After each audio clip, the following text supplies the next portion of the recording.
If you liked this clip, thank you for visiting the Light Novel Podcast channel. Remember to click like, subscribe, and the notification bell, in order to avoid missing the time when the Light Novel Podcast channel will upload the upcoming clip.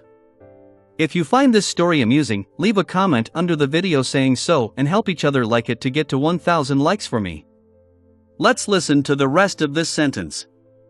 The ad channel has extremely few likes and followers. Chapter 251 Gains. Chapter 251 Gains. Translator. Atlas Studios. Editor. Atlas Studios. The potion formulas for the seer pathway. Klein leaned back in his chair and tried to communicate with the spirit via dream divination. In a gray illusory world that didn't seem surreal, a gas lamp suddenly lit up, illuminating the stone slabs on the ground and a desk with a goatskin scroll placed on top of it. After the seer and clown formulas appeared one after the another, Rosago stood there with a fur shirt, listening to a voice of unknown origins. Before the advancement, I have to warn you that you've been too reliant on divination. Divination is a revelation, a result. It is unable to tell us the process. For example, you might decide to invest all your money because your divination says that a railway stock can make money.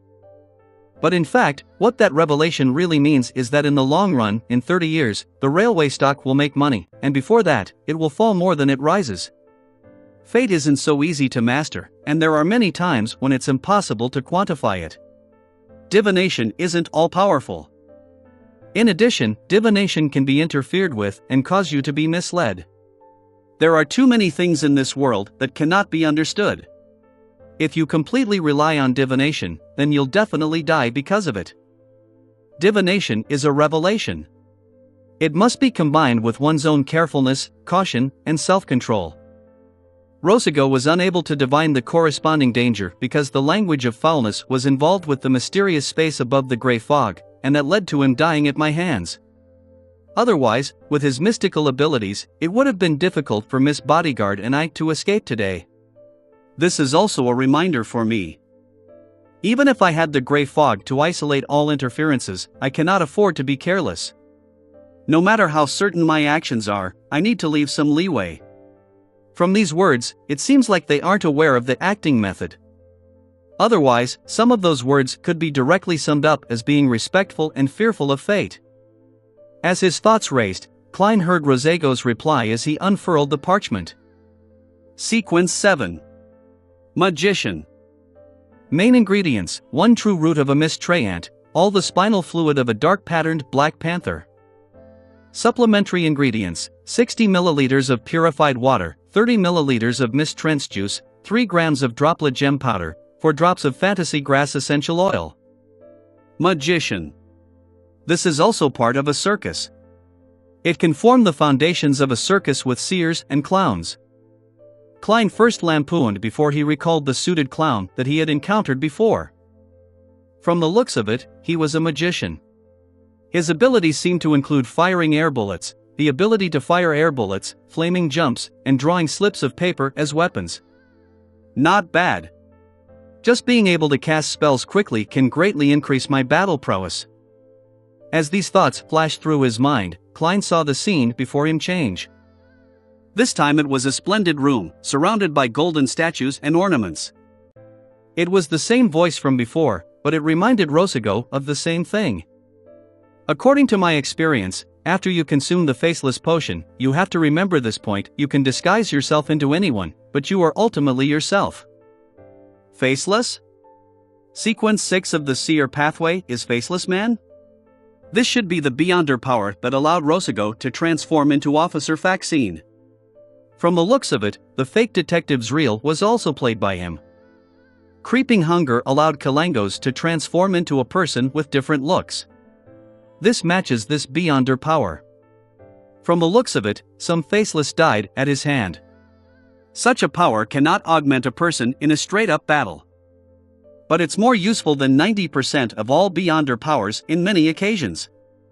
It's no wonder that Rosago dared to come and attempt to kill me, and wasn't afraid of falling into a trap. This power is of great significance to me. At this thought, Klein's eyes widened as he saw Rosago pick up a thin gold page with words written in Hermes. Sequence 6, Faceless. Main ingredients: mutated pituitary gland of a thousand-faced hunter, characteristic of a human skin shadow. Supplementary ingredients: 80 milliliters of a thousand-faced hunter's blood, 5 drops of black jimsonweed juice, 10 grams of dragon toothgrass powder, 3 strands of hair from a deep-sea naga. Thousand-faced hunter? That seems to be a type of dragon, but not a particularly powerful kind. It shouldn't be a dragon of the spiritual system, but it's still extremely rare. It's almost extinct. Klein instantly recalled the corresponding mysticism knowledge. At this point, the scene before him didn't change, but Rosago's attire and location did. He wore a white wig, a dark tuxedo, and had a thick beard. This advancement is no longer as simple as before. The potions must be consumed in conjunction with a ritual. If you succeed, you'll obtain one of the most irresistible Beyonder powers beneath that of the high-sequence Beyonders. The speaker's voice had changed, turning into one that sounded even older. Having expected that, Rosago asked, "What's the ritual?" "Go to the sea, find a mermaid, and drink the potion while she's singing." The speaking old man opened an ancient book that depicted countless mysterious symbols in it. Suddenly, a ray of light flashed from the book's surface as lines of ancient Hermes appeared in midair. Sequence 5, Nimble Right Master. When Klein saw this, he suddenly had a headache. It was a signal that his spirituality was close to being drained. In the previous battle, just the language of Foulness charm, alone, had consumed most of his spirituality. Later on, not only did he use 3 more charms from the Evernight Goddess's domain, but he had also summoned himself and responded to himself. To hold out until now showed how much progress he had made compared to before, as well as the noticeable improvement in the digestion of the clown potion. The scene flickered and was on the brink of shattering. Klein held on and scanned the remaining content of the formula. Main ingredients: dust of ancient wraiths, core crystal of a 6-winged gargoyle. Supplementary ingredients: 80 milliliters of spring water from Sonia Island's Golden Spring, 10 grams of Drago bark, remnant spirituality of ancient wraiths, 1 pair of eyes from a 6-winged gargoyle. Advancement ritual: consume potion in the midst of a singing mermaid song. Gotcha. Klein stopped holding out any longer as he allowed the dream to shatter into countless illusory specks of light that disappeared. He pinched his forehead, almost still asleep. He hurriedly extinguished the candle, tidied up the items related to the ritual, and then panted heavily. After a while, he finally regained some of his spirituality. At that moment, a gust of cold wind blew at the back of his neck, causing him to shiver as his mind froze. Klein turned his head abruptly and looked at the oriel window again. He saw that Miss Bodyguard in her black Gothic regal dress had woken up and was floating in the air. Her pale blonde hair and pale face seemed to have diminished a little. Her entire person seemed less corporeal, to the point of her skin appearing somewhat transparent. Klein quickly explained according to the explanation he had thought of. After I blew his head off, I discovered that his body was still squirming. Because I was afraid he would come back alive, I quickly used all the charms on me. I was very nervous and panicked at the time. It might have affected you. This is probably the risk that the divination had revealed earlier. If she's not satisfied with the explanation and thinks that I attacked her, then I'm finished. Klein thought nervously. His true feelings made his performance even more perfect. Miss Bodyguard lowered her head and looked at herself, then asked with an unperturbed tone, "What charm was it at the beginning?" "I bought a black ear at the gathering for £400.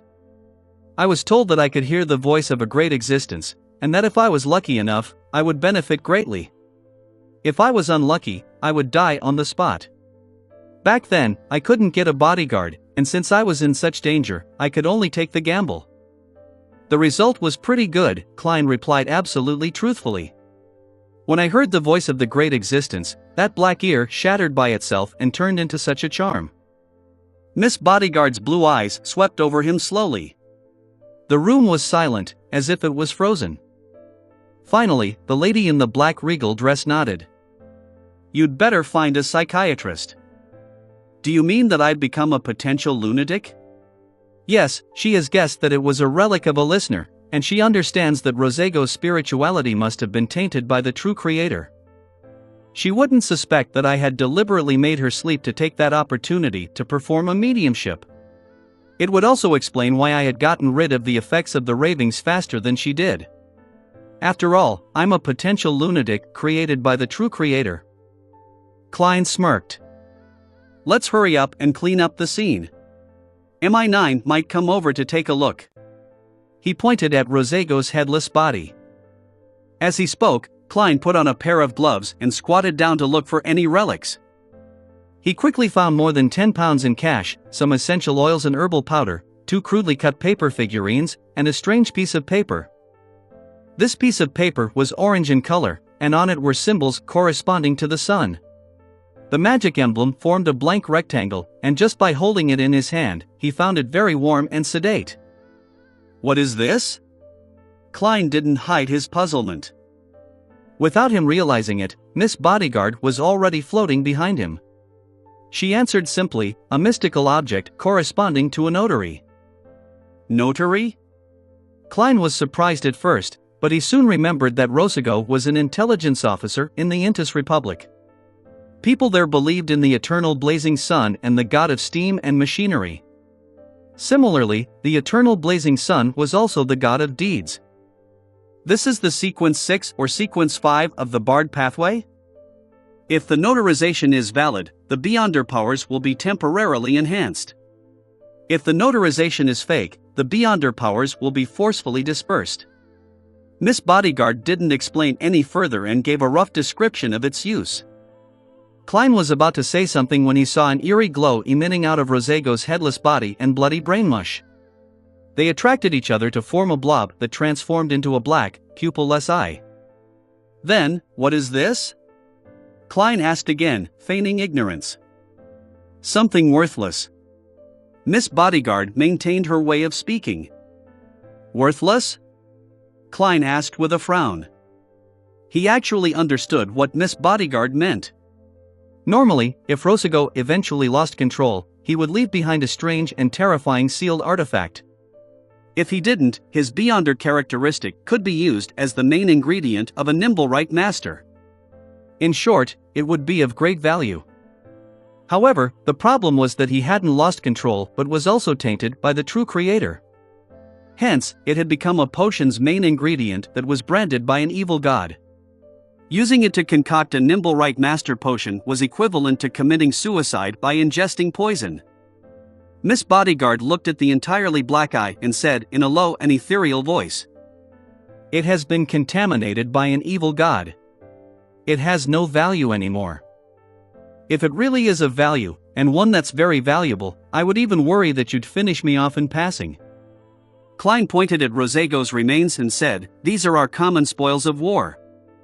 We'll each pick a few. You first." Miss Bodyguard shot him a glance. Without a word, she floated over and took the notary document. Just like I thought. In the future, I should find and learn the knowledge in mysticism to remove an evil god's contamination. Klein took out an iron cigarette case and bent down to pick up the Black Eye, Chapter 252, Epilogue. Chapter 252, Epilogue. Translator. Atlas Studios. Editor. Atlas Studios. As soon as Klein's fingers touched the black eye, he heard illusory sounds as a throbbing pain seared through his head. But, at the same time, something strange appeared in his vision. These were countless illusory black threads that spread out from Miss Bodyguard and his own body. They emanated from their bodies, out into the void towards some boundless distance. This was a scene that would horrify people with trypophobia. Klein suddenly gritted his teeth, unable to endure the corruptive feeling any longer as he placed the black eye into the iron cigarette case. Everything restored to normal, and the negative side effects he suffered subsided. Only then did Klein have the energy to make guesses. Is that the essence of a Nimblewright Master's Beyonder powers? It allows one to see and control certain threads connecting every person's body and spirit? What a pity that it's contaminated. The side effects are too great, and it cannot be used as a mystical item. For now, disregarding an attempt to purify it above the gray fog, this will be considered the second time that I am provoking the true creator, so it is very likely that he would prepare himself and seek me out. If that happened, I probably wouldn't have a chance of reviving again. I should learn and master the relevant knowledge before making a decision. Phew. He exhaled, and after Miss Bodyguard chose the crude paper figurines and the corresponding materials, he bent down again to pick up the 13 pounds 5 soldi and 8 pence. Then, looking at Rosego's headless body and the blood all over the floor, he said, with a slight headache, "Let's clean up the scene." The pale blonde Miss Bodyguard floated to the side and calmly said, "Let me do it." "You?" Miss Bodyguard floated to Rosego's side, crouched down, and went to lie down over the body. She slowly sank in and fused with the corpse. The fingers of Rosego's body twitched twice, and the blood, brain matter, and fragments around it flowed backward, forming a new head at the neck. However, the head was covered with countless cracks, just like a disgusting toy made from tiny fragments. It was like glass that had been shattered but didn't crumble immediately. There was still blood and brain matter flowing inside it, as well as the reflection of the bullet from the revolver. Klein couldn't help but take a step back, feeling that this was definitely one of the most terrifying forms in any ghost story. Rosego's corpse climbed to its feet, picked up the police cap, and half covered its face. The murder scene had been cleaned, leaving zero traces. Incomparable professionalism.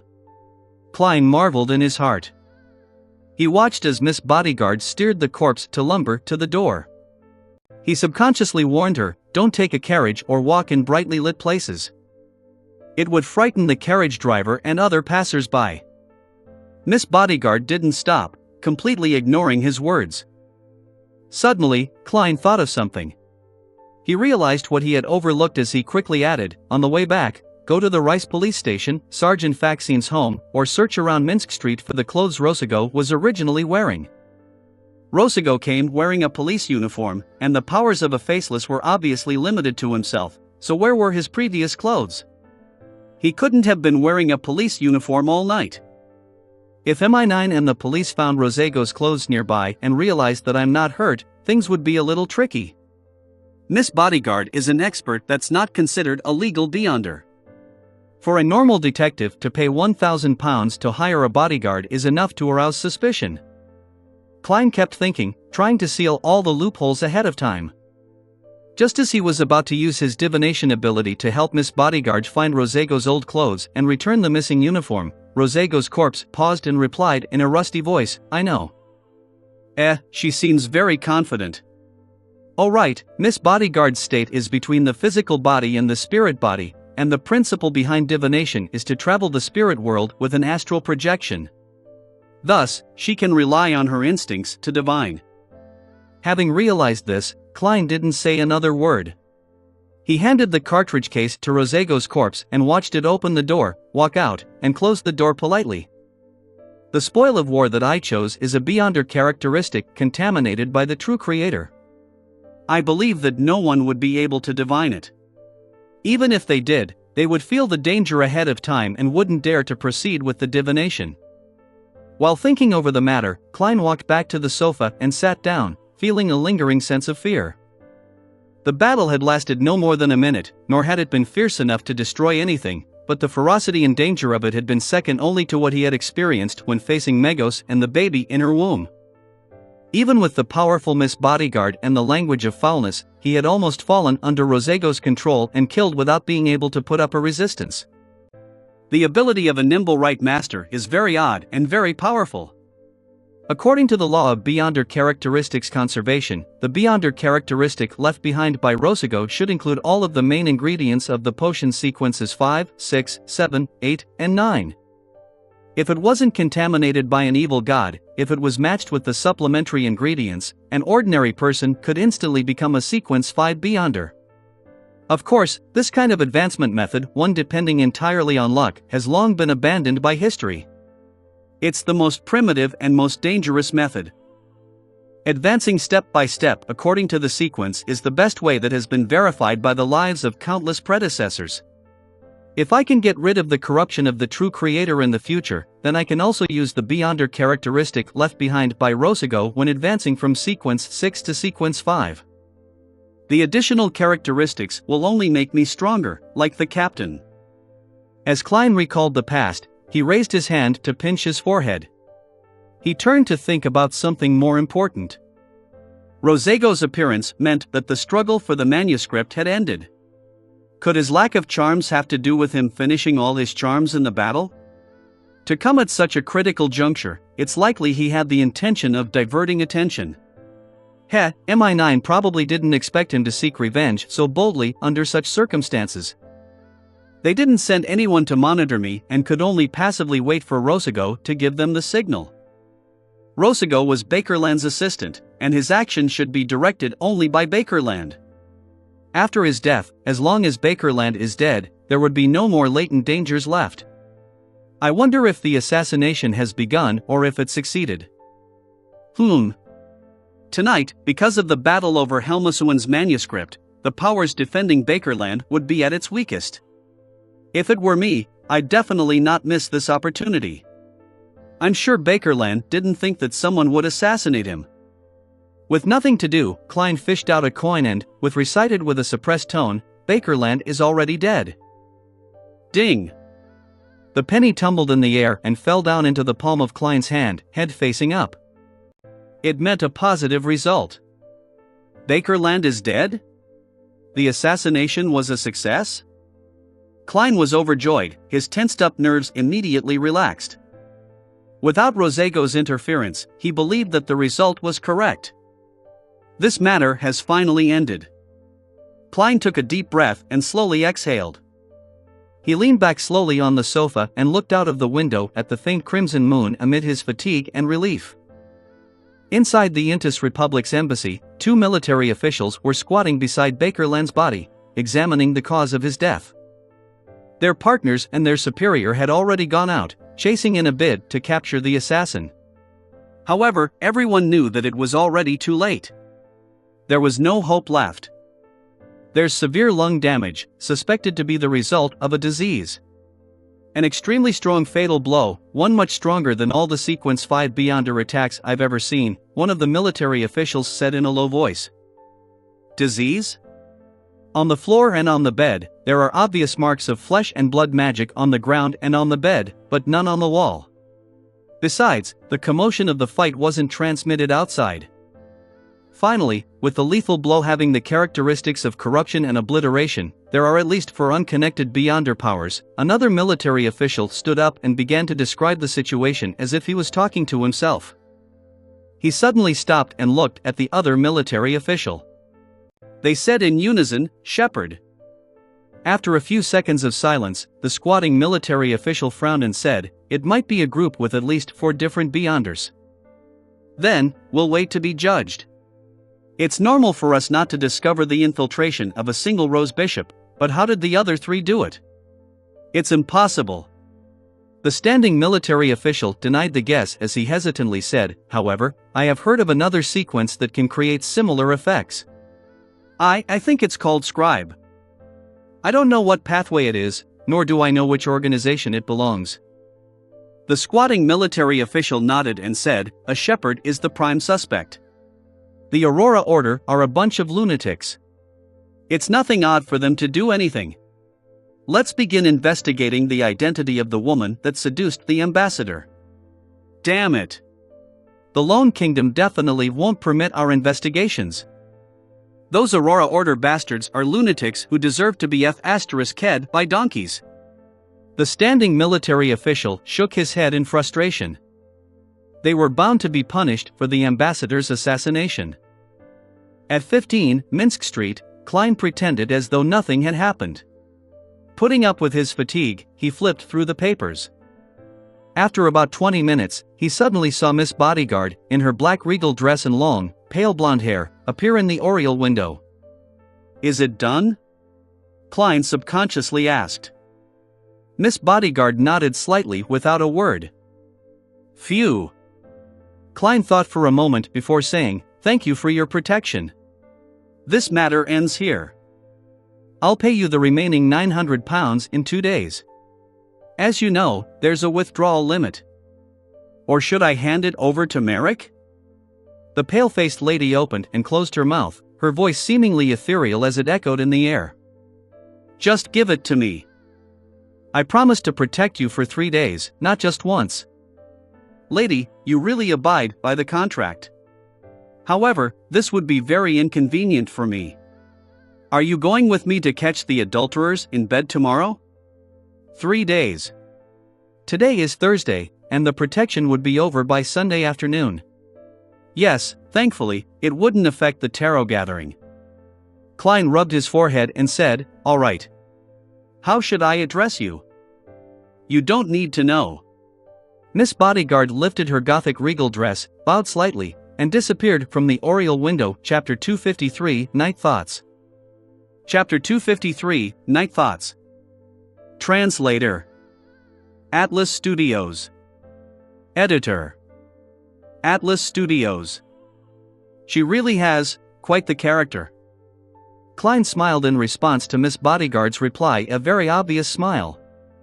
Yes, to be able to fend off Rosago, a nimble right master, for a short period of time to the extent of having a seesaw battle, she's most likely a Sequence 5 Beyonder. I wonder what sequence pathway she belongs to and what her potion name is. Her state is rather unique. If it weren't for her, I wouldn't have even had the chance to use the language of foulness.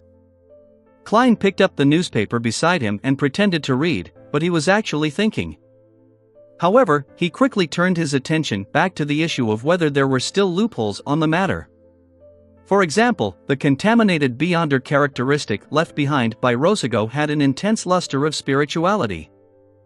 It was very likely that it couldn't be concealed by the iron cigarette case alone, so it would be exposed under the prying eyes of others using spirit vision. Klein secretly activated his spirit vision and looked down at his pocket. He could see faint colorful lusters emanating from within the iron cigarette case, but it wasn't obvious and was rather thin. This was mixed with the color of his own aura, making it difficult to distinguish or detect it. That's right.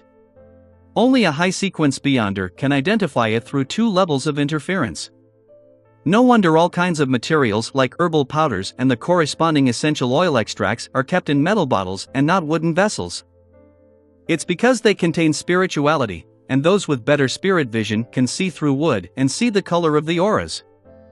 Klein suddenly understood some of the important details in mysticism. In the past, he did things according to the rules without considering the reasons behind them, but now, he understood the underlying reason behind the rules. After repeatedly checking and ensuring that everything was in order, Klein put down the newspapers and walked to the second floor.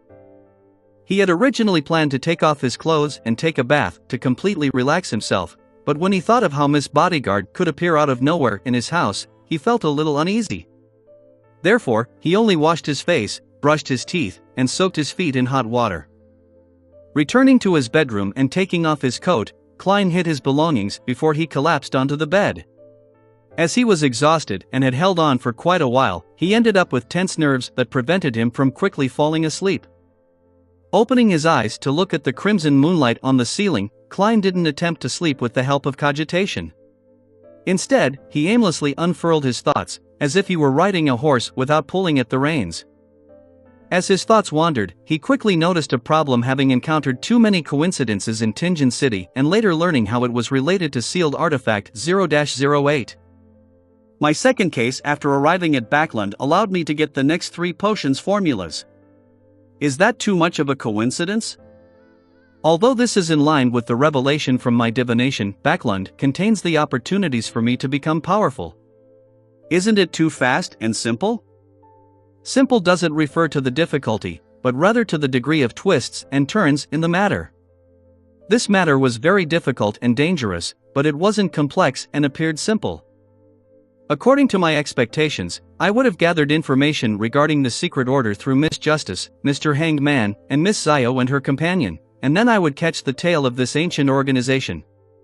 After numerous twists and turns, I would eventually obtain the formulas, and that would have taken at least 3 months. Who knew that I would have succeeded in less than 3 weeks? It can't be that it was arranged by someone again, right? Yes. Let me think through the circumstances again. It's no coincidence that the Intis Republic is related to the Secret Order. Emperor Rozel's diary has confirmed this circumstantially. The abilities of the Seer and Faceless are very suited for an intelligence organization. For a mid-sequence Beyonder of a similar pathway to become the assistant of an intelligence czar like Bakerland is reasonable and normal. That's not a coincidence. The reason that the ambassador sent someone to take revenge on me likely has to do with him wanting to divert attention. Then, sending Rozigo, who can most easily succeed and escape, is a choice with reduced risk. That's not surprising at all. It was quite normal for Ian to look for new detectives in the papers after none of the detectives he knew were willing to accept his mission of tracking down Zriel. There weren't many new detectives advertising on the papers at the time, and I was probably the only one. Well, I was the only one on the Backland Bulletin. Just like what I've concluded previously, the problem with Massault was that he was too rash, and I was worried that it's not easy to disguise myself usually, as it can end up attracting more attention. Therefore, I didn't try to disguise myself. Although these two possibilities, especially the former, has the probability of being influenced, it does match the corresponding person's personality, mentality, and origins. And this isn't the main point. This doesn't explain the problem of how my second case ended up involving a mid-sequence Beyonder of the Seer pathway. It was destined by fate? That doesn't feel right. Thinking ahead, after I transmigrated, the first and second case I found myself embroiled in was related to the Seer pathway. Of course, it could be explained as an arrangement by 0-08. Right, the Antigonus family's notebook even corrupted the misfortune cloth puppet and showed me the complicated vertical eye symbol that involves the Antigonus family's treasure. The reason I came up with back then was that with the termination of the Antigonus family's bloodline, it viewed me, a seer who had survived despite having interacted with it, as its inheritor. Now that I think about it, this reason is extremely trifling. What if I'm a devout believer of the Evernight goddess? However, I only made a guess at that time and didn't confirm it. The Antigonus family's treasure is obviously related to the Seer pathway. Thinking deeper, why did I transmigrate? Why did I happen to possess Klein's body, and not anyone else? Back then, Klein had just proceeded with dark divination and was made to commit suicide by the Antigonus family's notebook. And that notebook is clearly related to the Seer pathway. In addition, the first time I saw Rozel's diary, it had content that involved his regret of not choosing apprentice, marauder, or seer. That was very coincidental. From beginning to end, except for those parts involving 0-08, everything appeared to be in a mess. It doesn't seem like a conscious arrangement, but more like a kind of passive attraction, a mutual attraction, an attraction that has breaks between them. I attract things and items regarding the Seer pathway, and at the same time, I'm attracted to them? It does seem odd thinking about it. This kind of attraction even directly influences fate, preventing even Mr. Azik from seeing through it? Is there some strange characteristic to me? And this characteristic allows me to resurrect a limited number of times? With this in mind, Klein suddenly had the impulse to go above the gray fog to perform a divination and confirm his ideas. But he quickly rejected this idea, not only because Miss Bodyguard might be watching in the mirror, but also because he believed that his greatest characteristic was the mysterious space above the gray fog.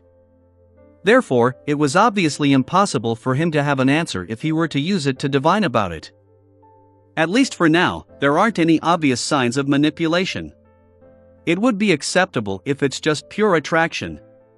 And I've already chosen a Beyonder pathway that cannot be changed until sequence 4, so I can only take things one step at a time. Right. I should be firm about not heading to the Hornacis mountain range to seek out the Antigonus family's treasure. Haha, I have a feeling that I would say how nice it is in the future when I actually do it. Klein silently made a self-deprecating remark as he felt his exhaustion gradually wash over him. His eyelids couldn't help but close. The last thought before he fell asleep was, I should participate in more Beyonder gatherings and gather the corresponding Beyonder ingredients for magician through Miss Justice, Mr. Hanged Man, and the Sun. I wouldn't reject anything for Faceless if they were available. In addition, I should obtain mystical items that have less severe negative effects. Before my digestion and increase in strength, it's best to have more life preservation abilities. Apart from this, investing, taking on jobs, saving up money, and attempts to look for Lenivus to use him as the starting point for my revenge, can also be considered a form of practice. Those were Klein's future plans. At 7 in the morning, he woke up as usual. It was still gloomy and hazy outside. Klein got up and walked to the door. As he passed by the full-length mirror, he saw that Miss Bodyguard had suddenly appeared. She wore the same black bonnet, her face was as pale as ever. Her voice pierced through the glass and slipped into Klein's ear in an ethereal fashion. "Someone from MI9 came last night." I should say as expected, the police came late, but I still have to thank them for being late." Klein smiled and asked, "They didn't find anything, right?" In regards to the answer, he was very certain that if MI9 had discovered something, he wouldn't have been able to sleep undisturbed. No, Miss Bodyguard's figure faded and disappeared into the mirror. This ability of hers is very powerful. Even spirit vision can't detect her. Perhaps, she can be seen with Rosego's Beyonder characteristic? Find Miss Bodyguard through those hidden threads? Klein's mind stirred as he returned to the bed and took out the iron cigarette case from under his pillow. Just as he touched it, before he could even open it, a bone-piercing cold rushed at his neck. He felt his hair stand on end, and his entire body trembled. Pow! His hand loosened and the iron cigarette case fell to the ground. "This is a warning from Miss Bodyguard." Klein laughed dryly, pretending as though nothing had happened as he stuffed the iron cigarette case into his pocket. After washing up and putting on his clothes, he arrived at the first floor and took out the newspapers that he had subscribed to from his letterbox. Flipping open the Tussock Times, Klein saw the headline. "Intis Ambassador to Backland murdered. Terrorist organization, the Aurora Order, claims responsibility." The result is out so quickly? Besides, the Aurora Order had only accepted a job, so why would they claim responsibility? Yes. A terrorist organization needs to show off their stature and build up their image. Only then would they be able to attract enough fresh blood. This complements their secret preachings. Mr. A is very good. He should be a shepherd. Klein stood in the hallway, reading the news. According to the news, there was evidence of the Aurora Order's assault on Ambassador Bakerland. In the follow-up investigation, they found a letter deliberately left behind by the Aurora Order which claimed responsibility for it. At the end of the news, the reporter briefly introduced the Aurora Order and listed some of the illegal crimes that they had committed. Their fame instantly surpassed most of the secret organizations. Regardless, this matter had come to an end. Klein exhaled, turned his head to look out the window, and he saw a thin mist filling the air as a drizzle began pattering down. Shouldn't there be bright sunshine and sunny weather during such moments? Klein gave a self-deprecating laugh. And now, he had to go out to catch some adulterers. Chapter 254, Various Parties. Chapter 254, Various Parties. Translator. Atlas Studios. Editor. Atlas Studios. In Empress Borough, the opulent villa of Count Hall. Audrey, with a white napkin covering her, watched as the dining maidservant cut her a piece of bacon, laid out 2 fully fried eggs, spread fruit jam on a piece of soft bread, and added sauce to some grilled mushrooms. In a true noble family, maidservants were divided into many categories. Apart from personal maids, there were maids for the different bedrooms, study room maids, activity room maids, guest room maids, dressing maids, shoe maids, jewelry maids, dining maids, laundry maids, and kitchen maids. They were strictly assigned to their own tasks, with one task handled by one maid. Although this was a great waste of manpower, for nobles, propriety was everything. Unless there was a large amount of debt, they would never reduce their requirements in such matters. Audrey took a sip of the brownish red tea, allowing the faint scent of malt and rose slush in her mouth.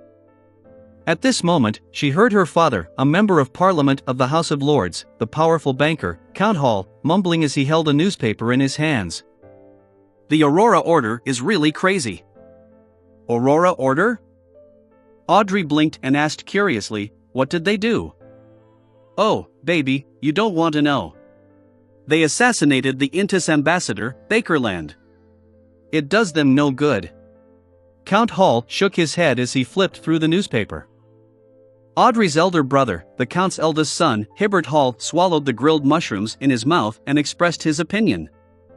Perhaps they want to destroy the relationship between the kingdom and Intis and let the war spread from the colonies to the northern continent. This child of noble birth had a handsome face and bright golden hair. He looked like a classical sculpture, regardless of which angle one viewed him from. No, if that was the case, then they wouldn't leave behind so much obvious evidence. Moreover, recently, the kingdom has too many new policies that will be implemented and will need some time to stabilize the environment, so we won't rashly start a war.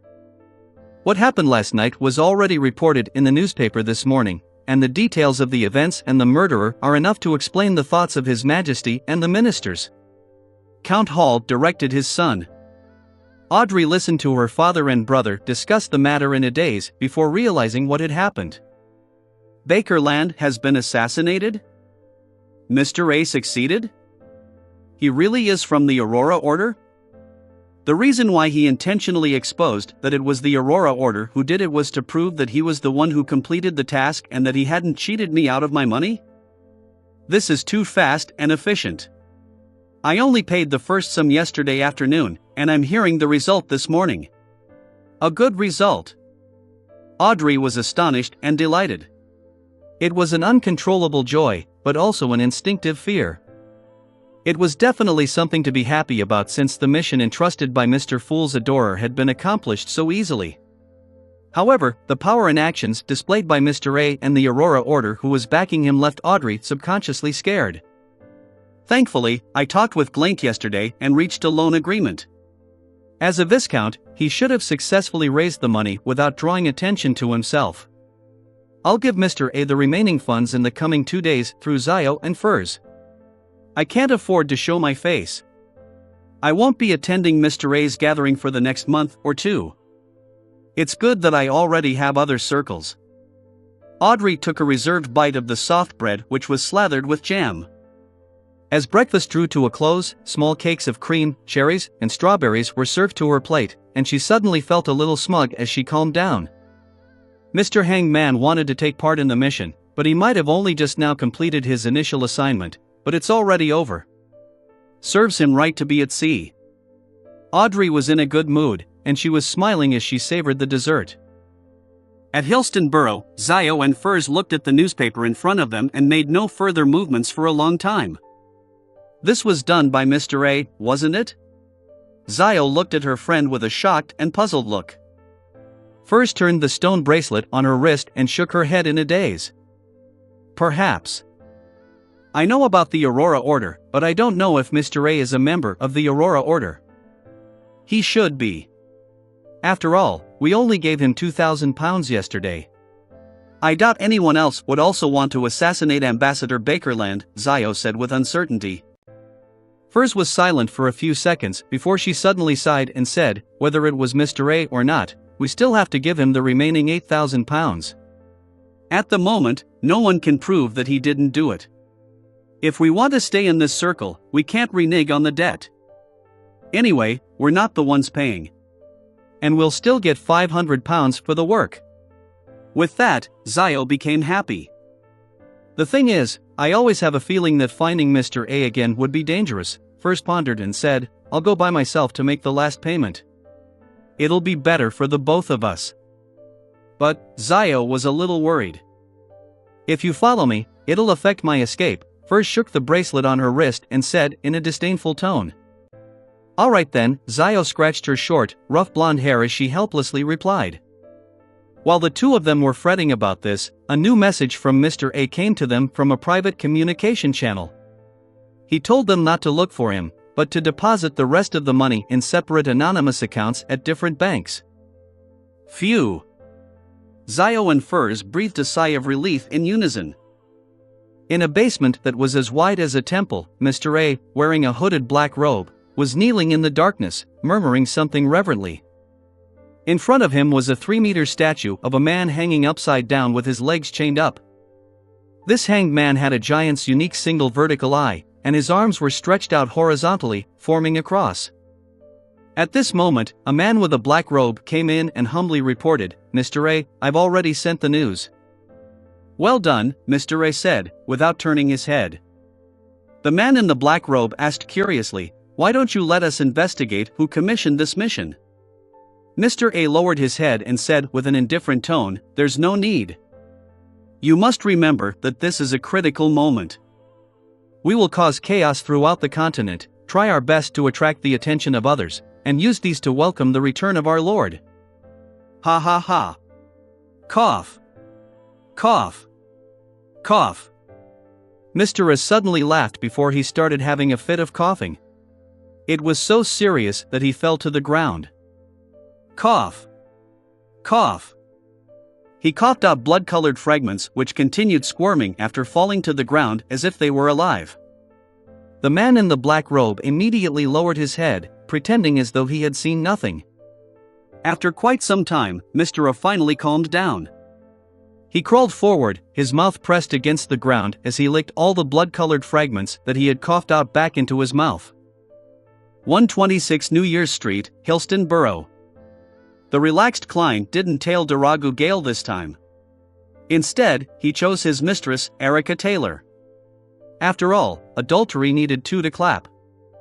The pretty blonde, with the intricate makeup, arrived early at the Queleg Club via a rental carriage. Klein, who carried a suitcase containing a portable camera and all sorts of disguises, followed her in. "Are there any more rooms to rest in?" Wearing the club's frost badge on his chest, he asked the elegant maid responsible for receiving guests today. The maid, wearing a black and white dress, politely smiled. "Yes, please follow the attendant upstairs." Klein nodded slightly. He followed the red-vested attendant up the stairs and arrived at the second floor, just in time to see Erica Taylor enter a lounge that faced the streets. "Do you want to see the passers-by on the street or the tennis court out back?"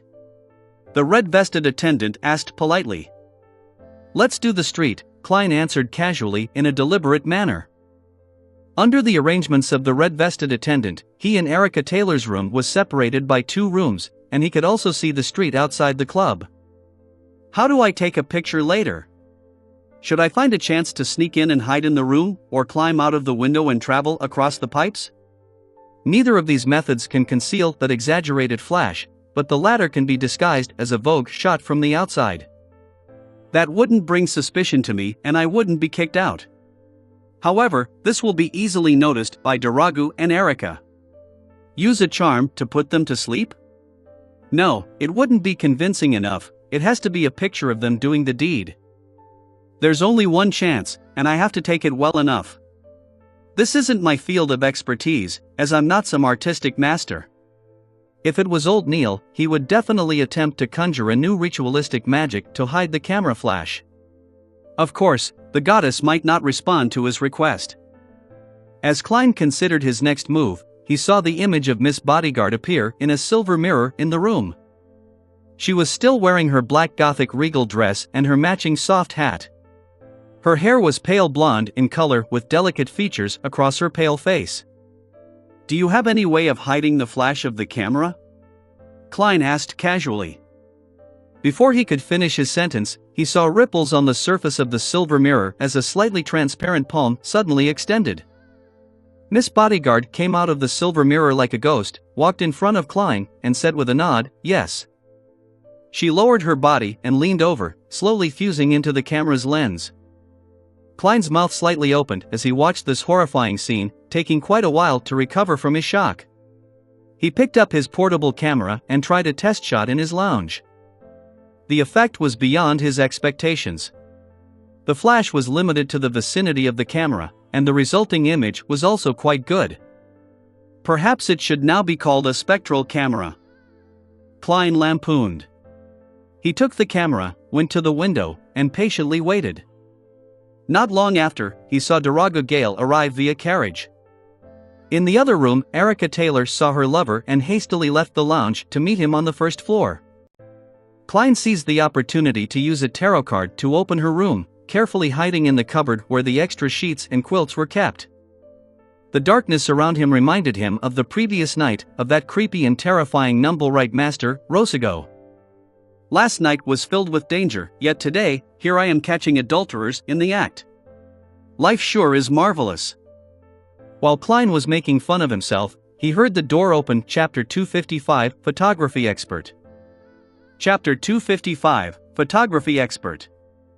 Translator. Atlas Studios. Editor. Atlas Studios. Huddled in the cupboard, Klein secretly activated his spirit vision and saw two interfering auras enter. "Erica, I brought you a present," a deep voice sounded as the door closed. As expected, he's a gentleman of the Lone Kingdom. Even in an affair, he seems a little old-fashioned. If it was a man from Intis, he would definitely be shouting sweetheart, baby, angel, and the like. Klein couldn't help but lampoon. Of course, this was based on the stereotypes from newspapers, magazines, and novels. Erica Taylor asked in surprise, "Let me guess. Is it Fassman eye cream, face cream, or essence? Or Lashini's? What the heck are all those?" Klein was stunned by what he heard. It was clear that Daraga Gale wasn't able to react in time either. It took him about 8 seconds before he said, "No, stockings." In this world, since oil hasn't been discovered, there were no corresponding cheap chemical products, therefore, silk stockings were considered high-class items. "Not bad, let me take a look." Erica's joy didn't diminish. "I bought them yesterday at Phillips. One pair for 30 soldi, a total of 5 pairs, Daraga said in a flaunting tone. "How expensive?" "That's expensive." Erica and Klein both said the same thing, one exclaiming, the other secretly sighing. "Benson has worked for so many years, earning only £1.10 soldi a week, which is 30 soldi.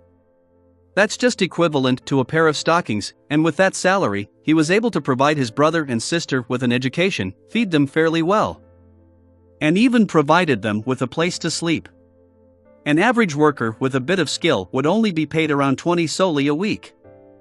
Klein's clicked his tongue. "No, it's not expensive. Silk stockings are worth that much. I even gave an extra tip of 5 soldi." As he spoke, the color of his aura turned more vivid, and Klein guessed that he had taken off his coat. "Then I'll give it a try," Erica Taylor softly said in a suggestive manner. "I feel like I'm watching a porno again. And it's even a live broadcast. Besides, Miss Bodyguard is also here." The corner of Klein's mouth twitched as he watched red colors flowing across red colors, signifying the passion between the two was igniting like fire. The purple color is almost red and isn't stopping. Red wrapped around green, orange. While listening to the wheezing and the low laughter, Klein judged the movements and positions of the couple outside by the change in the color of their auras. Feeling that this was enough, Klein silently pushed open the cupboard door and looked in the direction of the bed. Daraga and Erica were already entangled, their clothes half undone, their movements intense. Klein lifted the spectral camera and aimed it at the passionate couple, waiting to see their faces at the same time. As Daraga and Erica fell back onto the bed, Klein finally captured the most appropriate frame and pressed the shutter button. The click of the camera wasn't distinct, and the intense flash and other abnormalities were limited to a very small area, so the couple wasn't alarmed. With no confidence in his photography skills, Klein added a few more shots, intending to have options to choose from later. He was only planning on handing his employer a single picture because too many photos would make the lawyer suspect why the couple didn't notice him taking the picture. A piece of underwear landed lightly on the floor, and the sound of breathing intensified as Klein grabbed his portable camera and adeptly rolled out of the cupboard, closing the door behind him. He rolled on the floor until he reached the lounge's door. Then, he quietly pulled it open and returned to the corridor. Done. With a sigh of relief, Klein politely closed the door in silence, pressed his hand to his chest, and bowed in the direction of the bed. Without further ado, he returned to his lounge. The last £7 will soon be obtained. And I also earned an additional Quelite Club membership worth £50. It covers board, lodging, and entertainment. That's worth even more than £50. Without any connections or contacts, I wouldn't have been able to join this. Even with £100. This mission isn't bad at all. It's simple, safe, and profitable. Klein put down his portable camera and sighed with emotion in his heart. At that moment, a hand suddenly stretched out from the camera lens. Miss Bodyguard in her black regal dress slowly came out and floated in midair again, but her face remained pale. Thinking of how he had led her to watch some porno, Klein tried to change the topic, in embarrassment. I plan on heading to the cafeteria to eat something. Do you want to come with me? Each member could bring one guest.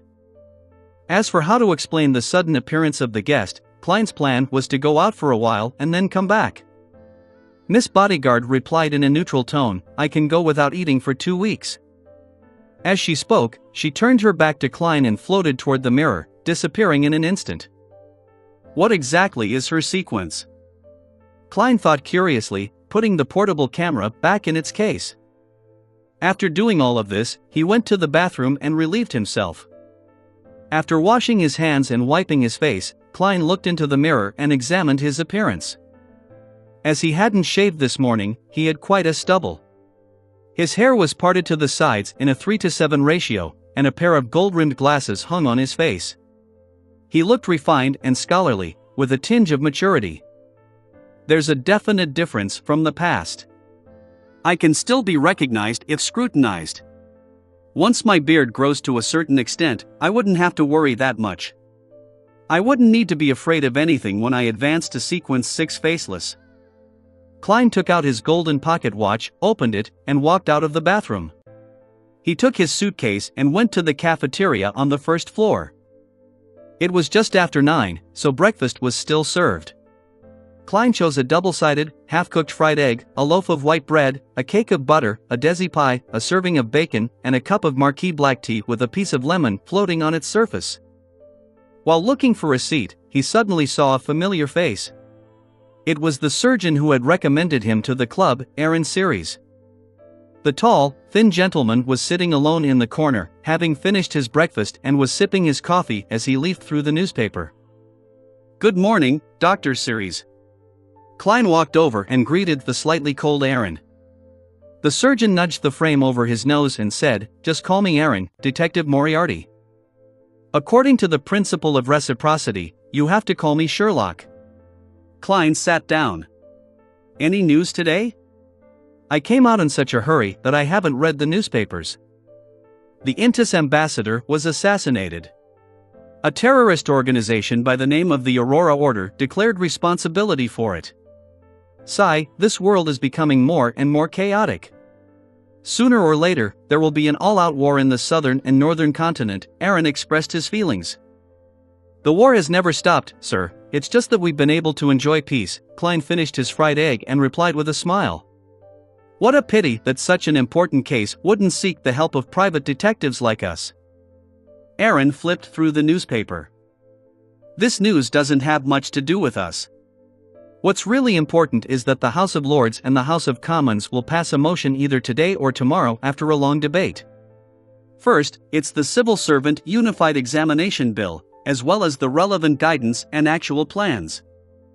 Second, is the establishment of the Atmospheric Pollution Council, and third, the establishment of the Independent Alkaline Industry Inspector. The latter two involve pollution. God, they're finally paying attention to this problem. The patients in the hospital with pulmonary attacks have been rising constantly. Has it finally been passed? I wonder how Benson's preparations are. Will it be affected by my death? Klein's smile suddenly beamed. That's good news. To Mary, this is extremely good news. She wishes to make herself or her husband, Duragu, become one of the members of the National Atmospheric Pollution Council. She has a higher chance since she doesn't hold any positions in a commercial company and is a devotee of the goddess. Besides, in any organization, there's ultimately a need for balance. Aaron mentioned Klein's employer. I suggested to her that she should frequent the club since we have quite a number of House of Commons members of Parliament as club members. In the Loan Kingdom, the members of Parliament of the House of Commons were mainly composed of wealthy people and the representatives of certain nobles. However, there were also many professionals, such as doctors, lawyers, priests, teachers, scientists, and accountants. The Quelaag Club targeted a variety of professionals in the middle class, without distinguishing between them by their political inclinations. Klein didn't know much about such things, so he just said a few words in response before changing the subject. "Aaron, it's Friday today. Don't you need to head back to the hospital?" "No, I'm on leave. It's been terrible lately."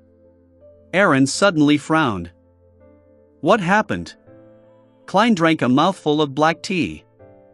Since Bakerland had just been assassinated, and Rosego's body had been thrown into a sewer far away, he didn't know when it would be found.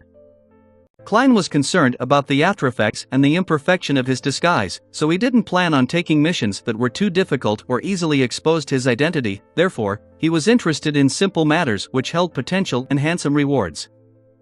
Aaron put down the newspaper and sighed. "I've been very unlucky recently. I've had a few consecutive failed surgeries. Fortunately, there were no serious consequences. Otherwise, my license would have been revoked." Although it wasn't big news for surgeons to cause deaths in the present era since it was common, the penalties were still quite severe if a serious accident occurred due to a surgeon's negligence. "Well, I can't help much. Well, actually, I know of a luck enhancement ritual, but its effect is to send you above a gray fog." Klein lowered his head and began to nibble at his bread. After breakfast, he said goodbye to Aaron, went to withdraw £500 in cash, and gave £300 to Miss Bodyguard before returning home. While waiting for the photos to develop, he hoped for a simple job to be entrusted to him. Unfortunately, none of them came to him. In the evening, Klein prepared to head out again, his target Braveheart's bar. Taking the opportunity of having Miss Bodyguard around, he hoped to get in touch with more Beyonder circles. Chapter 256, Meeting the Apothecary Again. Chapter 256, Meeting the Apothecary Again. Translator. Atlas Studios. Editor. Atlas Studios. Before leaving the house, Klein tossed a coin to inquire if it was beneficial for him to visit the Bravehearts bar that day. After receiving a negative result, he looked around before whispering into the air, "Is someone monitoring me today?" After a few seconds of silence, Miss Bodyguard's ethereal voice suddenly sounded from behind him. "No." Klein subconsciously looked back, but he failed to find Miss Bodyguard. His attention quickly returned to the answer he received as he couldn't help but let out a snicker in his heart. MI9 isn't even putting me on their suspect list at all. After confirming that Rosego hadn't sought me out, they completely put me aside. Should I feel honored or insulted? It's true that a detective that busies himself looking for cats has no way of being associated with the assassination of an ambassador or getting rid of a Sequence 5 expert.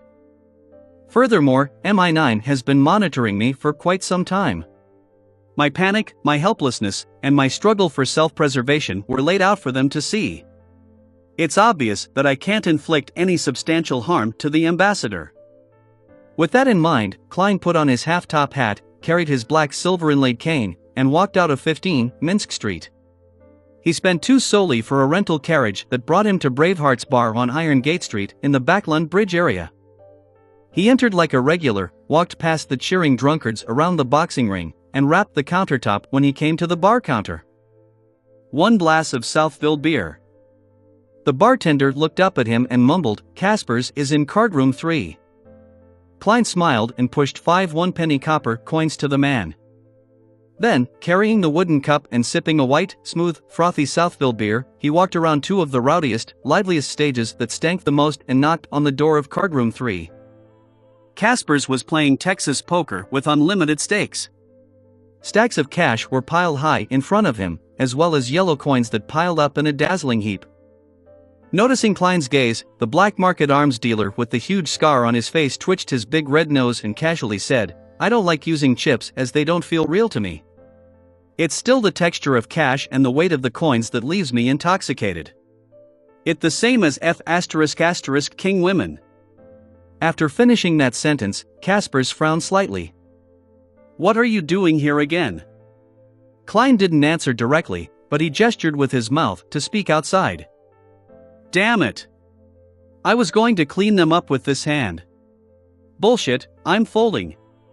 Kaspers tossed the 2 cards in front of him into the middle of the table, then he limped to the door and said to Klein, "You'd better have a good reason."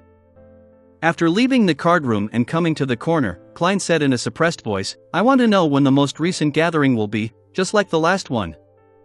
Kaspers looked at him suspiciously. "Haven't you struck a deal with Merrick?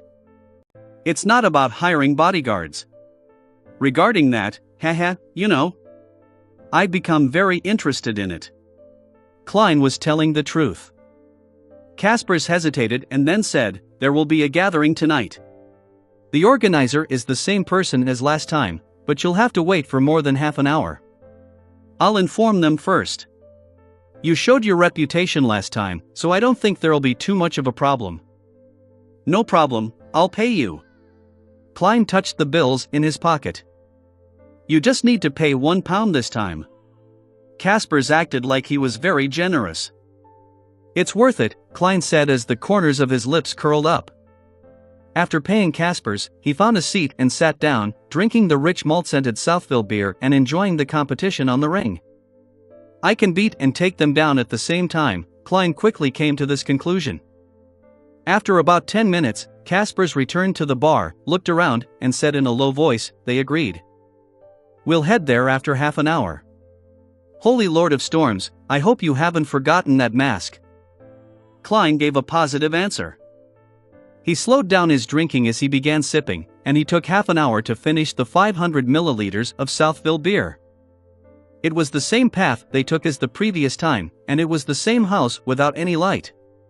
Klein put on the iron mask that only covered half of his face, and he watched as Kaspers knocked on the door rhythmically. The rhythm is different from last time. The knocking changes all the time. Klein listened carefully for a moment, then saw the small plank of the door open and a pair of eyes peer out. After the indistinguishable process like before, he put on the hooded robe and hid his entire face in the shadows. It was still the same living room, with a candle flickering in the dim light. Klein randomly found a seat and quietly sat down. But unlike before, he no longer felt suppressed or tensed, instead, he leisurely looked around. The cold wind that blew across the back of his neck made him certain that Miss Bodyguard had followed him in without anyone noticing. As expected, there are no Sequence 5 experts in this gathering. There might not even be a Sequence 6. Klein thought. After listening in on the conversation for a while, he saw the round-faced apothecary change his posture as if he wanted to speak. As expected, the apothecary, who had half his chubby face exposed, quickly raised his hand and said, "Black Snake has apparently died in the sewers. Those beasts are still rampant." Black Snake died? Klein was surprised to hear the news. Black Snake was the man who had sold him the remains of a listener, allowing him to successfully create the language of foulness. It was suspected that he was from the Aurora Order. His strength wasn't low at all, yet he actually died performing the simple mission of clearing the beasts in the sewers. Klein frowned suspiciously. He suddenly thought of something. When he discovered Zreel's corpse, he had heard thumping sounds deep in the sewers.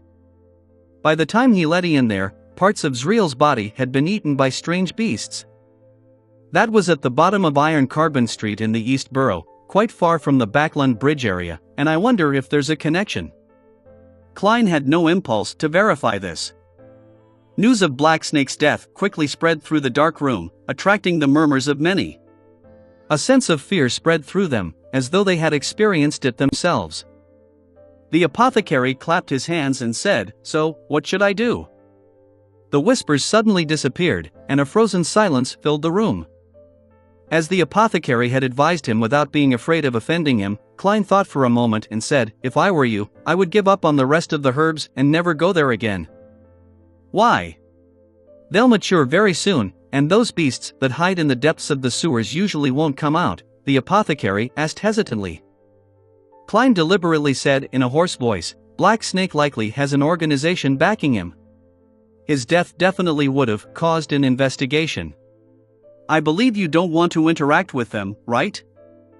Having the remains of a listener didn't imply that Black Snake was an Aurora Order member. By referring to the true creator as a great being, this was confirmed. Moreover, he would rather believe that this was the case rather than hope for a fluke. Yeah. The apothecary nodded slightly, seemingly having made up his mind. Klein added, if I were you, I would even anonymously report this matter to the police. What? Many gathering members exclaimed. Klein explained without a change in tone, since the beasts in the sewers can kill Black Snake, it means that they're very dangerous. And since everyone lives in Backland, if it really causes a major catastrophe, it's hard to guarantee that we won't be implicated. That's why the best option is to attract the attention of the police and let the officials handle this matter. We can enjoy a good outcome without any risks. Isn't that nice? Just as he finished his sentence, the old gentleman, Eye of Wisdom, applauded. Such a great idea. We're afraid of the official Beyonders, but similarly, we can make use of them. We don't have to handle everything on our own. That's because I was an official Beyonder, so my train of thought would definitely be different from pure savages like you. Klein smiled as he lampooned. After speaking, he became a bystander again, listening to people peddling or requesting for items. As he watched the deals which succeeded or failed, he found nothing of interest. He temporarily didn't announce the Beyonder ingredients he needed, planning to observe the circle of Beyonders a few more times. Seconds turned to minutes and finally, Eye of Wisdom arranged for people to leave every 3 minutes. Klein was the first to leave the previous time, so he didn't know what happened next. Now, he noticed that there were at least 5 exits. The attendants of the Eye of Wisdom would lead different people to different passages, trying their best to space them out and drag out time. After more than half an hour, there were only 3 members of the gathering left. Apart from Eye of Wisdom, the other 2 were Klein and the suspected apothecary. Eye of Wisdom looked at Klein and laughed with his aged voice. Looks like you're quite lucky. He recognized me as the man who had bought the ominous item from Black Snake. Klein smiled. Yes, my bet paid off. Hearing their conversation, the apothecary widened his eyes as he examined Klein. After a long time, he finally said, do you have another mystical charm that affects luck? I already regarded you as a dead person. You're so direct.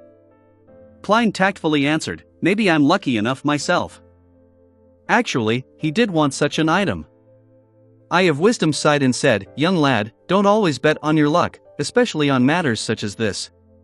Even if you've won many times in the past, just one loss would doom you for eternity. I know. That's why I've come to this gathering to see if I can buy any useful items. Heh, I can be considered the same as all of you now, Klein said, seemingly casual. Same. The apothecary gave an exaggerated sigh. I should have listened to my teacher. Teacher. He seems to be a suspected apothecary. The apothecary pathway is controlled by the Church of Mother Earth and the Life School of Thought. The Life School of Thought passes down their teachings through mentoring. Klein's heart skipped a beat and asked curiously, why do you say that? The apothecary sighed and said, my teacher told me to choose a path that would make one sufficiently lucky, but in the end, I still became a medicine concoctor. As a result, I haven't been able to find the next batch of potion ingredients for this sequence for a whole 2 years. I'm envious of your luck. Make one sufficiently lucky. This is very similar to the sequence pathway for Monster. He really is from the Life School of Thought. Klein smiled and said, what's your reason for choosing it? The apothecary suddenly straightened his back and said, this is a man's choice. After knowing that I can concoct medicine to enhance my ability in that field, I chose this path without hesitation.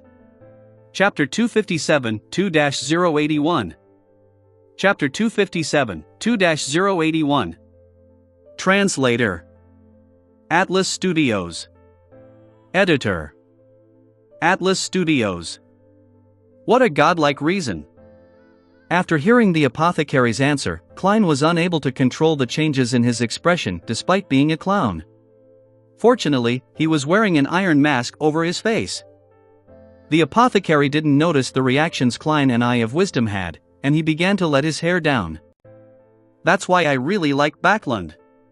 There are a lot of prostitutes prowling the streets, hanging outside music halls, theaters, waiting in the streets and alleys. They're either professionals or working part-time. They were originally maidservants or workers, each with different flavors. It's said that in places in the West Borough, bankrupt aristocratic ladies might occasionally appear. That's really something to look forward to. Klein nudged the iron mask that covered his face upwards and quickly changed the topic. Did your teacher have any objections to your choice? The apothecary shook his head slightly. No, he just kicked me out of the damn door after teaching me all the knowledge in the field of herbs, telling me to roam the world and experience life. Damn it, he didn't even tell me where to find the next potion ingredients. At this point, the apothecary looked at Klein and added, if you know where to obtain Spring of the Elves marrow crystals, please do tell me. I'll pay you for it. Of course, you can also first buy it and then sell it to me for a higher price. You're a lucky guy. Who knows, you might help fulfill my wish. All right, Klein casually agreed. He then asked, thoughtfully, when that happens, can I use it to exchange for the potion formula for apothecary? From his point of view, an apothecary was very useful as support. He could use it to groom helpers. The apothecary, who wasn't considered too fat, quickly shook his head and said, no way. I can only teach my students. Is this a rule of the life school of thought? He might have made an oath with some secret existence as a witness. Klein wasn't surprised. At this moment, the apothecary let out a laugh. But I can tell you where you can get the apothecary formula. It's right here in Backlund. Brilliant. Klein was pleasantly surprised. Realizing that Eye of Wisdom was about to send him off, he hurriedly asked, Mr. Apothecary, do you have any medication to treat mental disorders and other problems? Klein was acting for Miss Bodyguard, to make her feel more assured, having been slightly influenced by the true creator and becoming a potential lunatic, that he was desperately trying to find a cure. Yes, there's a sedative, 10 solely for one. I'll bring you 4 in the next gathering. Trust me, this is definitely much more useful than the ones in the hospitals. I've added some materials with spirituality, the apothecary replied without hesitation. How expensive? In the underground market at Tingen, the number of sedatives that originated from the hospitals ranged from 1 to 2 solely, while the variety that leaked from the Nighthawks, mandated punishers, and machinery hivemind ranged from 4 to 5 solely. As this thought flashed through his mind, Klein put on a show, looked at Eye of Wisdom, and said, Dear sir, may I attend the next gathering? Yes, your last 2 performances are proof of your goodwill. Young lad, watch out for the Backlund Morning Post Daily. When there's an advertisement for the purchase of goods by the Ernst firm on the 5th page, it means that there would be a meeting here at 8 o'clock the next evening. The strength and the frequency of the knocking is based on the prices listed. The first number is the number of heavy strikes. The second number is the number of light strikes. The third number is the number of long pauses and the fourth is the number of short pauses. The rest are meaningless, Eye of Wisdom said with a nod. After describing the information, he sighed and said, the lives of Beyonders who are neither official or part of an organization aren't as nice as you imagine. On the one hand, we have to keep secrets, avoid the officials, and at any time, we have to maintain a cautious and careful state. On the other hand, we have to fight against the possibility of losing control and madness. Too many of our kind have died because of these 2 matters. Even if we successfully evade the officials' notice and avoid losing control and going crazy, we would still fall into the predicament of lacking ingredients and the inability to find items we want or obtain sufficient knowledge. I organized such a gathering to get everyone to help each other. Unfortunately, this is an era of scarce mysteries. Many Beyonder ingredients are rarely seen. Yes, but I have Mr. Hangman who knows the coordinates of some of the primitive islands, and City of Silver's the son who was constantly fighting against the various monsters in the depths of the darkness. I can rely on them to obtain some of the Beyonder ingredients. Klein politely stood up with his back bent as he bowed to Eye of Wisdom. Your character is admirable. After sitting down again, Klein suddenly remembered something and asked after some deliberation, Gentlemen, do you have any mystical items? The kind that Black Snake sold me, but ones without too serious negative effects. I wish to have some sort of ability to protect myself. His plan was to find something that caught his interest, determine the price, and then determine the target accordingly. However, I don't have any money right now, but that doesn't mean I wouldn't have any in the future. Can I make an inquiry about the price without money? Klein silently added in his heart. The apothecary spread out his hands, indicating that he didn't have any, and even if he did, he wouldn't sell them. Eye of Wisdom chuckled and said, I do have some, but I don't know what you would like to buy. Give me an approximate range. Some. He's most likely a savant pathway beyonder who relies on external items. Klein didn't hide his envy as he said, something stronger than me. Not something that improves my combat skills. It's best if it has some mystical powers. He didn't go into details so as to maintain his image as a newcomer. Eye of Wisdom smiled and said, I have an item that suits your requirements. Its former code name was 2-081. 2-081? Klein asked, puzzled. His puzzlement was just a disguise on the surface, but on the inside, he was very shocked. Is this a sealed artifact that leaked out from the Chinese gate of the Church of the Evernight Goddess? Klein didn't expect to see a familiar code name here. Eye of Wisdom casually explained simply, many mystical items have rather obvious side effects that can cause certain harm. Therefore, the 7 Orthodox churches would seek them out and seal them. They're called sealed artifacts and are distinguished using numbers as code names. Over a long period of debate and exchanges, the 7 churches formed a uniform naming convention. It labels the different danger grades with 0, 1, 2, and 3. Among them, 0 is the most dangerous. Rumors say that some are terrifying items that can destroy countries or even the world. The 7 Orthodox churches will exchange information regarding grade 0 and grade 1, telling each other which ones they possess. Therefore, grade 0 and grade 1 code names won't be repeated. Grade 2 and grade 3 are arranged by their respective churches, so different churches might have the same code name. Klein had long known about the general situation within the Nighthawks, but he was puzzled by something. Information regarding grade 0 and grade 1 sealed artifacts is exchanged? Wouldn't that be disclosing major secrets? It will allow the other churches to know how many hidden cards they have.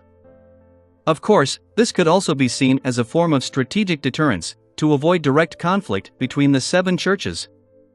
Klein considered the possible reasons. Yes. Although I'm unable to explain the reason for doing that, it has indeed happened. Legend has it that during the end of the 4th epoch or the beginning of the 5th epoch, the 7 churches came to an agreement, Eye of Wisdom said at an unhurried pace. My 2-081 was obtained from the Church of the God of Knowledge and Wisdom. It allows you to understand and comprehend many things. Even an enemy's beyonder powers can be rapidly identified, allowing me to know of their strengths and weaknesses. I'll also have a chance at being able to mimic them. The stronger the opponent, the higher the chance of failure. Of course, even success would definitely result in a huge difference from the original. That sounds very strong. Proof that knowledge is power? In the end, will there be a situation where omniscience is equal to omnipotence? I retract my previous judgment. Old Mr. Eye of Wisdom might not be an appraiser. His identification of items might have relied on sealed artifact 2-081. Klein clicked his tongue silently as he asked with interest, so, how much would I need to buy it? What flaws does it have? It will keep you in a state where your mind is churning at high speeds. Once it exceeds the time limit, you'll become a retard, Eye of Wisdom replied simply without providing enough details. At this moment, the apothecary beside him muttered, perhaps your brain has already been damaged. You keep talking about your collection. Sooner or later, someone will rob you and kill you. Sir, your persuasions are always so repugnant. Klein couldn't help but lampoon. Eye of Wisdom laughed and said, how do you know that I'm not saying it on purpose to make greedy people attack me? Yes, it's like the entrapment law once described by Emperor Roselle. After the laughter stopped, he patted the armrest of his sofa and sighed. As a person who loves collecting things, it's excruciating not being able to flaunt my collection to others. He then looked at Klein. I'm sorry. 2-081 isn't for sale. It's my best collection, and back then, I spent £6,800 to buy it. A sealed artifact at this level can cost from £4,000 to £20,000 and is determined by its effects and negative side effects. However, most of time, they can't be bought with money. Then why did you say so much? Klein controlled the twitching of his mouth. Seemingly sensing his reaction, Eye of Wisdom chuckled and said, what I really wish to recommend are 2 items. The first is a brooch. It can allow you to ward off spirits and purify them, as well as use a portion of the spells in the Sun domain. The flaw is that as long as you wear it, you will never feel coolness. You will forever be stuck in the warm summer of the south. The other is a hat that can change shapes. Wearing it allows you to move freely underwater for at least half an hour and allows you to use some water or wind domain spells. The flaw is that you will desire water. Once you walk on land, you will gradually weaken. The prices of similar items range from £1,500 to £3,500, and sometimes, even if you raise the price several-fold, they aren't necessarily for sale because they rarely appear. It took me more than 3 decades to collect a few. Klein nodded slightly and said, I'll think about it, and I'll make the decision during the next gathering. At this point, he deliberately smiled and said, besides, I don't have that much money right now.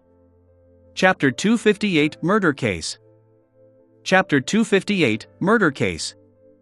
Translator. Atlas Studios. Editor. Atlas Studios. The concrete road had turned dirty from prolonged rain. 2 gas lamps, the height of an adult male, along the 2 sides of the road emitted a bright but misty light due to the moisture on the glass.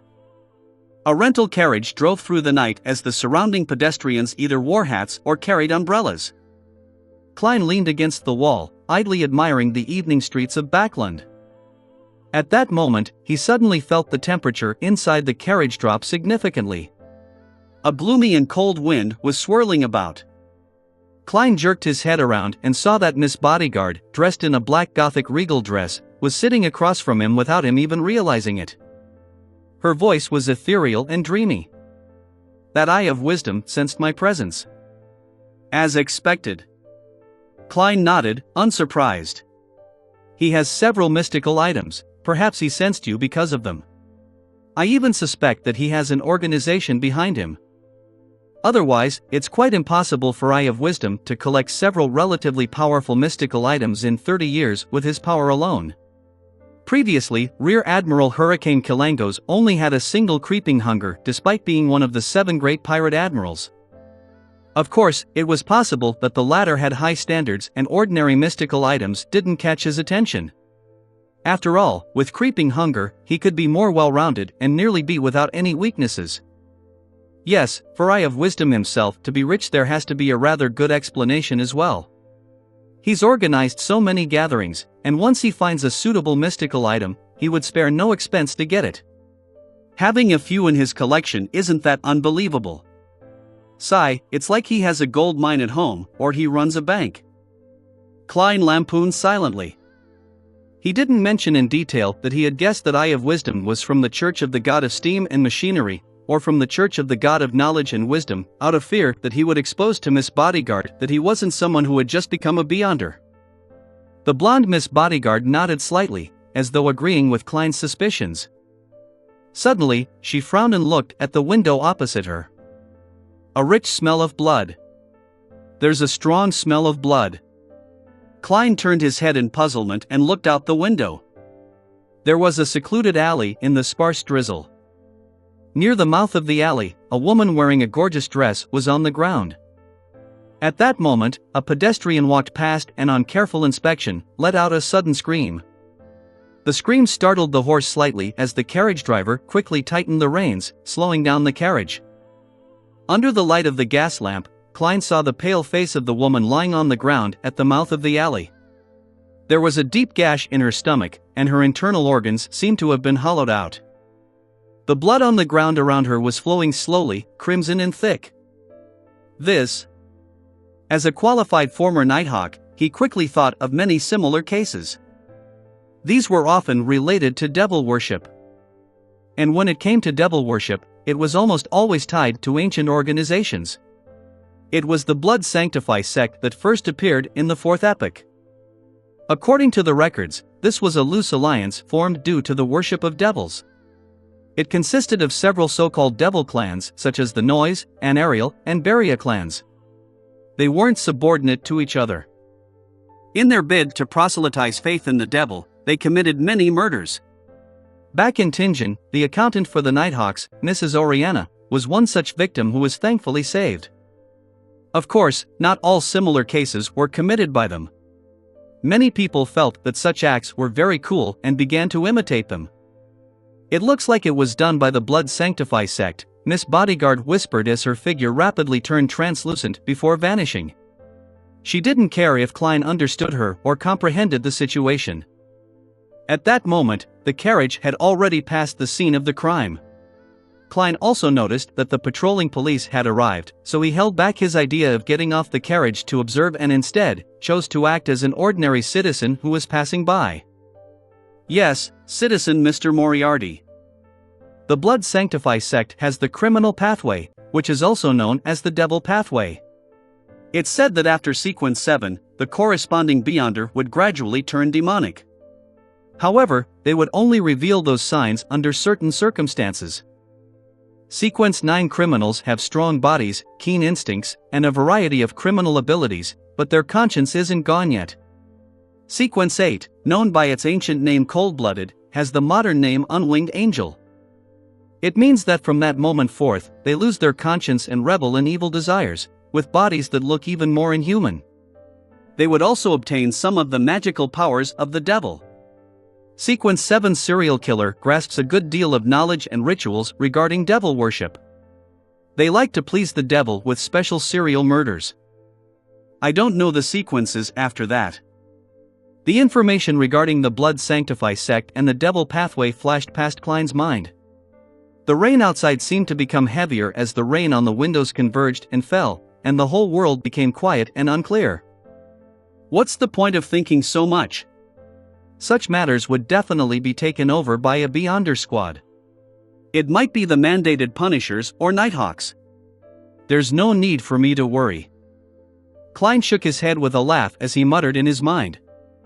By the time he returned to 15 Minsk Street, he had forgotten about the murder case. He went next door and knocked on the Sammers' front door, asking Mrs. Stellan to tell Mary that she could come for the evidence tomorrow afternoon. Following that, he washed up and read the newspapers, learning about the current situation and news in Backland. On Saturday morning the next day, Klein enjoyed his breakfast slowly and went out to pick up the freshly developed photographs. He chose the one with the best view of Darago Gale's and Erica Taylor's face, one that brought out their passion the most. After putting the photos away, he went to the Rice police station before Mrs. Mary arrived and successfully got the bail money that was worth £10 back. In the process, he also saw the real Sergeant Faxine and felt a little uncomfortable. After withdrawing the remaining £500 in cash from his account, Klein was finally done with everything after having a busy morning. Before he prepared lunch, he handed the remaining £600 to Miss Bodyguard in one go, leaving £146 8 solely, and 5 pence on him. That was all his liquid funds. Other than Miss Justice, I have no other debts. Klein cooked himself a T-bone steak and sprinkled it with black pepper sauce. Just as he was enjoying the taste of the medium-well steak whilst in a good mood, the doorbell suddenly rang and resounded through his house. Mrs. Mary? Isn't this too early? Puzzled, Klein put down his fork and knife, and he walked to the door. He paused for 2 seconds as the image of the visitor outside the door appeared in his mind. It was an old-fashioned gentleman in a light gray overcoat, a silk top hat, and he held a black and gold cane. He had sharp blue eyes, and his temples were streaked with white. His wrinkles were deeply engraved in his face, causing his facial muscles to seemingly sag. May I know who you're looking for? Klein asked after opening the door. The old gentleman said in a thick mid-Seashire accent, "Are you Sherlock, Detective Moriarty? Do you have something you wish to entrust to me?" Klein nodded and made way, leading the old gentleman into the living room. He hesitated for 2 seconds, then asked, "Would you like coffee or tea?" "A cup of hot water, please." The old gentleman had taken off his hat and sat down. "Very well, it's very simple. Maybe I should consider getting an assistant to serve tea and clean the place." As Klein's mind wandered, he turned to the kitchen and rinsed a glass. After placing the hot water in front of the old gentleman, he walked to the sofa and sat down with his hands folded. "How may I address you?" "Millard Carter," the old gentleman answered simply. "Mr. Carter, what would you like to entrust me with?" Klein asked directly without bothering to exchange pleasantries. As he spoke, he quietly activated his spirit vision to observe Carter. This old gentleman is in quite good health. There are some problems with the color of the joints of his left leg, probably arthritis. His emotions are mostly blue from calm thinking, with a hint of anxiety. With just a glance, Klein had come to a general conclusion. Millard Carter lifted the white porcelain cup and, while rubbing its surface, said, "The thing is, I bought a house on William Street.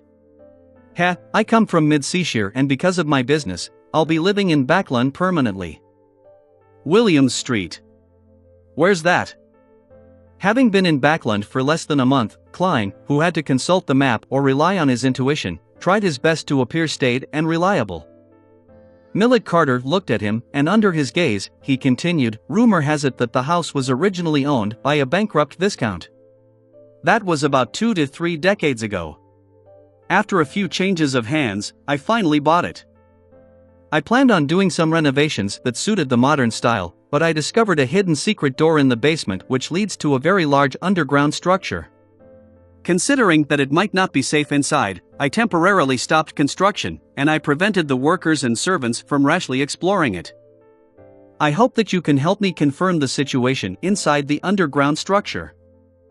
Underground structure. Ancient ruins? Secret treasure? Klein thought and said, "Why didn't you call the police?" The resources that the police can mobilize are more than 100 times that of a private detective like me can muster. The results of the exploration will definitely be better and more reliable. Millard Carter rubbed his nose bridge. "I don't want too many people to know about this, especially the government. If I confirm that there is no danger within the underground structure, then I intend to use it as part of the structure and repurpose it. I know that this is a high risk for you, and I'm willing to pay £50 for it. But you can't have more than 3 assistants, and I can make up for it later, depending on the circumstances." £50, that's quite a high price. If I were an ordinary detective, that would be equivalent to 2 or 3 months of my income. He's just arrived in Backlund and doesn't know any other detectives. He could only read the newspapers to look for hires and ended up coming to me. Klein hesitated for a few seconds. "Let me think about it." He suddenly revealed an apologetic smile, pointed behind him and said, "I need to use the bathroom." Millard Carter nodded slightly and took a sip of hot water. After entering the bathroom and closing the wooden door, Klein looked at the mirror and took out a copper penny. Because he had Miss Bodyguard with him, he couldn't confirm it above the gray fog, so he could only rely on his own divination skills. "I should accept this commission." Klein chanted 7 times and flicked the coin as he watched it tumble down. Thud! The copper coin fell into his palm, and the king's portrait faced up, indicating a positive response. Klein slightly nodded, and whispered into the air, "What does your intuition tell you?" Miss Bodyguard's figure quickly appeared in the mirror. She replied expressionlessly, "There's a certain amount of danger, but it's not great." "Very good." Klein put away the coin, washed his hands, and walked out of the bathroom and into the living room. He looked at Millard Carter and said with a smile, "I'll take this commission." Chapter 259, Underground Structure. Chapter 259, Underground Structure. Translator. Atlas Studios. Editor. Atlas Studios. After signing a contract with Millard Carter and receiving an advance payment of £10, Klein didn't rush to William Street immediately. Instead, he made an appointment for 4 in the afternoon. Millet was understanding with regard to this. Alone, Detective Sherlock Moriarty definitely had to recruit people to carry out the exploration. When the old gentleman left, Klein immediately returned to the dining table and cut the steak, which had turned cold, before wolfing it down. Seriously, doesn't he need to eat lunch? Why must he pick such a time to come? After barely filling his stomach, Klein bitterly began cleaning up. At 2 o'clock in the afternoon, Mrs. Mary arrived as scheduled. Her eyes were slightly red and puffy, but her face was turning gloomy. Stellan Sammer, who accompanied her, had no choice but to maintain her silence. Klein handed over an envelope containing his carefully chosen photo. "Madam, please confirm it." Mary paused for 2 seconds and slowly took in a breath. Then, she took the envelope, pulled out the photo, and examined it. "Excellent, very excellent. You're the most efficient and responsible detective I've ever met. I'm honored to introduce you as a member of the Quelite Club. This is the remaining £7 for the payment. You deserve it." Mary took out a wallet from her leather handbag and counted out a £5 note and 2 £1 notes. Then, without waiting for Klein's response, she stuffed the photo back into the envelope, put it into her handbag, and abruptly got up to leave. Tap. Tap. Tap. Her buttonless boots made hurried sounds as she stomped on them. Stellan Sammer struggled to keep up. As she opened the door, Mary stumbled and almost fell, but fortunately, Stellan caught her. With this episode, Mary clearly slowed down and seemed to turn calm. "Madam, you forgot to take the portable camera. I'll give it to Mrs. Sammer later, and she'll bring it to you." Klein silently watched this scene, slightly shaking his head without saying anything. He returned to the second floor, took a nap, waking up comfortably to the bell chimes of the nearby church. Klein had already searched the map and confirmed that William Street was at the border of the West Borough and Empress Borough, a residential area in the heart of Backland. A nice house in West Borough and Hillston Borough costs about £2,500. Millet Carter's house is close to Empress Borough, and it's a property of a former viscount. The area is definitely sizable. The total purchase price will be at least £3,500, maybe even £5,000. That will be enough for a pretty decent mystical item. He actually came visiting me without a housekeeper or an attendant, perhaps because he's new in Backland and hasn't settled in? Klein put on his double-breasted coat, hat, and held his cane before heading out into Minsk Street. The gas lamps haven't been lit yet, and the streets were surprisingly darker than during the evenings. However, the air was fairly alright, without the suffocating air in the boroughs to the east. Taking a rental carriage, he went all the way to William Street. Klein saw a waiting manservant outside the Unit 8 house. The manservant, who was dressed in a red vest and light-colored trousers, bowed respectfully at the incoming visitor. "Good afternoon, might I inquire if you are Detective Moriarty?" "Yes, I have an appointment with Mr. Carter." Klein nodded and followed the manservant into a mansion with a garden and lawn. The house was 2 stories tall. The first floor was in a mess, with a lot of construction materials placed everywhere. There were workers coming in and doing some modifications. Millet Carter wasn't wearing a hat. Covering his nose, he walked over. "I'm very sorry about the mess and dirt here, but I do wish that everything will be fine before my family arrives in Backland. I can only urge them to keep working non-stop." Having said that, he looked at the manservant and instructed, "Continue watching them." It's no wonder that he didn't bring any servants with him. Even his servants have become supervisors. Klein smiled and said, "I know a lot of doctors. They tell me that the newly renovated houses aren't suitable for immediate occupation. One has to wait at least 3 months to ventilate it well enough. Otherwise, old people and children who aren't strong enough will easily fall sick." "Is that so?" Millet led Klein to the basement and asked doubtfully. "I've never verified it, but I chose to believe in authority." It's said that this originated from the words passed down by Emperor Roselle. Klein casually fabricated an excuse. Millet nodded, then turned to look at the door. He couldn't help but frown before asking, "Mr. Detective, you didn't bring an assistant? There might be quite a bit of danger in that structure." "I have an assistant, it's just that you can't see her." Klein lampooned as he said seriously, "This is my first visit, so I'll advance very carefully. If there are any problems, I will immediately retreat. I'm experienced in this area, so I won't put myself in a dangerous situation. If I were matched with inexperienced assistants, it might easily affect my nimble and decisive actions." Millet was startled. "You're very professional." "A professional bluff," Klein silently added. Without any further doubts, Millet led Detective Moriarty through the cluttered living room and down the stairs to a fairly spacious basement. There were no gas pipes here, but four metal candlesticks were set into the walls, their yellow lights flickering. Stepping on the stone pavements on the ground, Klein couldn't help but sigh in reflection. As expected of a noble's property, even the basement has been nicely decorated. Furthermore, it's almost as big as the living room of my current house. At this moment, Millet pointed ahead and said, "There's a secret door over there. It was discovered by the workers when they were renovating." Klein focused his gaze. With the not very bright candlelight, he saw a gray stone door in the corner. It should have been part of the wall, but it was now exposed.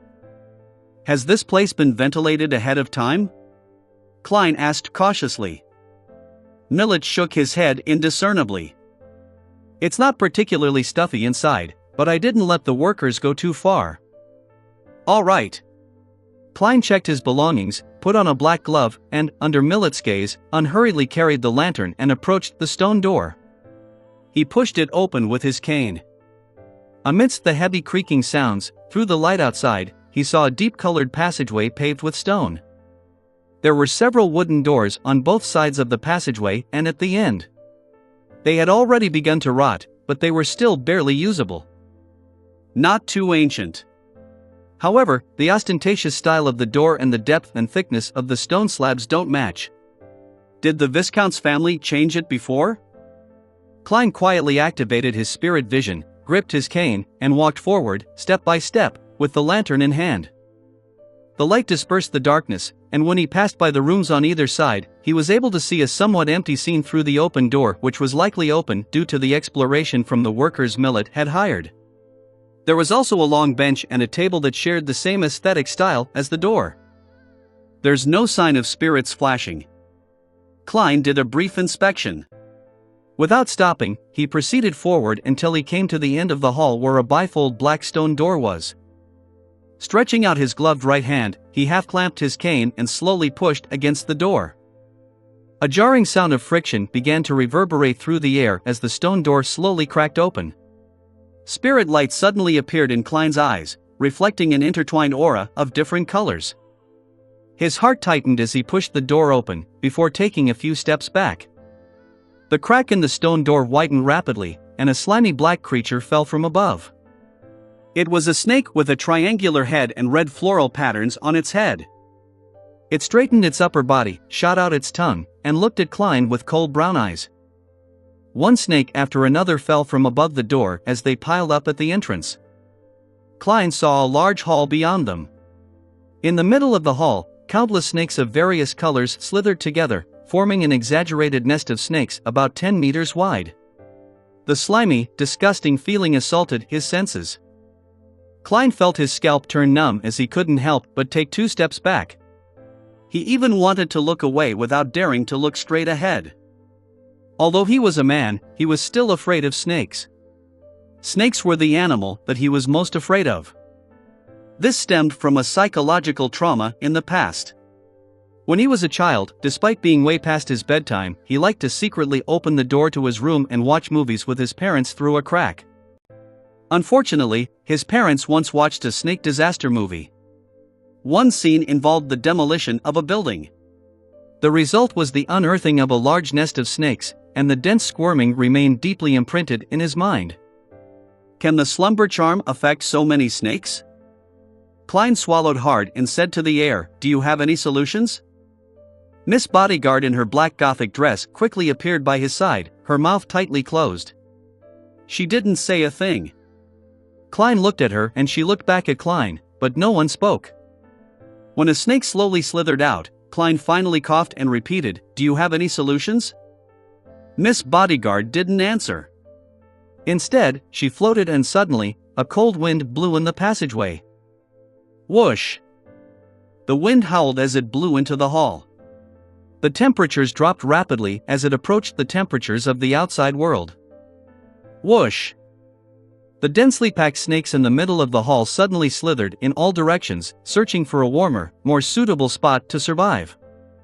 2 to 3 minutes later, a thin layer of frost formed on the surface of the hall and the passageway, and countless snakes had disappeared without much of a trace. Whoosh! The continued as Klein said, chattering, "That's quite enough." The surging cold wind slowed down, but the cold didn't subside. Miss Bodyguard's figure disappeared once again. Klein lifted his cane-wielding right hand, covered his mouth and nose, and sneezed. Then, he raised the lantern and cautiously walked through the stone door into the wide hall. The style here was identical to the passageway outside. There were 8 circular columns of the same color erected there. Metal poles hung from the high dome, and at the bottom were candlesticks carved into different creatures. An upside-down candlestick. As a university student of the history department, a person who could barely be called an elite in this field, Klein made a preliminary judgment based on this unique arrangement. A structure of the Fourth Epoch, Chapter 260, Strange Statues. Chapter 260, Strange Statues. Translator. Atlas Studios. Editor. Atlas Studios. The history circles of the northern continent countries all recognized that the Fourth Epoch was shrouded in thick mystery. It was impossible to tell what it truly was. The historical records had too many missing pieces and ambiguities for this period of history. There were too few tombs, ancient cities, and literature that had been unearthed to create an effective confirmation. However, this didn't mean that no one had done the relevant research. Its rarity implied that there were still some relics and information left behind. The original Klein was a fanatic towards the history of the Fourth Epoch. He often read journal articles and books, so even now, Klein still remembered a lot of content. Whether it was the Solomon Empire, Tudor Empire, or Trunsoist Empire, they all had similar architectural styles that went against common sense. They were disorderly, asymmetrical, and they stood out for their frequent use of black. The most typical characteristic were the candlesticks hanging from the ceiling and the chopped floral pattern marks on black walls. This was precisely why Klein's first reaction was that the underground structure belonged to the Fourth Epoch when he raised his lantern. He had seen circular metal poles with candlesticks embedded at the bottom that ran down from the dome, reminding him of the Fourth Epoch, which was shrouded in mystery, leaving many historians and archaeologists regretful of the lack of knowledge in that ancient period. Several journal articles have mentioned that the number of candlesticks within different buildings are different. Although the three empires find asymmetry beautiful, they seem to have strict and meticulous rules in every aspect. 3 on the left, and 2 on the right is the highest standards that ordinary citizens can enjoy. This is based on the structure of the buildings and the houses that remain. Klein raised his arm and held the lantern high. He walked slowly, counting the candlesticks on both sides. The hall was even wider than he had expected. He had walked for at least 100 meters before he saw a platform half a meter above the ground. Only then did he see the thick wall that marked the end of the hall. 41 inverted candlesticks on the left and 40 on the right. This is a bit of an exaggeration. What level of aristocracy is this? Powerful nobility? The Antigonus and the Zeridal families are all aristocrats of the Fourth Epoch. They were also powerful and terrifying beyond their family clans. The other noble families should be about the same. Holding the lantern in hand, Klein continued onward. He saw the stairs at the side of the half-height platform and saw the scuffing on the black stone tiles. Is this really a relic of the Fourth Epoch? A thought flashed through Klein's mind. With his keen eyesight and the light from the lanterns, he found 2 iron-black seats on top of the platform that was half a meter above the ground. The huge, ancient seats overlooked the other seats below. There were 2 seats. 2? Why 2? According to the layout, the seat here should represent the person with the most power and authority, but there are 2 of them? A powerful noble of equal strength? A double count, a double duke, or a double prince? Klein slowly began to feel that his knowledge of history was inadequate. He clearly remembered that many journal articles mentioned that the 3 empires, Solomon, Tudor, and Trunsoist, had a strict hierarchy. Based on this theory, there shouldn't have been leaders of equal standing within a faction. Strange, Klein mumbled, in a way meant for Miss Bodyguard. What's so strange about that? An ethereal voice suddenly sounded from behind him. In the vast, dark, empty, and silent ancient hall, this voice was exceptionally frightening. Klein's mouth twitched as he explained the characteristics, history knowledge, and puzzling points that he had observed to her. He eventually added, "The ventilation here is very good. I wonder if there are any other entrances." Miss Bodyguard, who had mostly blended into the darkness, listened silently as she gave Klein a penetrating glance. "How do you know so much?" "Because I was a university student in the history department." Klein cursed silently before smiling. "If I hadn't chosen to be a detective, perhaps I would have become a diligent young historian." Miss Bodyguard didn't respond, nor did she disappear. Instead, she floated up to the platform first. With the lantern in hand, Klein quickly followed, discovering that the platform was very large. It was about 40 meters in length and 10 meters in breadth. The architectural style is grand and enlarged. "It's also one of the characteristics of the 4th epoch," he said casually as he carefully approached the 2 huge iron-black chairs. He then raised his lantern and carefully inspected it. "It seems to be meant for a 3-meter-tall giant to sit on. There's an emblem on the back of the chair. On this side, it's a black crown. On the other side, it's a hand holding onto a scepter. I wonder what they symbolize on their own," Klein said to himself, not expecting an answer from Miss Bodyguard. However, the lady who was floating suddenly said, "This is the Tudor family's emblem." "Ha?" Klein looked over in surprise, noticing that Miss Bodyguard was referring to the hand holding the scepter. "Tudor family? Is this a relic of the 4th epoch's Tudor dynasty? Which royal family member owned this palace?" Klein frowned and said, "Do you recognize the other emblem? To think that it was ranked as equal to a Tudor family member." Miss Bodyguard shook her head without a word.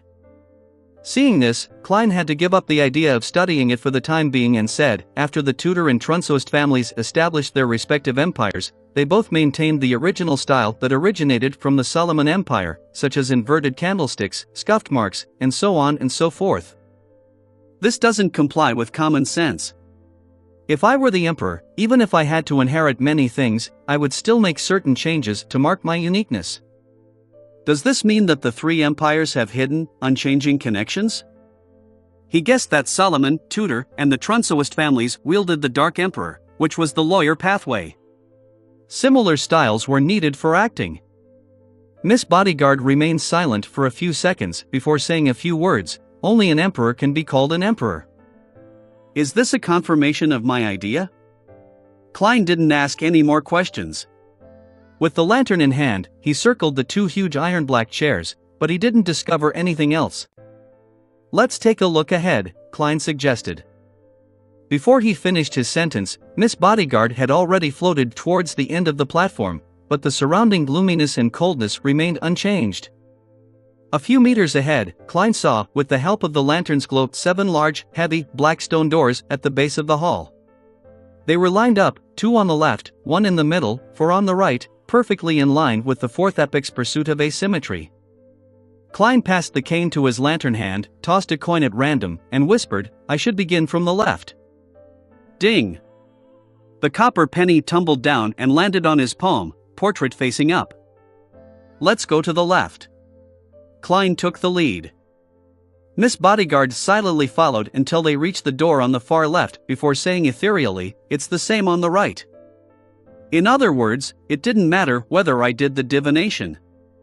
The corner of Klein's mouth curled up as he raised the lantern and examined the symbols and patterns on the door.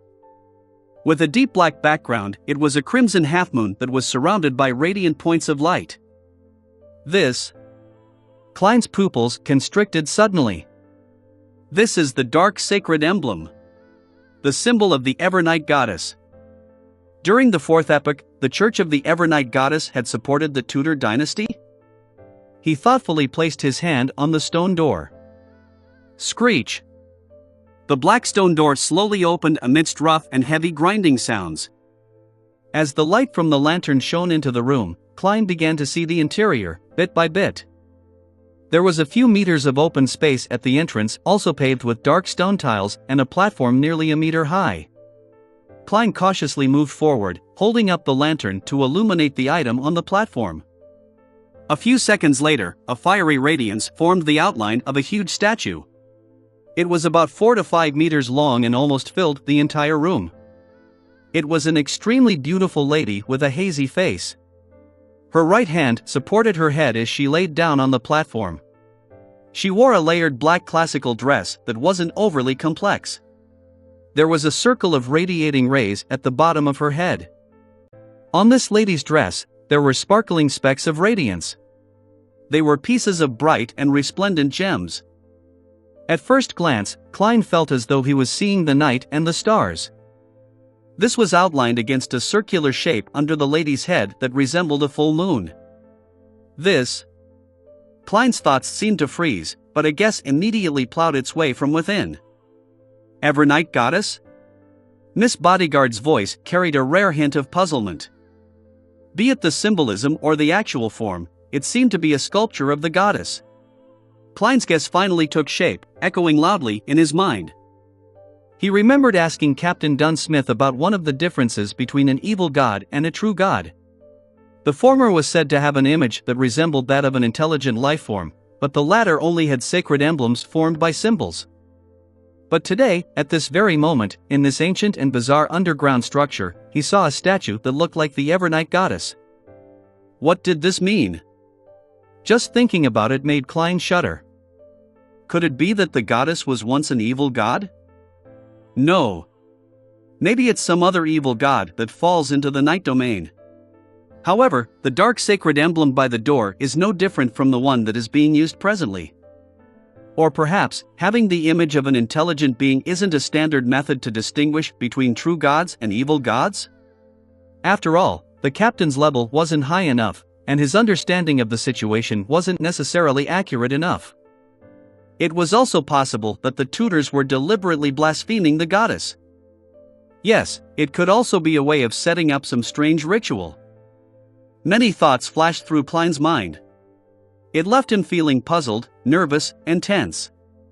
However, he also felt a strange feeling which couldn't be described. After looking around, Klein, who didn't see anything else, took a deep breath and said, "Let's go to the other doors and take a look. I wonder what the other 6 doors correspond to. Would it be equally strange and evil?" He thought gravely. Miss Bodyguard nodded slowly. Chapter 261, The Innermost Room. Chapter 261, The Innermost Room. Translator. Atlas Studios. Editor. Atlas Studios. When he was out of the room, Klein carefully held his cane and lantern in the same hand, leaving his left hand free so that he could retrieve the contents of his pocket as quickly as possible in the event there was a sudden turn of events. Inside, there were charms, Azek's characteristic, some tarot cards, and apart from the remaining Rosego's characteristic, the all-black eye, his pocket contained all the means available to him. Klein and Miss Bodyguard had barely taken a step to the side when the light of the lantern illuminated the emblem on the door next to them. It was a simple drawing of a baby surrounded by the symbols of wheat, flowers, and spring water. "The sacred emblem of Mother Earth," Klein said in a solemn voice. As a former Nighthawk, one of his basic skills was being able to distinguish the symbols of other churches. Miss Bodyguard nodded slightly, as though to confirm this. Her black Gothic regal dress looked even eerier and terrifying in such an environment and atmosphere. Her pale face looked like a grieving wraith under the illumination of the lantern. If any other adventurer were to come here and see this scene, they would definitely flee while stumbling out of fear. Holding his breath, Klein reached out with his left hand, pushed open the stone door, and raised the lantern high. He found that the layout here was very similar to the one before, like a perfect fusion between a small prayer room and a giant statue. Across the empty wheat-colored stone tiles, Klein illuminated the 3 steps ahead of him with a lantern. On the platform was a white stone sculpture about 4 or 5 meters tall. It was a plump and beautiful lady, with ears of wheat growing from her feet, and she was surrounded by spring water. Her dress seemed to flutter, and embedded in it, there were different herbs and flowers, as well as the depiction of different animals. The lady's chest was raised high, and in her arms was an adorable infant in swaddling clothes. She stood there, tall and sacred. "Don't tell me that this is the statue of Mother Earth?" Klein said softly with his lips curled. Miss Bodyguard didn't answer or deny it. After checking their surroundings, the duo left the room and opened the 3rd door nearby. Behind this door was a corridor that allowed 4 people to walk alongside each other. Ahead of them, it was dark and deep, filled with mystery and oddities. It was unknown where it led to. "Let's first confirm the situation behind the 4 doors on the right," Klein suggested. He didn't dare to rashly enter. Using her actions as an answer, Miss Bodyguard floated backward. The duo opened the 4 stone doors on the right, in succession. They separately saw the storm's sacred emblem, which was made up of the symbol of gales and stormy waves, the sacred emblem of the sun, which was surrounded by lines, the sacred emblems of the god of combat, which was made from the combination of the symbol for dusk and a sword-shaped symbol, as well as the sacred emblem of knowledge and wisdom, which was represented by an open book and an omniscient eye. In contrast, there were 4 suspected statues of deities in the room. A dignified middle-aged man in black armor, standing over churning waves, surrounded by stormy winds, with lightning flashing behind him and a trident in his hand.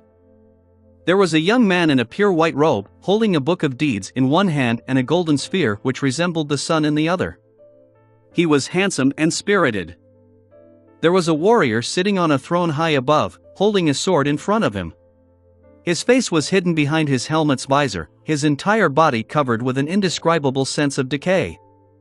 There was a hooded elder holding a book and the omniscient eye, with only his mouth, wrinkles, and long white beard exposed. Apart from the god of steam and machinery, there were 6 humanoid statues of the Orthodox gods in this strange hall. Considering the weak position of the Church of the God of Steam and Machinery before the appearance of Roselle, there seemed to be some sort of explanation regarding this problem. "This is really strange," Klein exclaimed with a sigh, partially because he couldn't stop it, and partially because he was testing Miss Bodyguard's reaction. This grand hall, which was 100 meters deep, actually had 6 of the Orthodox gods collected within it. This was something unimaginable in the current era. How could the Church of the 6 True Gods allow their gods to live in the same structure as the other gods? This was a custom that only existed during the 4th epoch?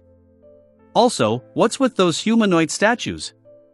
Although they look normal, unlike the sinister primordial Demonis and the true creator statues, they still give off weird vibes. Just what had happened to make the images of the 6 gods evolve into abstract symbols in this day of age? No. Perhaps it's been like this all this time, but the master of this place, a noble who's suspected to be a member of the Tudor family, purposely created statues of the 6 deities for some purpose. I thought of an item from a novel from my previous life, The Six-Soul Banner. While he waited for Miss Bodyguard's reply, Klein's mind wandered. Miss Bodyguard didn't answer his query and instead said blandly, "There's another door." That's right. Klein suddenly felt fear. From his point of view, doors placed in the middle often had a special meaning, perhaps the core region of this ancient structure. Of course, this also likely implied the highest amount of danger. In his opinion, doors placed in the center often had a special meaning, perhaps the core of this ancient building. Of course, this also meant that the situation was most likely the most dangerous. What are your thoughts on that area? Klein hesitated for 2 seconds and directly asked. Under the situation of not being able to use the gray fog to eliminate any interference, he felt that Miss Bodyguard's spiritual perception and spiritual instincts were more reliable than his divination means at present. After all, she was in a very special state, close to that of a spiritual body, allowing her to communicate with the spirit world without any obstruction to gain revelations. Miss Bodyguard closed her eyes and replied a few seconds later, "Very dangerous. But the danger is subdued. Once you venture deeper, don't touch anything. Subdued danger. Is this equivalent to having something sealed inside?" As Klein guessed, he and Miss Bodyguard walked to the central stone door and stepped onto the dark floor. The light of the lantern seemed to dim a little, as though it found it difficult to drive out the darkness ahead. Klein had his left hand in his pocket, holding Azek's copper whistle and a few charms. After about 30 steps, Miss Bodyguard suddenly stopped. Klein raised the lantern in his right hand and saw that the road ahead was blocked by boulders and dirt. On the left and right were 2 stone doors in the same shape as the ones in the main hall. The right side was ajar and filled with mud and stone. Perhaps this ancient structure was above ground back then, but for some reason, it eventually sank and collapsed, Klein mumbled. "There's only one direction we can choose from."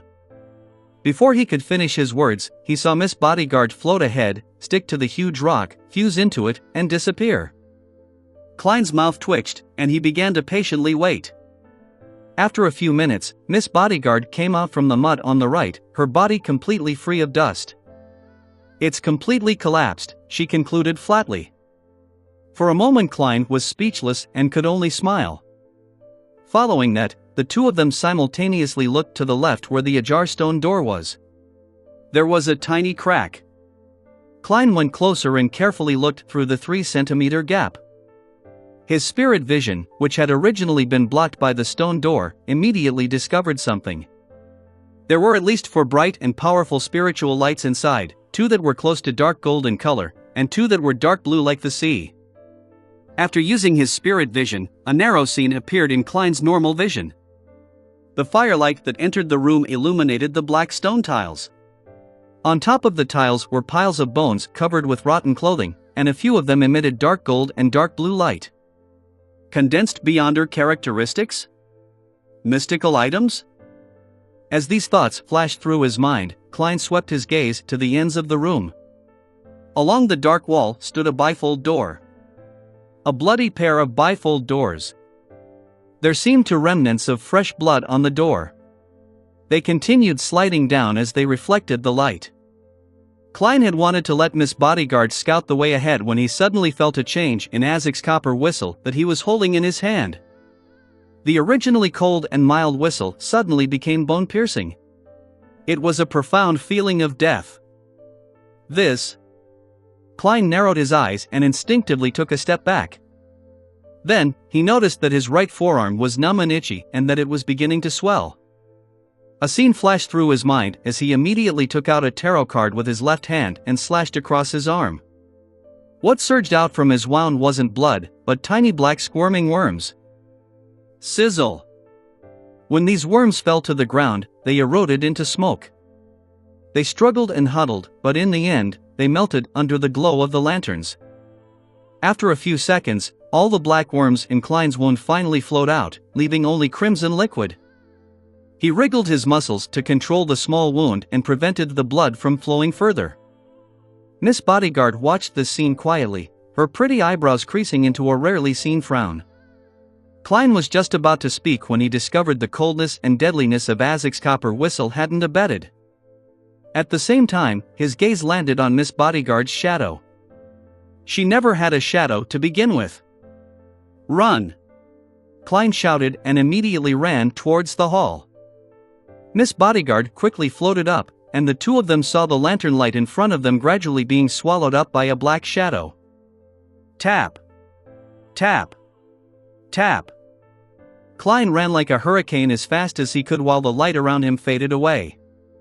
Tap! Tap! Tap! The shadow grew bigger and bigger, closer and closer, thicker and thicker. The light from the flame was about to be completely engulfed, and at that moment, the door was still a few meters away. At that moment, Klein instinctively rushed forward and then rolled across the stone door. The light from the fire suddenly brightened, and the uneasiness in his heart instantly disappeared. Azek's copper whistle also returned to its mild and cold state. Miss Bodyguard floated beside him as she turned around and looked at the passageway which had once again sunk into darkness. she said with an uncertain tone, "Evil spirit." Evil spirit? Klein almost drew a deep breath when he heard that. Fortunately, as a clown, he was good at controlling his expression and reactions. In the field of mysticism, evil spirits were extremely terrifying monsters. The best of them could even be said to be on the same level as high-sequence beyonders. An evil spirit is wandering within this ancient structure? For some reason, it's bound or imprisoned within that room? If it was an evil spirit, that explains why Mr. Isaac's copper whistle responded. An evil spirit can be considered as an undead creature. Klein stood up and also looked at the path, which was now submerged in darkness. He felt as if there was a pair of cold eyes staring at him. Chapter 262 Dream. Chapter 262 Dream. Translator. Atlas Studios. Editor. Atlas Studios. In the cold and gloomy hall, Klein suddenly shivered. He retracted his gaze and said to Miss Bodyguard, "Let's return." From the way Isaac's copper whistle reacted, it's likely that the room contains a terrifying evil spirit. Its danger level is highly likely to be above that of Nimble Right Master Rosago and Rear Admiral Hurricane Kalangos. It's been roaming these confines for centuries to thousands of years. Perhaps it's already equivalent to a high-sequence beyonder. If it wasn't for its experiencing difficulties in letting its powers escape the room, I would already be dead. Even if Miss Bodyguard is a powerful Sequence 5, there's no hope of us turning the tides of battle with our powers combined. One needs to be aware of one's strength. I cannot be enticed by the suspected beyonder characteristics and mystical items left in there. Greed often leads to death. Klein silently came up with a reason to convince himself. Miss Bodyguard turned her head to look at him. Without much emotion in her eyes, she asked, "What happens next?" Next? Klein silently gritted his teeth and said with deliberation, "Let Millet Carter get the police. Who knows when this evil spirit will escape?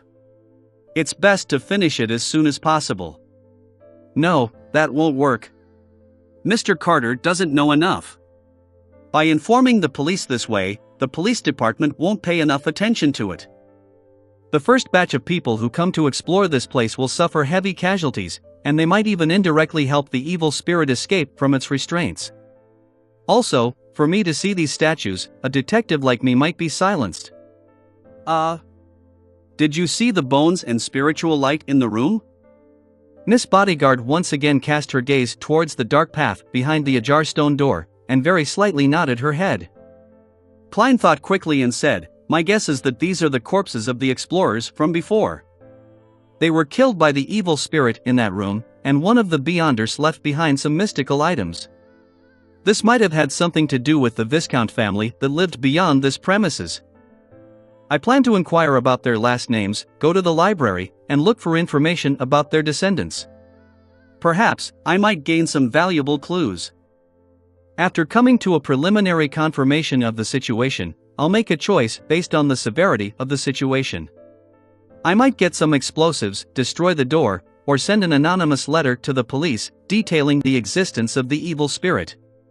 However, I'll have to think of a way to avoid the risk ahead of time. This isn't too urgent. I can take my time." Miss Bodyguard quietly listened to what Klein had to say. Looking ahead, she said in an ethereal voice, "Are you not considering to get people to exorcise this evil spirit? Even if there were no mystical items left behind, the remains after the evil spirit dissipates are still precious enough." "It's the first time I've seen you talk so much." "Probably." Klein replied without hesitation, "The risk is too high. I think my life and health are more important." He organized his words and added, "The most powerful person I know is you.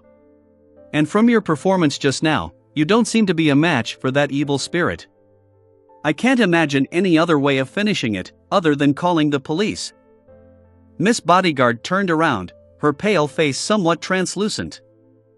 "You still have some sense," she commented calmly, then drifted toward the exit of the ancient hall. "Other than being suspected to be under the true creator's influence, in what way do I look like a madman?" Klein silently lampooned. He held the lantern and cane and followed behind Miss Bodyguard. Throughout the entire process, he felt as if he was being watched by the cold eyes of the dark corridor. It was only when they walked out of the stone door that suffused an ancient aura did the feeling suddenly disappear. Klein turned around and closed the door, sealing the inverted candlesticks, scuffed marks, and the creepy statues of the six deities, allowing them to continue their 1,000-year-long slumber in that unchanging darkness and silence. Patting the dust off his clothes, he switched the lantern in his other hand and hurried back to Millet Carter's basement. As for Miss Bodyguard, she had disappeared into thin air as usual. Millet Carter was pacing about in the basement. When he saw Klein exit, he hurriedly asked, "How is it? What's the situation inside?" Klein had long thought of an excuse as he said with an expression of fear, "Terrible, there are a lot of snakes in there, and many spots have collapsed. I plan to gather some information, gather some manpower, and once preparations are done, do another round of exploration. During this period of time, it's best that you don't send anyone in. Believe me, there are more venomous snakes in there than you can imagine." Millet drew a gasp and asked in fear, "Will they slither out? Do you know any experts that can deal with the snakes?" Klein immediately nodded. "I'll get people to help and try my best to deal with this matter. It's the cold autumn now, and the snakes aren't willing to move. As long as you don't send anyone to disturb them, nothing will happen." "Okay, please hurry. I'll close this door and prevent anyone from entering." Hearing that, Millet relaxed a little. When Klein saw that his employer was truly intimidated by what he said, he quickly put down the lantern, nudged his gold-rimmed spectacles and said, "Next up, I'll gather some information. I'll first gain a preliminary understanding of the layout of the underground structure before I explore it again. That requires you to tell me which Viscount was the original owner of this house." Millet had bought this building precisely because it was an estate of a former noble, so he answered immediately, "Viscount Pound." "What do you know about him and his family?" Klein asked in a professional manner. Millet pondered and said, "Not much. I only know that he won his aristocratic title in the Battle of the Violated Oath. It once enjoyed an illustrious period, but decades later, suddenly declined due to unknown reasons. The family kept losing its heirs, causing it to eventually have to seek out distant relatives to keep the aristocratic title. And the new Viscount Pound is, haha. He squandered most of the family's fortune, and he was demoted to baronet by the king. He's probably still in Backland and can go bankrupt at any moment." Battle of the Violated Oath? The Battle of the Violated Oath that began in 738 during the Fifth Epoch? Having successfully graduated as a history student, Klein instinctively recalled the corresponding knowledge. The war that happened about 6 centuries ago was a war involving religion. The southern Phaenopoter kingdom originally believed in both Mother Earth and the god of knowledge and wisdom, but due to some influencing factors, the two churches began to be at odds with each other, and their believers often clashed. During that period, its two neighbors in the north, the Lone Kingdom and the Intis Kingdom, seized the opportunity to start a war in the name of protecting freedom of religion. In the later stages of the war, the Phaesac Empire joined the fray and attempted to destroy the ploy by Lone and Intis. However, they still failed to turn the situation around. The result of the war was that the border between Leon and Phaenopoter, as well as Intis and Phaenopoter, countries such as Lemberg, Mason, and Seeger, gained independence. They mainly believed in the god of knowledge and wisdom, leaving the Church of Mother Earth as the only religion in the Phaenopoter kingdom. The conflict that lasted 5 years was called the Battle of the Violated Oath, because both sides of the war accused their adversaries of violating the Holy Oath at the end of the Fourth Epoch. After that, there was more than 300 years of peace in the northern continent. This didn't mean that there was no conflict between nations, but rather, there were no wars on that scale again. It lasted until Roselle invented the steam engine and improved the sailboats and artillery. This is the information recorded in the history textbooks. Thinking about it now, since it involved faith, there must have been some Beyonders from the church involved. There must have been an intense Beyonder war. However, it's said that that era was a period with few Beyonders. Squadron battles? Could the Pound family's sudden waning and continuous loss of heirs which happened decades ago, have something to do with the discovery of the ancient structure underground? Klein thoughtfully asked, "Do you know where Baronet Pound currently lives?" "I'm sorry, I don't know." Millet shook his head slightly. Klein asked a few more questions, but seeing that he couldn't get any more information, he bade farewell and returned to 15 Minsk Street. It was almost 5 in the afternoon and the sky was as dark as the night. Klein thought that the public libraries would have been closed by then, so he temporarily put aside the underground structure and prepared dinner for himself. He had wanted to learn to make Fena Potter noodles based on a recipe in the newspapers, but he ended up with noodles mixed in meat, sauce, and vegetables. To his surprise, it tasted pretty good. After having had his fill, Klein tossed a coin casually, divining if he should inform the police. He received a negative answer. The Backland evening was as serene as other cities, at least in Sherwood Borough. Klein was sleeping soundly, wandering through different dreams in an adrift manner when he suddenly realized, with a jolt, that he was dreaming. Someone is invading my dreams? Klein resisted the urge to frown and pretended to look around in confusion. He found himself in a scorching yellow desert. A roar suddenly came from the sky, and a huge monster dyed in black and gold flew over. The creature had a thick, lizard-like body and a pair of wide wings covered in a hide on its back. It descended and blotted out the sun in the sky. A dragon. A powerful dragon. Klein saw scales the size of a plate, a gaping mouth that emitted pure light, and 2 dark golden vertical pupils. Roar! The dragon spat out a beam of light that seemed to envelop everything. Soon, large swaths of the desert was obliterated.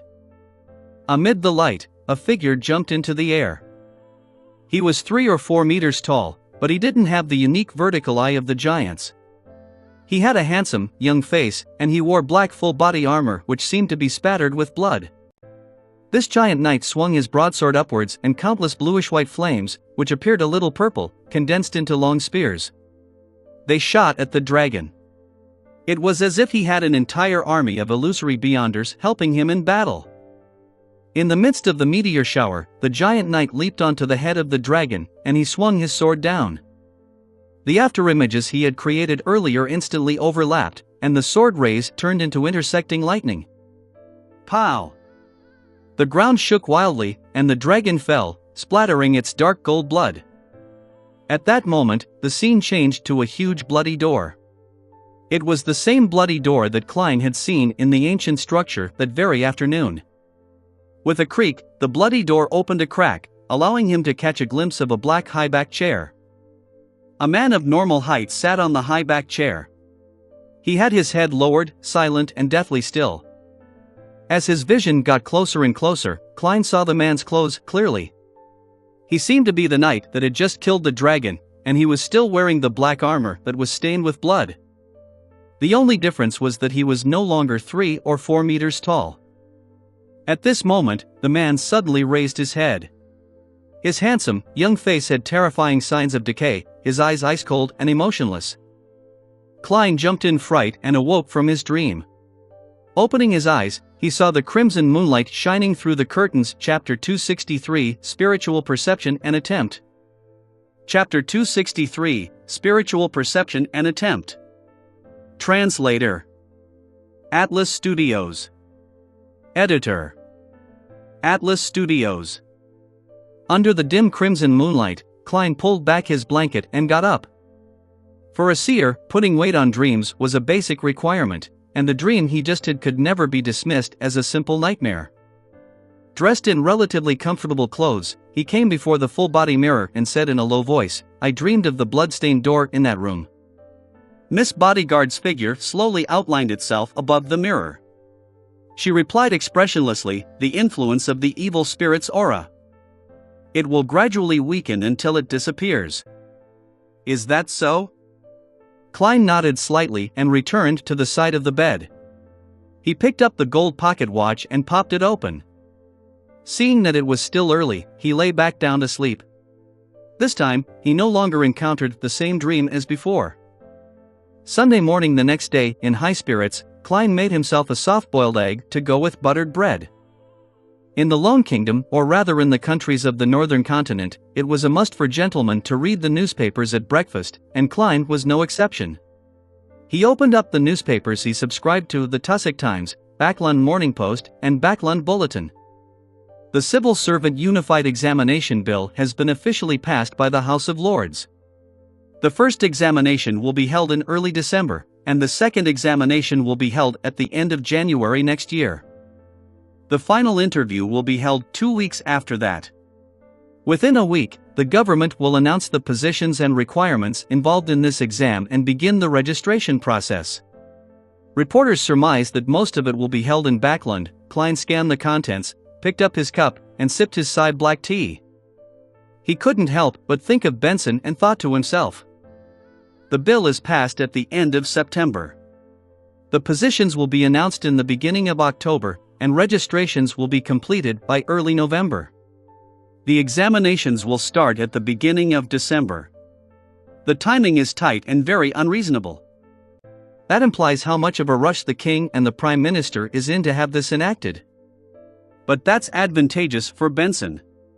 He prepared 2 months ahead of everyone else. Even if he can't compare to the elite graduates of the universities, he would definitely be able to beat most of his competition, and the positions the elites are aiming for wouldn't clash with his. He should be fine. Klein wanted to tap his chest 4 times to draw out a crimson moon and say may the goddess bless him, but then he remembered that Miss Bodyguard was nearby and resisted the urge. After all, he had claimed to be a believer of the god of steam and machinery. After finishing his last mouthful of bread, he continued reading the papers. Both houses have passed the National Atmospheric Pollution Council bill, allowing the government to set up such an organization. The coming month will be a critical period for the various parties to become a member of the council. An independent alkali industry public prosecutor has been approved with the goal of minimizing the pollution levels in acid and alkali factories. The 5th page doesn't have an advertisement for the purchase of goods from the Ernst firm. There's no need to consider participating in the Beyonder gathering tomorrow night. Tingen City, 2, Daffodil Street. Benson read and reread the news in the papers, forgetting the bread on his plate. The Civil Servant Unified Examination Bill was passed? Dressed in a long, black dress, Melissa looked at her brother, who was acting oddly. The newspapers from the past few days had been playing up the bill that would be passed this time. Benson finally put down the newspaper, wiped his black hair, and exhaled slowly. Yes. At this moment, the two of them suddenly fell into silence. The room was completely silent, it even lacked the sound of knives and forks colliding with the dining plates. The indescribable atmosphere was broken by Bella, the maid who came out of the kitchen. Benson smiled and said, "This is foreseeable. Actually, the most important thing is the previous piece of news." Oh? Melissa's expression was unusually quiet. Benson took a bite of his bread and smiled. The news that the Backlund Polytechnic will be restructured into a university. It'll formally accept students next year. It won't need tests on grammar and classical literature, but will instead focus on the technical aspects. It's very suitable for graduates and students of technical schools everywhere. Melissa, I think you can try. But, Melissa subconsciously retorted. Benson interrupted her with a smile. Its tuition will be half as cheap as the Tingen, Perth, Kvoi, and Backlund and the other universities. It's equivalent to the Constant Industry University in Mid-Seashire, and there will be even more opportunities for scholarships. Melissa, don't you like machinery, steam, and this stuff? This is the best opportunity for you to have access to much advanced and deeper knowledge. Give it a try, how about it? Don't worry about wasting money. Although that money can allow us to maintain our present lives without working, we're still young. We must not define our lives like this. As you can see, compared to a few months ago, my grammar has improved a lot. It might be better if we change environments. I know you can't bear to part with Tingen and this place. Well, we'll come back eventually, but not when we're young. Melissa looked at the various components on the tea table as her lips moved a few times and she said, "What about Bella?" After Klein's death, she didn't want to hire any more maidservants, but when she thought of how tragic Bella's life would be after she lost her job, she gave up on the idea. After all, the extra expense of 5 soldi a week was already nothing to the Moretti family, which had an annuity of at least £300. To this, Benson shook his head and laughed. There are still a few more months before that happens. We can let Bella find a new job ahead of time. Before that, we will continue to pay her and provide her with a bedroom. Furthermore, her cooking skills are much better than before, so she can apply to be a chef at someone's home. It's a pity. Ha. Of course, everything depends on the premise that you can pass the entrance exams at Backlund's University of Technology. He had wanted to say that it was a pity that Bella didn't have much time to learn how to cook, but after looking at Melissa's gloomy expression, he forcefully changed the topic. Before Melissa could say anything, Benson smiled and touched his hair. I'm planning on resigning tomorrow and will focus on preparing for the exam. Most of the positions are said to be in Backlund. That's my goal. I hope we can go there together. Melissa was silent for a moment before she slowly nodded her head. At the same time, she put down her fork and knife, wiped her mouth with a napkin, and said, I'm going to the bathroom. All right. Benson watched his sister leave the dining table, and the smile that had been plastered over his face rapidly vanished. He took out the silver pocket watch with the vine leaf patterns, took a close look at it, and sighed very quietly. During the whole of Sunday, Klein busied himself with the public libraries in the Sherwood Borough in search of information related to Viscount Pound, but the Viscount's family didn't have a single biography, nor did it arouse the interest of any historian to conduct a special study. They were scattered across the annals of history, and Klein, who had no search function to use, felt a throbbing pain in his head as he faced the vast collection of books and essays.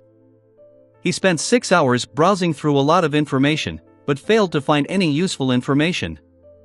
I have to find someone who has a deep knowledge of the history of the nobility. Or I have to bribe someone in the police department to get the address of Baronet Pound. He's an aristocrat, and the police department must have a corresponding record, and there aren't many aristocrats. When Klein got home, he stood in front of the mirror and talked to the air. The surface of the mirror quickly outlined Miss Bodyguard's Gothic regal dress and the black bonnet on her head. She nodded slightly, as if agreeing with Klein. She then suddenly spoke out in a dreamy voice, the employment period is over. I know, the 3 days are up. Klein thought for a moment and asked, if I can obtain some clues about the Pound family, would you like to know? Miss Bodyguard didn't answer but gave a slight nod. Through Merrick? Klein asked. After nodding her head again, Miss Bodyguard bent down, lifted up her skirt, and bowed. Her figure quickly disappeared, and the reflection in the mirror was no longer anything special. Klein looked around and didn't relax as a result of that. He proceeded systematically to prepare dinner and fill his stomach. He waited until it was late in the night before returning to his bedroom and drew back the curtains. Then, he took out the iron cigarette case and reached out to touch Rosego's all-black eye. A series of illusory roars immediately rampaged through his mind, seeming to tear apart his mind and destroy his thoughts. With great difficulty, Klein resisted the pain which was making his head explode. Once again, he saw the black threads spreading out from different parts of his body. They were densely packed and illusory, reaching out endlessly. He quickly released his grip to escape from the negative influence. After nearly a minute, everything returned to normal. Phew, I can finally go up to the gray fog and verify the spiritual perception I had before. Klein silently said to himself as he quickly set up the ritual, summoned himself, and responded to himself. Then, in his spirit form, he carried Azek's copper whistle, picked up the iron cigarette case, and returned above the gray fog. Klein sat at seat of honor at the ancient long table, using his fingers to create spiritual flames and burning the blood-stained documents in the corner and any other items that were no longer needed. When he was done, he opened the iron cigarette case and was surprised to find that the all-black eye had become silent, no longer showing any signs of madness, but that corruptive influence was still settling within. It just wasn't active, as if it was in hibernation.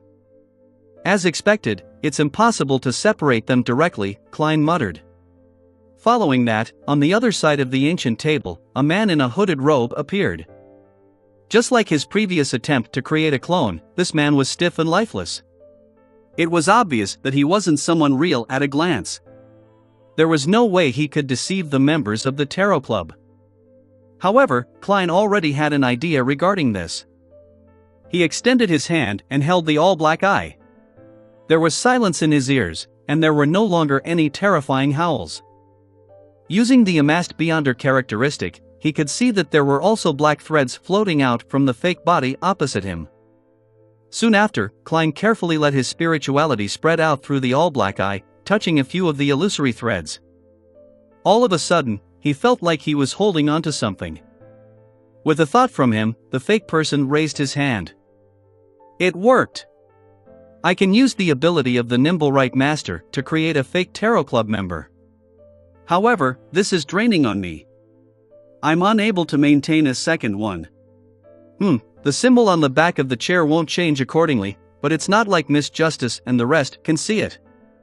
Klein happily practiced, over and over again, even learning how to manipulate his clone's throat and mouth to let him speak. When his spirituality was almost exhausted, he smiled and said to the fake person in front of him, "Welcome, new member. Which tarot card do you wish to draw?" After saying that, he closed his mouth. The fake person opposite him lifted his hand to stroke his chin as he laughed hoarsely. "World. I choose the card the World." Chapter 264, A 5-Person Gathering. Chapter 264, A 5-Person Gathering. Translator. Atlas Studios. Editor. Atlas Studios. If the Fool signified the beginning of the Tarot Club, then the World signified the end, a perfect ending of a cycle and sublimation. Klein had named his Smurf the World because he hoped that it would lead to a beautiful beginning and end. In the future, I'll be able to make the world make requests or do things that wouldn't be convenient for me. This will greatly reduce the possibility that my image as Mr. Fool will collapse. With an alt, no, a Smurf truly is what makes life complete. Klein sighed in relief and waved the world away. Following that, he spread out his spirituality, wrapped himself, and stimulated a descent into the gray fog and returned to the real world. He had left Rosego's all-black eye above the gray fog. After all, he couldn't usually use the item anyway, and he had to constantly worry about having it discovered by others or losing it. After putting away the summoning ritual materials, Klein looked up towards the crimson moonlight that passed through the curtains, filled with anticipation for tomorrow's gathering. When it came to understanding the aristocracy, he believed that Miss Justice would definitely surpass 99% of the people of Leon. And with his Smurf, the World, he could directly ask her about the Pound family without worrying about affecting his image as the Fool. Of course, this had to be done in a more tactful manner. After all, Detective Sherlock Moriarty was also looking for information on the Pound family, and only with enough information would he be able to perform a divination above the gray fog. Phew! Klein thought hard for a while before he relaxed and fell asleep. After entering the gray fog, it was as though the remnants of the evil spirit's aura had completely disappeared. Klein slept until dawn, but he didn't see the sun because of the thin fog outside. He continued as planned, heading to the rest of the public libraries in Backland, but he no longer queried the librarians nor did he mention the Pound family. He only leafed through the materials concerning the nobility by himself. At 20 minutes to 3 in the afternoon, Klein entered the mysterious space above the gray fog ahead of time. Inside the vast and ancient palace, he sat down at the seat belonging to the Fool. He conjured the fake world on the opposite side of the modeled bronze table as he familiarized himself with operating the world. After a few minutes, Klein took out his pocket watch and glanced at it, sending a message to the crimson star that symbolized the sun to prepare for the gathering. While he waited, he played with the all-black eye and fitted it with a silver chain. Then, he wound it around his right wrist and covered it with his sleeve. At 3 in the afternoon, rays of light shot out from the palace that resembled a giant's residence. Justice, the Hanged Man, and the sun, each projected a blurry silhouette dyed in crimson. "Good afternoon, Mr. Fool." "Good afternoon." Audrey was about to greet every member of the Tarot Club when her gaze suddenly fell upon the figure seated at the very end. It was a stranger wearing a hooded black robe. He was also illusory and hazy. This is? Audrey looked at Mr. Fool with both puzzlement and delight. Has the Tarot Club grown bigger again? Is it Furs or Zio? No, the height doesn't match. Is it someone else? While Audrey was deep in thought, Klein leisurely leaned back and said, "This is a new member, Mr. World."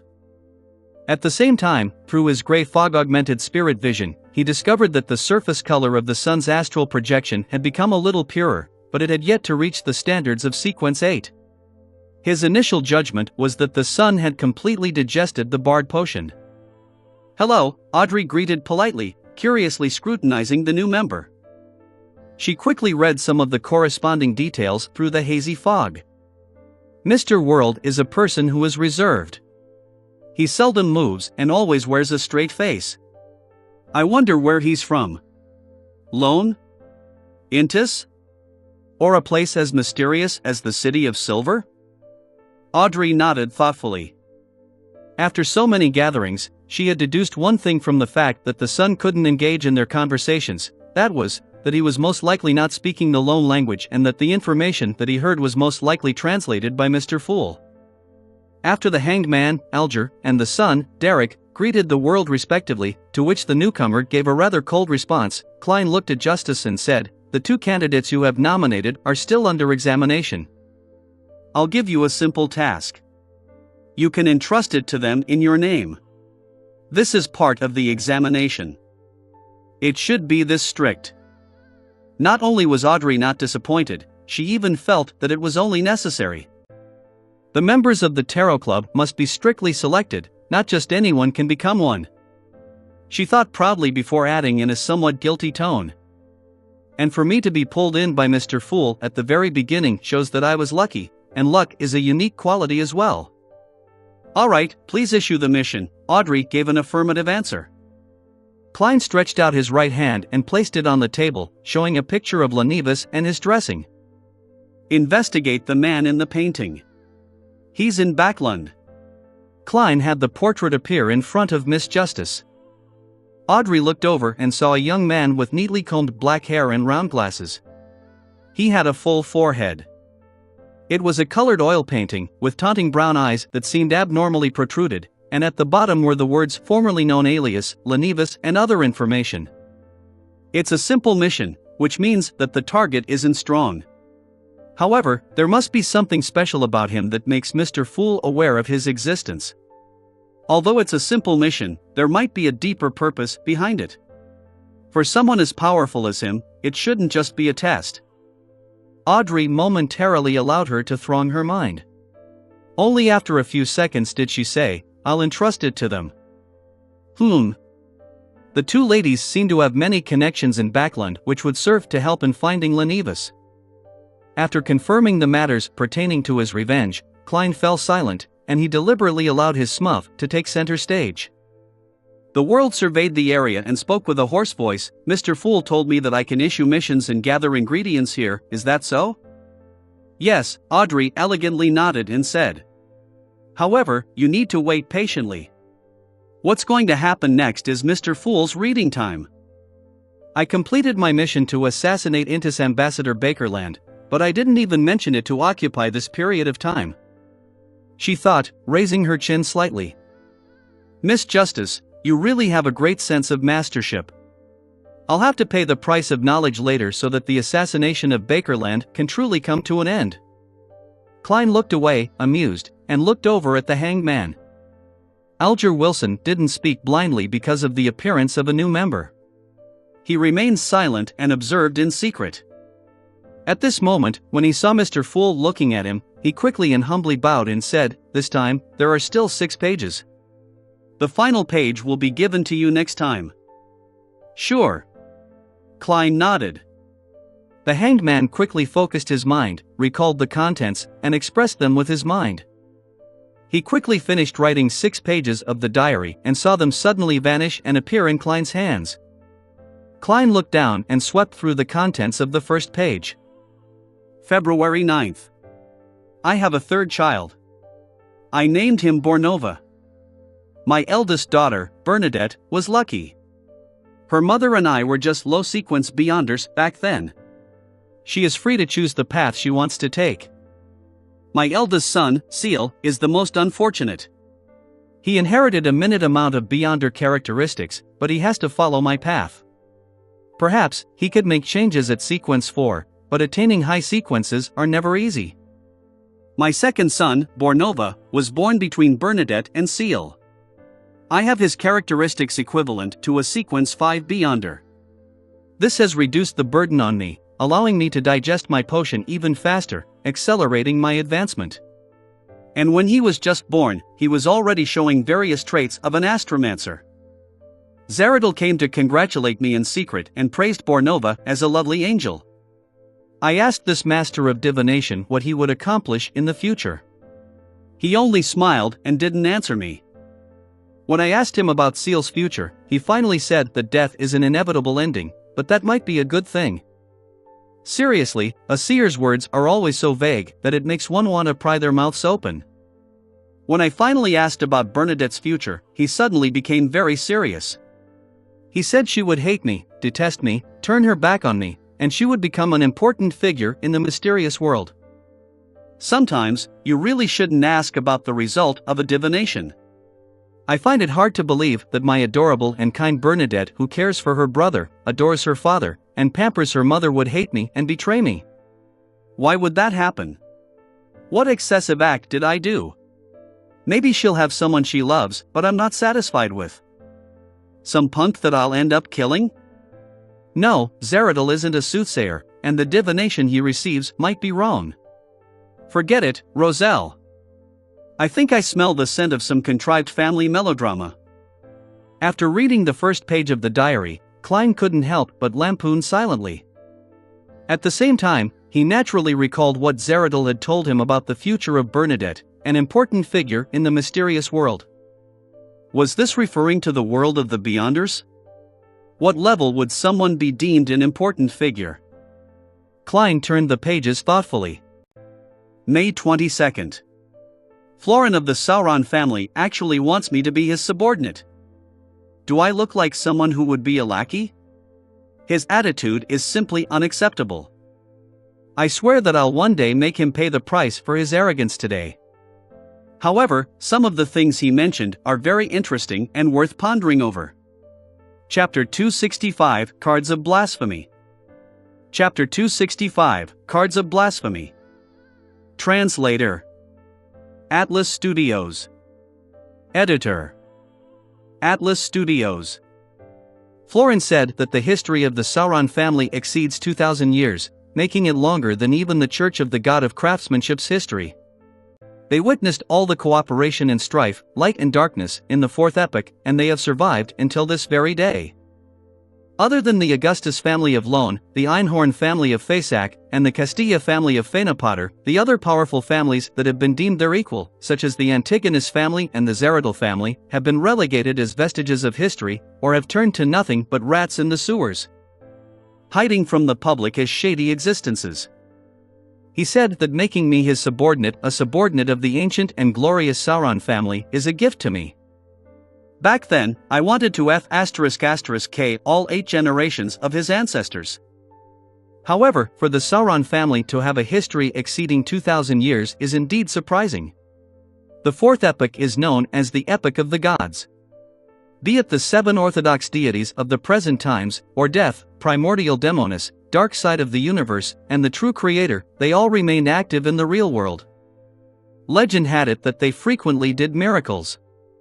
For the Sauron family to last to this day and enjoy its current high standing, it's definitely not an easy matter. Their long history has given them far more than just arrogance. They must be hiding many secrets, and perhaps even extremely terrifying sealed artifacts. They are truly a colossus that stands tall above the earth, one that people can't look straight at. Upon reading this, Klein had a lot of ideas. For Roselle to be able to overthrow the rule of the Sauron family, he must have experienced a horrifying and heart-stirring struggle. Even if the Sauron family didn't have a great 0 sealed artifacts, they definitely had no lack of great 1 sealed artifacts. Adding to the possibility of having high-sequence beyonders, even if the Church of the God of Steam and Machinery fully supported Roselle, it's unlikely that any good outcome might come out of it. Could it be that before all of that happened, the Sauron family was already beginning to wane and weaken? And the Intis Revolution was just an external manifestation of this state? What did they experience during that period of time? Did they lose sealed artifacts? Did the high-sequence beyonders die? Did that attract the attention of many ambitious people? Judging from this diary, the Augustus family of Lone is no stranger to the Antigonus and Zeradal families. Internally, they should have corresponding records. The Sun had previously mentioned that the City of Silver has endured for more than 2,500 years in the Dark Ages. According to my initial judgment, that's the date of the Cataclysm. In the past 200 years, the Sauron family claimed to have a history spanning more than 2,000 years. I wonder if it will extend to the point before the City of Silver. I'll try to find an opportunity to mention the Sauron clan and see the Sun's reaction. If the Sun still has a look of stupefaction, it would indirectly mean that the Sauron family only rose up after the Cataclysm. Perhaps they had benefited greatly from the Cataclysm to become nobles in the Fourth Epoch and royalty in the Fifth Epoch. Well, even if the Sun doesn't know, it doesn't prove it completely. Perhaps he didn't learn his history well.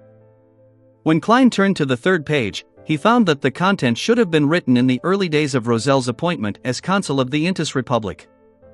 From the diary entries on this page, it can be seen that Roselle had developed and promulgated a new civil code which encouraged inventions, protected trade, and the incubation of the Industrial Revolution.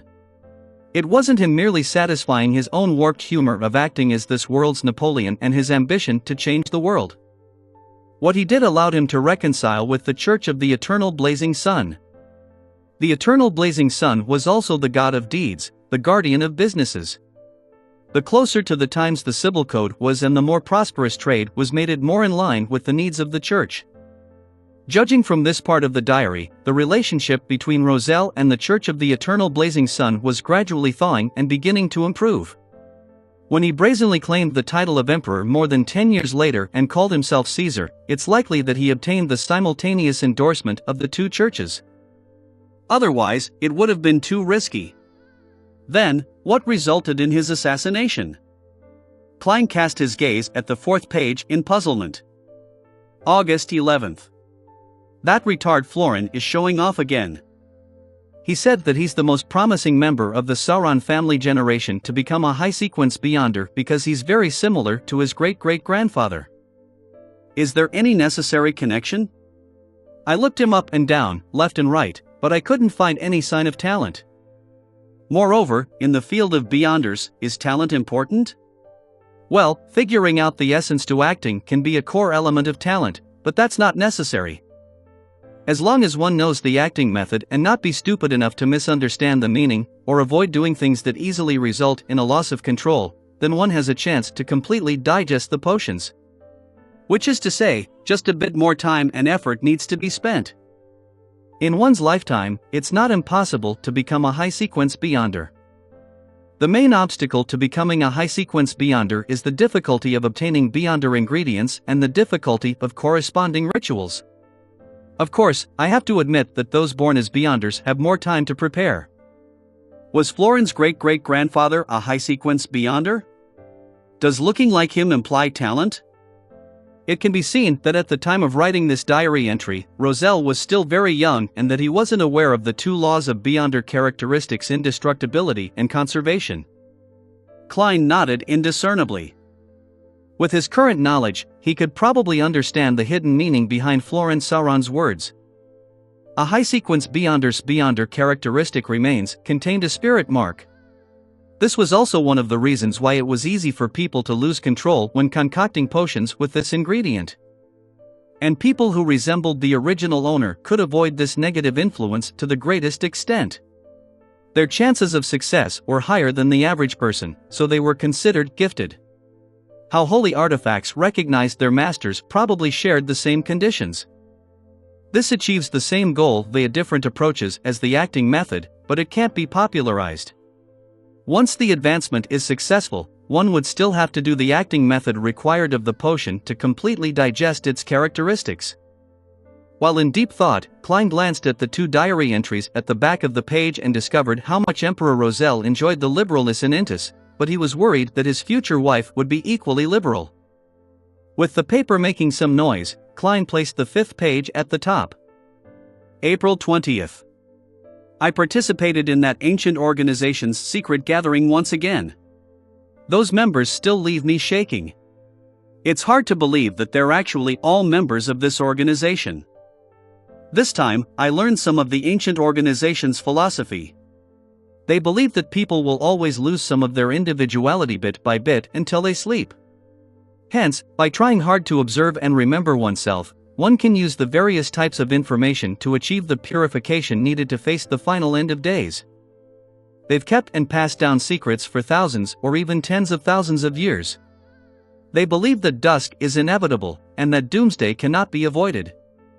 They believe in the original creator and believe that he is not truly dead. When dusk comes and everything ends, he will wake up from his slumber and let everything return to him. He will create a new world, a new history. All of the actions from this organization stem from this belief. It can be said that they show great animosity to the true creator.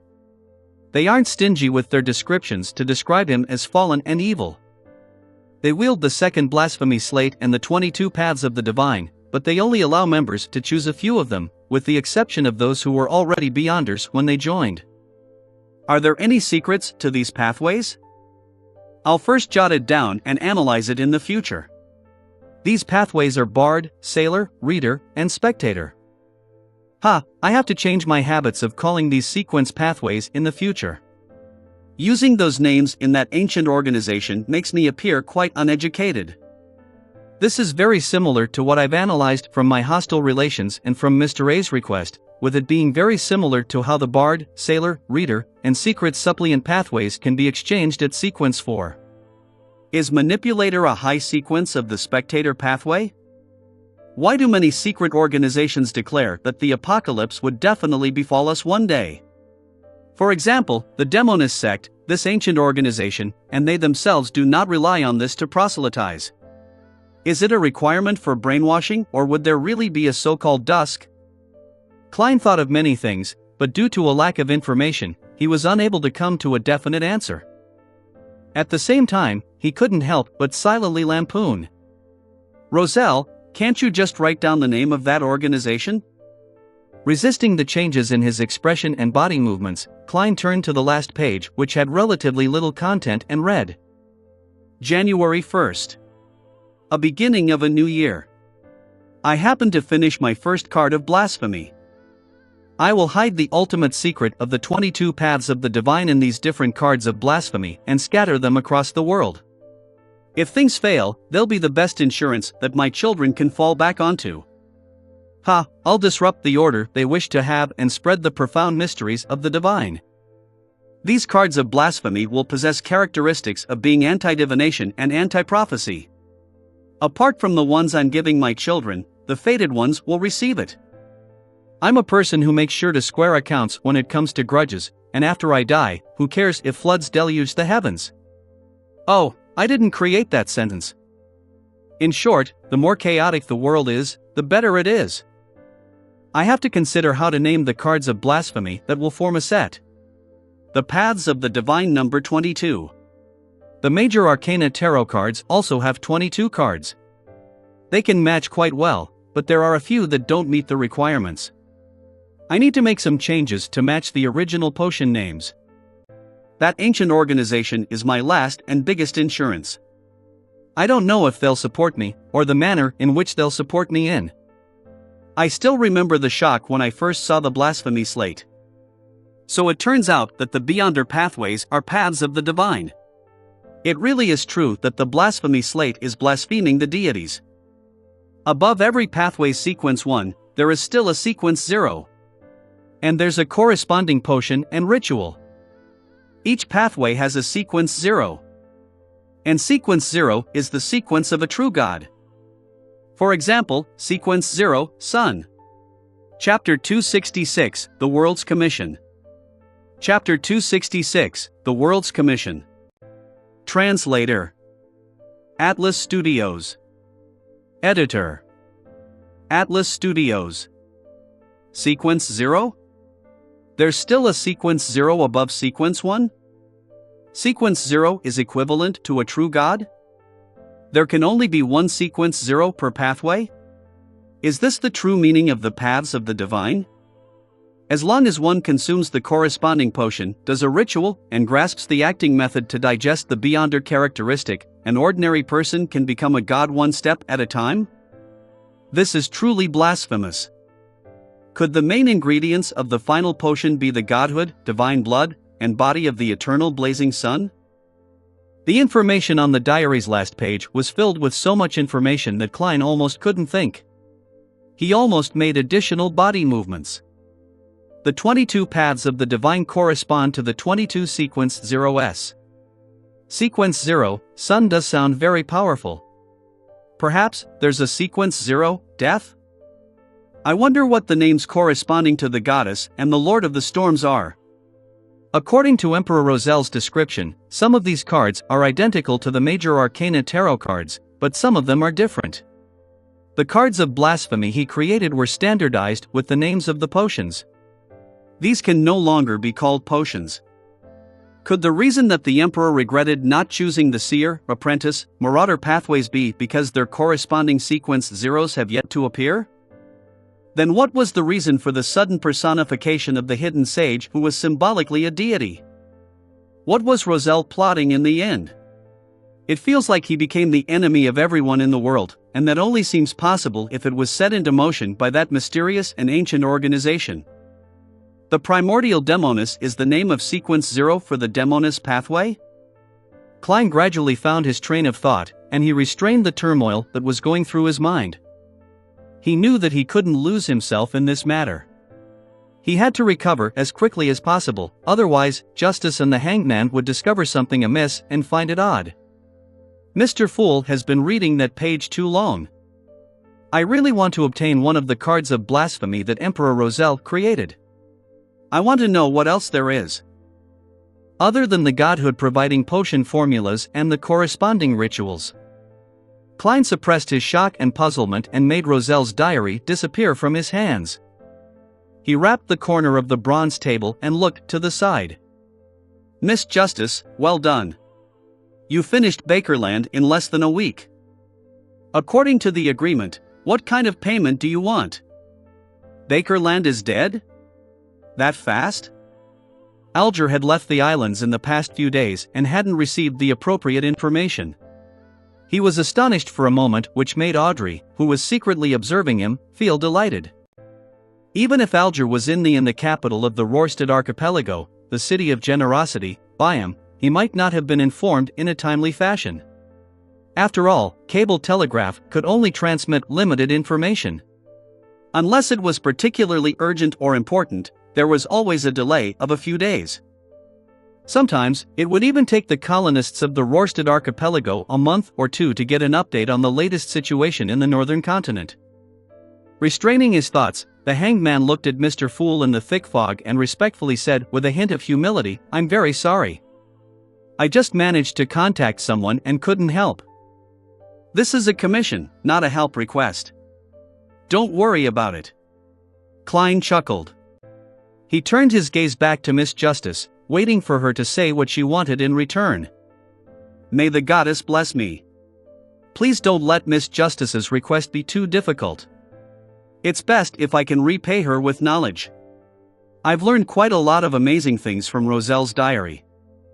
Klein silently prayed to the goddess. Of course, he was very clear that with the gray fog separating them, the Evernight goddess definitely wouldn't be able to hear his prayers. Audrey's eyes darted around as she thought for a few seconds. Be honest and not greedy, Audrey, and stick to your principles.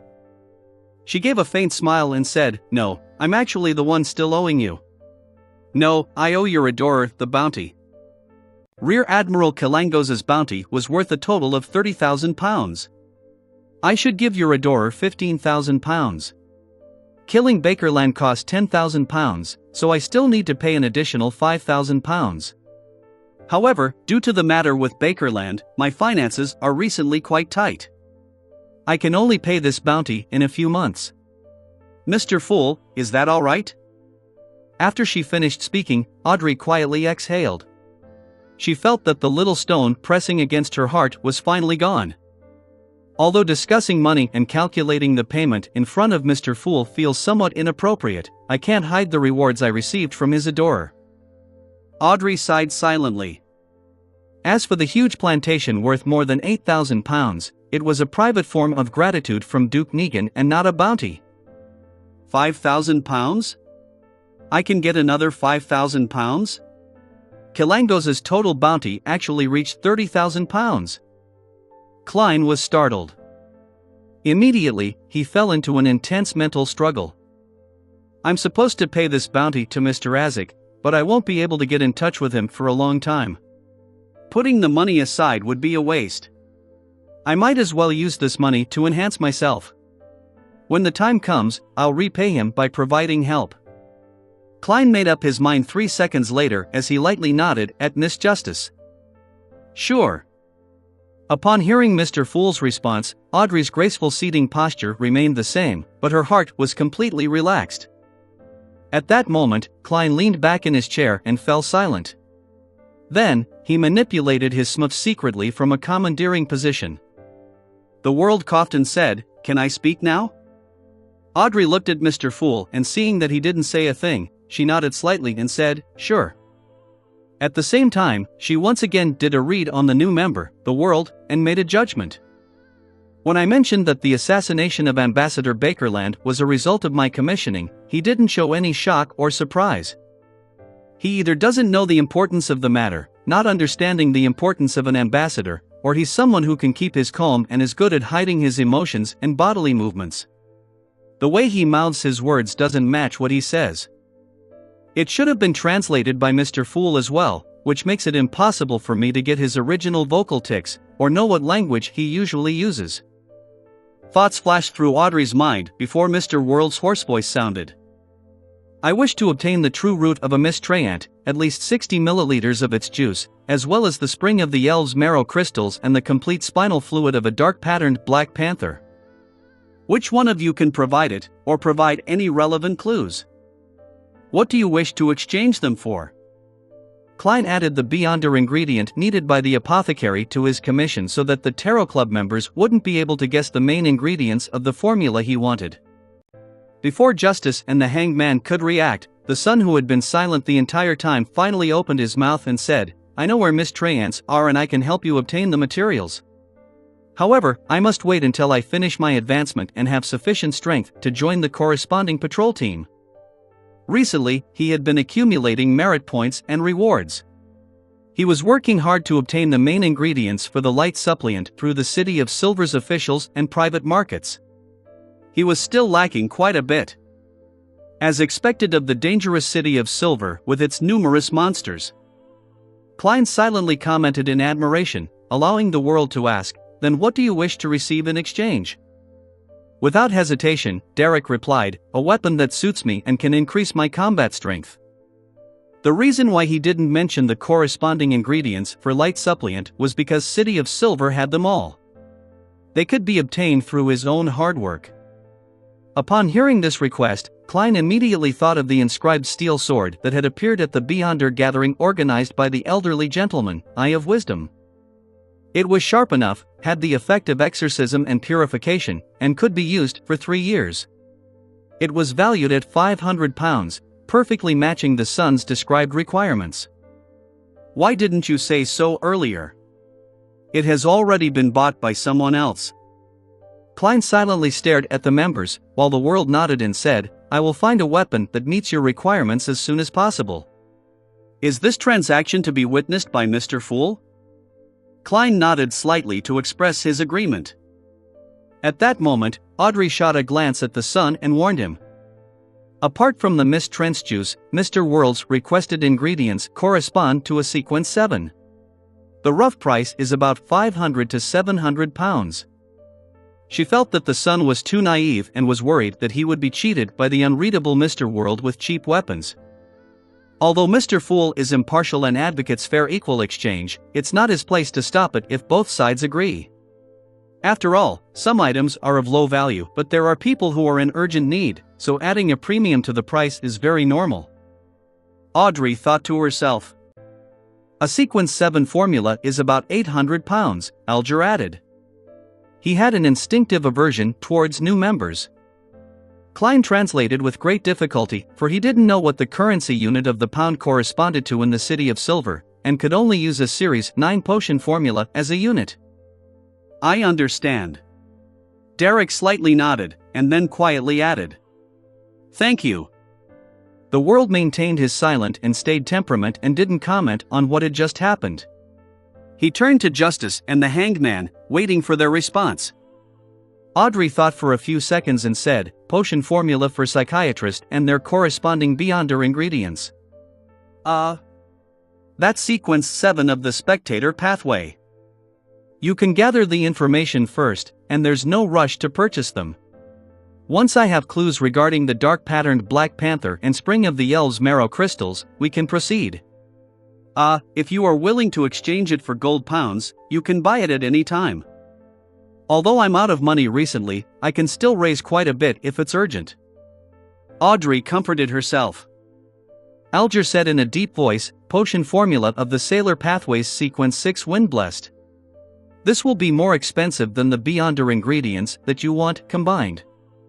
If you find it, you can think of the additional payment needed to make up for the difference. I can't guarantee that I'll be able to help you gather those ingredients.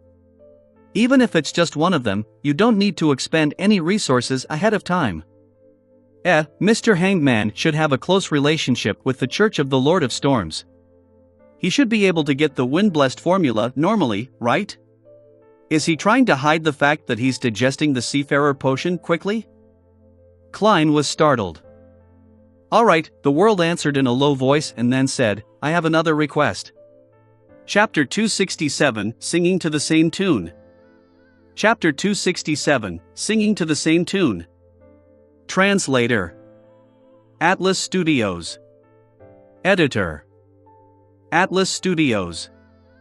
The world looked around and said, I want to get information about all the abject nobles in the Lone Kingdom, including their current addresses. The more details, the better.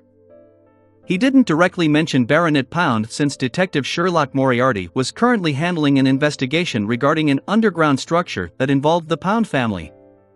Klein didn't want Justice to figure out the world's identity through this connection.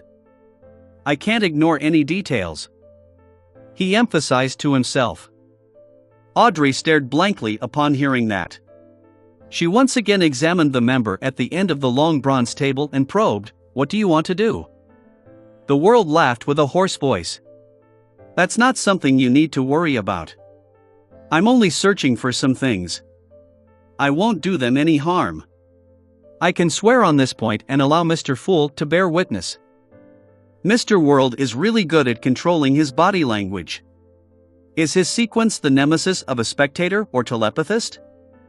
Audrey thoughtfully nodded and said, I know some information about abject aristocrats, but it's not sufficiently detailed, concrete, or comprehensive. I need some time to gather all of it. It'll take 3 or 4 days, is that okay? As a noble, it was compulsory to have some knowledge about people in the same class.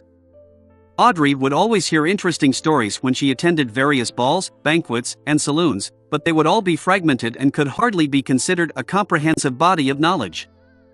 After all, she wasn't an expert in this field, and she still needed to fill in the details by flipping through books, asking around, and checking references to not miss any abject nobles. No problem. The world laughed deeply. Then, what payment would you like in return? The things I can pay you with right now are some secret history from the Fourth Epoch, knowledge of some beyonder pathways, and a few formulas. But frankly, I don't think that information concerning abject nobles is worth sequence 7 or 8 potions. If you have any other requests, I can attempt to complete them. It's not of equal value to sequence 8 or 7 potion formulas, which means I'm unable to make a corresponding request for the psychiatrist formula. Audrey began to ponder seriously. During this process, she sneaked a glance at Mr. Fool, hoping for a hint, only to discover that Mr. Fool was shrouded in the gray fog and had no reaction whatsoever. He was like a god staring at the land beneath him. "All right." Audrey finally made a decision and smiled. "I want to hear about knowledge regarding other Beyonder pathways, but this is on the premise that I'm not aware of them." "Dear Mr. Fool, can you be the judge for this?" "Yes," Klein answered calmly. "Then, let's have a private conversation." Audrey looked at the world. At that moment, Klein rapped the table, isolating the sun and the hanged man from hearing or seeing the exchange. He deliberately nodded to his smuff, indicating that they could begin their private conversation. The world looked at Miss Justice and spoke with his usual hoarse voice. "Do you know anything about the Demonist sect?" Audrey recalled the information she paid the hanged man Alger £1,000 for and answered briefly with caution. "I know what they believe in and what era they began from, as well as the Beyonder pathways they control and the inclination of their upper echelons." The world laughed hoarsely and said, "I understand. You don't know much. The Demonist sect controls the assassin pathway. The sequence 8 is instigator." "That's what I know," Audrey said, partially to inform the world, and partially to show her anticipation. The world raised his hand and stroked his chin before saying, "Then, do you know the corresponding sequence 7? Audrey shook her head slightly. "I'll be very happy to hear it from you."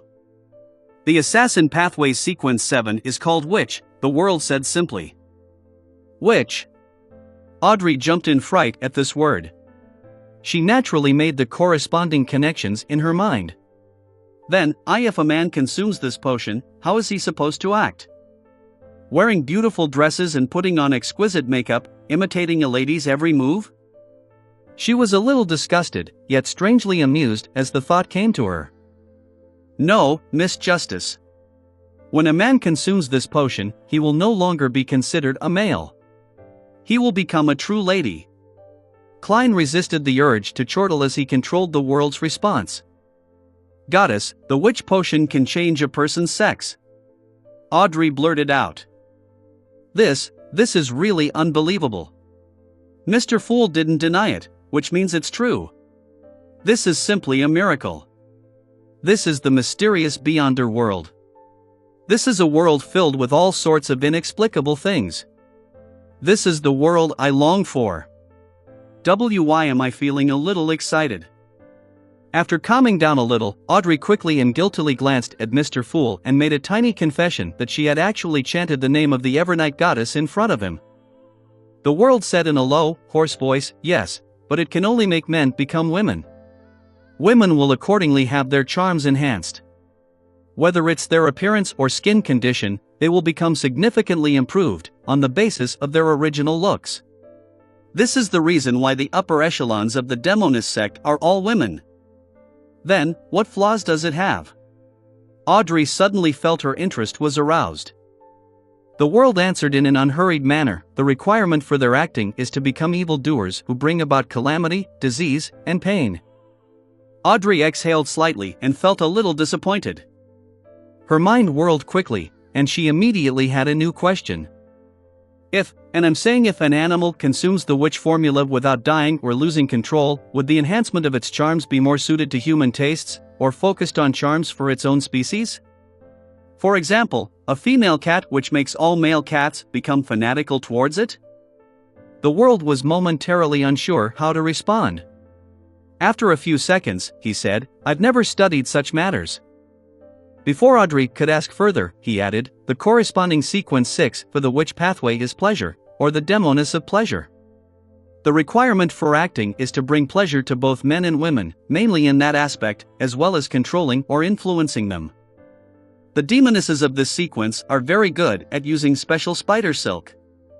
Audrey gaped her beautiful mouth, then she silently closed it again, deeply regretting her pinings from before. By knowing such information, it will allow you to effectively identify demonesses. "Heh, are you pleased with this payment?" the world asked. Audrey nodded gently and said, "It helps me a lot.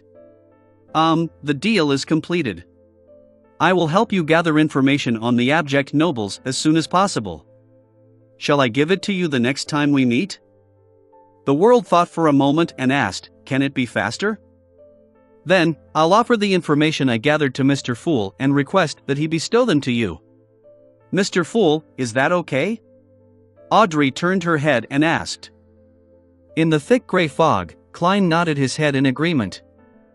At the same time, he busily controlled the world to whisper, He detected the different way she said the word. Noticing the world's astonishment, the corners of Audrey's mouth curled up slightly, her eyes rolling upwards as she intentionally didn't make any explanation. Klein rapped the long bronze table, indicating the end of the private exchange. Then, he once again manipulated the world to say, I have one more problem. This newcomer has indeed accumulated a lot of requests. Audrey looked over, unsurprised. Alger and Derek both indicated they were listening through their body language.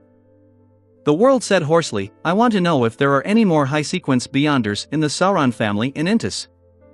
While the world spoke, Klein looked at the sun through the corners of his eye and saw that the youth didn't have any additional reaction. From the looks of it, the City of Silver doesn't have records of the Sauron family. This family most likely made an uprising after the cataclysm. Klein looked around thoughtfully and discovered Justice and the Hanged Man looking at each other, obviously unaware of the answer. The sun was undoubtedly at a loss and silent. Thus, he lightly tapped the table again and said, Let me answer this question. What can you pay for it? Before he could finish his sentence, Klein hurriedly controlled the world to say, a formula, a sequence 7 formula. Okay. Deal. Klein created an environment for a private exchange as he silently stared at his smuff for a few seconds. Audrey and Alger, who were blocked, once again felt how unfathomable Mr. Fool was. They were both curious about the answer, but they also felt that it was of no use to them. It wasn't worth it to spend a sequence 7 potion formula in exchange for that. After the private exchange, Klein deliberately made the world bow and say in a hoarse voice, Honorable Mr. Fool, thank you for your answer, it was very helpful to me. This is an equivalent exchange, there's no need to thank me. Klein endured the goosebumps that suddenly surfaced on his skin as he answered indifferently. The open communication that followed lasted less than 10 minutes. Then, he announced the end of Tarot Gathering before severing the connections with the Crimson Stars. After the figures of Justice, the Hanged Man, and the sun dissipated into streams of light, Klein looked at the world and chuckled. With a smuff, a lot of things are really much more convenient. Unfortunately, the all-black eye cannot be used outside the gray fog. What a pity. As he thought that, he controlled the world to stand up and bow, then he let it melt into the majestic palace. As he had to divert some of his attention in order to control his smuff, Klein had expended a great deal of his spirituality. He didn't continue staying in that space, and after retrieving the all-black eye and placing it behind the bronze table, he immediately returned to the real world. At that moment, there was a rare case of Backlund sunshine, seen in autumn or winter, behind the tightly shut curtains. Klein didn't have the time to take in this view. He slept for half an hour to recover some of his energy. After waking up, due to having gained Miss Justice's promise and the fact that it wasn't urgent, he had no plans on searching for information at the library, and instead, decided to head to one of the many cemetery sites on the outskirts of Backlund before nightfall. Klein was going to test the influence of Azek's copper whistle to understand its scope and limitations. Of course, the experiment would only be carried out after dark. The reason why he was heading out now was that it would be very strange and very eye-catching to hire a carriage to visit a cemetery in the evening. Chapter 268, The Cemetery and the Hospital. Chapter 268, The Cemetery and the Hospital. Translator. Atlas Studios. Editor. Atlas Studios. When the steam metro arrived at the southern bank of the Tussock River, Klein rented a carriage and headed to the Aston Cemetery on the outskirts of the South Borough, which was managed by the Church of the God of Steam and Machinery. Under the darkness of dusk, the trees around the cemetery seemed to bare their fangs and brandish their claws, blocking out the light like monsters lurking in the darkness. After the carriage driver took the 4 soldi Klein paid, he looked at the cemetery and muttered, "Do you need me to wait here for you?" "No, there's no need. I'm here to visit a friend." Klein came up with an excuse, and he immediately noticed the change in the driver's face. This is a cemetery, to visit a friend with the sky already dark. The driver could hear his own heart thumping. Klein jolted to his senses, smiled, and added, "He's the tombkeeper here." The carriage driver was immediately relieved, but he didn't dare stay. He quickly drove the horses and left. Klein circled the graveyard until the night truly set in. After dark, the smoke and dust emissions decreased by a lot. In addition to the biting cold wind, the fog in the air thinned a lot.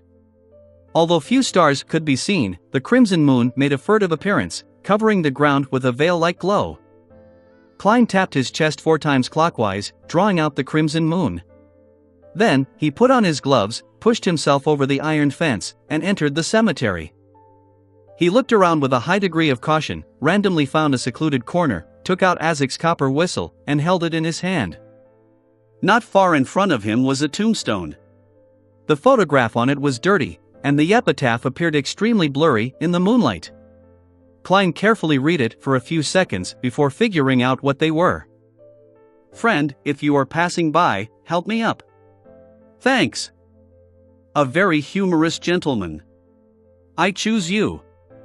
Klein stopped, leaned back against the trees that sheltered the grave from the sun and rain, and waited patiently in the cold, chilly night.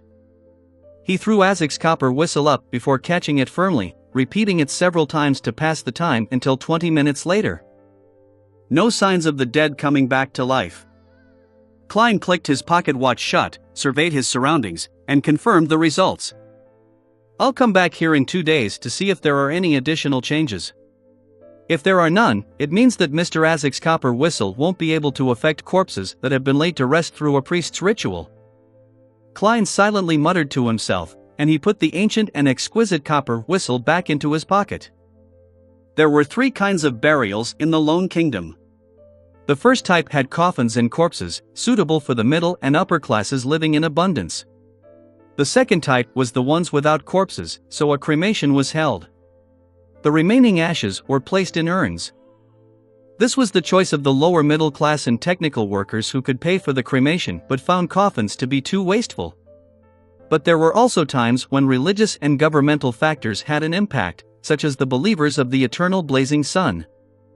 The majority of them underwent cremation, and the poor people only needed to pay a small fee for the cremation due to the help they received from the government. The third only belonged to the poor. They couldn't afford coffins, and they didn't wish for cremation, so they just wrapped the corpses up and buried them. But Klein had already determined from the tombstones and tombs that the target of his experiment was the kind which involved a coffin and a corpse. If Azek's copper whistle really can cause the dead to rise, even if the target had rotted into a pile of bones, there shouldn't be a complete lack of reaction. Even if the lid of the coffin cannot be opened, it should have at least created a dull thud.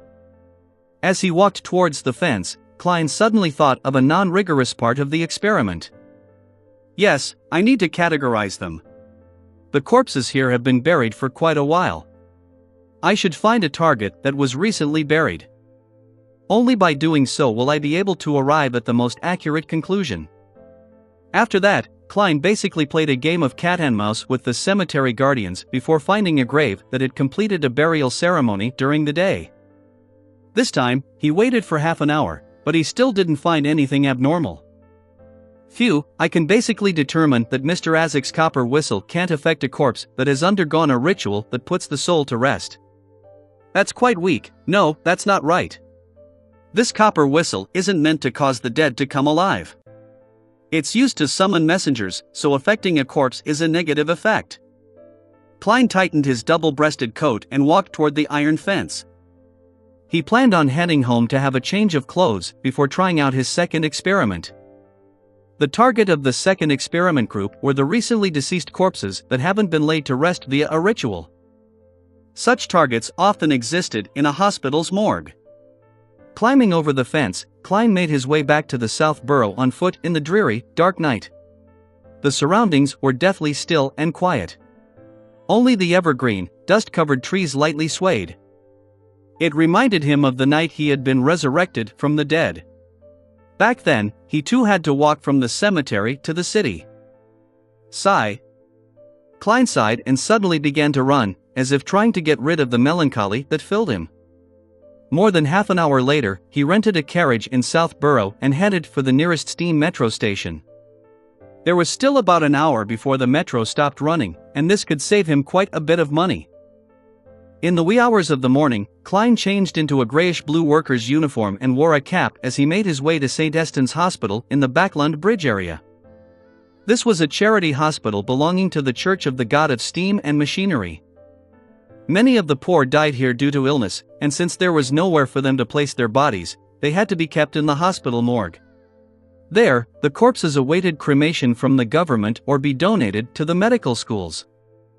This phenomenon was very common in summer, but there weren't many in the autumn or winter after it cooled down.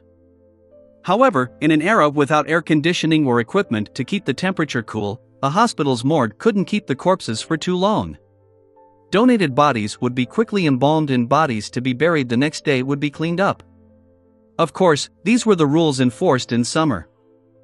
In autumn and winter, the rules were relatively relaxed, therefore, there were still many corpses left overnight in the morgue during this period. The morgue at St. Eston was underground.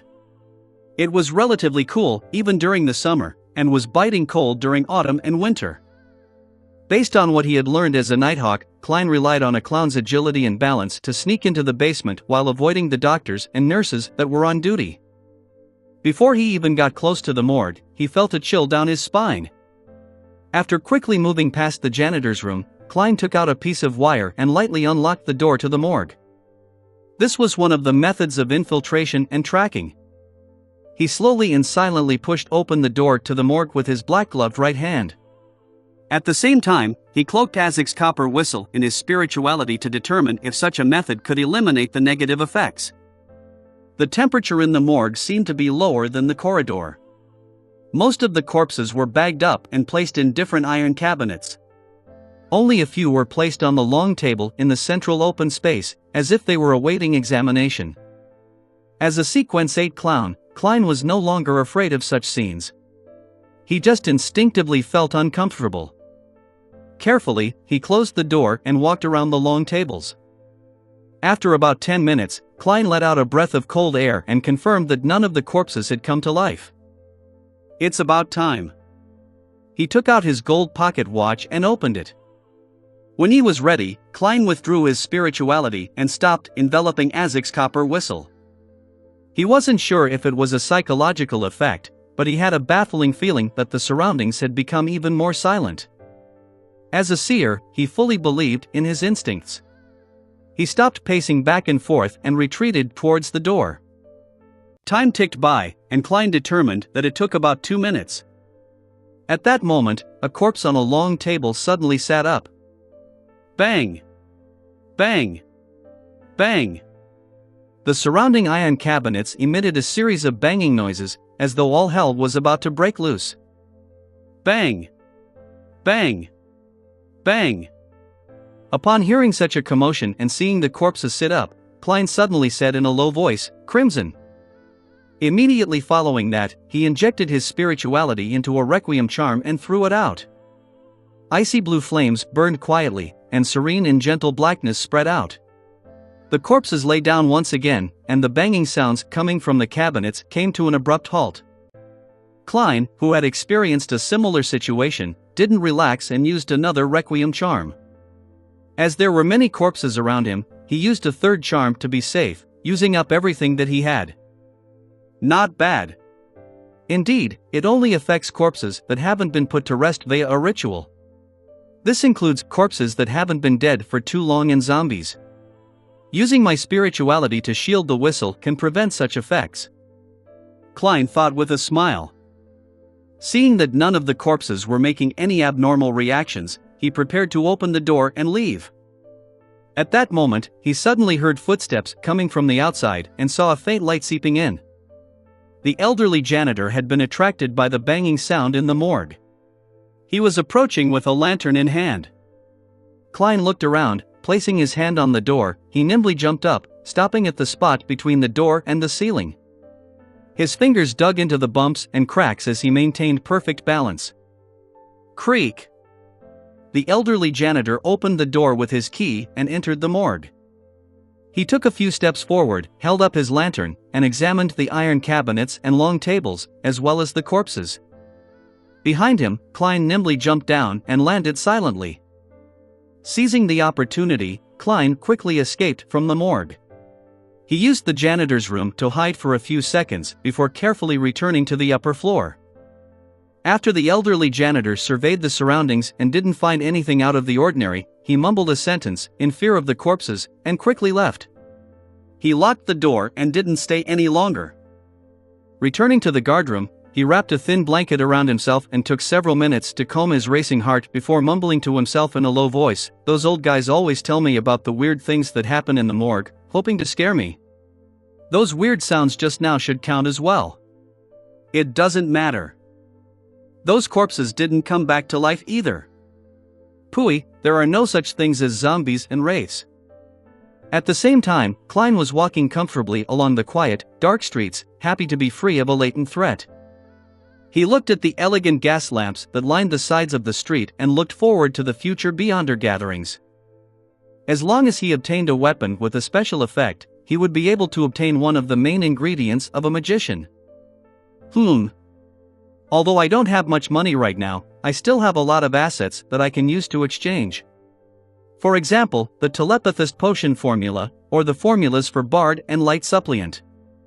Furthermore, my clown potion is digesting at a faster rate than I expected due to series of events and my discovery of the essence needed for acting. It's close to being completely digested. Along the streets of Backlund at night, Klein left his mind wandering. Chapter 269 Clues to the Psychology Alchemists. Chapter 269 Clues to the Psychology Alchemists. Translator Atlas Studios. Editor Atlas Studios. On the outskirts of Empress Borough, in a wide, empty horse track, Audrey Hall deliberately led a chestnut mare to a corner and pretended to discuss something with Viscount Glaint. She was wearing white pants and knee-high black boots, adorned with a simple blouse and a black jacket that reached her waist.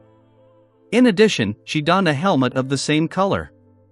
She looked especially valiant and beautiful, and Susie, her golden retriever, was obediently sitting by her feet.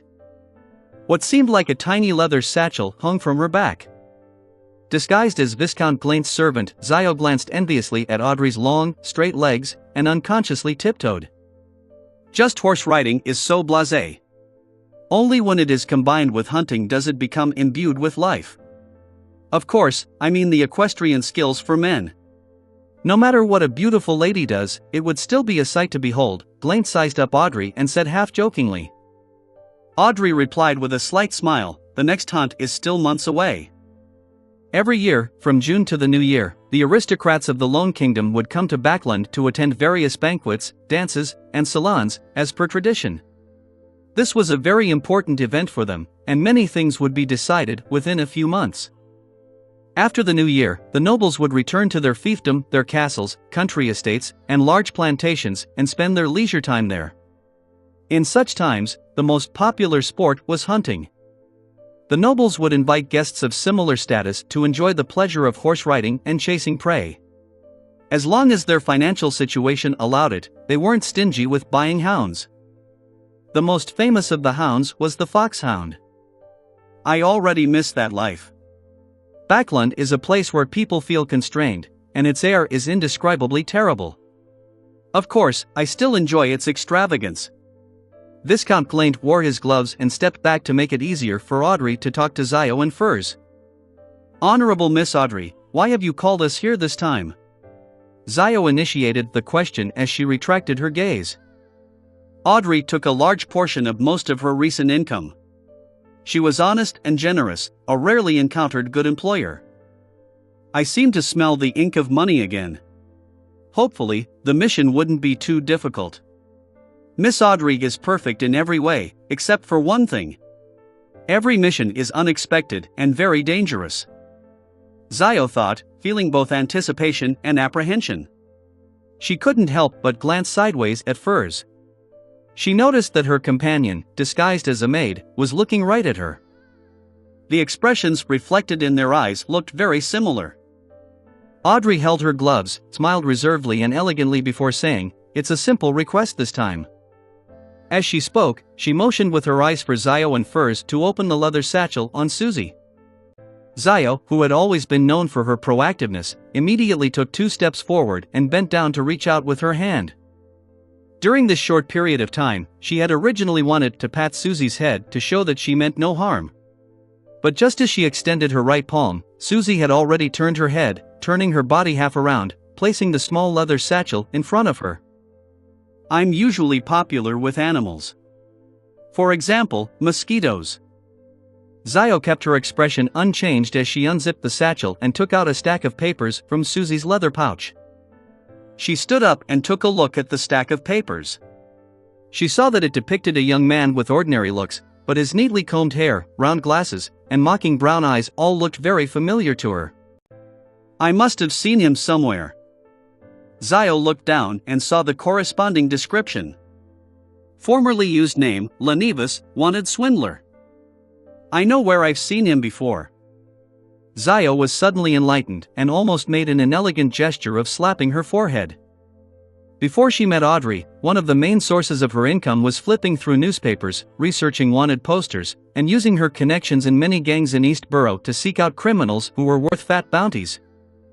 I had thought of finding this Lenivus, who has a bounty of £100. Besides, he swept away more than £10,000 in cash. However, I've recently been too busy with Miss Audrey's requests and had forgotten about this matter. Zio and Furs looked at each other and then asked frankly, how much is this request worth? How much is the request worth? Audrey was startled for a moment. She had completely forgotten the matter of payment, as from her point of view, it was a test from Mr. Fool. When were examinees ever given money? £100? Audrey deliberated and gave a number. Deal. Zio and Furs answered in unison. If we can catch him, not only would we receive £100 from Miss Audrey, but we can also obtain an equal amount from the bounty. What a great mission! Zio asked casually, her eyes shining. Why are you looking for this swindler? Did he swindle you of your money? I don't even know who he is. It's really a simple request. £100 was enough to complete the deal. There's no need to tell Mr. Fool about this. It's only £100. Audrey, with a polite smile, ignored Zio's question and instead mentioned, I received word that he's in Backland. Ah yes, there are a dozen or so portraits here, different portraits. I took into account that Lenivus must have disguised himself, so I'm giving you pictures of him without glasses, with a beard, with a change of hairstyle. Pictures based on conjectures. I'm also very good at drawing and painting. Audrey tilted her chin. Zio immediately forgot her previous question and said in pleasant surprise, this is really good news. She felt as though she could already see the bounty of £200 beckoning at her. The mysterious person she had met at Mr. A's gathering had yet to establish contact with her. Therefore, all she could do was continue with her business of earning money. Audrey nodded indiscernibly. She muttered, do you have any leads on the matter regarding the psychology alchemists? Furs adjusted her long curly hair, looked at Viscount Glaint who was listening to the side, and said, I recently joined a new Beyonder gathering. Rumor has it that the Spectator and Telepathist potion formulas have previously appeared there. I'm suspecting that one of the members from the gathering is from the psychology alchemists. I'll apply to bring you with me the next gathering. All right. Audrey deliberately didn't hide her joy. She had read their true state of mind from the colors, body language, and the subtle expressions of Zio and Furs, to judge their enthusiasm for the mission.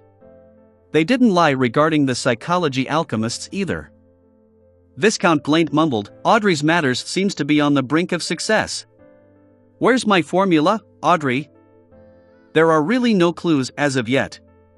The apothecary pathway is mostly in the south, where the Phaenopotter kingdom is. Furs gestured with deep regret. All right, I'm still young. I'm only in my early 20s. I still have time to wait, Glaint replied in a humorous tone. All right, thank you for your help. See you again next time. Audrey bowed gracefully, wore her gloves, and mounted her horse as she rode down the track. Susie happily followed, as if she had found new entertainment. As he spent the night experimenting, it was already 9:34 of a Tuesday morning by the time Klein woke up. Biting into a piece of bread slathered with butter, he wore his coat and hat, hurried out the door, and wrote on the message book hanging by the doorbell's pull rope. "Owner is out and will be back after 5 in the afternoon." Actually, he didn't have much to do. It was purely to guard against a sudden visit from Millet Carter. If the other party found out that the detective he hired for a full £50 wasn't out and about, searching for information or organizing people to confirm the layout of the structure, and was instead at home leisurely drinking tea and reading novels, he would surely revoke the commission and not pay the last £40. "I really have nothing to do but wait for Miss Justice's information." Klein stood at the end of the street and looked at the haze in the sky, while helplessly muttering to himself. He had already decided last night where he would spend the day. "In the morning, I'll practice shooting at the Quelite Club, read the newspapers, enjoy a free lunch, take a nap in the afternoon, exercise through playing sports like squash. Once the Bravehearts bar opens, I'll take a carriage there and see if I can learn about more Beyonder gatherings from Casper's." Klein had no intention of looking for Merrick. Although he was certain that he had more than one circle of Beyonders, he was afraid that Miss Bodyguard would also belong to those circles. It wouldn't be convenient for him to sell potion formulas, as it would arouse a high degree of suspicion. Since the true creator has given you the ability to divine and a strong body, would he still grant you potion formulas that you do not need? It's impossible just thinking about it.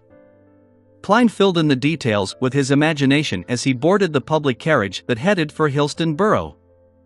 Half an hour later, he entered the Quelite Club and saw an acquaintance. It was Talon Dumont, the equestrian teacher who had recommended him to the club. He was Mary Gale's friend. Dressed in a black tweed overcoat, the brown-haired Talon walked over. He sized up Klein and said with an odd smile, "Good morning. Mary and Daragu are getting a divorce. Are you suspecting the reason why I joined the club?" Relying on the clown's ability, Klein easily made a surprised expression. "Really?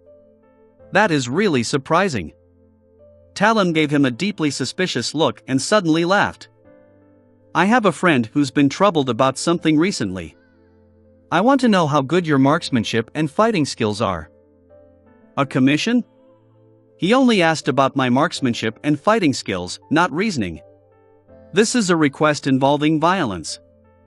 Klein smiled and said, "I was planning on heading to the shooting range." "You can take a look, but fighting requires an opponent to be able to see my standard." "I've learned how to fight before," Talon eagerly replied. Chapter 270, Reporter. Chapter 270, Reporter. Translator. Atlas Studios. Editor. Atlas Studios. Bang! Bang! Bang! Holding onto a revolver that he rented from the Quelite Club with one hand, Klein pulled the trigger repeatedly, hitting the bullseye accurately, with the worst shot hitting the 8 ring. By feeding his practice with live bullets, along with the superhuman control that he had after becoming a clown, his marksmanship was considered rather excellent. "If I continue practicing for a few months, I could even be considered a sharpshooter." Klein unloaded the revolver in satisfaction and cleared the empty shells. They fell to the ground noisily as he looked at Talon Dumont with a smile. "Are you satisfied?" "Very good." The equestrian teacher, Talon, had already taken off his black tweed overcoat and light gray sweater and adopted a boxing stance. "Come on, let me see the standard of your fighting skills." "I can tell you frankly that I've received training as a trainee knight since I was young, and I've never let it go to waste. As a Beyonder, if I can't even beat an ordinary man who has only received training, then I might as well die." Klein cursed silently. Without taking off his double-breasted coat, he set down his revolver. Klein took 2 side steps and gestured to Talon that he could begin. He originally wanted to wriggle his finger to add to the atmosphere, but when he thought of the other party's strength, he couldn't be bothered to waste his time. Talon appeared to be a little excited as he began bounce-stepping a little. He suddenly pressed forward and threw out a punch to the right. Klein blocked and grabbed with his left hand, bent low and twisted his waist before reaching out his right palm, and did a smooth backflip. Thud. Talon flew out, landing on his back. Klein didn't exert any strength towards the end, only throwing him off his feet through the use of inertia. Impressive. Talon quickly stood up and gave a thumbs up. As expected of a famous detective. Your marksmanship and fighting skills are excellent. I only beat a weak chicken like you, so how can you tell that my fighting skills are very high? Klein secretly lampooned and asked with a smile, now that you have a better picture, can you tell me what kind of request your friend has? Heh, he will come to the club later. You can talk amongst yourselves. Talon massaged his back as he said, as for what the request exactly entails, I'm not sure either. Oh right, he's a reporter at the Daily Observer, Mike Joseph. He's probably hoping for some short-term protection. All right. Klein didn't ask any more questions. He continued practicing his shooting, but he didn't limit himself to a revolver. He also practiced with a hunting rifle, a single-shot rifle, and a repeating rifle. He hoped that if he encountered any problems in the future, he would be able to use any of the firearms around him. Shortly before 12 noon, he returned to the first floor, went into the buffet cafeteria, and got a serving of roast chicken and a piece of pan-fried steak, as well as the club's limited supply of cream cheese lobster. After placing his meal down, Klein got some Fana Potter seafood rice, fruit salad, oyster broth, and marquee black tea. Facing this sumptuous lunch, he couldn't help but swallow a mouthful of saliva as he praised the goddess in his heart. If this was eaten outside, it would probably cost 3 soli. Klein switched between using silver knives, forks, and spoons as he ate in contentment. When he was almost done with the food on the table, Talon Dumont led a man, in a heavy overcoat and a half-top hat, over. Detective Moriarty, this is the friend I was talking about, Mike Joseph. Mike, this is the famous detective, Mr. Sherlock Moriarty, Talon smiled and introduced them. Nice to meet you. Mike took off his hat and bowed. He looked to be in his late 20s, with rather sparse eyebrows and rough skin. His pores were unusually prominent. However, his facial features weren't bad. His blue eyes were especially charming. The 2 thin lines from the meager mustache gave him a somewhat mature charm. Klein couldn't help but stroke the stubble that had become thicker around his lips. He got up and invited the other party to sit down, then he smiled and said, today's cream cheese lobster is pretty good. You can give it a try. All right. Mike Joseph didn't refuse. He took a plate, made a circle, and picked up a lot of food. He came in a hurry, so he hasn't had lunch yet, Talon smiled as he explained for his friend and placed a stack of newspapers on the table. I can tell. Klein set down his knife and fork, wiped his mouth with a napkin, and sipped his black tea leisurely. He was very satisfied with the meal. At that moment, Mike Joseph came back with 2 plates of food. He took a few quick bites to fill his stomach before looking up at Klein. Detective Moriarty, have you heard about the recent serial murders? The ones which had organs removed? Klein's heart skipped a beat as he asked. Talon nodded and said wistfully, as expected, every detective is paying attention to this serial killer. Mike pulled out one of the papers and pushed it to Klein. This is the latest story. Klein took it and discovered that it was the Daily Observer where Mike worked at. On the front page were the words 11. Another lady killed. Civilau's yard is helpless. The headquarters of the Backland Police Department was located at Civilau Street at the edge of Empress Borough, so they were also known as Civilau's Yard. 11? It's already the 11th case? Klein resisted the urge to frown and continued reading. He found that it was indeed the same as the case he had previously encountered. The victim was a woman dressed in a gorgeous long skirt and had her intestines removed from her stomach. This is clearly a case with signs of devil worship all over it. The Civilau's Yard must have handed the case to the Nighthawks, mandated punishers, or the machinery hive mind squads. They have people capable of divination, mediumship, and all sorts of magical and effective beyonder methods. How is it that the case hasn't been cracked? Why isn't the criminal arrested yet? Does the criminal have rich anti-investigation powers and is able to destroy the souls of the deceased? Or could it be that the deceased soul, along with her innards, were extracted to fulfill the requirements of the devil worship ritual? Yes, he's definitely capable of interfering with divination. Indeed, if the devil pathway beyonders lack such powers, how could they dare commit serial murders? Klein thought as he said to Mike Joseph, "You want to do a private investigation?" "I'm sorry, I can't take this case. Without the invitation of the police, I cannot take it. I have to maintain a good relationship with them." The so-called good relationship is the kind where they invite me to the police station for coffee. Klein did some self-critical lampooning. The real reason for his refusal was that it was easy to run into official beyonders involved in the investigation of the serial killings, perhaps including the Backlund Diocese's Nighthawks. No, not an investigation. No, the precise description is that it's not an investigation to seek the murderer. "I just want to finish my report." Mike Joseph swallowed some shrimp and explained. "Report?" Klein put down his white enamel cup, crossed his hands, and leisurely asked Mike Joseph. Mike Joseph said, "If you buy the Daily Observer tomorrow or the day after, you'll see my in-depth coverage on the serial killings. The most important part is my reveal of what the victims have in common so as to alert people who fall into this group." "Oh, what do they have in common?" Klein asked curiously. Mike took a sip of his coffee and said, "Besides being a woman and wearing a colorful dress, there's one other important thing they have in common. I did a thorough investigation of the victim's career and found an interesting tidbit. Some of them are maids, others textile workers, tailors, and even teachers. On the surface, there doesn't seem to be any overlap, but in reality, they've all been street girls." "Street girl? A teacher?" Klein asked in surprise. In the Lone Kingdom, teachers were part of the middle class and received at least £2 a week. That was enough to make a woman lead quite a good life, so there was no need for her to be a street girl. The corner of Mike's mouth twitched as he sighed and said, "Yes, in the past. They may have had very difficult times before they found a job that could support them.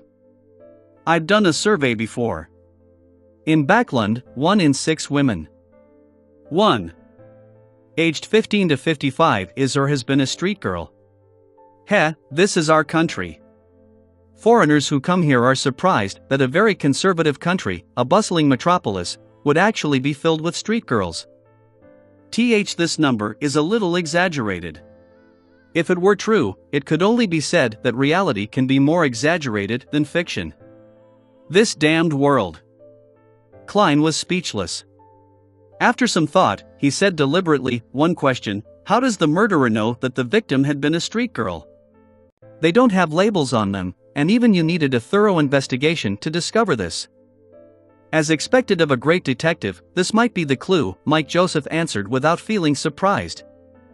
No, if it was a beyonder from the devil path, then the standard he would choose from would be someone who appears to have sunken low but didn't actually degenerate completely. Furthermore, they should have a keen intuition towards degeneration, and they might be able to see the corresponding color that runs deep.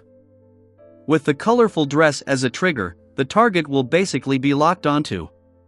Klein answered himself and asked, "So, what else do you wish to investigate?"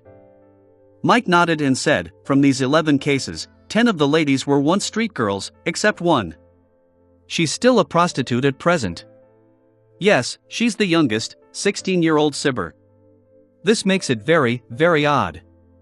I wish to visit Golden Rose, which is the place where she works for further investigation.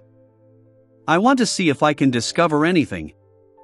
I'm worried that my questions will anger the people there, so I plan to ask you to protect me temporarily. You don't need to teach them a lesson, and you just need to protect me at the most critical juncture and allow my escape. If nothing happens, I'll pay you £1, and if there's a fight, it'll be raised to £5. What do you think?" Klein laughed and replied, "Let me wash my hands before replying you." He bowed politely and sauntered over to the bathroom where he tossed a coin and obtained a positive answer. Chapter 271 Golden Rose. Chapter 271 Golden Rose. Translator.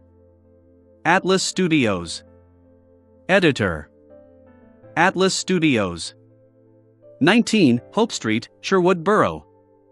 This area was located close to the Tussock River, which went through Backland. Pedestrians could see the turbid but unusually wide water surface through the cracks and crevices in their houses. The Daily Observer reporter, Mike Joseph, alighted the carriage and pointed at a 3-story, grayish-blue building ahead of them. He said to Klein, who was standing next to him and wearing a black double-breasted suit and a half-top hat and gold-rimmed glasses, "That's the Golden Rose, the best legal brothel in the area of the Backland Bridge, as well as Sherwood Borough. It opens at 3 in the afternoon and stays open until 2 in the morning." The best legal brothels in the Sherwood and Backland Bridge regions? In other words, there are better ones in these two regions, but they're illegal? Klein silently mused and shot a glance at the entrance, which had an inlaid golden rose. It didn't hang any signboards. "This doesn't count as a street girl, right?" he answered without thinking. "Of course, it's of a higher grade." Mike personally led Klein to the front of the building and pushed the door open. As soon as he entered, Klein caught a whiff of a mixed fragrance that was slightly pungent and heard a soothing yet suggestive melody. Instinctively, he looked around and saw bouncers, in black coats and half-top hats, standing on either side of the entrance and in every corner of the hall. As a legitimate business, they were obviously meant to deal with drunkards and boors. The Golden Hall was surrounded by all sorts of sofas, chairs, and even a piano. In the center, there was a dancing area. At that moment, there were many ladies sitting in different areas with their hair colored in gold, brown, pale yellow, or black. Some of them looked mature, some shy and young, some young and attractive, and others who were rather beautiful. These ladies were either enjoying the melody, giggling whilst in conversations with each other, quietly reading newspapers and magazines, or dancing with the men. It was only 3:30 in the afternoon, so there weren't many customers. At a glance, this place looked more like a proper ball than a brothel. If you come after 8 in the evening, you'll see some interesting performances. If any of the ladies catch your eye, go over and invite them to dance and then ask them for their prices amidst the beautiful melody. If both sides can come to an agreement, you can head to the 2nd or 3rd floor and have a wonderful time in some room. As long as you're willing to spend money, you can sleep here the entire night. Mike turned his head from left to right, suddenly losing his previous calm and gentlemanliness, appearing a little more frivolous. He walked into the hall with a smile, and he approached a young girl who was at most 15 or 16 years old. Is he showing his true nature, or is this in conduct of a professional?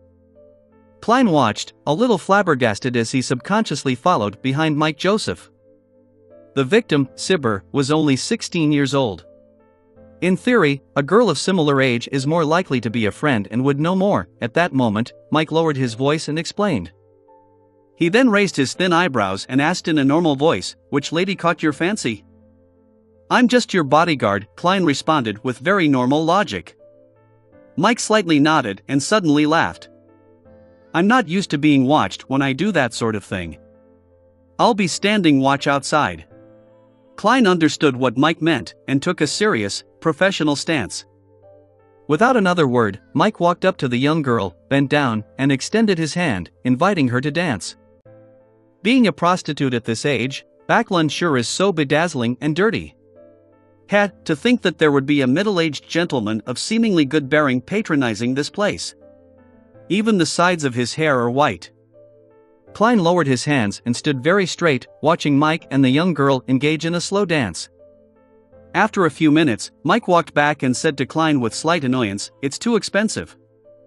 As the two approached each other, he added in a low voice, "The girl knew Sibber, but the owner, ma'am, Lopez, forbids them from speaking with anyone else on this matter, otherwise, they would be severely punished." God, when the punishment was mentioned, the poor girl even shuddered instinctively. I can imagine how horrible it must be. Helpless, Klein sighed in sympathy, and asked in a suppressed voice, "So, what are you planning to do?" "I don't want to cause trouble for those girls again. I plan on going straight to Ma'am Lopez." Mike patted Klein on the shoulder and said, "Protect me." Klein turned his body to the side and warned in a serious tone, "If we encounter a dangerous situation, you must listen to me. Do you understand? Listen to me." Okay. Mike raised his hands to his shoulders and nodded. As he spoke, he walked towards a single sofa in the corner. There was a charming lady, with thick makeup, in a gorgeous dress seated there. If you don't want to give up after a dance and embarrass yourself in front of those girls, I suggest you talk to Ma'am Lopez first and find out the prices of the different girls. Mike raised his voice. The lady heard their conversation and looked over. She slowly got up and smiled. Good afternoon, gentlemen. I'm Lopez. Did any girl catch your fancy? Yes. Mike suddenly sized her up and said with a chuckle, I really admire you. I admire you too. You're acting like this is your home. Klein's mouth twitched. Lopez's expression froze for a second, then she gave a fake laugh and said, Sorry, I'm not feeling well today. You should know that there are times every month where women feel quite under the weather. Seeing that there was no way to get Lopez into a room for a conversation, Mike fell silent for a few seconds before suddenly turning serious. Ma'am Lopez, I'm a reporter. I wish to understand more about Sibber's matter. Here's my documentary proof. Lopez's face darkened and she replied impatiently, I've already told everything I know to the police. You should ask them. Sibber was a vagrant orphan who was adopted by me. That night, she accepted an invitation from a guest to spend the night at his house, and she died on her way back in the morning. All right, please leave. Or invite a lady to dance. As she spoke, Lopez waved over two of her bouncers. Klein stepped in to shield off Mike Joseph and escorted him back to the hall. Upon seeing this, the two bouncers didn't rashly chase him away. After a few steps, Klein said in a low voice, She's lying. Oh? Mike turned his head in surprise. When she spoke, her eyes darted around. She didn't dare to look at you directly, but she was also secretly sizing you up, which means she was lying and watching your reaction. In addition, her stance was highly defensive, and she appeared very agitated. Klein gave his analysis. Mike opened his mouth and exclaimed after a few seconds, You really are a great detective. Only with your keen observation and outstanding deduction skills were you able to discover such useful details. That's only because I had my spirit vision on and could see that Lopez's emotional colors weren't right. I came up with the reasons after. Klein smiled and said, Thank you, it's time for us to go. Mike Joseph looked back at Lopez and saw that she was walking towards the side door of the hall, as though she was going to her own lounge, and that the side door was in a corner of the room. It was very quiet around there, and there were many areas in the hall that couldn't see what was going on inside. There were also two bouncers standing guard outside. Perhaps we should follow Ma'am Lopez and observe her reaction. Maybe the anxiety from just now will make her do something. Mike suddenly turned his head to look at Klein. Can you take care of those two bouncers quickly? Sir, I'm only responsible for your protection, and that's against the law. Klein smiled in response. I'll pay you more. A total of £5 based on the combat price from before. If there's another fight when we run, it would be £10. Mike Joseph gritted his teeth. Deal. Klein reached out and shook his hand. Afterward, the two of them circled around to avoid the two bouncers from before and quietly approached the side door. Guests, please stop. Please leave this area. One of the bouncers stepped forward and stopped Klein and Mike Joseph. Sorry, we'll immediately. Klein bowed politely and apologized. At that moment, his right fist suddenly punched out, heavily striking at the bouncer's abdomen in front of him. The bouncer instinctively clutched his stomach, his body bent over. As for Klein, who had now stood up, he raised his left hand and chopped the bouncer at the back of the head. Pow! The bouncer fell to the ground and fainted. His companion was clearly caught by surprise at this turn of events. He just stared blankly and failed to react in time. Klein immediately slid over and covered the bouncer's mouth with his right hand and punched his abdomen with his left fist. Bang! The bouncer suddenly bent down and spat out his undigested food, and Klein promptly withdrew his right hand and chopped downward with his palm. At the same time, his left hand supported his opponent, allowing the bouncer to slowly fall onto the ground without making a sound. After exchanging looks, Klein turned the knob, pushed open the side door, and stepped inside. Mike Joseph lowered his body and quickly followed. "Why are you so skilled? You're just a reporter." Klein lampooned under his breath, walking briskly but at a rapid pace along the paved corridor. Suddenly, they heard Lopez's voice. "Tell Capim not to send anyone over in the next few days." "Capim? Send anyone?" Klein looked at Mike and found him looking equally puzzled. At that moment, they heard Lopez's footsteps that were headed towards the corridor. "Let's go." Klein tugged Mike and ran for the exit without turning back. During this process, he closed the side door and broke the lock in passing. It could prevent the people inside from coming out for a while.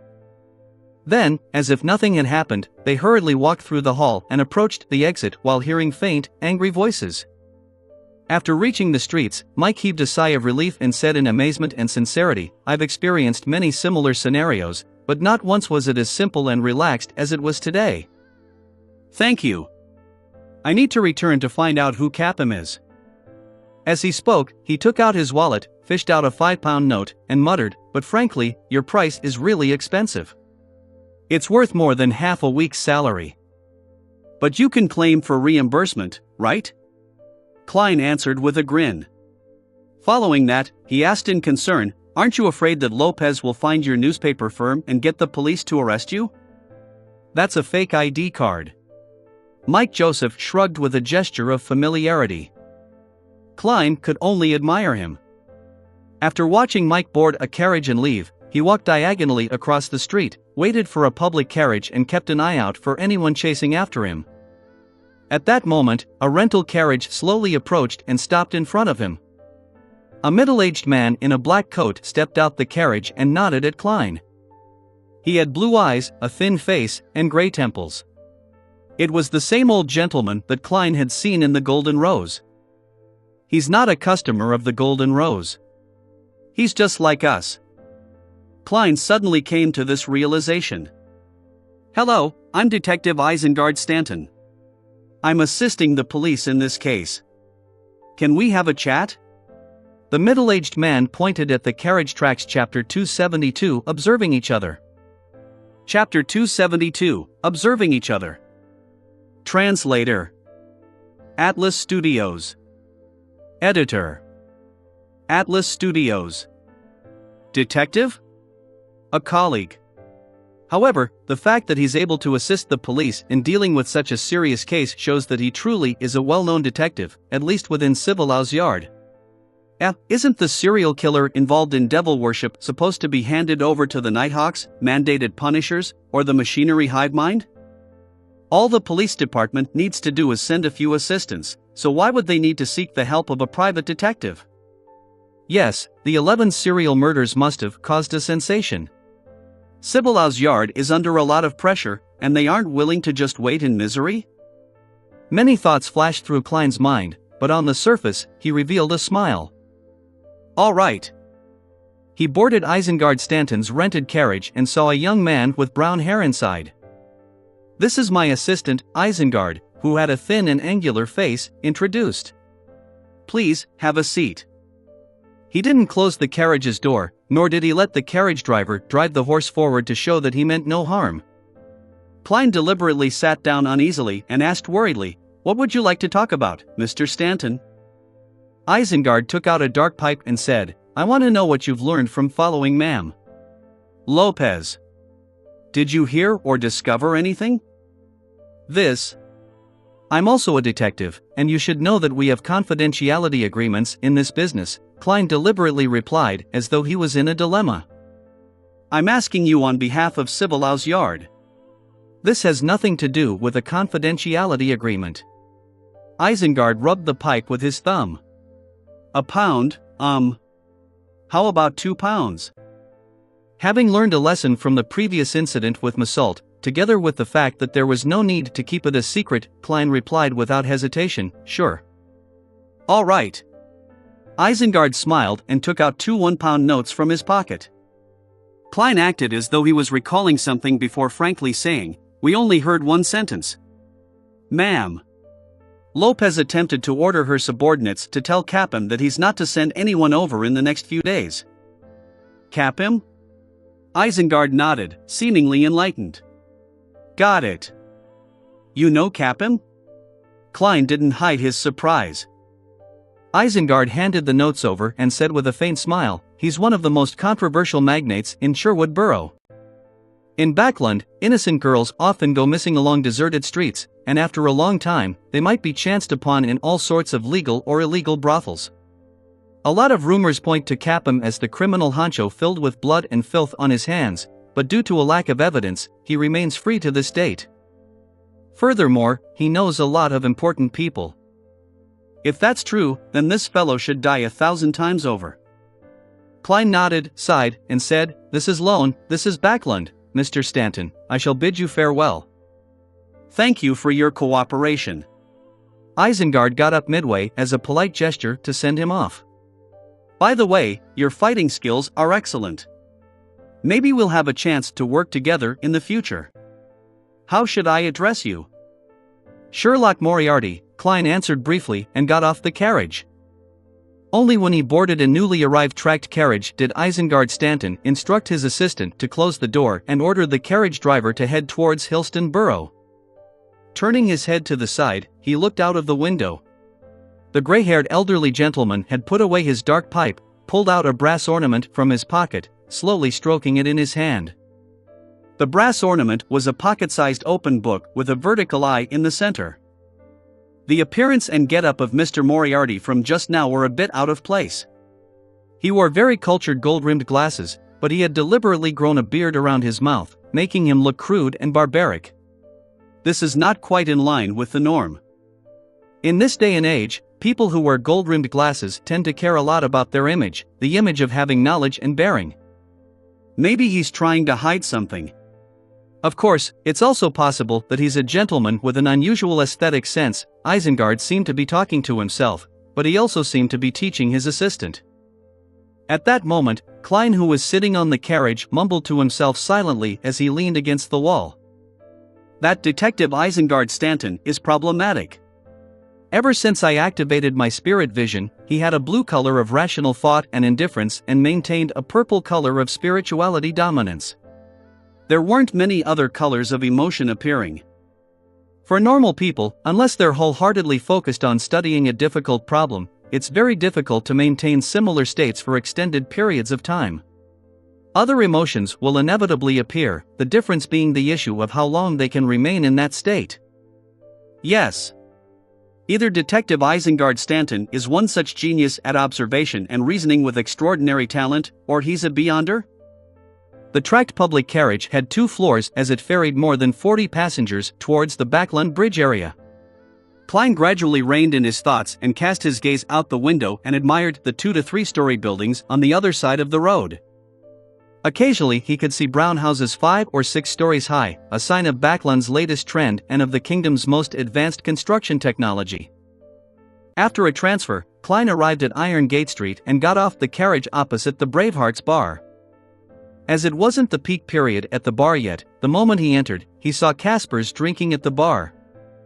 The old man with the brandy nose had requested for a glass of Langsky Proof. His eyes narrowed in satisfaction as he savored the fragrance of the malt and the burning sensation in his throat. Klein moved closer, rapped the counter, and asked with a smile, "Is Merrick here?"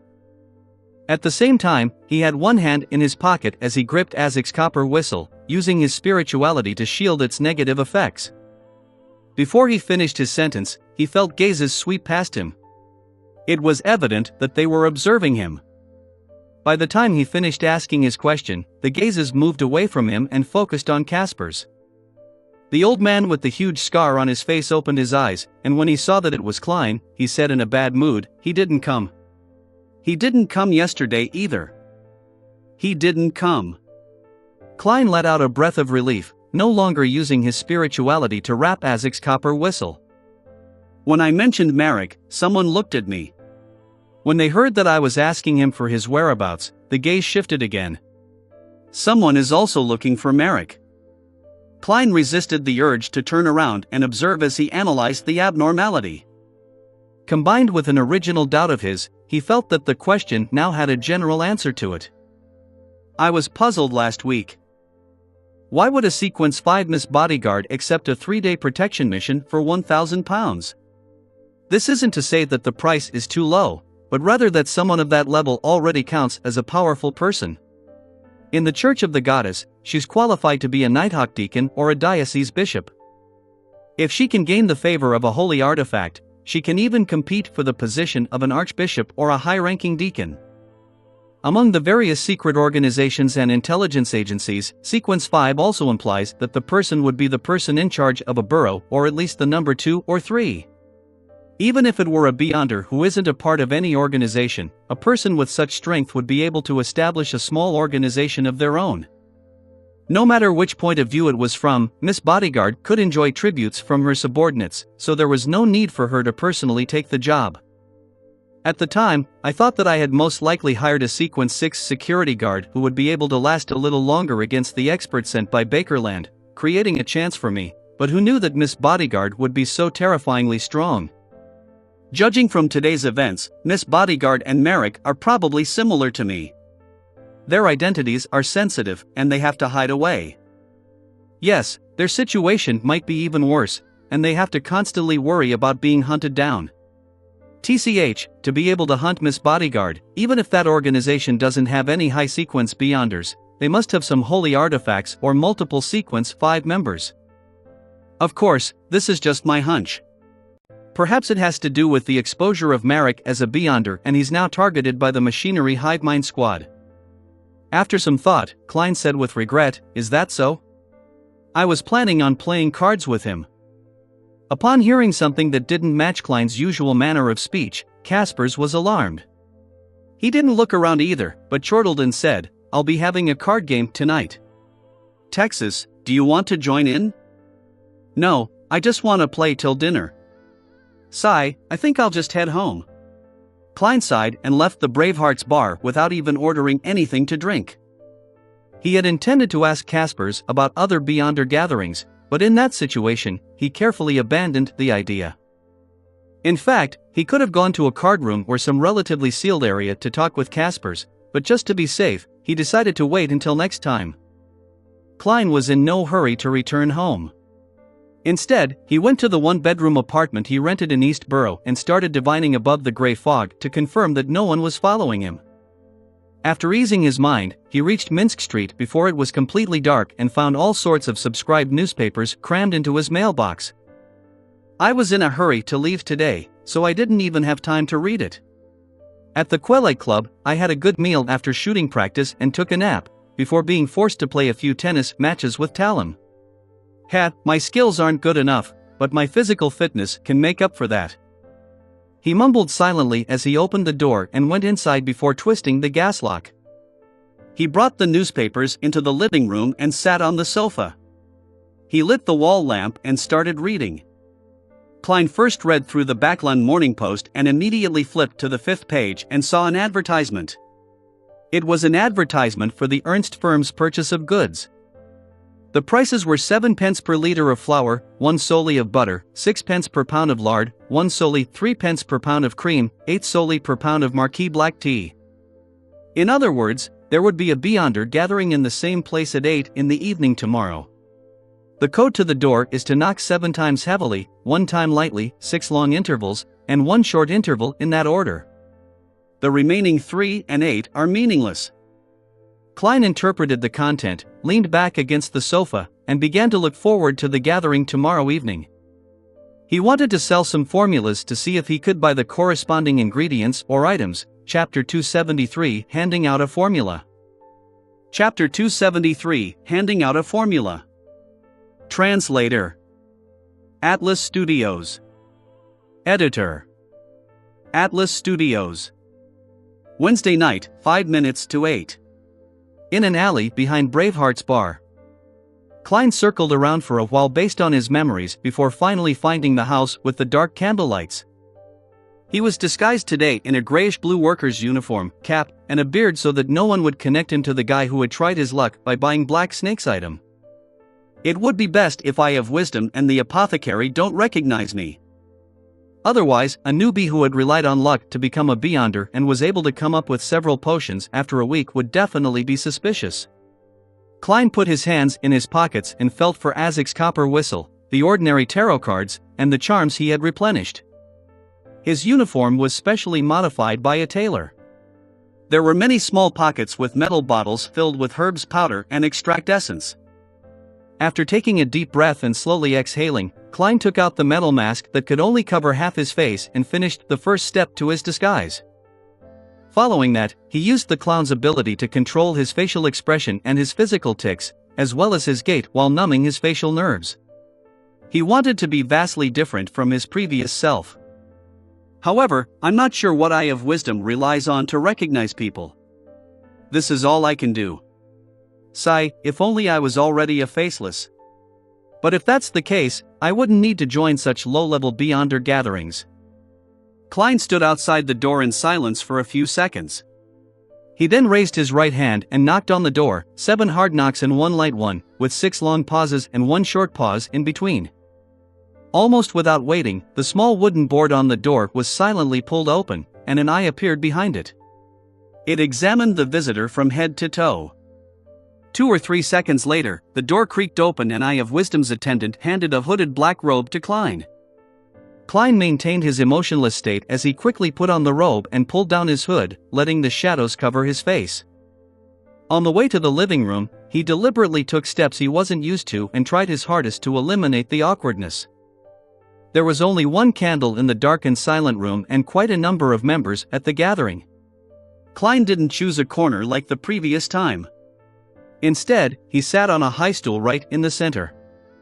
In short, he wanted everything about his external appearance and behavior to be completely different from the previous 2 times. And it was precisely due to his identity as a clown that gave him this domain of expertise, allowing him to reflect his own body into his mind and gain fundamental control over it.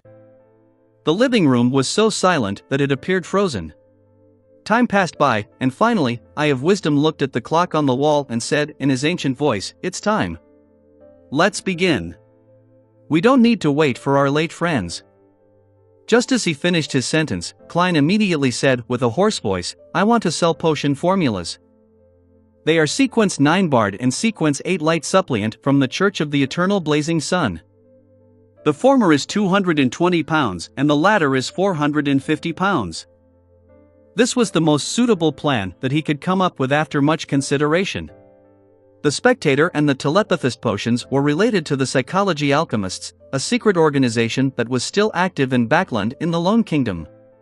If he recklessly produced them, he might attract their attention. And the Church of Eternal Blazing Sun was blocked out by the Church of the Lord of Storms, so the corresponding Beyonders rarely appeared in Backland and could do very little. Therefore, it was an extremely safe choice. The potion of the Seer Pathway involved Klein himself, and he certainly didn't want to reveal his characteristics.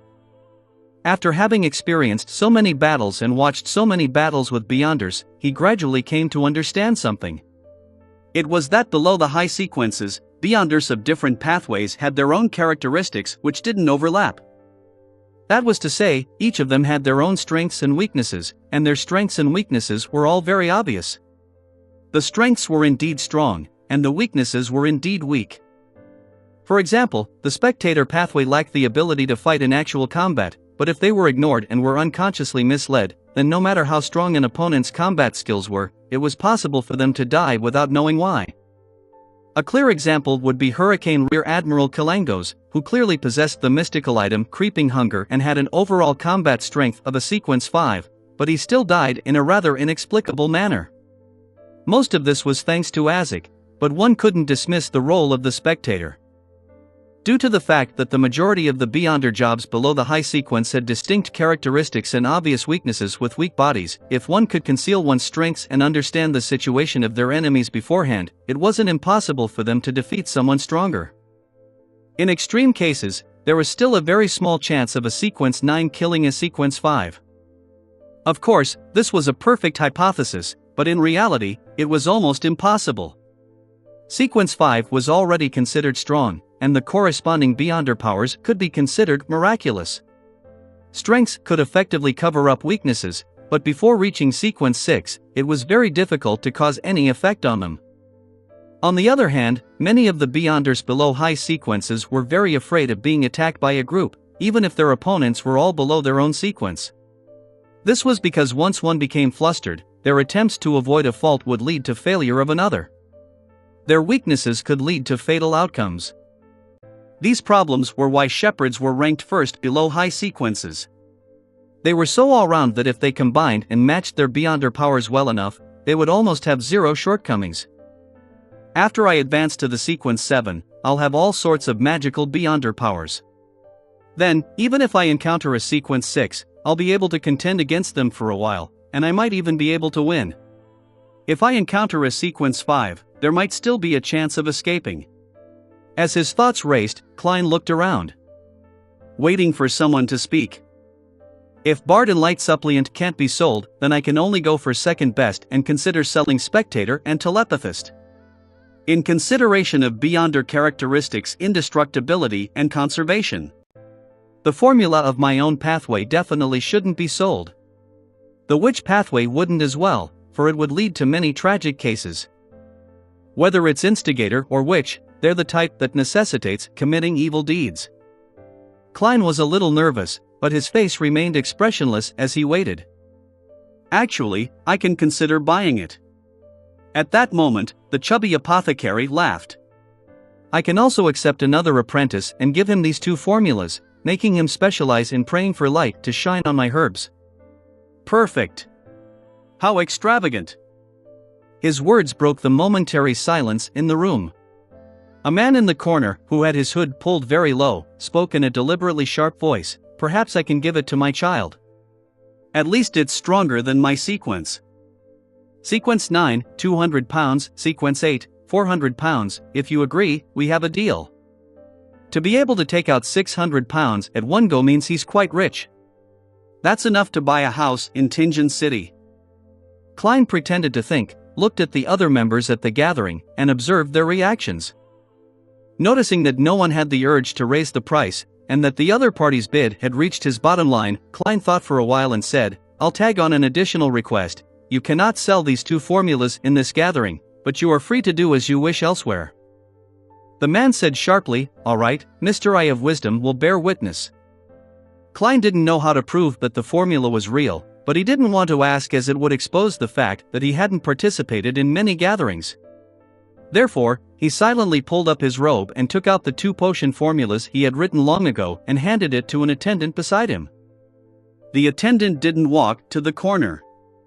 Instead, he went to the single sofa in the center and handed the folded paper over to the Eye of Wisdom. The old gentleman spread out the paper and, without taking an extra look at it, placed it on a small round table beside him. Then, he took out a handkerchief and wiped his right palm. From his pocket, he took out a ring inlaid with many tiny diamonds. This ring was complicated and exquisite in design. In the middle of the ring was a dark green gem that looked like an eye. Just by looking at it from a distance, Klein felt his head swell and his body turn uncomfortable. It was just like back when he was taking his math examination. Eye of Wisdom solemnly wore the ring on his right middle finger and then closed his eyes, as if he was preparing something. Suddenly, the emerald green gem on the ring bloomed with a resplendent golden color which was as bright as the sun. Eye of Wisdom quickly extended his right hand and let the gem touch the potion formula written by Klein. The rays of golden light became purer until they eventually turned into a holographic projection. Authentic and effective. Eye of Wisdom announced in a low voice. He immediately removed the ring from his finger, not daring to wear it for another second. His tone sounds just like a notary. That ring is the most prized item in Mr. Eye of Wisdom's collection, sealed artifact 2-081? It emulates the powers of a notary? Klein watched on thoughtfully, feeling a little covetous. After the notarization, the deal was quickly concluded, and Klein received a thick wad of cash, all in 10-pound notes. After counting the bills 3 times, he didn't fold and put them in his pocket. Instead, he held them in the palm of his hand and waited for an opportunity to spend them. He planned on observing for a moment to ensure that there was nothing he needed before speaking again to mention his desire to purchase things. At that moment, the apothecary looked around and said, "I brought a few bottles of sedatives." He really brought it?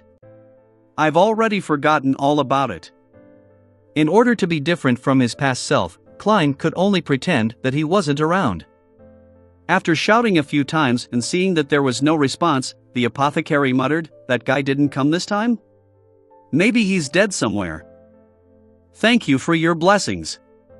But it's delightful that you failed to recognize me." Klein heaved a sigh of relief. The apothecary habitually asked for Spring of the Elves marrow crystals again, but it was in vain as usual. Moments after he shut up, a woman whose face was completely shrouded by her hood said with 2 boxes at her feet, "I have 2 weapons with Beyonder effects." This must be the lady who sold the inscribed steel sword the last time, right? My spirituality instincts as a seer tells me that she has another 2 similar weapons? Backing her is some Beyonder armament organization, right? Well, maybe she has an artisan behind her, also known as Sequence 6 of the Machinery Specialist and Savant Pathway.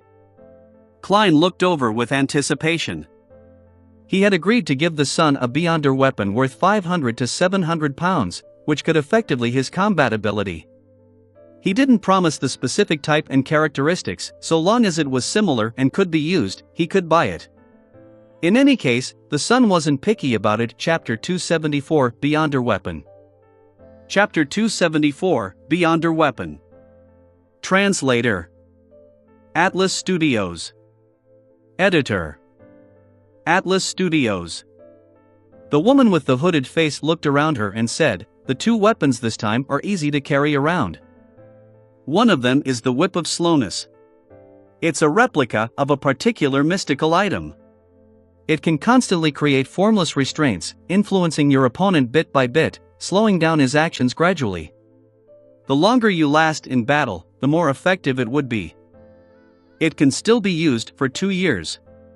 450 pounds, or the potion formula for Barbarian. This whip sounds pretty good, and it feels like the spider silk ability of the Demoness of Pleasure. However, would it seem a little strange for Little Sun to use a whip?" Klein asked in a hoarse voice, "Can this invisible binding effect affect spirit-type creatures? For example, wraiths?" The lady shook her head slowly. "No."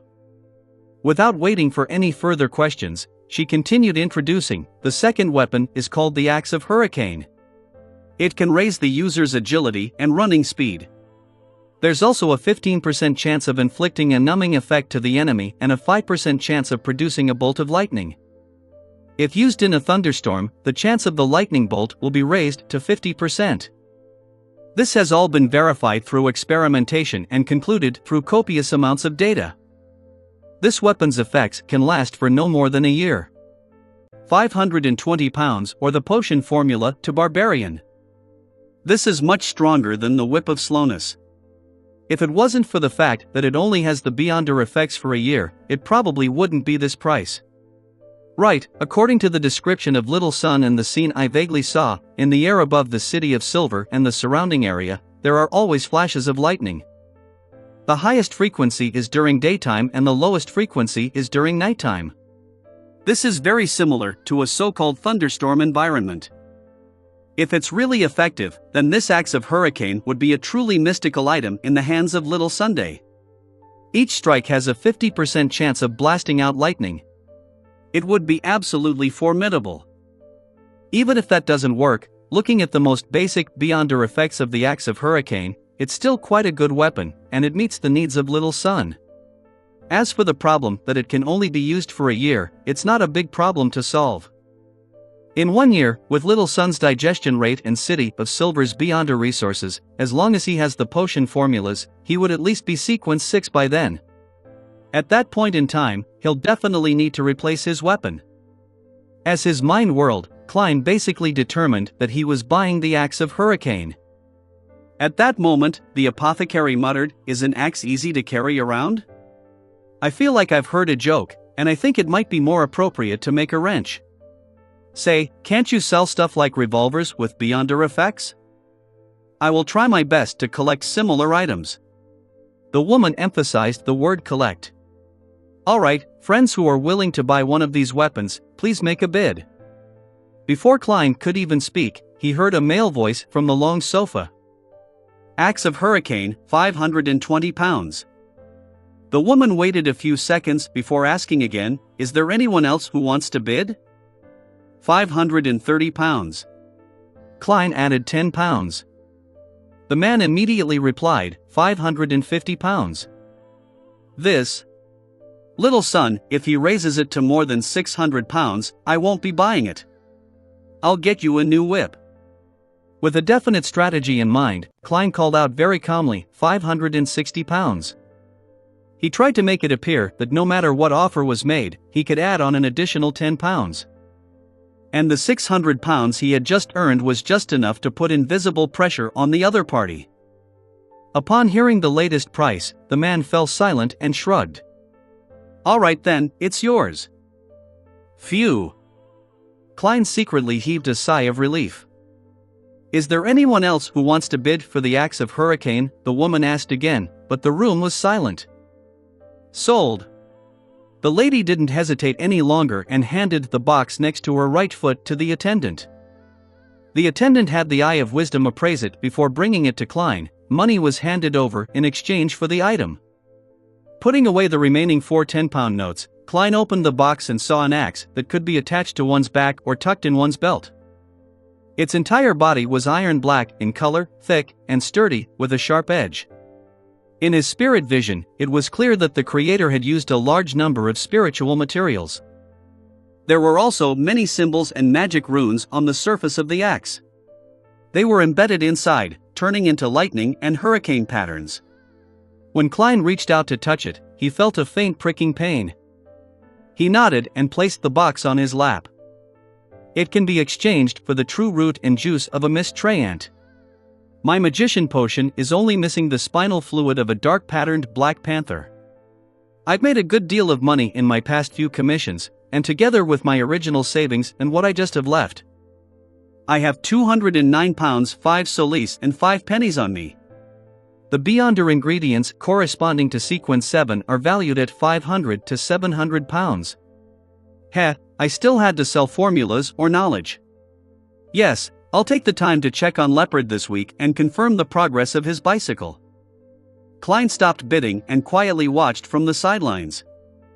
Later on, someone bought the Whip of Slowness for 480 pounds, and a Beyonder ingredient called Heart of Featherman wasn't sold because its price reached 1,600 pounds and nobody wanted it. According to his knowledge of mysticism, Klein knew that this Beyonder ingredient would be classified in the category of sequence 6. In the following transactions, more failed than succeeded.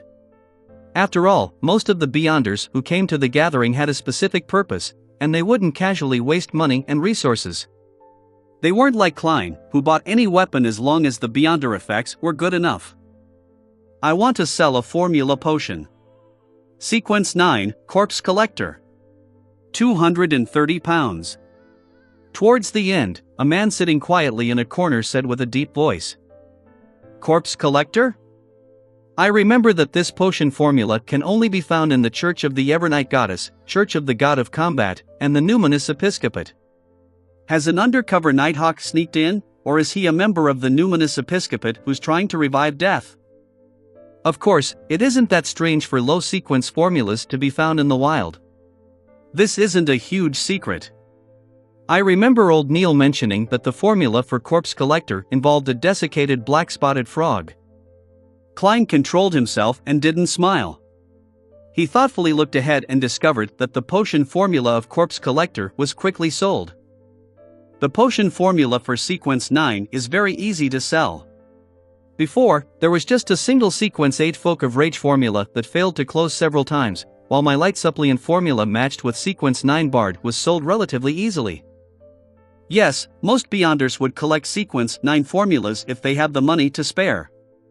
They can give their own children and students more opportunities to choose from, allowing them to walk a path that they preferred. Under this premise, if a sequence 8 formula doesn't have the foundation sequence 9, they would have to wait for Beyonders who are attempting to advance, and there might not even be one in 1 to 2 years. After all, the circle of Beyonders is very scattered, and most people don't know about the acting method.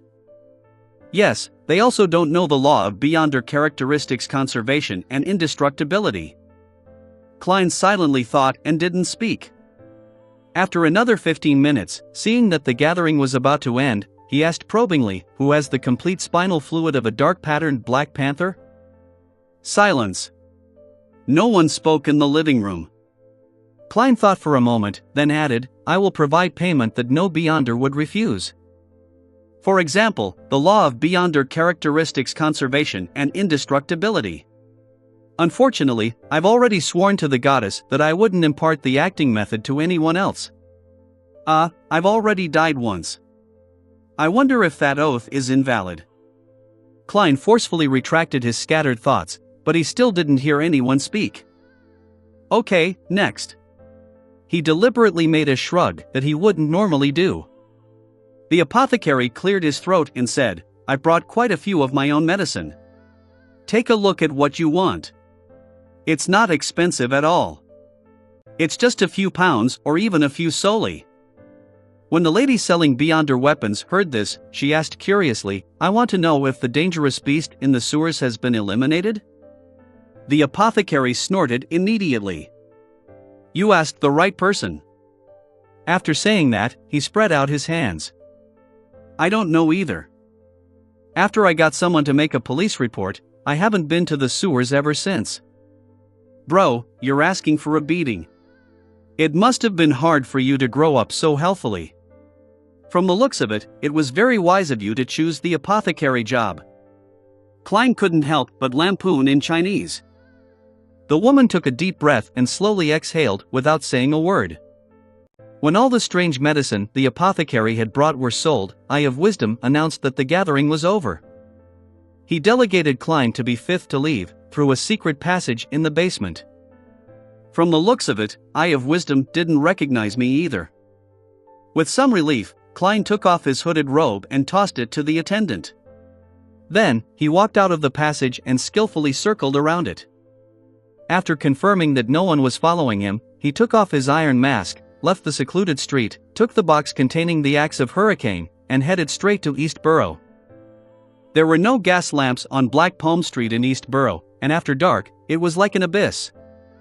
In a particular apartment here, Klein sealed the room with a wall of spirituality, then he summoned himself and carried the axe of Hurricane above the gray fog.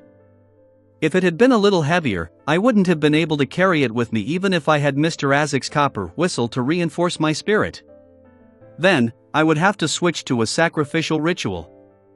Klein mumbled, sending his thoughts to the illusory star corresponding to the sun. "The world has sacrificed the weapon to me. You can prepare the bestowment ritual." City of Silver. Upon seeing the gray fog and hearing Mr. Fool's instructions, Derek Berg immediately sat up and rushed to prepare. Before holding the bestowment ceremony, he silently took out his knight's sword and made a few vertical slashes to ease his anticipation. Would it be a straight sword, a broadsword, or a rapier? Derek stopped without realizing, unable to stop himself from thinking, and subconsciously pictured himself using that powerful weapon. After a while, during the ritual, he saw the Beyonder weapon that belonged to him. It was an axe. Chapter 275, Pound Family. Chapter 275, Pound Family. Translator. Atlas Studios. Editor. Atlas Studios. Dear Mr. Fool, please tell Mr. World that I'll try to gather the mist trend's true root and juice as soon as possible. After receiving the son's reply, Klein nodded indiscernibly and muttered to himself, from the looks of it, he's rather satisfied with the weapon.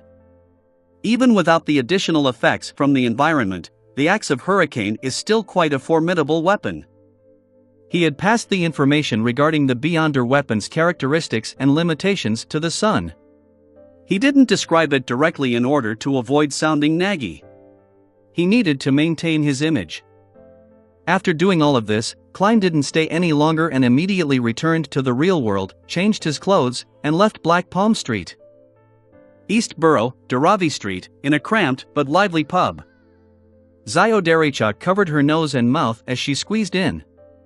To her, what was bad about this place wasn't just because it smelled of alcohol and sweat, but that she would easily encounter people much taller than she was. She had to face their armpits and the strong odor was nauseating. Using a great deal of effort and even using the powers of an arbiter, Zio finally squeezed her way to the bar counter and saw the man she was looking for. It was a young man in his 20s. He had a face as long and thin as a horse. His eyebrows were messy and ferocious, but his facial features were relatively soft. He was gulping down alcohol and laughing loudly with the patrons around him. "Williams, I have something to talk to you about." Zio banged on the wooden counter. This boorish action immediately attracted many angry gazes. However, they quickly retreated under the stern gaze of an arbiter. "Oh, Zio, I haven't seen you in days. Let me see, it's been a week, no, at least 3 weeks. Care for a drink? Half and half?" Williams said, half drunk and half surprised.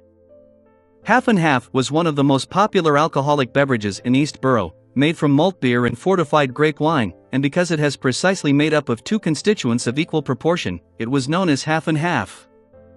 "Are you really going to let me drink?" Zio pricked up her brows. "No, he doesn't," the boss, who was wiping the glasses, hurriedly answered on Williams's behalf. He clearly remembered how deadly the girl would become when she got drunk. She would use her fists to persuade the guests to quit drinking and throw them out one by one. The corner of Williams's mouth twitched as he spread out his hands and said, "Go on, why are you looking for me?" He was one of East Borough's informants and was connected to several gangs. Zio frowned and said, "Williams, can't you quit drinking? Save your money, marry a nice girl, and come home every day to hot water, food, and warm greetings. You can share all the things you've seen in the day with her, and she can tell you about the trivial things that happened in your house, and there will be cute kids who will kiss you on the cheek and play around you. Isn't such warmth nice?" She was able to gain a quick foothold in Backlands East Borough, all thanks to Williams's help, so she had always wanted him to be better off. "Warmth?" Williams scoffed. "It's built on the money I bring back, and I've seen through the farce. If I could bring home 20 soldi a week, I'm sure my family would be warm and just as you described it to be, but if not, Lord, the screams and insults from the woman, the cries and shrieks of children, would drive me crazy. My mom is a good example. Every time my old man comes home, he'll beat me up and make a ruckus, so if that's the case, I might as well use the soldi and the pence on me to trade for drinks. No one cares how much I earn here, everyone drinks and chats, and the mood is really good. If I want women, there are cute street girls outside. They wouldn't quarrel with you." Zio smirked and said, "You really are an incorrigible believer of the Lord of Storms. One day, you'll die from alcoholism or some strange disease." "At least I've enjoyed life," Williams replied without minding what she said. "I haven't worked in almost 3 days, so I'm not going to give you a discount." Zio stopped persuading him. She stroked her short, disheveled blonde hair and handed him the portrait of Lenibus that Audrey had given her. "Help me keep an eye out for this man. Find him as soon as possible. Here are different portraits of him." Williams spread out the piece of paper in his stupor and glanced at it before its king. "He looks too ordinary, and there are so many people in East Borough. There are people who die at any moment. Some leave, some come, and others become vagrants. It'll be difficult to find him. In short, help me keep an eye out. Notify me immediately if you find anyone who looks like him." Zio took out a 5 soldi bill and handed it to him. "Here's some beer money. If you can find the person in the portrait, I'll give you another £10. £10? Williams whistled. "Zio, when did you become so generous? Or is this person worth more?" "That's how much his reward is worth. £10 for providing clues." Zio pretended to look around the pub and answered, "Don't forget about this matter, I'll come back in a few days' time." She had already run through nearly half of East Borough and issued the mission to the gang leaders and informants she knew, and she had paid several pounds in advance. "As long one of them succeeds, I'll earn it all back. All those profits." Zio silently cheered herself on and walked out of the pub with her nose and mouth covered. At that moment, the scene gradually turned chaotic due to some conflict between a few drunkards. Zio glanced over in exasperation, then raised her voice and shouted, "Stop!" A sense of dominance reverberated within the pub, and it was as though the drunkards had met their nemesis as they hurriedly sat down. Some of them even hugged their heads and squatted on the ground. "Phew, I wonder when I'll advance to sheriff." Zio sighed, feeling a mix of satisfaction and anticipation. On Thursday morning, Klein took the long trip to St. George Borough, which was like another city altogether, to show some concern for his first investment. With his last tip and the revelation from Roselle's manuscript, Leopard was progressing very quickly on the bicycle project and had already built a crude prototype. This was very much in line with Klein's impression of bicycles. After a trial ride, Klein offered a few suggestions for improvements, saying he would disburse the second investment payment next week, and expressed his hope of bringing in new investors as soon as possible, so that the project could enter an industrial phase. The only problem was that Leopard believed that he was the inventor and had the right to name the product. He wasn't satisfied with the term bicycle and intended to adopt the more popular term, bike. Klein didn't care. At noon, he returned to 15 Minsk Street, but before he could take off his hat, he heard a series of illusory pleas. "Miss Justice? She has collected the information on the abject nobles so quickly?" Still in thought, Klein prepared to enter the living room and head to the second floor. At that moment he heard the doorbell, and when he opened the door, he saw Julianne, the maid from the Sammers next door. "Mr. Moriarty, Mrs. Sammer would like to invite you to a Sunday luncheon. There will be a lot of neighbors attending," the maid said as if she was reciting something. After his return last night, Klein had handed the portable camera to Mrs. Sammer and exchanged a few words with her, but he hadn't received any indication of a luncheon. That's right, according to the magazines, the middle class wouldn't invite anyone to an event in person, but instead, they formally sent their servants or maids to send the invitation. This is in line with Mrs. Sammer's style.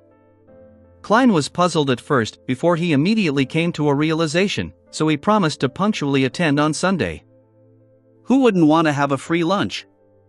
And Mr. and Mrs. Sammer aren't very difficult people to get along with, as long as you don't mind their showing off. Klein secretly added in his heart. He watched as Julianne left. He closed the door behind him and walked toward the stairs, his eyes scanning the slightly messy living room, dining room, and kitchen. "It's been a few days since I've cleaned up. I'm a bachelor, so it's not bad that I'm able to maintain a level of tidiness such as this. I have too many secrets, and I might even suffer an attack. It's not too good to just hire an in-house maidservant for chores. Yes. I should discuss this with Mrs. Sammer on Sunday and ask her to send her maid to clean up twice a week, and I'll pay for it. Many tenants and landlords have had similar agreements." Klein calmly walked into the bedroom on the second floor and drew the curtains. After entering the fog, he found that the prayer had indeed come from Miss Justice. This girl of blue blood sat on a piano stool, her hands on the keys. She wasn't playing the piano, instead, she was whispering the honorific name of the fool that doesn't belong to this era. "I've gathered the information regarding the abject nobles. I'm requesting permission to hold a sacrificial ritual and seek your help in passing it to Mr. World." "That's quick, as expected of a professional." Klein immediately responded. Audrey, who had just returned from the Royal Coat of Arms office and experts in this field, completed the sacrificial ritual with a little unfamiliarity as she threw the thick manuscript into the illusory door. "I'll pass it to the World." Klein's tone was indifferent as he cut off the connection. This time, he was in no hurry to return to the real world. Instead, he flipped through the manuscript and found the part pertaining to the Pound family. The Pound family had indeed obtained the title of Viscount from the Battle of the Violated Oath. After that, they were loyal to the royal family, and they had quite a bit of power in the army and their own fiefdom. However, 32 years ago, two of the family's heirs died from serious illnesses, one after another. At that time, the old Viscount had no choice but to bring the child of a distant relative home. Not long after, the old Viscount passed away. As the child was still young, under the enticement and instigation of the servants, he changed the butler and turned foppish. In just 8 years he had lost most of his fortune and was reduced to a baron. Even the family's house in Backland was sold. In the years that followed, his title was reduced once again to that of a baronet. Died of serious illnesses? Their corpses are probably nowhere to be found. They should all be in that innermost room in the underground structure, outside that bloody door. The old Viscount must have deliberately concealed the matter, preventing the royal family, military or churches to investigate. From the looks of it, the Pound family must have discovered the underground structure from the Fourth Epoch about 30 years ago. Perhaps the underground secret door was built by them, but there are more than 2 corpses in that room. There were others who had entered in ancient times to probe the area? Well, I'll have to talk to Baronet Pound in a way that won't reveal my identity. Klein stopped thinking and looked at the last paragraph. He saw what he wanted: Baronet Pound, currently living at 29, Civilhouse Street, Empress Borough. Chapter 276, Rafter Pound. Chapter 276, Rafter Pound. Translator. Atlas Studios. Editor. Atlas Studios. Civilhouse Prefecture was located west of the Lone Kingdom, across the Hornacis mountain range from the Intis Republic.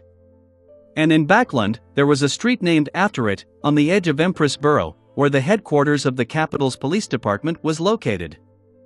Many people chose to settle down here for the peace of mind, and Rafter Pound was one of them. The baronet stood by the closed window in his warm activity room at Unit 29, in his cotton-quilted pajamas, staring diagonally across the street at Civilhouse Yard. He was in his early 40s, but the sides of his hair had turned white. He had puffy eyes and clear wrinkles on his face. His body constantly emitted the smell of alcohol. On the floor behind Rafter lay some torn lingerie, and opposite it was a burning fireplace. The baronet raised his glass and gulped the rest of the liquid in it. Then, he walked slowly to the door and returned to his bedroom to get some sleep. As there was no pipe to transfer the heat from the fireplace, he felt the bone-chilling chill of late autumn as soon as he left the activity room. Damn it! Rafter Pound cursed under his breath as he staggered to the bedroom door and twisted the handle. The bedroom was dark, with only a faint crimson glow shining in. Rafter was about to close the door behind him and collapse into bed when his eyes suddenly froze. A figure was sitting quietly on a chair beside the curtain. The figure wore a pair of grayish-blue pants and a cap. The entire person was completely hidden in the shadows. Sensing Baronet Pound's gaze, the man slowly raised his head and looked over. His face was painted red, yellow, and white, looking like the funniest clown. Rafter was about to shout and run when he saw a revolver aimed at him and heard 2 deep and hoarse sentences. "I advise you not to do anything unwise. If you cooperate, I won't harm you, and I won't take away your belongings if you still have any left." Rafter Pound's expression changed a few times, and he very obediently closed the bedroom door. Then, he half raised his hands and sat on the edge of the bed. What do you want from me?" He hiccuped in his drunken stupor, and his body trembled slightly as he reminded, "Civilhouse Yard is just across the street." "I know, but I think I'm closer to you than you are to Civilhouse Yard." Disguised as a clown, Klein had changed his voice and tone as he warned, "And my purpose is just to ask you a few questions." Before he came to Civilhouse Street, he had divined if there would be any danger in making this trip in the mysterious space above the gray fog and had obtained an answer that it was very safe. "Questions?" Rafter's lips trembled as laughed bitterly, "Here we go again. Am I never going to escape this nightmare? Have there been many people coming to you with questions?" Klein continued the topic. "No, not only questions. After my uncle, the Honorable Old Viscount, passed away, too many things have happened to me. The amiable old butler resigned for no reason and has vanished. Those servants and maids would change one after the other without warning, becoming unfamiliar and cold. They were looking for something, yes, they were looking for something. I wasn't even 10 back then. All I could do was watch, and I didn't dare tell anyone. I was afraid that I would never wake up again." Rafter replied as though he was on the brink of collapse. "Looking for something?" Were they searching for the underground structure, or the treasures of the Pound family, such as the Beyonder characteristics and mystical items buried near the evil spirit? The royal family and the churches must have realized this, as the higher-ups must know about the law of Beyonder characteristics conservation and indestructibility. Since the Pound family was in ruins, these things should have been taken back, right? Unless the old Viscount paid a huge price and bought some other rare Beyonder characteristics and mystical items of the same sequence to conceal the matter of the underground structure. After Klein finished listening quietly, he generated many guesses. He seemed relaxed, but in reality, he could attack at any time. How long has this been going on for? I don't know. There are faces around me that I don't know. How can I be sure that the remaining people aren't also in cahoots? Haha, I pretended not to notice anything. After trembling for a few years, I was enticed by them to do drinking, sex, gambling, smoking marijuana, and all sorts of things that make me look like a piece of trash. Rafter Pound gave a somewhat crazy laugh. They're finally relieved and are no longer watching me. When I sold that house, whoosh. All of them left, with no idea where they went. No, they must still be secretly monitoring me, preventing me from calling the police. Right, they aren't letting me call the police. This fellow has some mental illness. I have no idea if what he said is true or false. In his aura, the change in his mood colors adhere to logic, but what if he just feels that he had let down the old Viscount and fantasized a whole sequence of events like this to find an excuse for his degeneration? Later, he would keep telling himself that until he's utterly convinced. As a qualified keyboard warrior, Klein, who knew a little of everything, had seen similar cases in his previous life. After thinking for 2 seconds, he asked, "What did these people ask you?" "They asked me how the 2 children of the old Viscount died. They asked me what abnormal behavior the old Viscount had over the years. I wasn't even 10 years old at the time, so I don't know anything."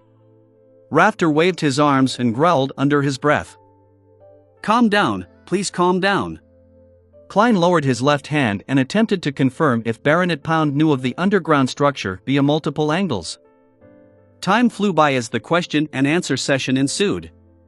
Klein said in a hoarse voice, "You really don't seem to know anything. I'm very sorry to bother you, but it's time for me to leave." He stood up, bowed slightly, and appeared very well-mannered. And almost at the same time, the excitement and appearance of having a breakdown on Rafter Pound's face vanished. His light blue eyes became abnormally deep, as though he was examining something.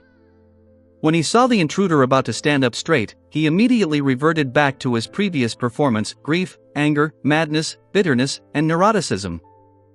At that moment, a mysterious voice suddenly resounded in his ears. "Crimson." Klein injected spirituality into a slumber charm and threw it at Rafter with his unarmed left hand. Amidst crisp crackling sounds, a strong sense of serenity spread out, enveloping the baronet, causing him to shut his eyes involuntarily and fall weakly onto the bed. "I'm sorry. The questions from before are for the comparison of what shall ensue. Next, it's the process of entering your dream and spirit channeling." Klein patted Rafter's pajamas, and with his hand on his chest, he made another bow. Then, he used the dream charm and entered Rafter's dream like a nightmare. In the gray, fragmentary, constantly coruscating world, Klein soberly walked beside Rafter, watching him see the blank faces of the servants and maids who had no facial features as they gave off abnormal and frightening vibes. He saw Rafter turning his head only to always to see an old face silently gazing at him, watching him curl up in the corner, shivering, and him being enveloped by a shadow, little by little. This matches what he had described earlier. Klein tried to guide the dream to make sense of the situation, but it was as though Baronet Pound had a very serious psychological trauma over these matters. Any tiny bit of stimulation would cause him to scream and run like a madman in his dreams.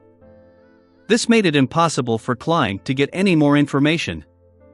Thus, he withdrew from the dream and cast another slumber charm on Rafter Pound before taking out a mantha extract and other materials, in preparation to channel his spirit in a mediumship ritual. After responding to himself, Klein's spirituality passed through the storm of thoughts and saw the illusory image of Rafter, an illusory image based on the body of heart and mind. "What did the old Viscount say to you before he died?" Klein hesitated for a moment before asking. Rafter Pound muddle-headedly replied, "He wants me to maintain the family." "What else?" Klein asked again in a tone of deliberate affirmation. "He wanted me to remember the glory of the ancestors," Rafter answered blankly. Klein nodded and asked, "What were those people looking for?" "I don't know." Rafter gave the same answer. Klein continued asking and compared it with the answers Pound had said before, finally coming to the conclusion that Baronet Pound had not lied, and what he had just said was true.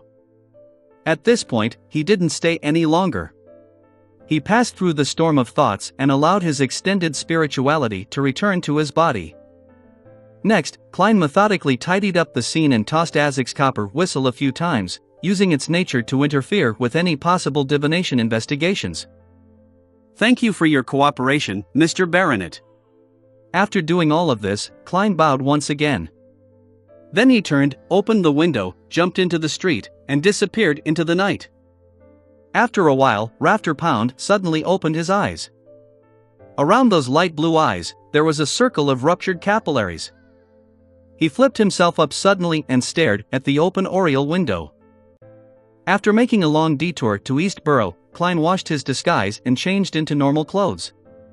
As if nothing had happened, he returned to 15 Minsk Street in Sherwood Borough. He didn't rest, nor did he think about what he should do with the underground structure. Instead, he once again entered the fog.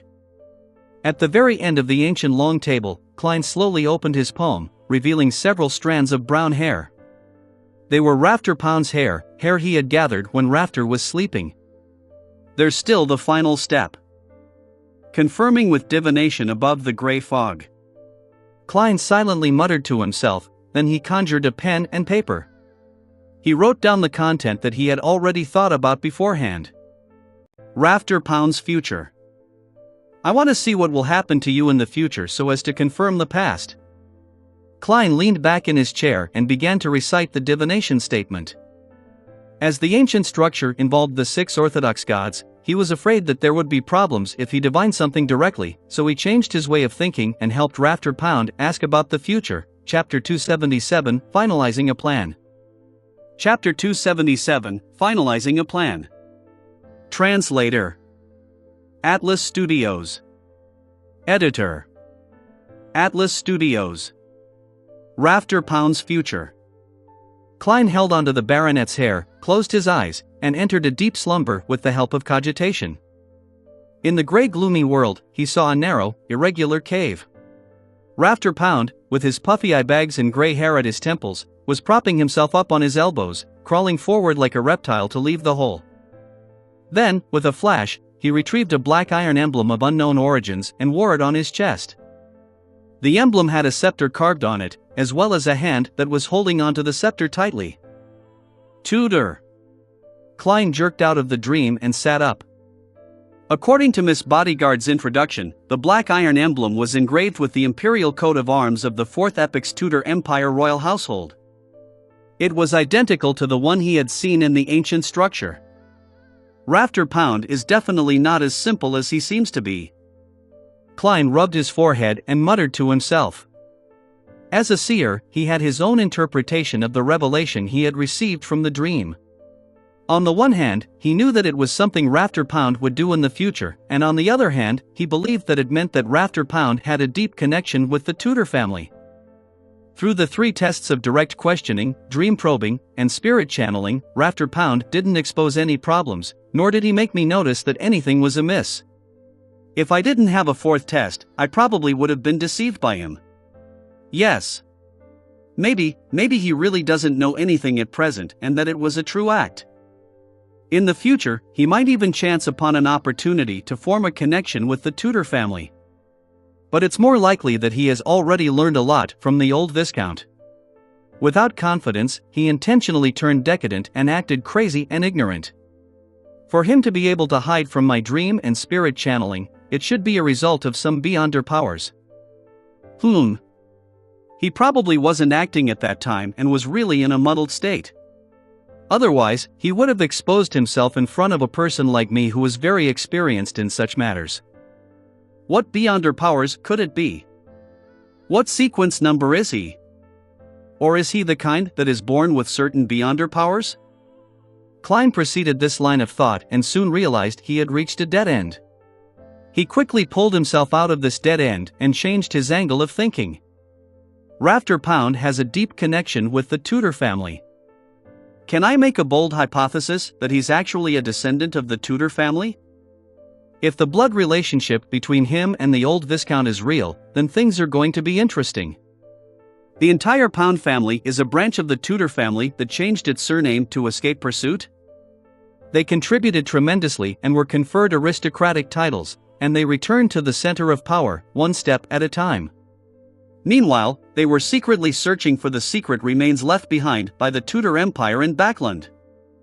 After an unknown period of time, they finally found something. Thus, they bought what currently belongs to Millet Carter's house and built an exaggerated basement, which was used to explore the surrounding area. 30 to 40 years ago, they found the ruins and built a secret door to it. But, during the exploration process, an accident occurred. That evil spirit didn't recognize any of the so-called Tudor descendants at all.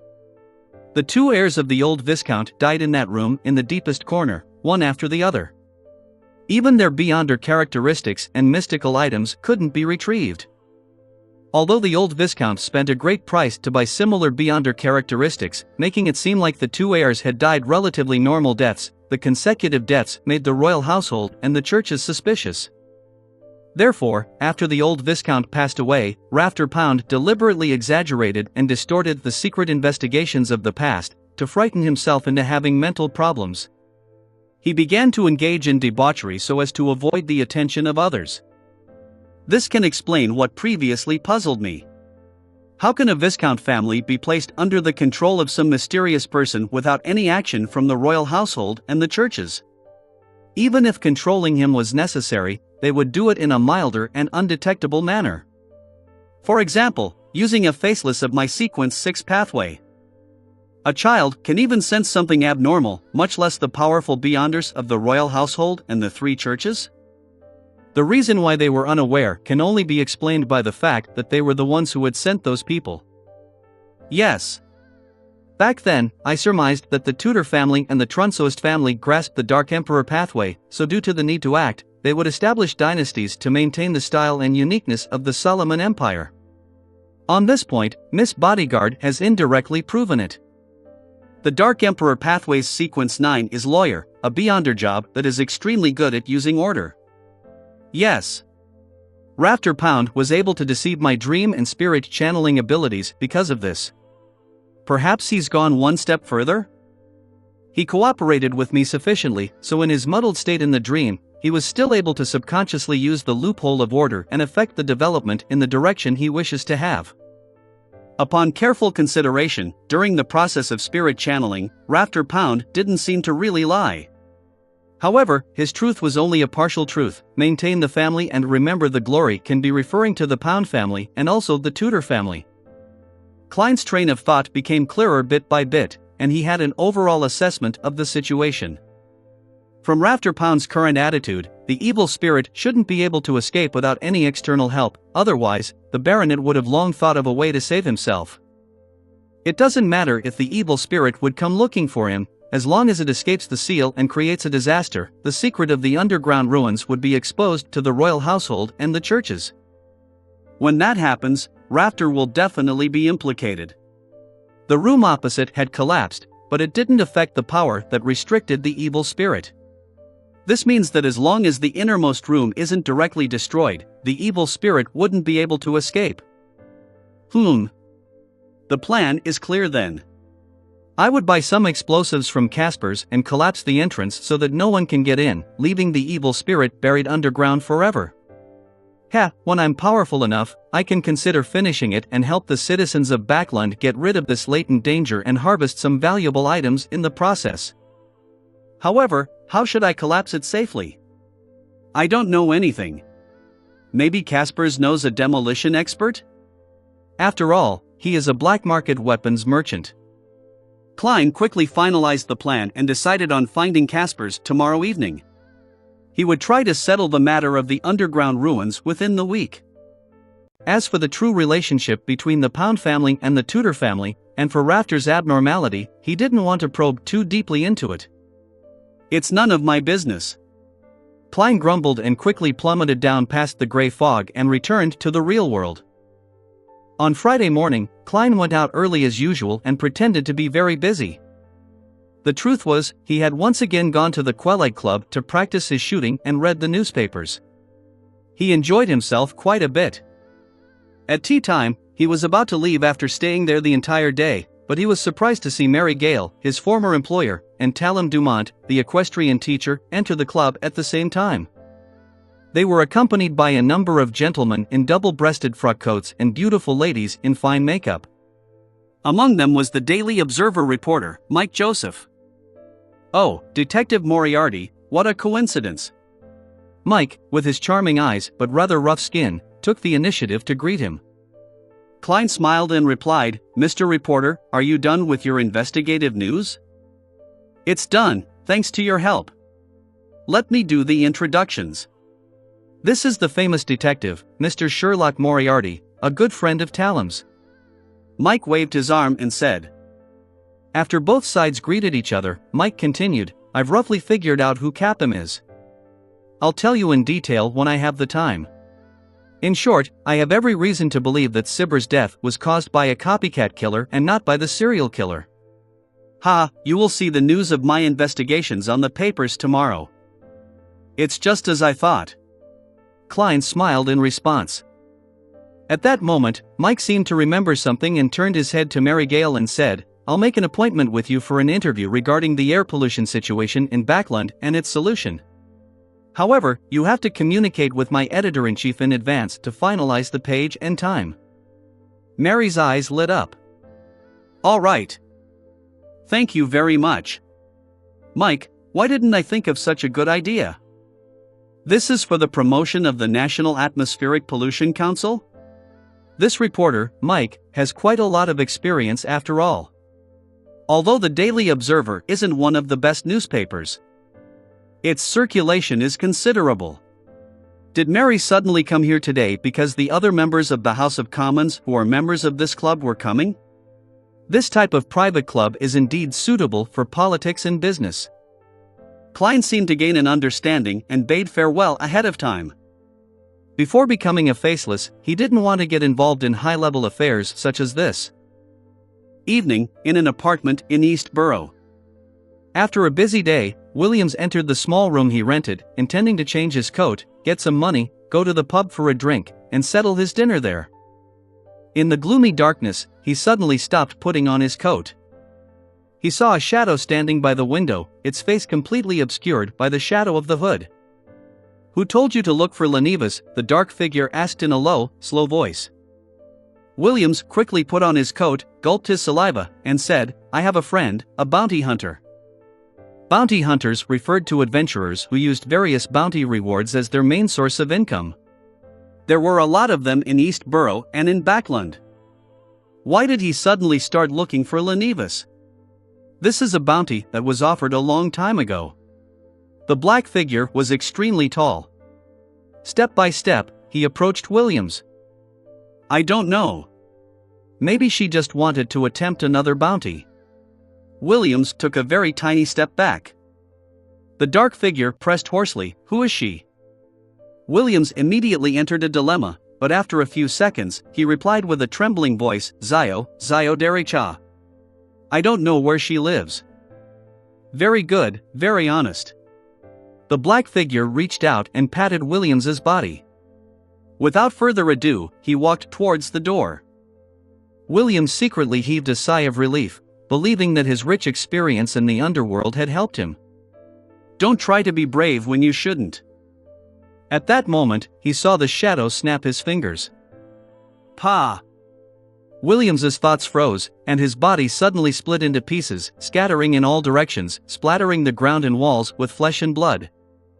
Then, the shadow broke the gas pipe.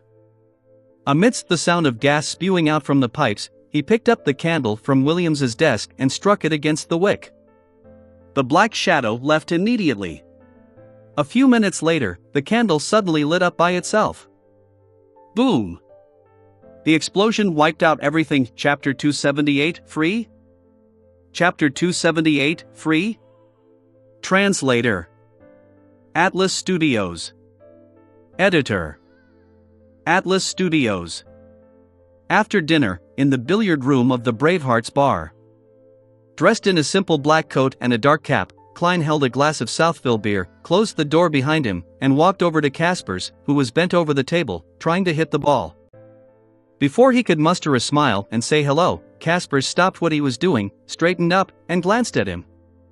Marek isn't here. There are no other gatherings you want. I have nothing but weapons. Very familiar with what I want. Fortunately, I have a different goal today. Klein curled the corner of his lips and said, I'm here to buy weapons. Marek isn't here. From the looks of it, they've been exposed and are targeted by their enemies. They've decided to switch locations. Then I won't be able to contact Miss Bodyguard. And I was planning on tricking Millet Carter with Marek's zombies as my helpers.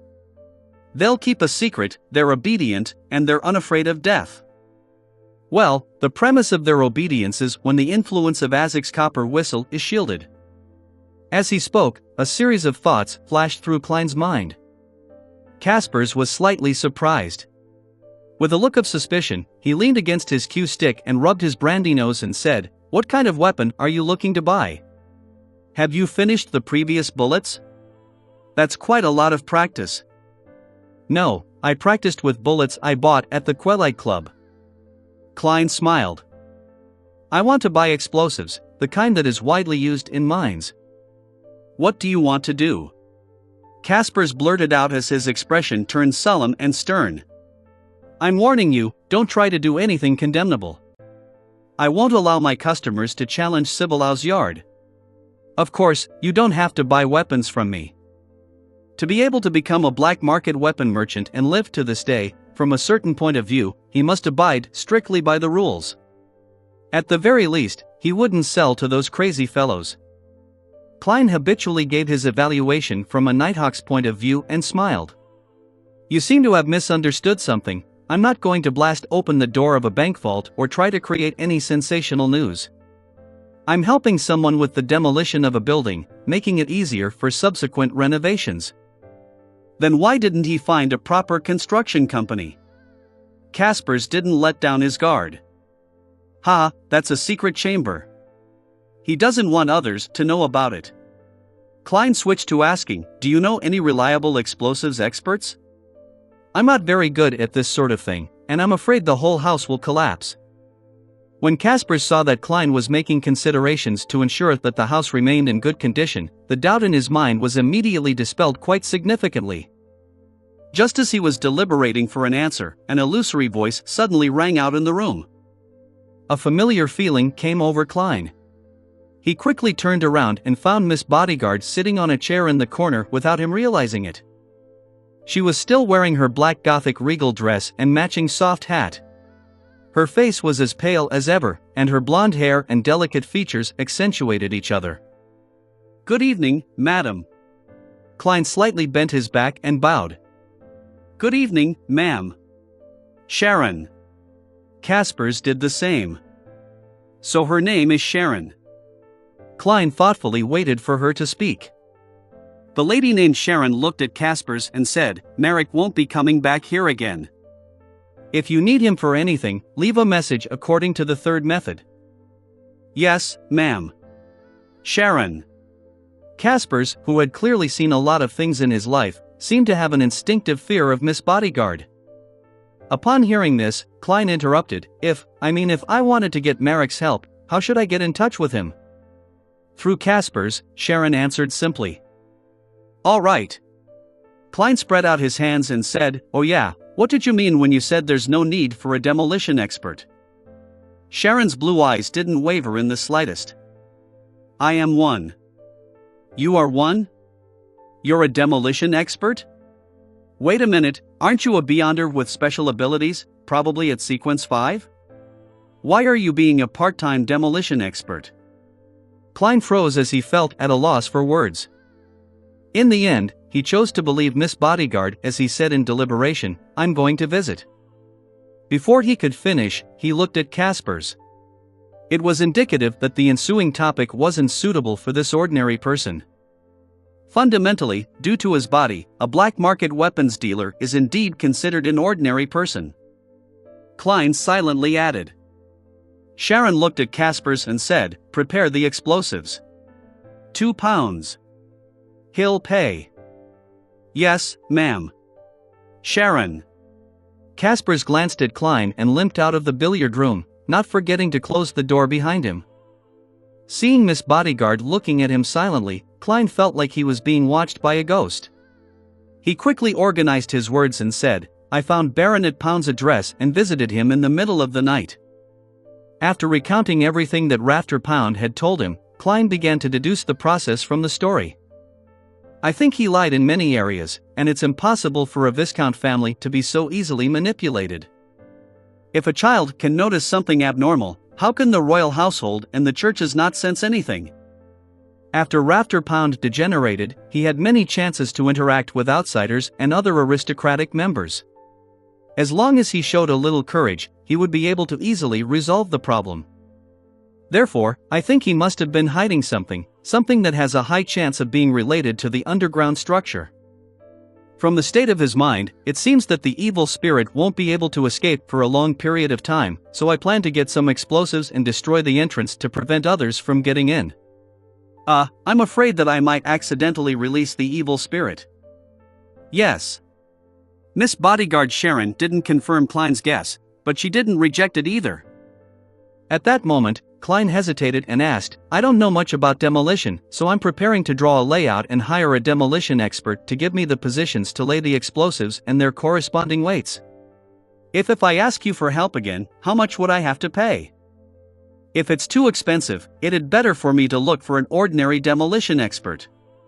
After all, I'm getting only £50 from this, while Miss Bodyguard charges £1,000 for 3 days." Klein had already made plans. "Free." Sharon's answer was still in her usual style of being terse. "Free?" Klein was shocked. From what he knew, free things cost the most. Sharon sat quietly for a few seconds before giving a brief explanation. "After collapsing the entrance, I'll be the only one capable of entering and exiting. This was what I wished to do.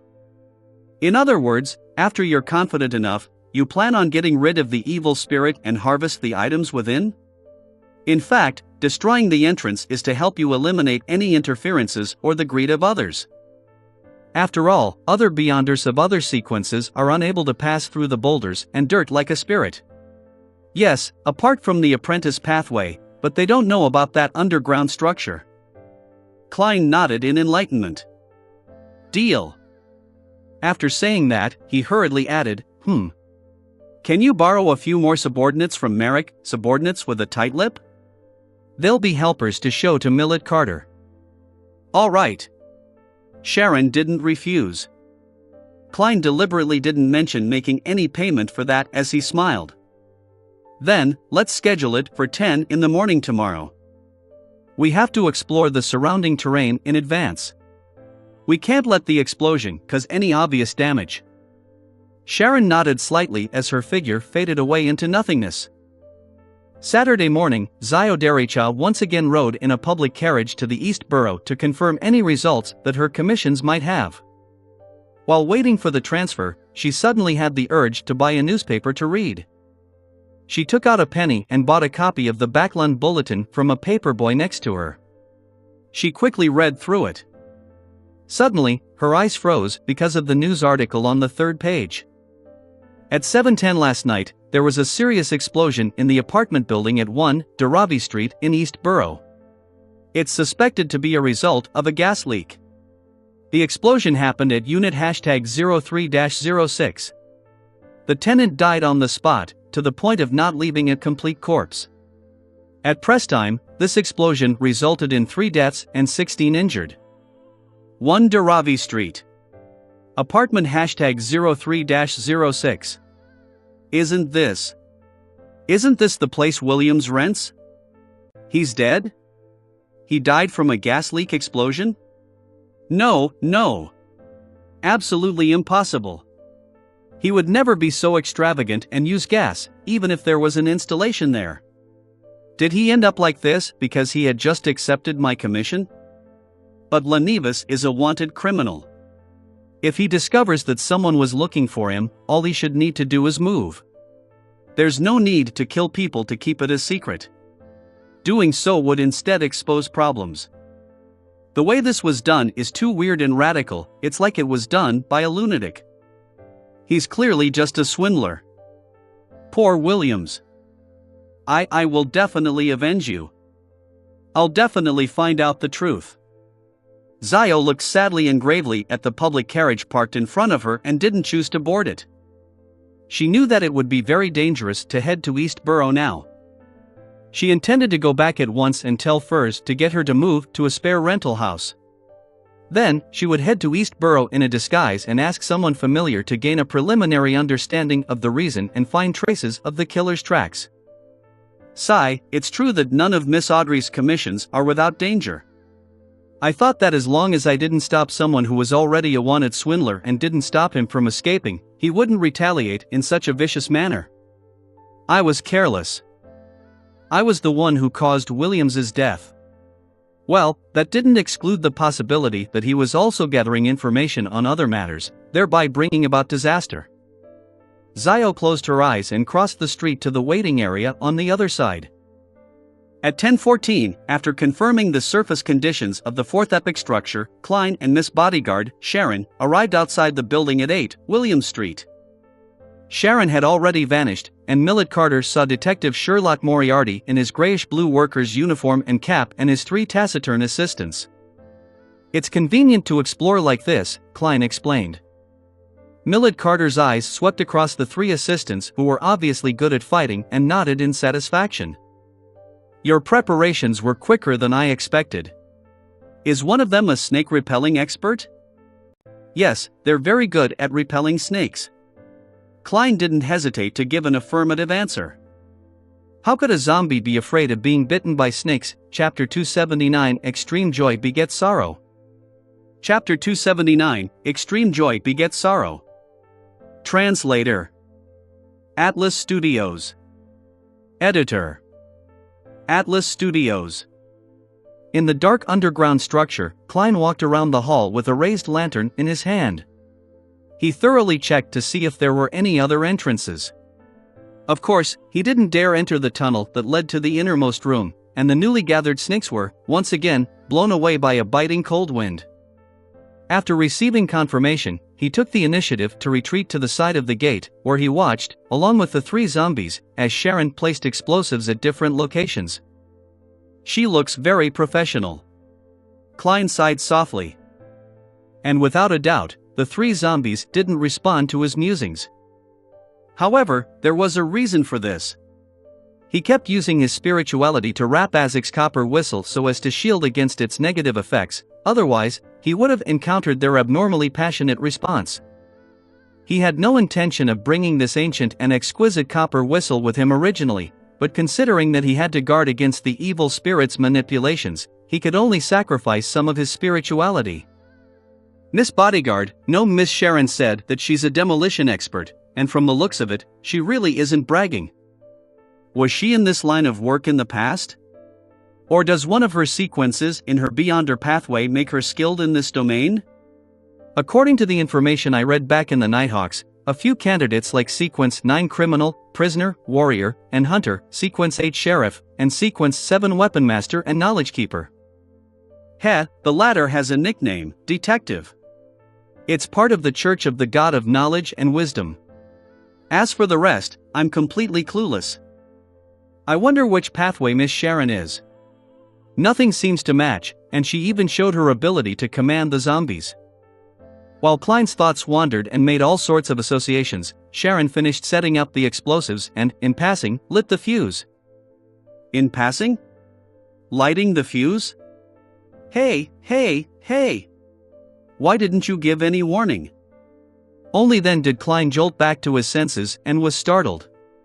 He quickly rushed out of the hall and entered the corridor outside. As for the 3 zombies, they calmly followed behind him. It's very safe here. Sharon suddenly appeared and floated beside him. Klein breathed a sigh of relief and asked, "Will dust fall from the tremors over here?" "Yes," Sharon answered with a single word. "That's good." As he spoke, Klein took another step back. The hissing sound of the fuse burning reached his ears, making him feel slightly irritated. It wasn't because he was afraid of the explosion that followed, but because he couldn't feel at ease. "One," Sharon said suddenly. "Ha?" Klein didn't understand what she meant. Rumble. The earth shook violently, and plumes of dust fell from above. Klein's ears buzzed, and for a moment he couldn't hear anything else. If it wasn't for the fact that he was a clown, he would have lost his balance and collapsed to the ground. Cough. Cough. Cough. Having been distracted and caught unaware, he started to cough. He saw boulders and mud rapidly falling in front of him as they instantly blocked the entrance. During the remaining tremors, Klein gripped the copper whistle given to him by Mr. Azik and observed its reaction. Although he had divined beforehand that his expedition would be safe, he didn't dare to believe it completely, even if it was a revelation gained from above the grey fog, since it involved the statues of the 6 Orthodox gods. Therefore, he cautiously judged whether or not the evil spirit was freed with the help of Azik's copper whistle. The copper whistle's surface was cold but mild, and it had no abnormal changes. Completely relieved, Klein looked at the zombies beside him and confirmed one thing from their eyes: his face was very dirty right now. "That's good. It's in line with how I'm going to explain this to old Mr. Millet Carter. I didn't waste my effort in changing into a different set of clothes." He walked to the entrance and confirmed that it was completely blocked. Without causing too much of a commotion, it's true that only those from the apprentice path and beyonders like Miss Sharon can enter in the future. By doing so, she has ruled out many potential competitors. No wonder it was free. Klein looked at the boulders and dirt before sighing. "Of course, I can too. I have a condition similar to a spirit body." He silently added this sentence inwardly with a smile, but his expression didn't change at all. "Let's call it a day." With an exaggerated snap of his fingers, Klein led the 3 zombies back to the basement of the house. As for Sharon, she had already disappeared. In the spacious basement, Millet Carter was nervously pacing back and forth, looking at the secret door from time to time. As soon as he saw Detective Moriarty and his assistants exit, he let out a long breath and asked anxiously, "What happened inside?" Klein deliberately panted and said, "That underground structure is too old, it hasn't been repaired in a long time. We were driving the snakes away, but with just a little bit of movement, it collapsed. The whole area has collapsed, but luckily we were close to the door and managed to escape in time." Holy Lord of Storms! That structure was that dangerous? Millet Carter pounded his left breast. "Yes, there are always only a few ancient buildings that can be preserved. The rest would have collapsed in the river of history," Klein answered. "I'll bring you in to confirm the situation." "Will there be more collapses?" Millet asked cautiously. "No, this area is quite sturdy." Klein deliberately patted the dust off his body and coughed twice. He then led his employer in and stopped at the entrance that was completely blocked. The walls near the hall had also collapsed, leaving behind only stones and dirt. "You can use this area." He pointed to the corridor area. Millet was silent for a few seconds before he sighed. "Thank goodness I didn't hastily send someone in to explore but instead went to look for you, a professional. Otherwise, I would have had to bear the burden of the loss of several lives. All right, this commission ends here. I'll pay you the rest of the reward." As he spoke, Millet Carter took out his wallet, did a count, and was somewhat embarrassed to find that there were only about £30 in cash. "Fortunately, I still have other forms of money, otherwise, I'd have to go to the bank," Millet mumbled as he looked up at Klein. "Do you mind taking gold coins?" "No, I don't mind any form of money." Klein smiled. The gold pound of the Lone Kingdom could be in the form of gold coins unless they were of huge denominations. This was the guarantee of the denomination on paper money. However, in the past 100 years after Emperor Roselle, the people of the northern continent had become more and more accustomed to paper money. There were even some members of parliament who wanted notes to replace copper pennies. Gold, in the true sense of the word, already hardly ever circulated in the market. Only some of the old gentlemen would attach a fixed box on the other end of their pocket watch chains which contained some gold in case of accidents. It was to give them peace of mind and was also a habit. Millet nodded, and following the gold chain on his clothes, he pulled out a box that flickered with golden light from a certain pocket. He opened the box, took out 5 gold coins, and handed them together with the notes he had previously counted to the detective. Klein didn't hide his actions as he counted the money and suddenly flicked a gold coin and caught it coolly. "Thank you for your generosity." He glanced up at the statue and smiled sincerely. Then he pressed his hand to his chest and bowed whilst facing Millet Carter.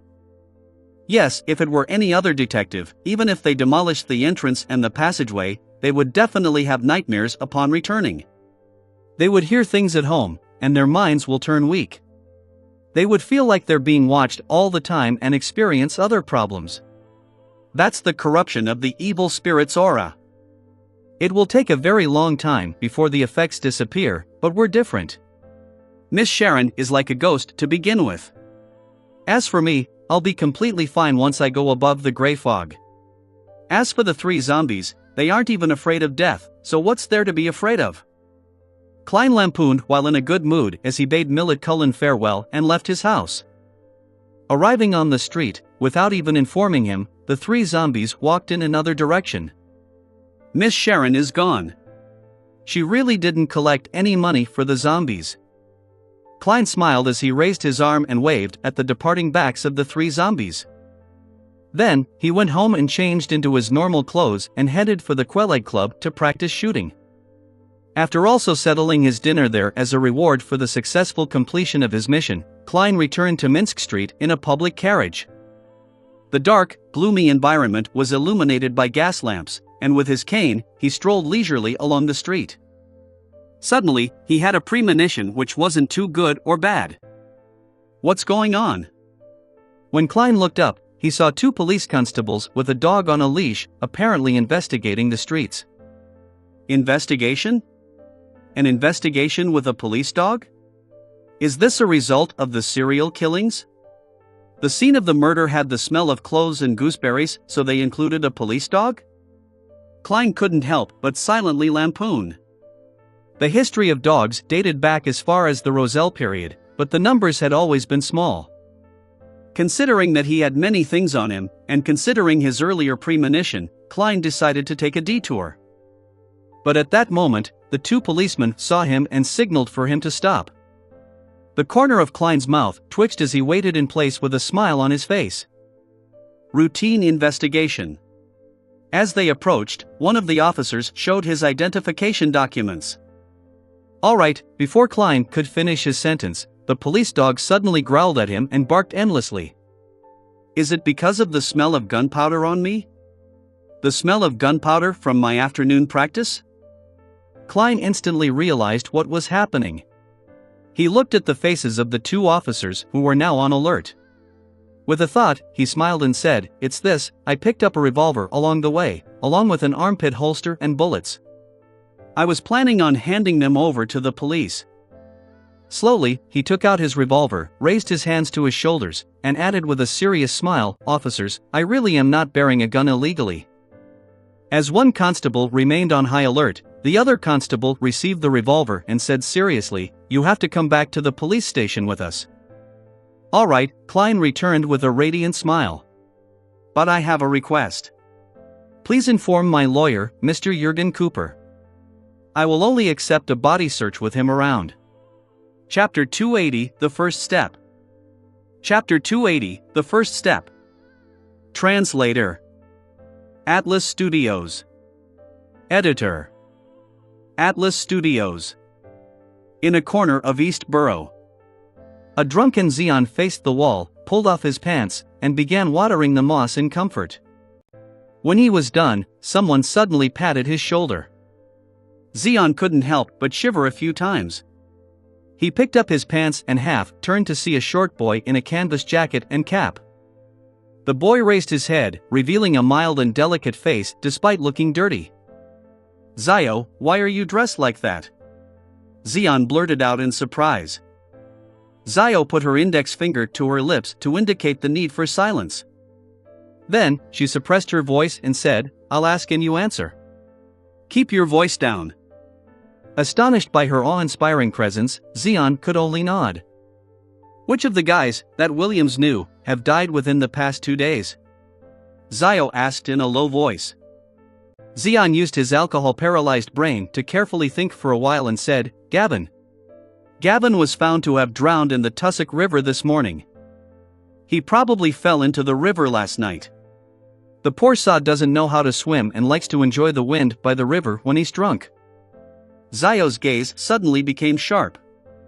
Without any hesitation, she asked, "Did Gavin accept Williams's request to look for the wanted criminal, Lenivas?" "Of course, we all got this commission from Williams. Anyway, it's not like it's a big deal. All we have to do is show the portrait to everyone we know and keep an eye out for someone who looks like him. Oh, Williams, he said that if there's a clue, he'll treat me to 3 days of booze and meat. The poor fellow actually died in a gas explosion. That's why I refused to have my landlord install a gas pipe."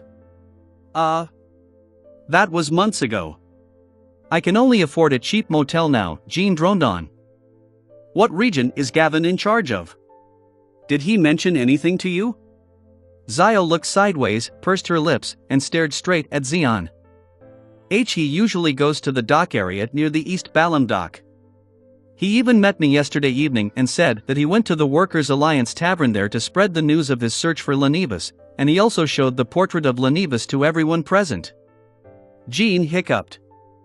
There were many docks in Backlund, most of which were considered as the dock area and designated as shipyards.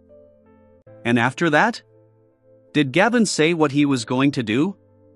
Zio asked again, frowning doubtfully. "Of course, drinking. He planned to have a good drink and then find a place to sleep. Oh, the poor sod must have felt hot from drinking and wanted to take a bath in the river, but he forgot he couldn't swim, and it's almost winter." Xian sighed again. Gavin didn't discover anything. He had gone to the Workers' Alliance Tavern in East Balam dock and distributed leaflets to search for Lenivas, but ended up meeting his demise. It even implicated Williams. The murderer's reaction can no longer be described as extreme anymore. He's simply a lunatic. If I were Lenivas, the easiest option would be to immediately move somewhere else and avoid being found. Unless he's embroiled in something and cannot leave anytime soon. But I wasn't the only one looking for him. There are also many bounty hunters. He may kill Williams, but can he kill that many people? If he had the ability, he would kill off everyone who spread wanted posters in Civilau's yard. Zio was completely befuddled by the entire matter, just like how she found Williams's death was impossible. In the end, she decided to report the problem to Miss Audrey first, and then head to the Workers' Alliance Tavern in East Balam in disguise. She wouldn't make any inquiries and only observe to see if there was anyone suspicious. Sherwood Borough. Rice Police Station. Once again, Klein found himself huddled on a backrest-equipped bench with thieves and drunkards. How unlucky. To think that I would run into the police and fail to take a detour in time. It's all because of that damn serial killer. As Klein cursed that particular person, he thought about how to hide his charms and the herbal powder he couldn't explain away and dodged the body search that followed. He had tried to put them in his black gloves, then find a chance to slip them into a hidden spot in the police station, only to retrieve them when he left. Just then, his eyes lit up and he saw the young lawyer, Jürgen Cooper, with his hair neatly combed back. He was dressed like he was attending a banquet. Just as Cooper came over, he was accompanied by a police constable. "You can leave after signing your name," Jürgen said with his usual serious expression. "Is that all?" Klein asked in surprise. Jürgen nodded slightly. "Yes, they know you're a well-known detective." "What kind of reason is this?" Klein didn't dare to ask further. He immediately got up and followed after Jürgen, who was wearing a long black tweed coat.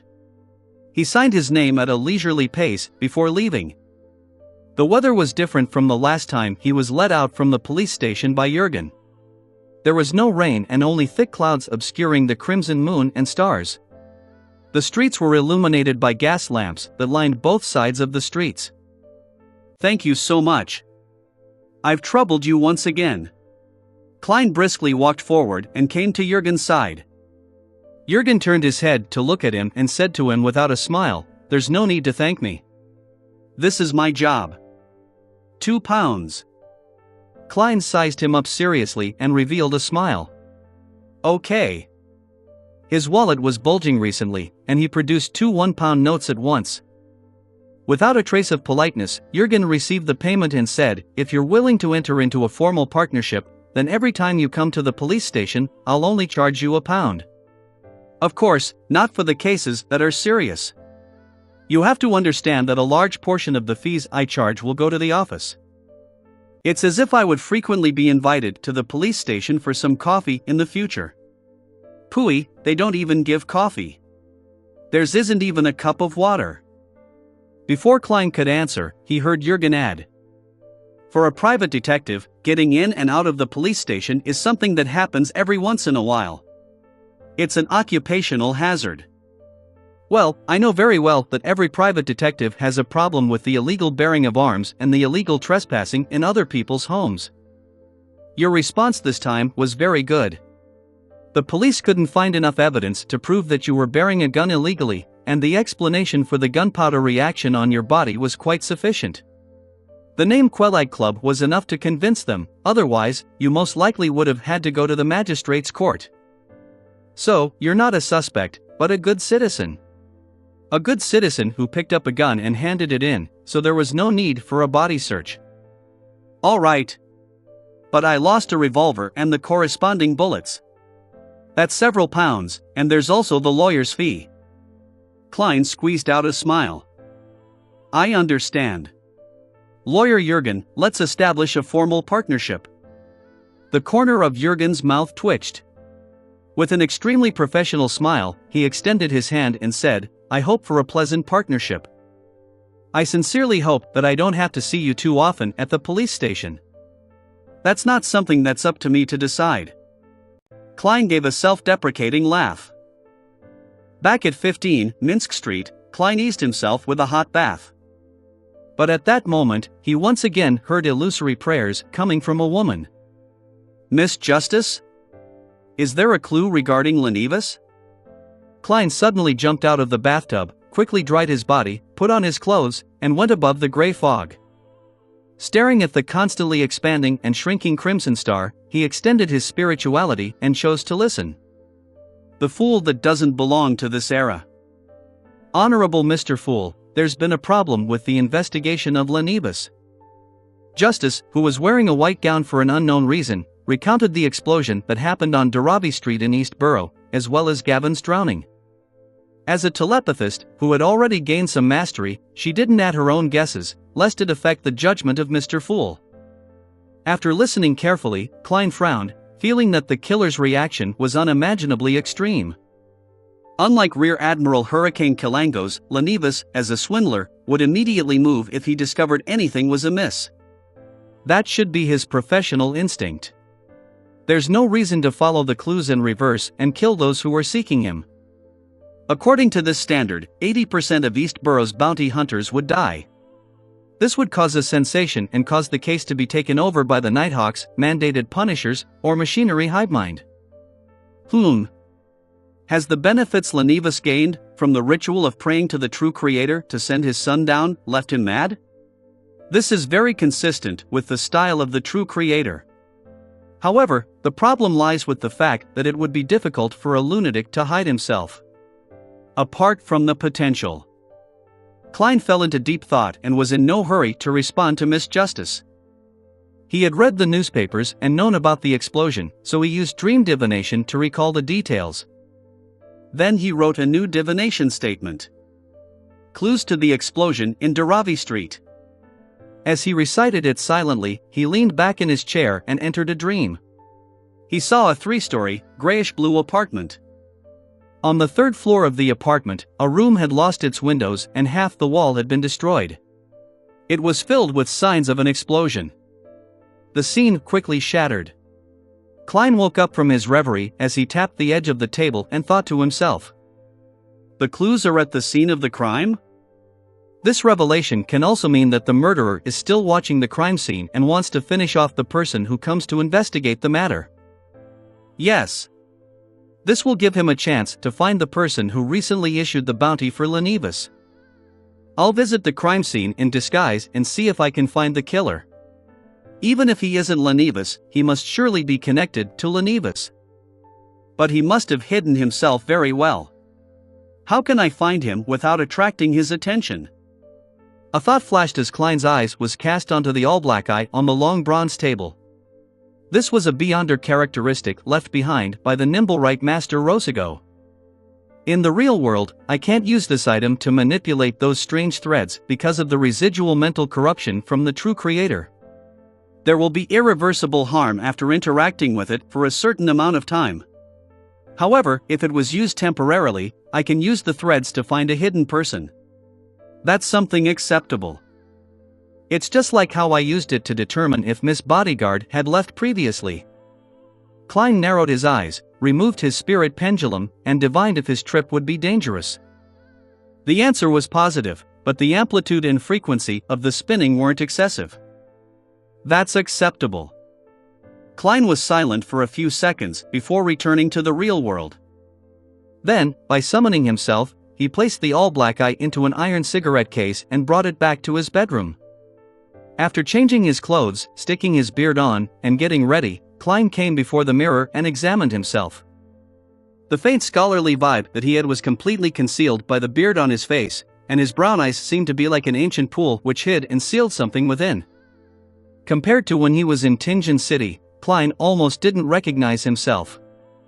One by one, he stretched out his fingers and clenched them into a fist. Looking at the mirror, he said in a low and hoarse voice, "Captain, this is the first step to avenging both you and me." Before he finished his sentence, he saw himself grinning in the mirror, a brilliant smile on his face. Chapter 281 Clue. Chapter 281 Clue. Translator. Atlas Studios. Editor. Atlas Studios. In the suburbs west of Northborough, in a soon-to-be abandoned three-story house. It originally belonged to the Backland Medical School, but the latter's main campus had now moved to a better and more suitable location, leaving behind only a small number of teaching staff and students who were left guarding the area after failing to graduate. Audrey was wearing a white gown and white mask. Her smooth blonde hair was also coiled up and stuffed under a cool-colored surgical cap. She darted her eyes to the side and looked at Furs Wall, who was dressed in the same way. She always felt that Furs had a special temperament that seemed to make her more suited to such attires than herself. It's the kind of temperament that allows her to pick up a scalpel and cut open a patient's stomach at any moment. Audrey didn't say anything. She followed half a step behind Furs as they entered the classroom in front of them. She was startled by the information she had received from Furs because Mr. Fool had said it was a simple task. Considering that the simplicity of said task might be from Mr. Fool's point of view, Audrey took advantage of the moment when she was alone, changing into a disguise, to recite his honorable name and silently pray, so as to report everything that had exactly happened. However, she had yet to receive a response. After passing through the door and entering a room, Audrey instinctively looked around and found that this wasn't an ordinary classroom. There were actually 4 skeletal specimens and 4 coffins made of glass. The coffins were filled with pale naked corpses that were soaked in preserving agents. At the very top of the classroom, there was a transparent glass pillar that was also filled with a liquid. Floating inside was a male corpse that wore a black scholarly robe. The corpse's clothes stuck tightly to its body, giving off an extremely heavy feeling. He didn't relax and simply floated upright in the middle. It's as if he had died by drowning instead of being placed in there after his death. Audrey made a preliminary judgment based on her attitude as a spectator. In addition, she saw a number of men in white coats, white masks, and surgical caps sitting around the long tables in the room. None of them said a word, just like the bodies and bones around them. Looking out at the crimson moon which had finally peeked out of the gloomy darkness, Audrey turned her head back to look at the scene inside the classroom. For a moment, she couldn't help but shudder as this place instilled an instinctive fear. But at the same time, she felt excited and agitated. This is what the life of a Beyonder should be. Audrey silently muttered to herself as she followed Furs to a corner before sitting down. After waiting for a while, the floating black-clothed male corpse inside the upright glass pillar at the front of the classroom suddenly opened his eyes. His voice transmitted through the layers of obstructions. Let's begin. East Borough, Dharavi Street. In his dusty grayish-blue worker uniform and cap, he walked along the dark streets that only had a few gas lamps that were still working. There was candlelight shining down from the various apartments on both sides of the street.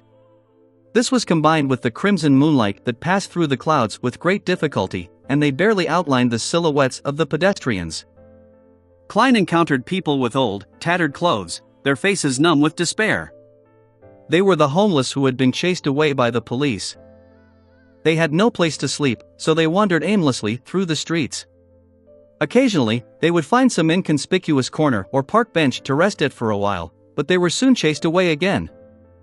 In the cold and dark night, Klein felt that they were more like zombies than the zombies he had seen, and the entire East Borough was more like an abyss than the legendary abyss. He hurriedly took a quick breath, which hurt his throat, causing him to cough involuntarily. He quickly gathered his thoughts and looked through the corner of his eyes at the apartment on the corner of the street. It had obviously suffered from an explosion and hadn't been repaired yet. The best place to monitor the crime scene is the apartment across the street. The third and fourth story and the roof all meet these requirements. Klein analyzed the situation with the knowledge he had learned as a Nighthawk. Throughout the whole process, he didn't slow down his pace to avoid arousing suspicion. At the end of the street, Klein smoothly crossed the apartment building numbered 1 and entered the building across the street from the crime scene. The one-bedroom apartment he had rented in East Borough was similar to this apartment, and he had also lived in an apartment of slightly higher class with his brother Benson and sister Melissa in Tingen City for quite a long time. It was Klein's personal experience, but it also came from the memory fragments of the original Klein. As his thoughts raced, Klein lowered his cap, lowered his head, and without rushing, he walked up the creaking stairs to the third floor. Due to his unlucky encounter in the evening, he no longer had a revolver, so all he could do was stick one hand into his pocket and hold a few tarot cards in between his fingers. There was no light other than the faint moonlight in the corridor of the third floor. Klein was in no hurry to move forward, so he carefully observed the layout. The spot directly across the crime scene is on the left. The one with the best view for surveillance should be the third room from here. Klein began to walk slowly and carefully. After walking past 2 rooms, he also inserted his right hand into his pocket and gently opened the iron cigarette case. After a split second, his fingers touched the all-black eye, and the murmurs resounded in his ears as they attempted to tear his mind apart.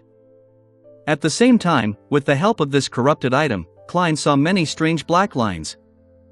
These thin lines floated in the air, and although they were intertwined and entangled a little, he could still distinguish who they belonged to if he traced them back to the source. The corresponding figures were reflected in Klein's soon-to-be-cooked brain. There were men, women, and children sleeping in the bunk beds, and several tenants lying in bed on the floor. Other than that, there were no other special spots, nor were there any hidden figures. The illusion in front of him and the auditory hallucination in his ears slowly improved as Klein quickly retracted his hand from the all-black eye. He endured the pain as he continued to move forward. Once he felt some relief, he would immediately observe the other room. Unfortunately, his efforts of searching the entire apartment to see if there were any places that allowed the observation of the crime scene was in vain. Phew. Klein cowered in a corner of a balcony. His hands were on his knees as he panted heavily. Tears streamed from the corners of his eyes, and from time to time, his nose would run as if he had fallen sick. This was the result of his repeated contact with the all-black eye within a short period of time. Even with Klein's resistance in this area, he wasn't completely immune to it. The only thing that satisfied him was that it only agitated him and didn't corrupt him. Otherwise, he would have given up long ago and wouldn't have dared to try again. That would have led directly to devolving into madness. After resting for a while, Klein finally calmed down and switched to a different apartment that didn't have the same view as this one, but it was still for naught. Did I interpret it wrong? The clues are at the scene of the crime? When Klein returned to the street, he looked suspiciously out of the corner of his eye at the apartment with traces of an explosion. With the mindset of just giving it a try, he put his hand back into his pocket, pushed the metal cigarette case open, and stuck his hand inside. He wanted to see if anyone was hiding in the apartment where the crime scene was located. With a hum, Klein's head suddenly felt like it was being smashed as his body wobbled a little. Like a drunkard, he staggered forward and looked at the apartment, which had signs of an explosion. As he was too far away, he couldn't clearly see the black lines, nor could he trace the source of the black lines. He could only barely distinguish where the black lines had gathered, and this indicated that there was someone present. No. Klein quickly swept the area and made a rough judgment. Suddenly, he noticed a black line floating out from the crime scene on the third floor, which merged into the air. Klein's pupils shrank, and he made a confirmation before quickly withdrawing his hands so as to stop being in contact with the all-black eye. There's someone in the destroyed room. That murderer is actually crazy enough to wait for investigators to come to the crime scene? Isn't he afraid that official Beyonders will take over the case? I made a wrong judgment and failed to find him because I shared a different sense of logic from that of a lunatic. Many thoughts flashed through Klein's mind as he slowly exhaled and pretended that nothing had happened whilst he walked in a circle until he reached the entrance of the apartment building. By then, all the negative effects he had suffered from the all-black eye had been quelled. Controlling his facial expression and body language, Klein headed up to the third floor as if he were going home, his footsteps quick and heavy with fatigue. In the darkness of the corridor, he caught sight of the doorless room which had half its walls collapsed. Then, he casually headed for the public bathroom. As he neared the room, his hand, which had been in his pocket, touched the all-black eye. Again, the mind-wrecking murmurs and the blurred hallucinations assaulted him. Through the corners of his eyes, Klein saw a black, illusory thread spread out from the crime scene. As he traced the source, he found a man who had completely merged into the shadows. His aura was the same color. The man was extremely tall, almost 2 meters in height.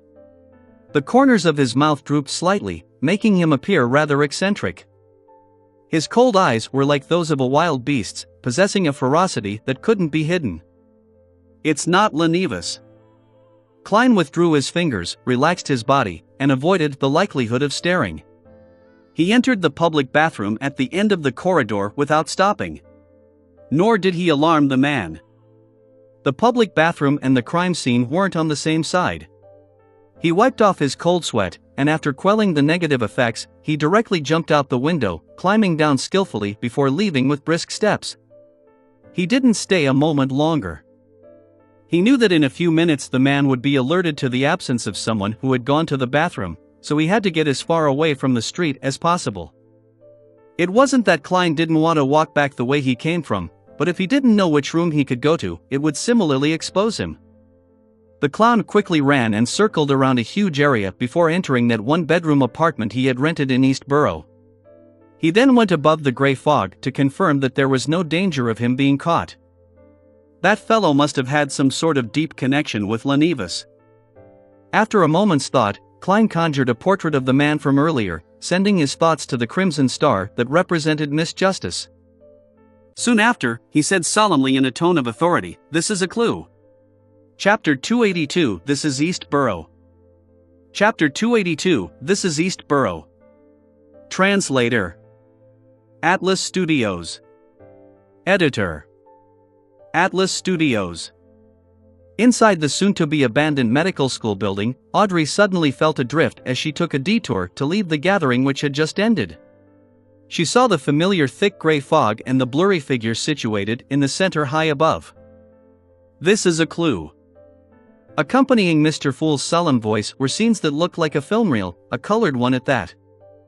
A man who wasn't particularly muscular but was nearly 2 meters tall in height was wearing a black priest robe and standing in the shadows.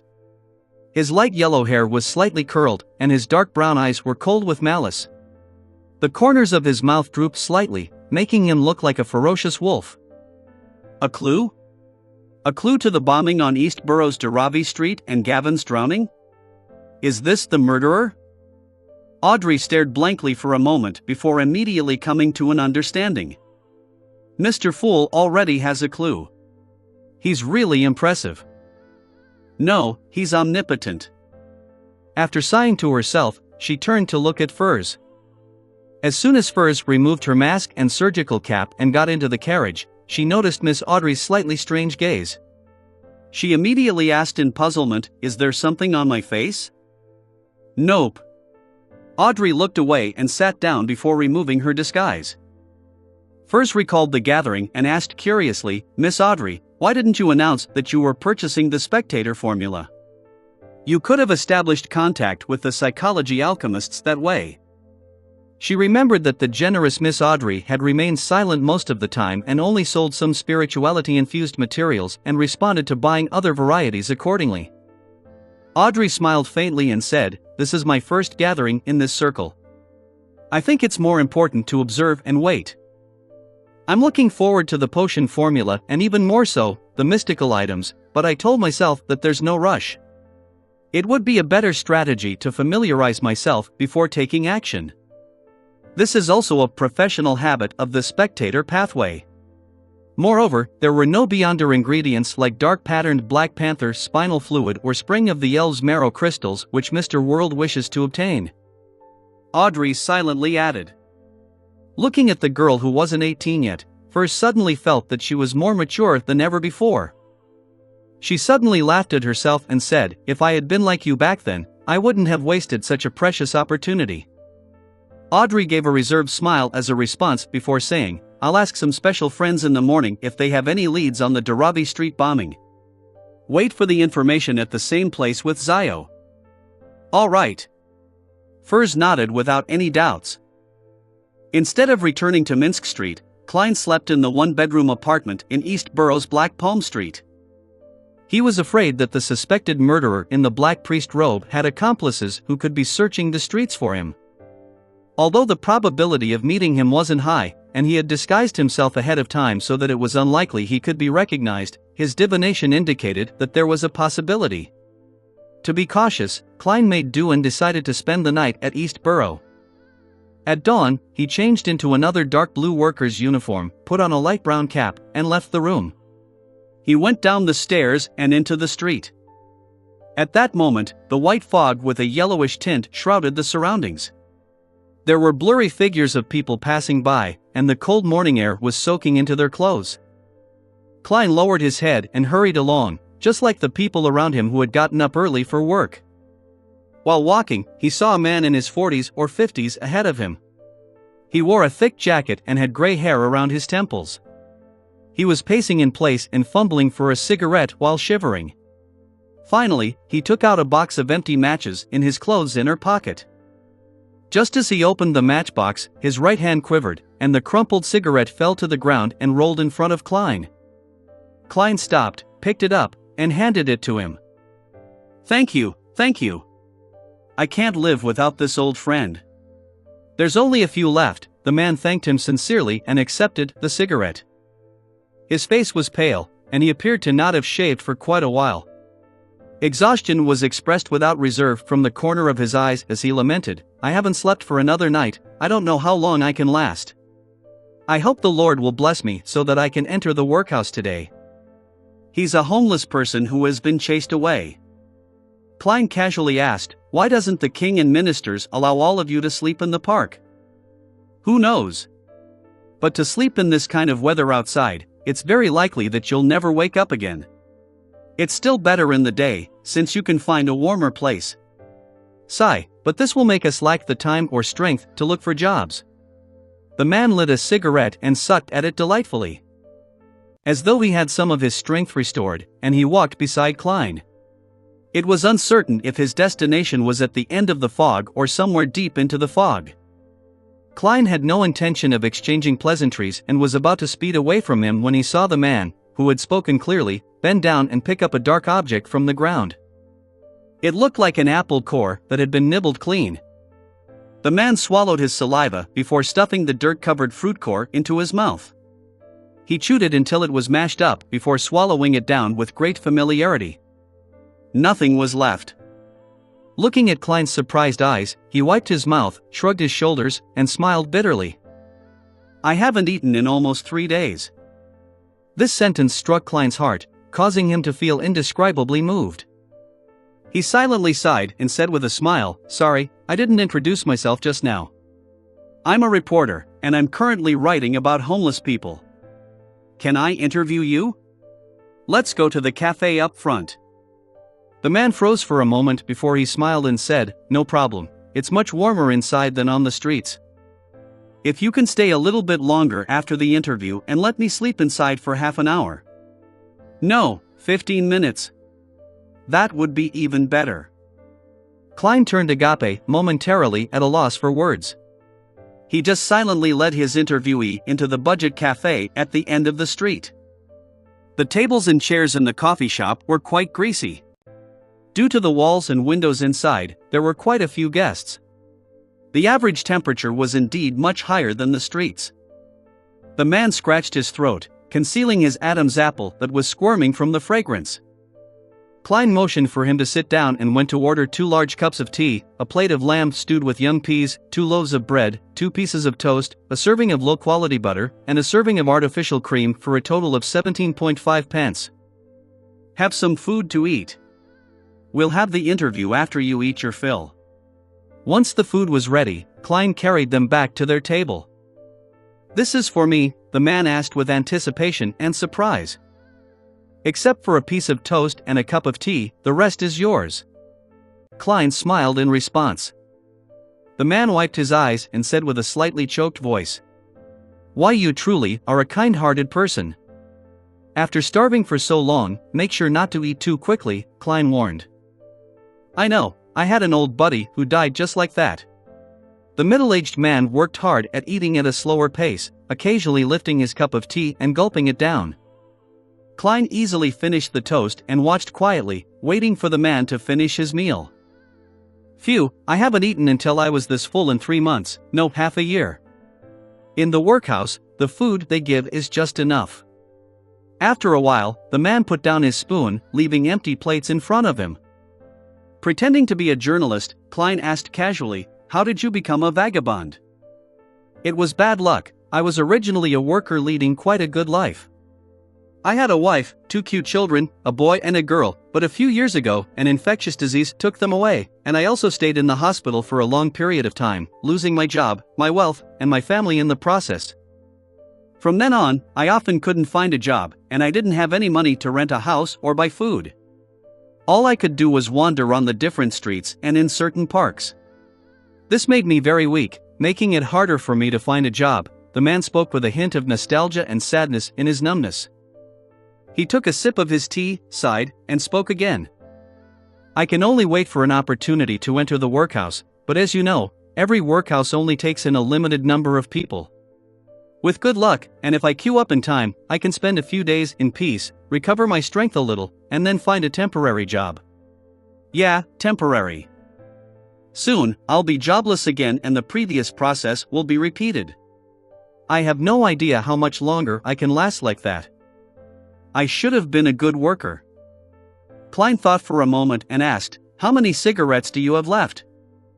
Not many left. The middle-aged man smiled bitterly. This is the last of my assets, the only thing I have left after I was chased out by the landlord. One can't bring them into the workhouses, but I'll secretly hide them in the seams of my clothes. I'll only take one out to smoke during my worst hardships so that I can have some hope. I don't know how long I can last, but let me tell you, I was a good worker back then.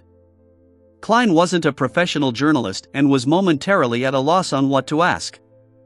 He turned his head to look out the window and saw faces with obvious hunger plastered across them. Some of them were relatively sober and they belonged to the residents of East Borough. Some of them wore looks of numbness and exhaustion, nothing like that of humans.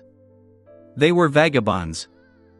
There is no obvious gap between the two, the former can easily become the latter. For example, the gentleman in front of me. When Klein looked back, he discovered that the man had fallen asleep, his body curled up on a chair. After a few minutes of silence, Klein went to pat the man awake and gave him a handful of copper pennies. "This is the payment for the interview." Okay, thank you.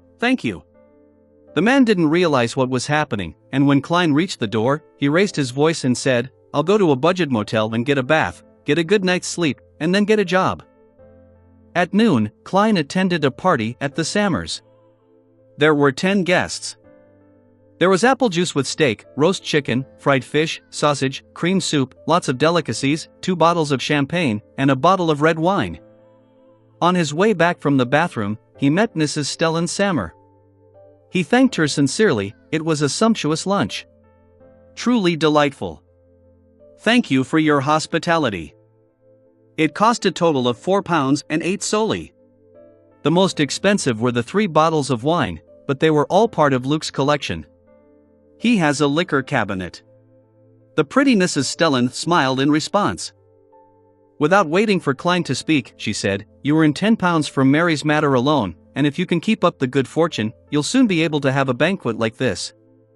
4 people of our class, you have to invite friends once a month and also be invited by friends." Klein, who was already used to her mannerisms, obliged politely, "Well, I'll have to wait till my income settles at £400 a year before I can be like you." Stellan immediately raised her chin slightly and tried hard to make her smile faint. £430, it must be £430. Dock area, East Balham Dock, Workers' Alliance Tavern.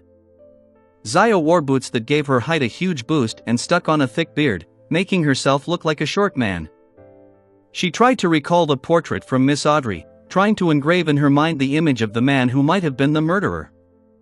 If Gavin had been killed by him, the murderer probably frequents this tavern. Zio ordered a glass of rye beer and a lunch set before huddling in a corner and eating slowly. From time to time, she would look around furtively in search of her target. After a while, the tavern's door was pushed open again, and Zio reflexively looked over. With just one look, her pupils shrank so thin that they resembled needles as she nearly became petrified. The patron who entered was nearly 2 meters tall. Chapter 283, Dock Union.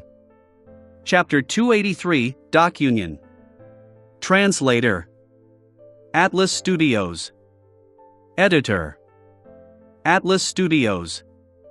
Zio has been in the bounty hunter business for a very long time. Many things were done on instinct without any thought. When she saw the patron who entered was nearly 2 meters tall, she instinctively lowered her head and continued to eat her pork sausage and French fries as if nothing had happened.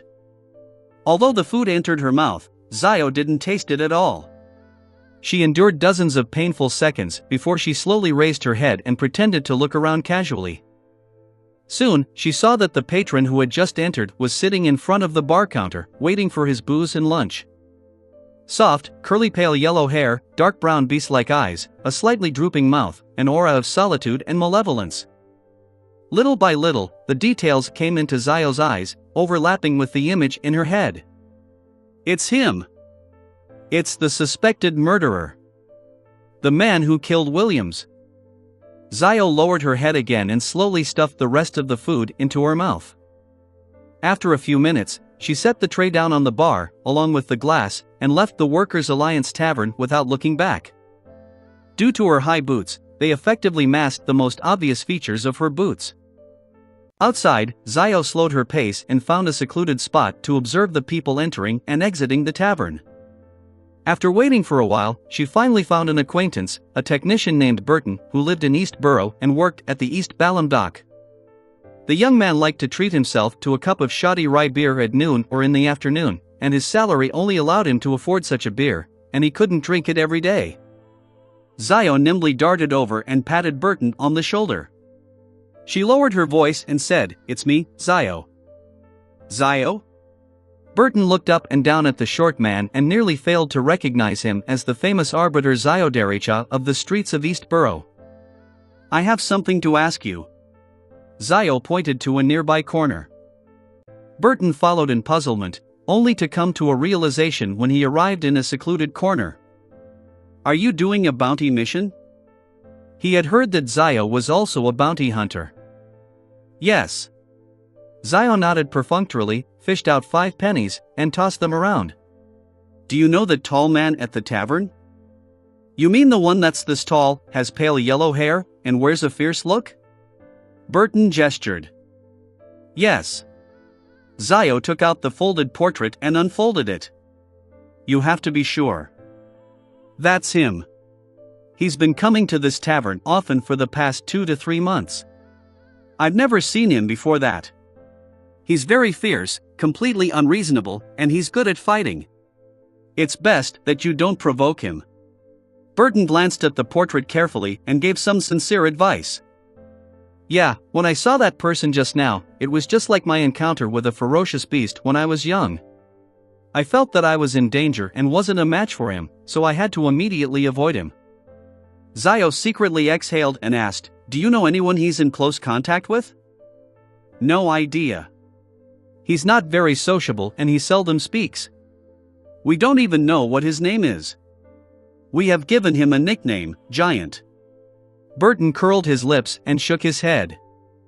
Zio thought for a while before asking again, Where else have you met him, besides the tavern? You can ask your friends the same question. Remember, it has to be a trusted friend. Burton recalled and said, When I went to the dock union to do some work, the East Balham Docks Dock Union, I would occasionally see him appear there.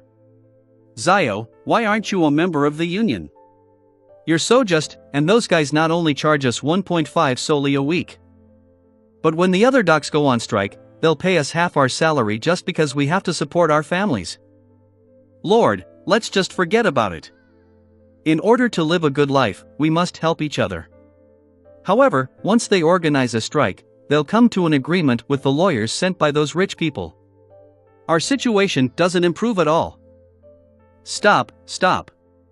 Zio lowered her right palm and said, Apart from that, have you seen Giant anywhere else?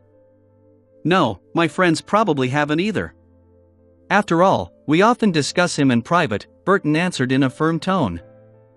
Zio didn't say anything more and gave him 5 copper pennies. Drinks on me.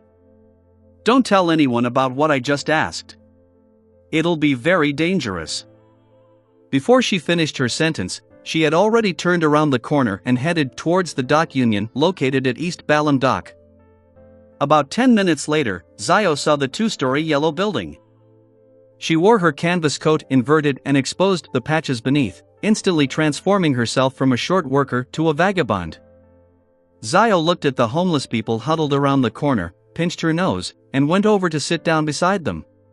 She glanced at the dock union on the opposite side of the street where people were coming in and out. As the minutes passed, Zio endured the cold and the harsh environment while tenaciously observing the situation around the dock union and the surrounding area.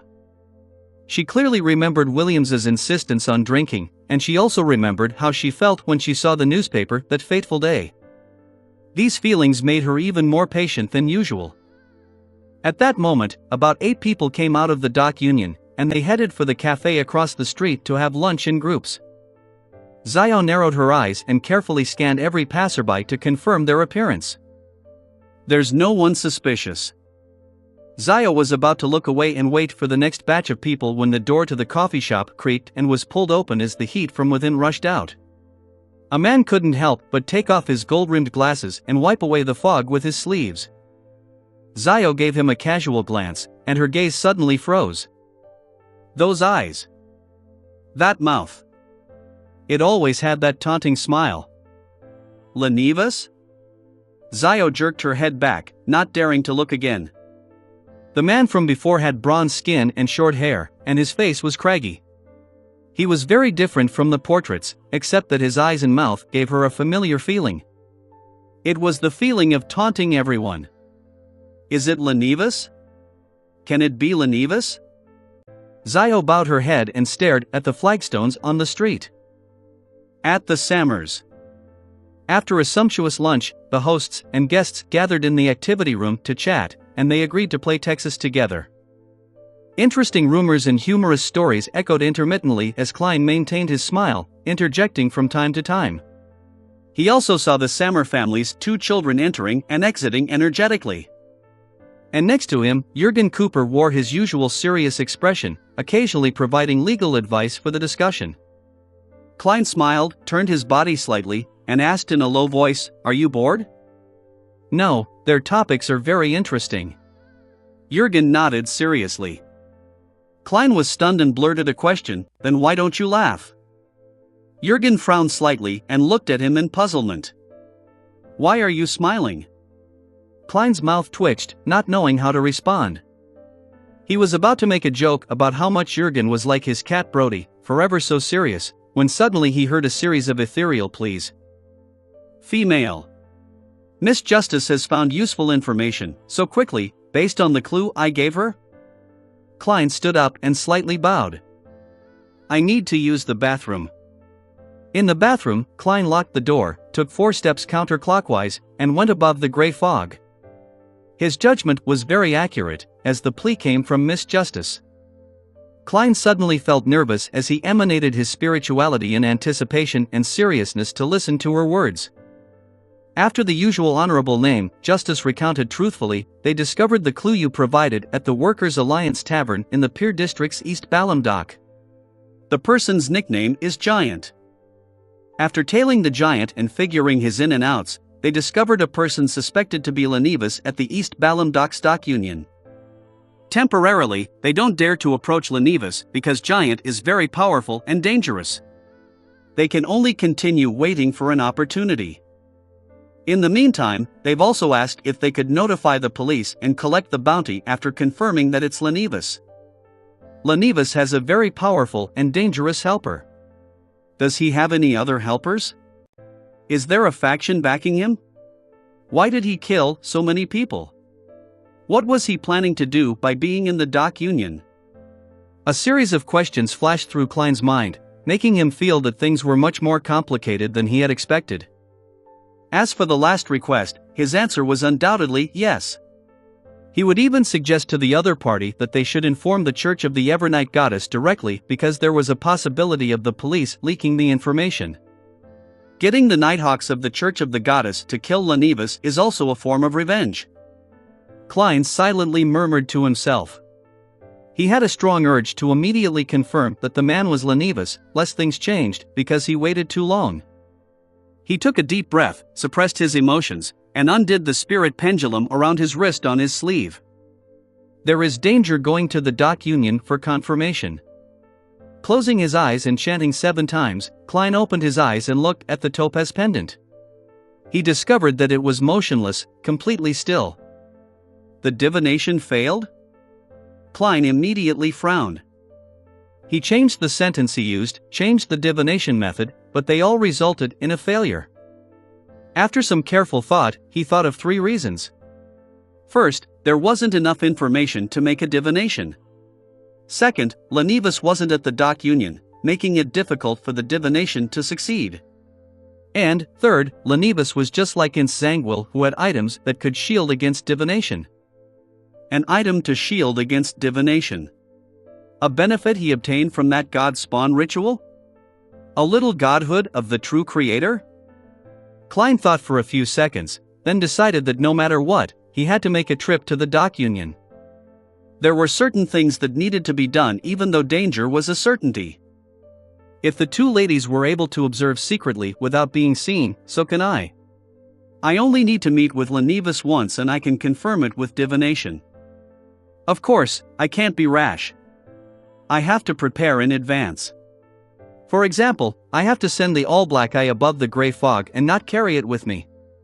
That's to prevent the spiritual corruption of the true creator from resonating with his godhood.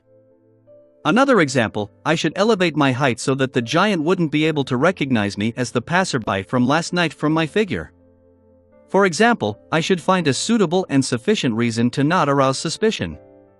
Yes, I can pretend to be a reporter and head there for an interview.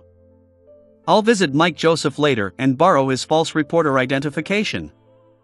The corner of Klein's mouth slowly curled up as he blanketed his body with his spirituality before descending back into the real world. Chapter 284, Instinctive Trembling.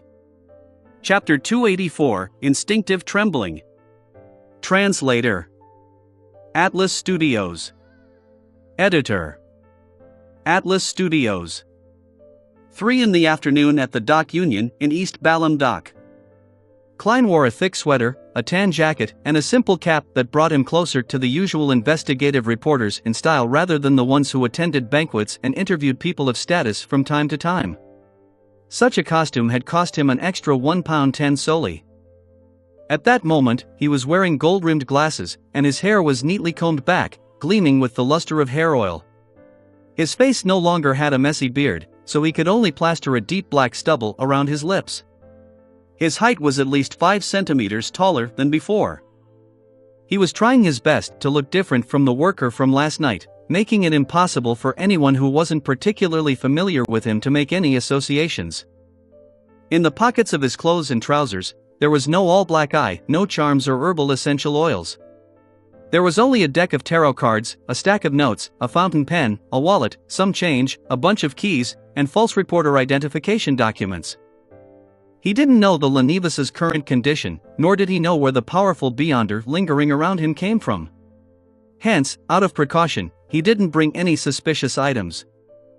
Looking at the 2-story building ahead of him, Klein crossed the street, pretending to not rely on the clown's intuition to notice that several pairs of eyes were watching him. He pushed open the door and saw that the Dock Union's layout was rather simple. There were no female receptionists or spacious lobbies. The stairs to the second floor were in the middle, flanked by office corridors, and the floors weren't lined with wooden planks, much less carpet.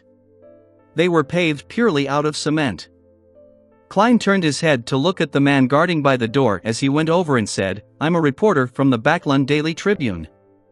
I would like to interview the workers of your association and get to know your needs and desires."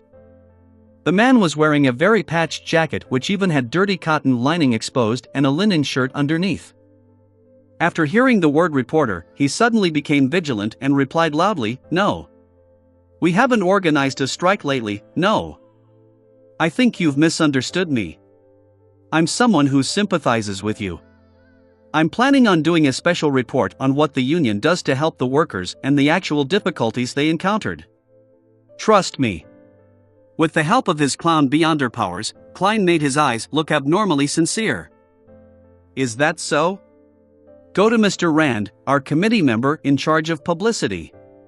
Turn right, and it's the second office on the right." The man hesitated for a few seconds before replying. "Thank you."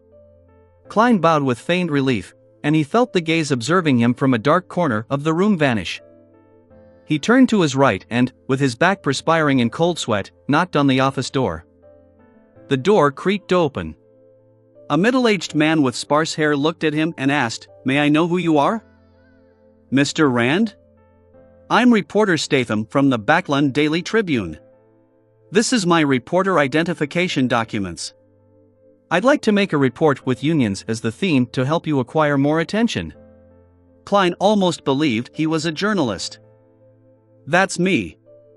The middle-aged man looked at the reporter's identification documents and said hesitatingly, clearly unwillingly, "It's hard for me to believe that you reporters are here to help us. I was born in East Borough, and I know how miserable the lives of the workers are. If you don't believe me, you can follow me the entire time and monitor my every question." Klein suddenly smiled and added, "A report with actual interview data would be better than nothing, far better than news that's written purely based on imagination. At least you can provide your views and hopefully guide things in the direction you want." Rand touched his scalp and replied hesitantly, "All right then. I'll follow you the entire time. Thank you." Klein almost lost control of his emotions. Afterward, under Rand's guidance, he entered one office after another, interviewing the members of the Workers' Association according to his prepared questions. Right corridor, nothing. Left corridor, nothing. Klein calmly went up the wooden stairs to the second floor. This time, Rand led him into the office directly opposite the staircase and introduced the people inside. "This is a reporter from the Backlund Daily Tribune, Mr. Statham. He wants to interview the lot of you, but I have to remind you that there are some questions which you have the right to refuse to answer." Klein smiled, took 2 steps forward, and made a gesture to shake hands with each and every staff member in the room. At that moment, he saw a slightly familiar figure. Although the man's skin had turned bronze, his ordinary round face had become angular, and his glasses had changed from a round frame to a gold-rimmed frame. Klein still found a trace of familiarity from his spirituality as a seer. Immediately afterward, his body trembled, and the smile on his face almost went out of control. I am sorry. I suddenly have a stomachache. May I ask where the washroom is? Klein asked with an awkward smile, holding his stomach with the hand that didn't hold a pen and paper. Rand and the staff didn't suspect anything. They all pointed to the door and said, "Go out, turn left. When you reach the end, you'll see the sign." Klein smiled apologetically and walked out of the room, heading quickly for the washroom. Inside, he selected the cubicle closest to the window, sat on the toilet, and locked the wooden door behind him. He bent down, the corners of his mouth curving into a silent laugh. He laughed so hard he nearly couldn't keep his body straight. A drop of sparkling liquid fell onto the ground from his laughter. Klein had confirmed that it was Lenivas. This wasn't because of that small sense of familiarity, but because he felt another type of aura from the other party's body, one that left an extremely deep impression on him. This was also the main reason why he had nearly lost control on the spot. The trembling of his body originated from his instinctive fear. The collapse of his emotions came from the horror and sorrow deep within his memories. That was the aura of the true creator. Klein washed his face and went on with the interview as if nothing had happened. Even while facing Lenivas, who had somehow changed so much, he continued to ask questions and record the answers. After finishing all of this, he bade farewell to the Workers' Association and walked out of the dimly lit building. Outside, the sky was cloudy and misty, as if the evening had come early. The true creator's aura can only come from his body or spawn, as well as things that extend from the two. For example, items bestowed by him or his godhood. This corroborates with what Lenivas said to Hood Eugen. In addition, there's that tinge of familiarity. I didn't even need to go above the gray fog for divination to confirm that it's him. If it wasn't for me having already interacted with the true creator a few times and coming close to his mental corruption, there's no way I could have recognized that aura to be his, which didn't contain any strength and of his nature. Klein felt heavy emotions, but he appeared very relaxed. He stood on the street and purposely organized the interview notes. In the process, he caught a glimpse of a slightly familiar figure among the vagabonds across him. Miss Zio? Klein instantly made a guess with what he knew.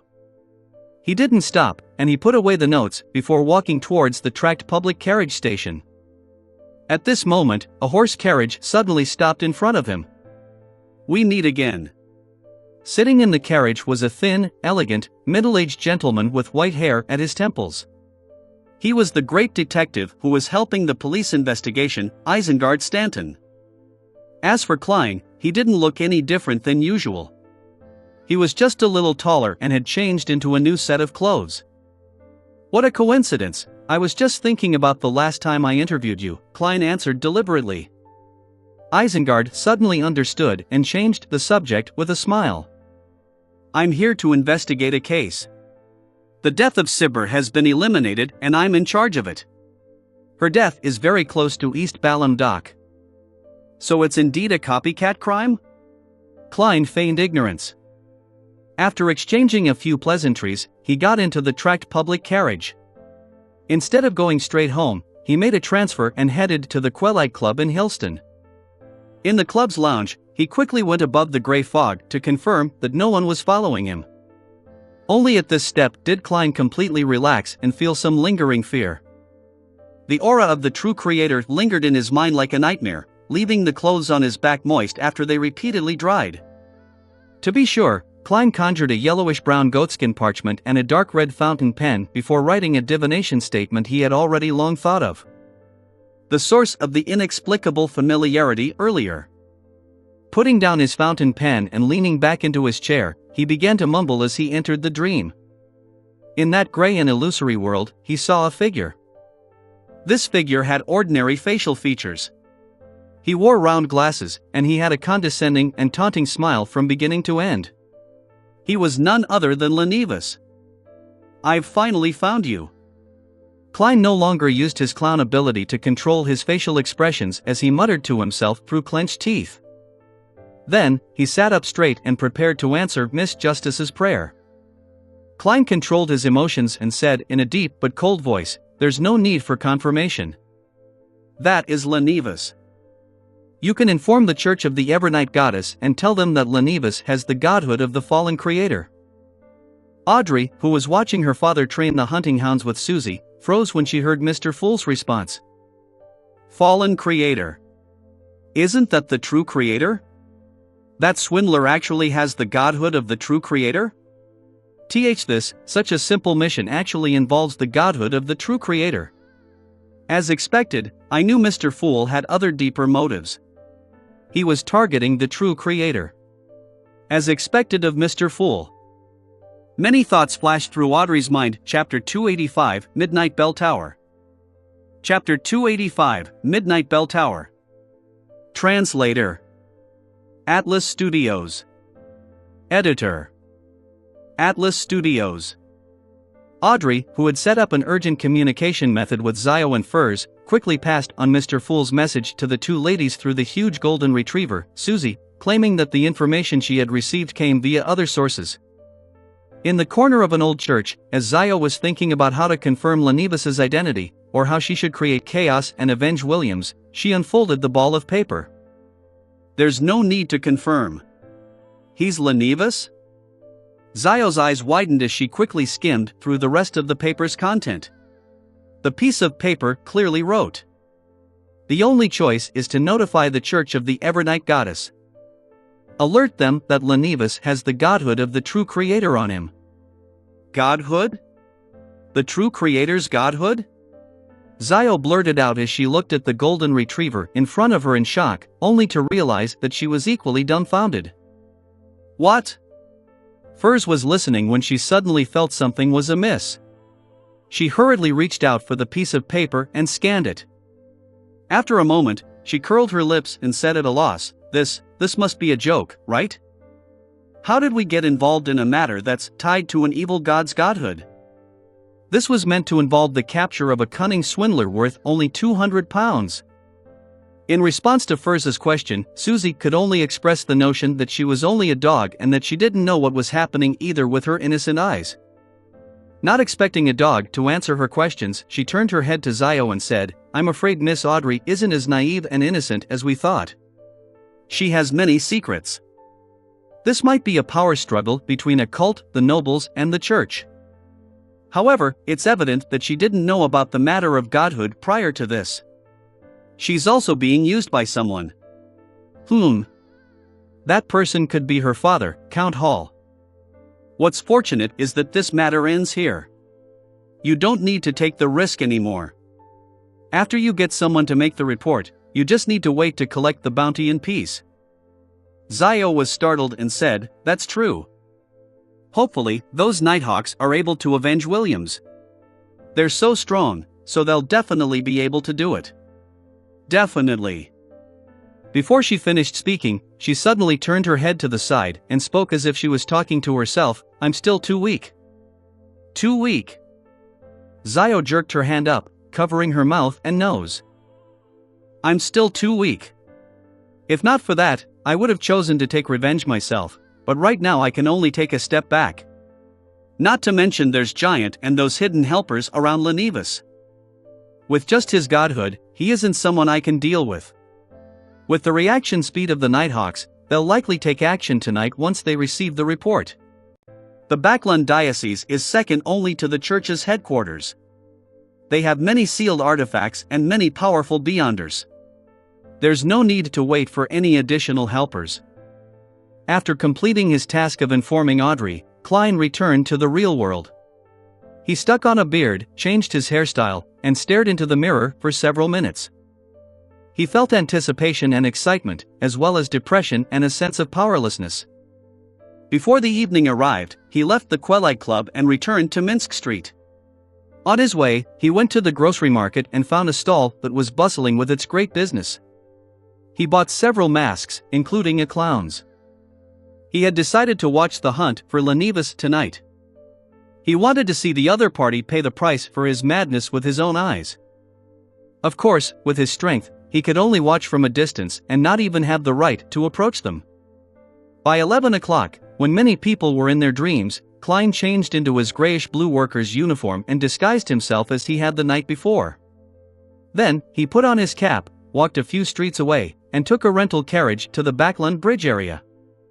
Once there, he switched to walking and walked all the way to the East Balham dock. His interview yesterday included questions such as where are you staying now and how's the environment like.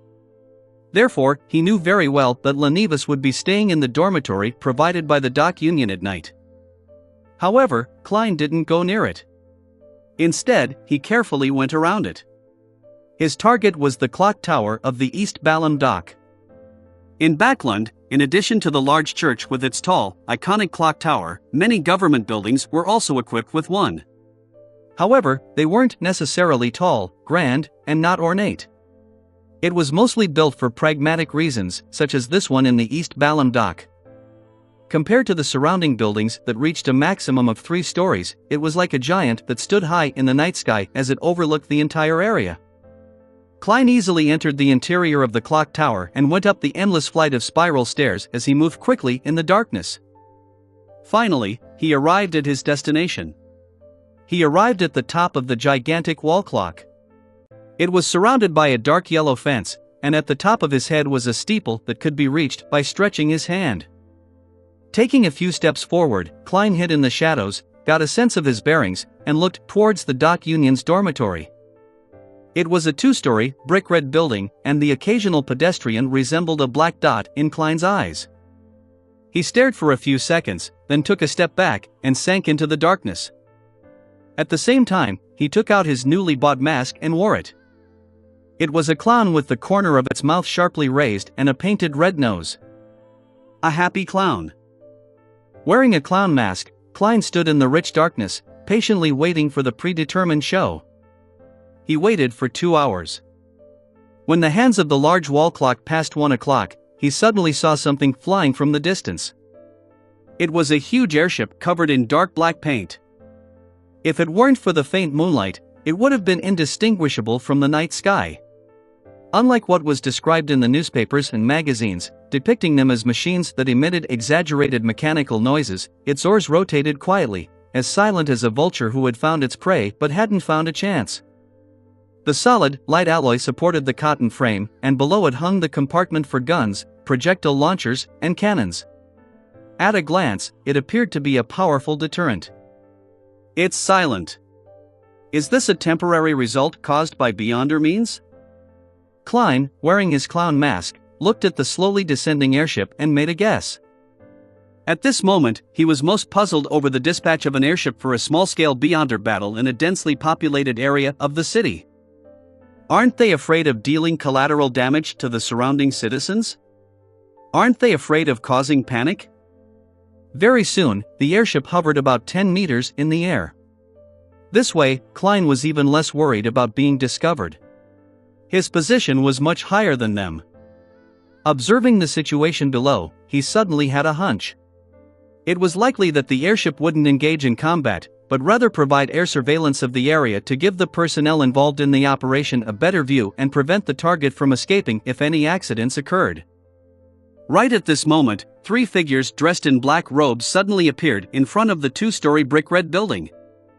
The man in the lead didn't wear a hat, revealing his short golden-brown hair and blackish-green eyes which appeared to be as deep as a windless lake.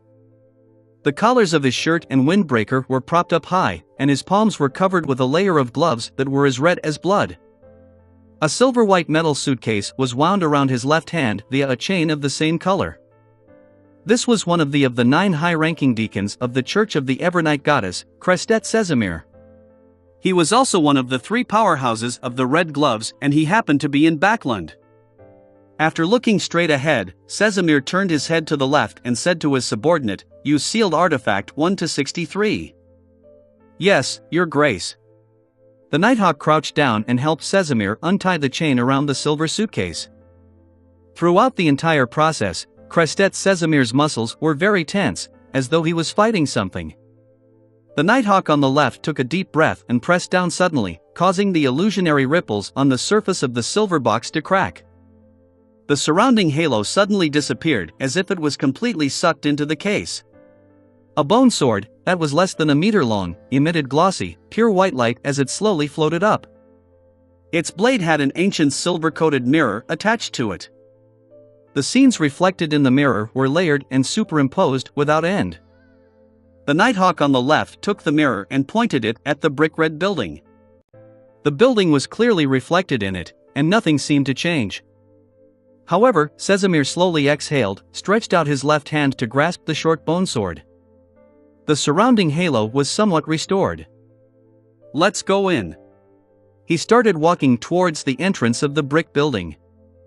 The three Nighthawks opened the door and entered the dark building and targeted the stairs that led to the second floor. At that moment, a tall, thin figure emerged from the shadows in the corner. He wore a black priest's uniform, and he had curly, pale yellow hair and beastly dark brown eyes. "You're the goddess's sword?" The nearly 2-meter-tall giant spoke in a deep voice. At the same time, he clenched his right palm. Bang! Bang! Bang!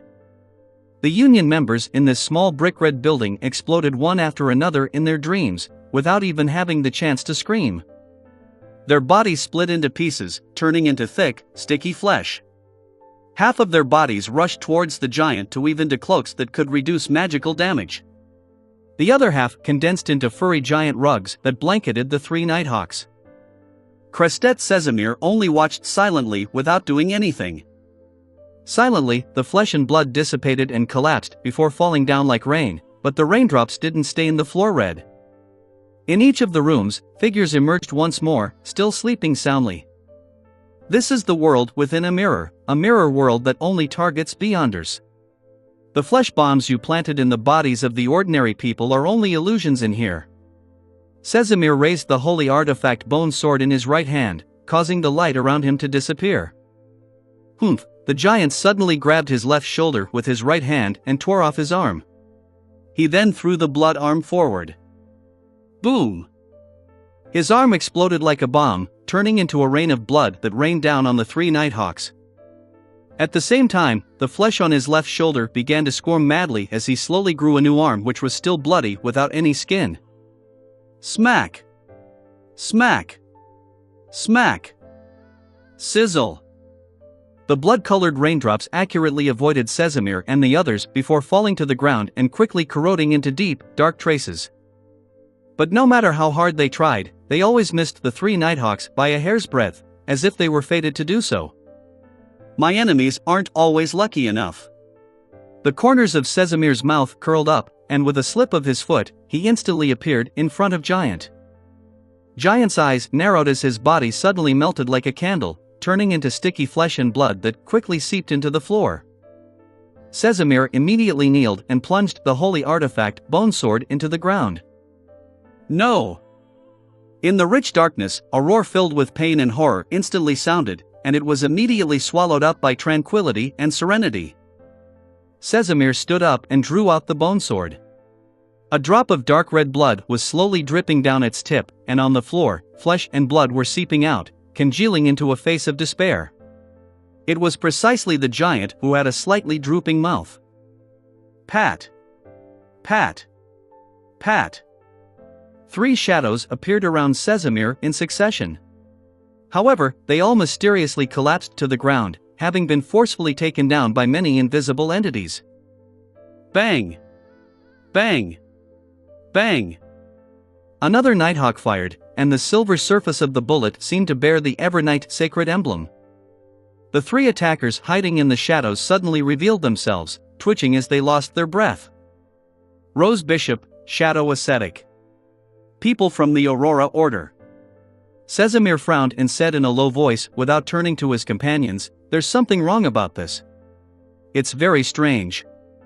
All of you be careful." Before he could finish his words, he heard the shuffling of footsteps which echoed in the silence and serenity.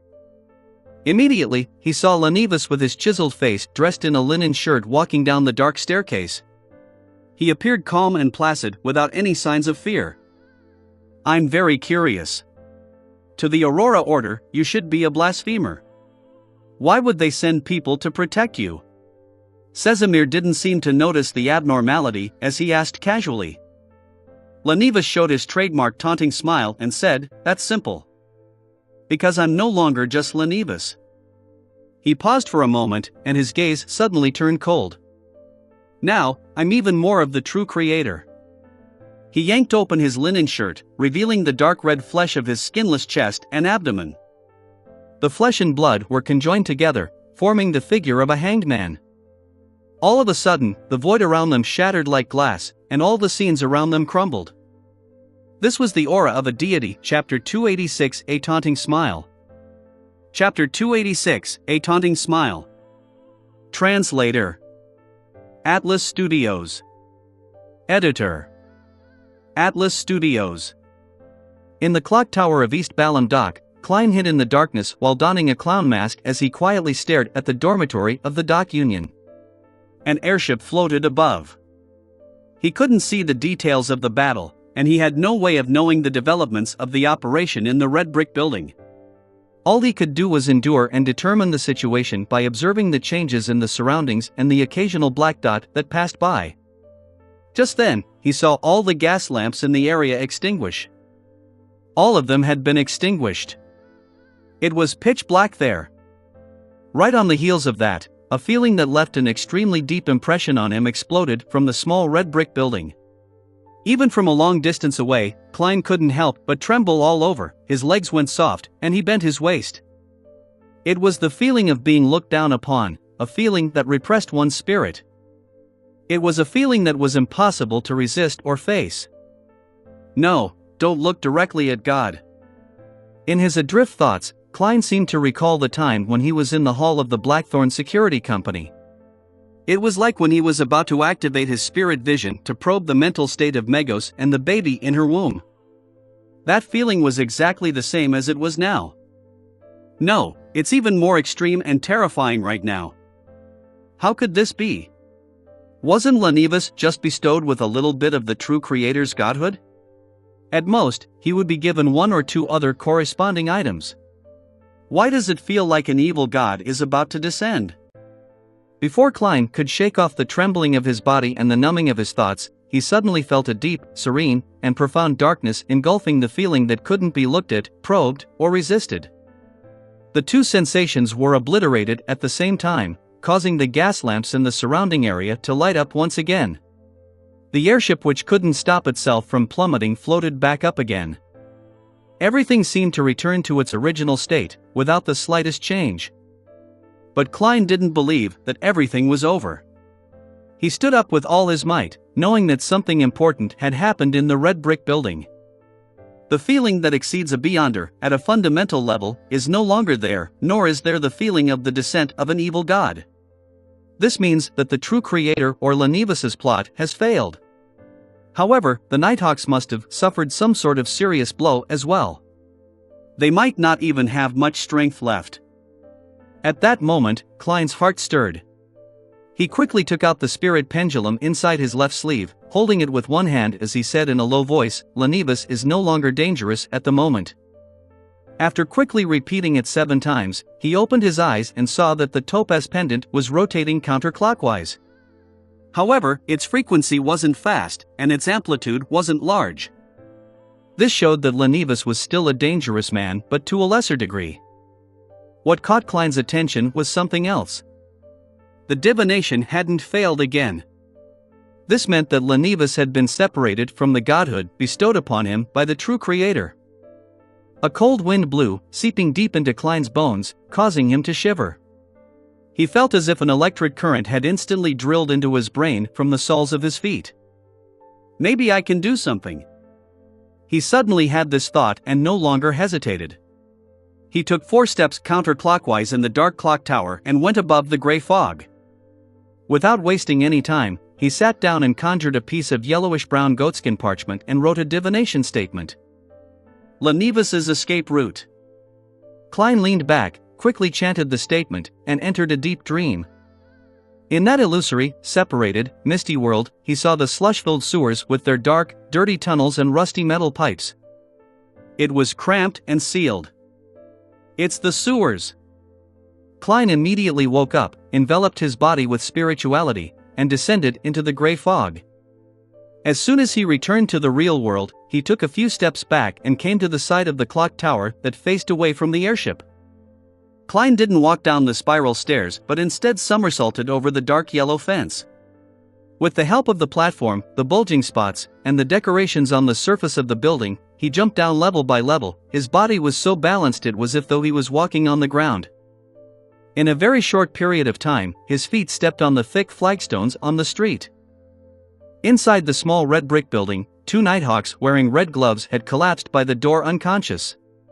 The ancient silver-plated mirror had rolled to a corner, but it was no longer special. It no longer looked anything like a Grade 1 sealed artifact. However, one could clearly feel that it was recovering bit by bit. Krestet Sezimir was kneeling at an intersection. A stream of tear-like blood streaked down the corners of his eyes. His short, golden-brown hair hung limply, and his standing collars on his windbreaker and shirt were in tatters, revealing his relatively sharp chin and his thin, stiff mouth. Gasping for air, a distorted, semi-illusory, and translucent face appeared on each of his teeth. Sezimir braced himself with his left red-gloved hand on the ground. With difficulty, he straightened his neck and looked straight ahead. Directly in front of him was the staircase to the second floor, above which stood Lenivas, who had his linen shirt completely unbuttoned. Lenivas stood very straight, with the pure white, smooth bone sword stuck in his chest. The skinless flesh no longer formed the outline of the hanging man's figure, leaving behind a void. Vaguely, one could even see his back through the hole in Lenivas's body. Lenivas moved with great difficulty before suddenly laughing loudly. He said with a maniacal laugh, "Ha, ha, thank you. I really need to thank you. For real. Look at my sincere eyes. I really want to thank you. If you hadn't discovered me and arrived in time, I would truly become the vessel of the true Creator when he descends in a few months. When that happens, how different would it be from dying?" Sezimir was stunned when he heard that. He refused to believe that the person who had his crutch destroyed thanks to his hard work would be so happy. At that moment, he wished to stand, but he couldn't. He was also powerless to resist. When Lenivas saw his confusion, he coughed and said with a smile, "Do you know? To people like me, it's the most miserable thing when there's no one to share a great accomplishment that I'm proud of. Cough, when I was in Tingen City, I was deceived by the true Creator who not only initiated the descent of his spawn, but he also secretly planted a sapling in my body. No, I even believe that Magos' child was just his ruse.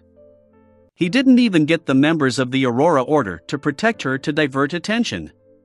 It was as though he knew from the beginning that the ploy would end in failure. His true descent was set up inside me. The godhood he bestowed upon me suddenly combined with the sapling in my body after I reached Backland. Ha, can you imagine that? I was being replaced bit by him. In the end, I would become the true Creator. Before I came up with a solution, I was found by the members of the Aurora Order through the godhood. Thankfully, they're all lunatics with simple brains. Ah, there are always so many fools. Cough. Cough. Cough. Lenivas spat out a mouthful of foul blood, seemingly recovering some of his mobility. He took a difficult step forward, and his chiseled face suddenly turned soft for some unknown reason as he began resembling his original self. Lenivas reached out to the staircase's handrail and laughed tauntingly. Thankfully, if the true Creator wishes to fully descend and completely replace me, he'll need large amounts of pessimism, despair, numbness, resentment, and primitive evil. Only Backland, only East Borough, the factory and dock area, could satisfy his requirements. This gave me a chance to interact with others. I knew that it was unrealistic to report this to the police simply through the people I interacted with because the people I come in contact could very well be members of the Aurora Order. I initially wanted to instigate a strike to get the police to notice me, but I was warned by someone from the Aurora Order. After being tortured, I could only hastily end it. I acted as though I was on the brink of losing control and had gained the opportunity to head into the sewers to vent. During this process, I secretly used my blood to corrupt the creatures living in there, turning them into terrifying mutated monsters. Unfortunately, before you could fully investigate the reason behind it, it was discovered by the Aurora Order. Apparently, a member of theirs died under a mutated monster. Sigh, now that I no longer have the godhood or the sapling, my blood no longer has such effects. After that, I was controlled even more strictly, but I still found an opportunity. I killed a prostitute and used the cruelest method to attract the attention of the police, but who would have thought that the people of the Aurora Order would disguise the case as part of series of serial murders? I still failed to receive the rescue I needed. Out of similar opportunities, I could only use a more ingenious method. I took the initiative to request for the fiercest, craziest, most radical member of the Aurora Order to watch me, and this suited their thoughts. Hee, can't they use their brains? Such a lunatic would get into trouble at any moment. As expected, you guys came. Phew. At that moment, Lenivus exhaled and began to move his body, as if he had finally gotten rid of the remnant effects. He pulled out the holy bone sword from his chest and said regretfully, "What a pity. I can't take it with me, otherwise, I would be quickly tracked and found by you." After the pure white bone sword completely separated from his body, not a single drop of blood remained from the exaggerated wound. The part that had disappeared didn't seem to belong to Lenivus. Lenivus pressed his right hand against his chest, bowing as he faced Crestet Casimir and company. The people on the airship outside should be recovering soon. I can't stay any longer. Thank you very much. Although you're all very stupid, you still ultimately helped me. It's an honor for foolish bastards like yourselves. Having said this, he straightened his body and smiled tauntingly, "Goodbye, foolish Nighthawks. Use your lives to send me off." Grasping the bone sword in his hand, he abruptly took a few steps forward, attempting to stab at Crestet Casimir. But at that moment, his eyelids began to grow heavy, as he felt like collapsing into a slumber. "So you still have some strength. This is troublesome." Lenivus bit his tongue gently and suddenly threw the holy bone sword at the unconscious Nighthawk by the door. "No!" Casimir waved his hand with the strength he accumulated through painstaking means, causing an invisible entity to divert the holy bone sword. Lenivus seized that opportunity and dashed to the side. He somersaulted out the red brick building through the window at the washroom at the end of the corridor. Soon after, he opened a manhole cover along the streets and quickly climbed into the sewers.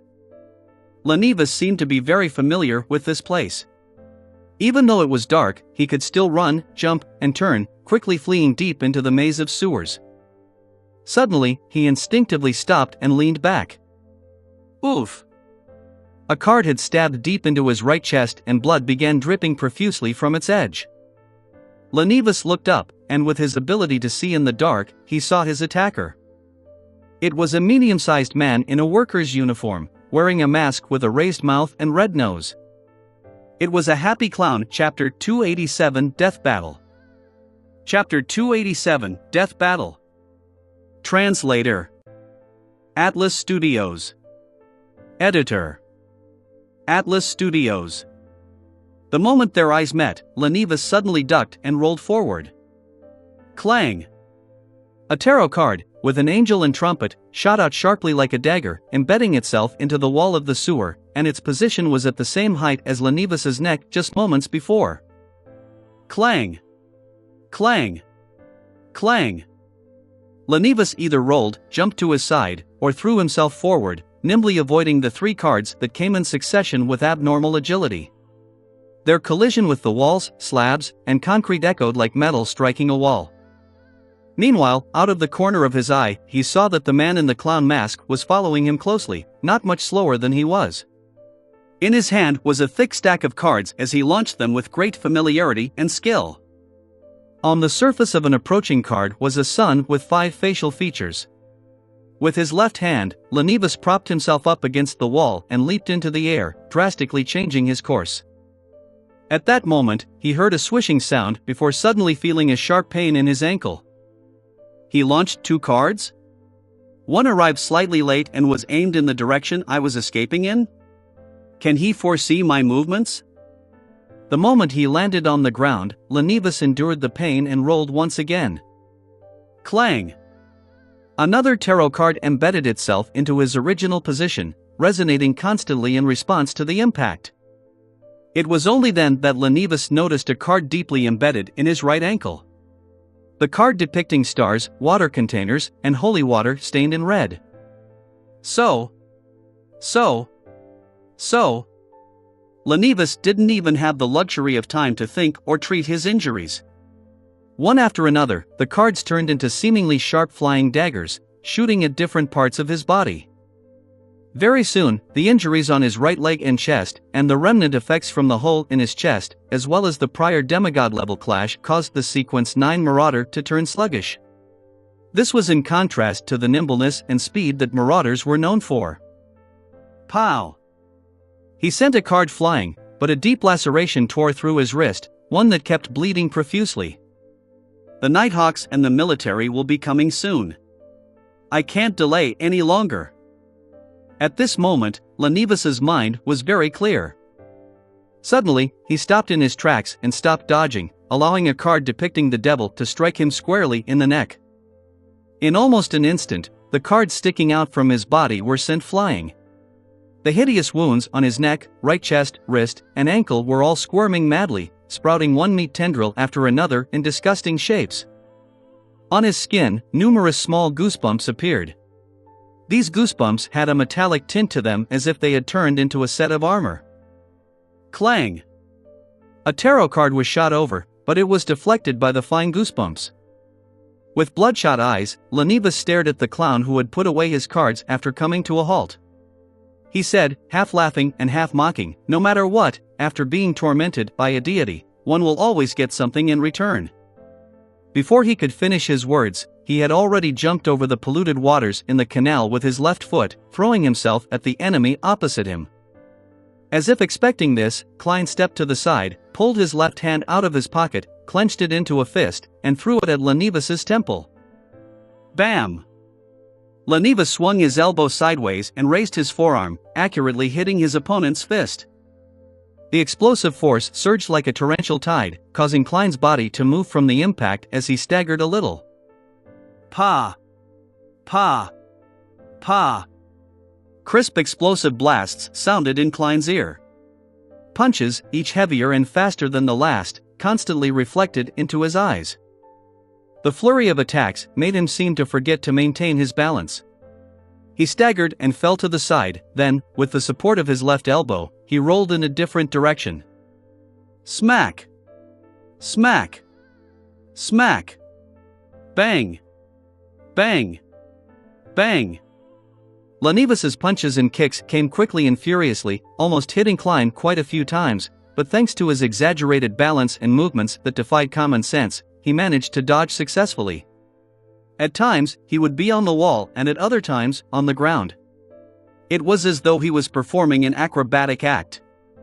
He appeared very calm without the slightest bit of impatience. It was as though he had decided to drag out the battle as long as possible until the Nighthawks and the military arrived.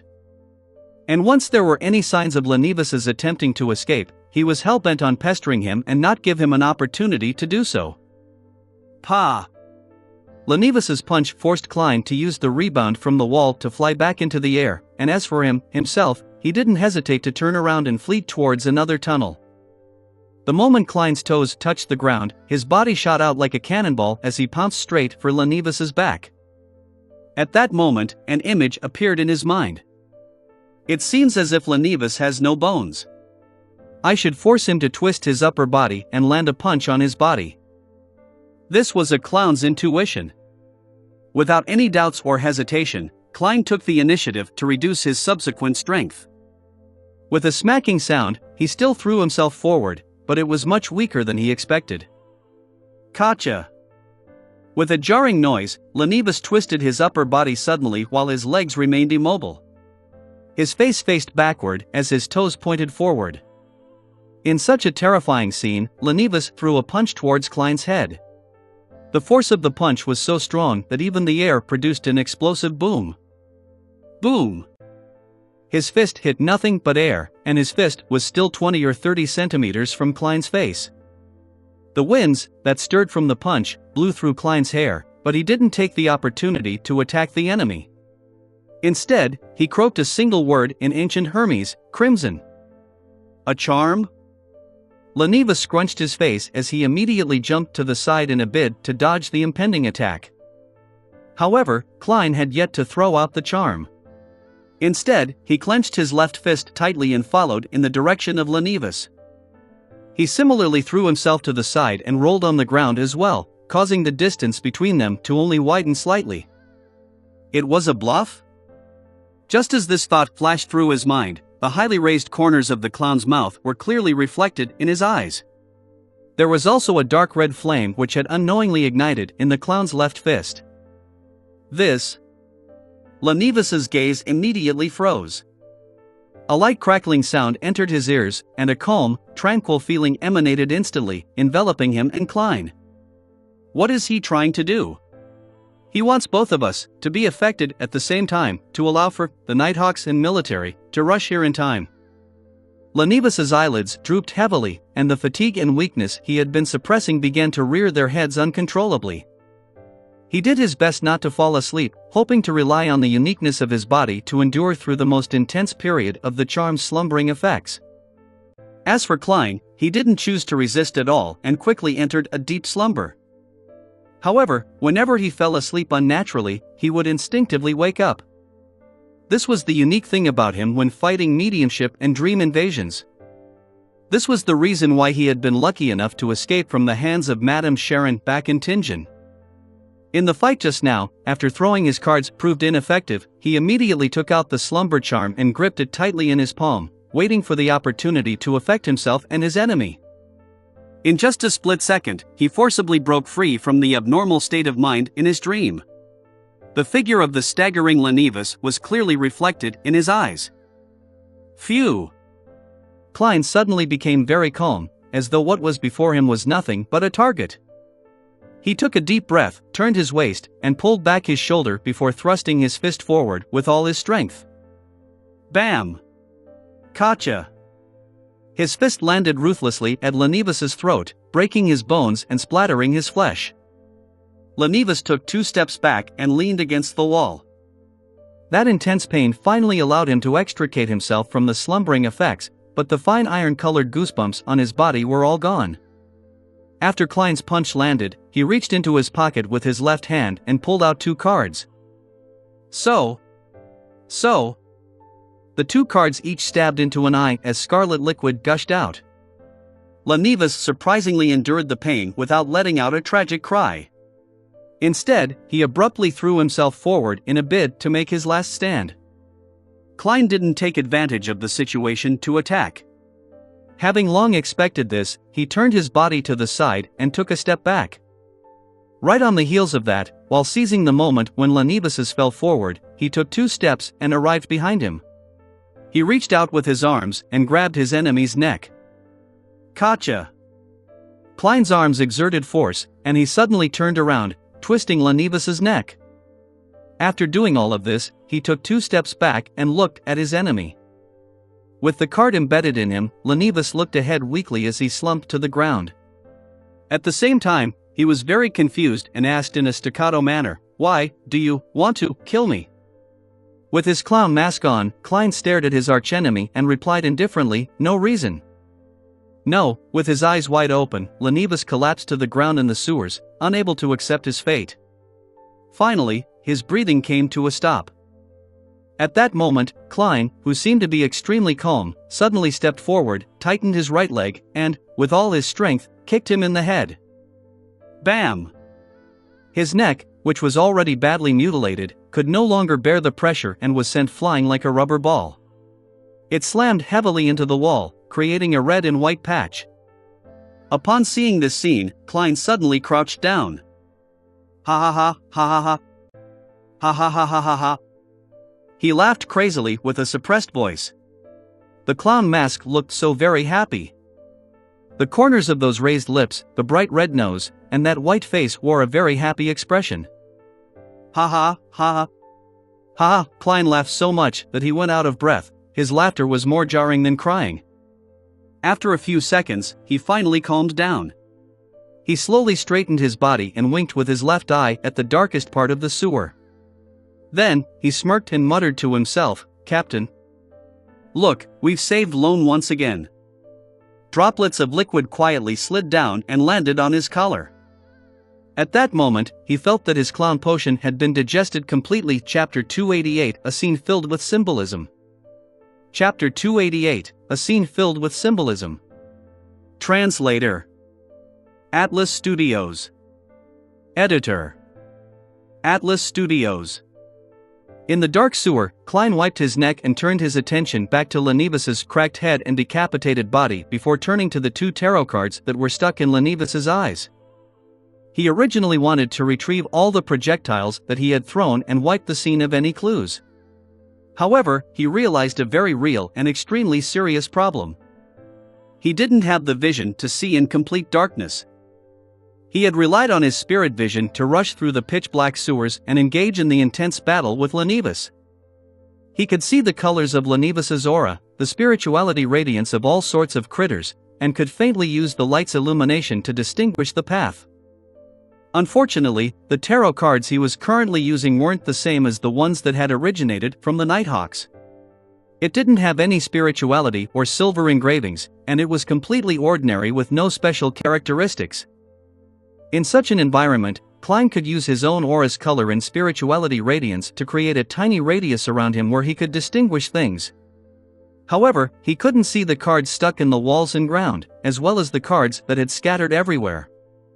In the intense battle with Lenivus, they hadn't restricted themselves to a particular spot. Of course, he believed that as long as he had enough time, it wouldn't be difficult to find all the cards he had thrown out, but the main problem was that the Nighthawks and the military on board the airship would arrive at any minute. "I can't be too careless regarding this. I've been wearing gloves all this time." This deck of tarot cards was bought before coming to Backland and is standard across the nation. I don't usually use it. Most of the time, even if I have it with me, it's placed together with Mr. Azek's copper whistle. Regardless of what methods are used, it would be very difficult to locate me through them. At most, they would be able to restore a portion of the battle scene. I donned a mask, and my shoes are padded. All sorts of thoughts flashed through Klein's mind, and he quickly came to a decision. He turned to the headless corpse and crouched down. Reaching out with his black-gloved right hand, he quickly searched for any items left behind. Klein didn't have the intention of carrying out a mediumship ritual. Firstly, the feeling of the evil god's descent had left a deep impression on him, so he didn't dare to blindly channel Lenivus's spirit unless he brought it above the gray fog with him.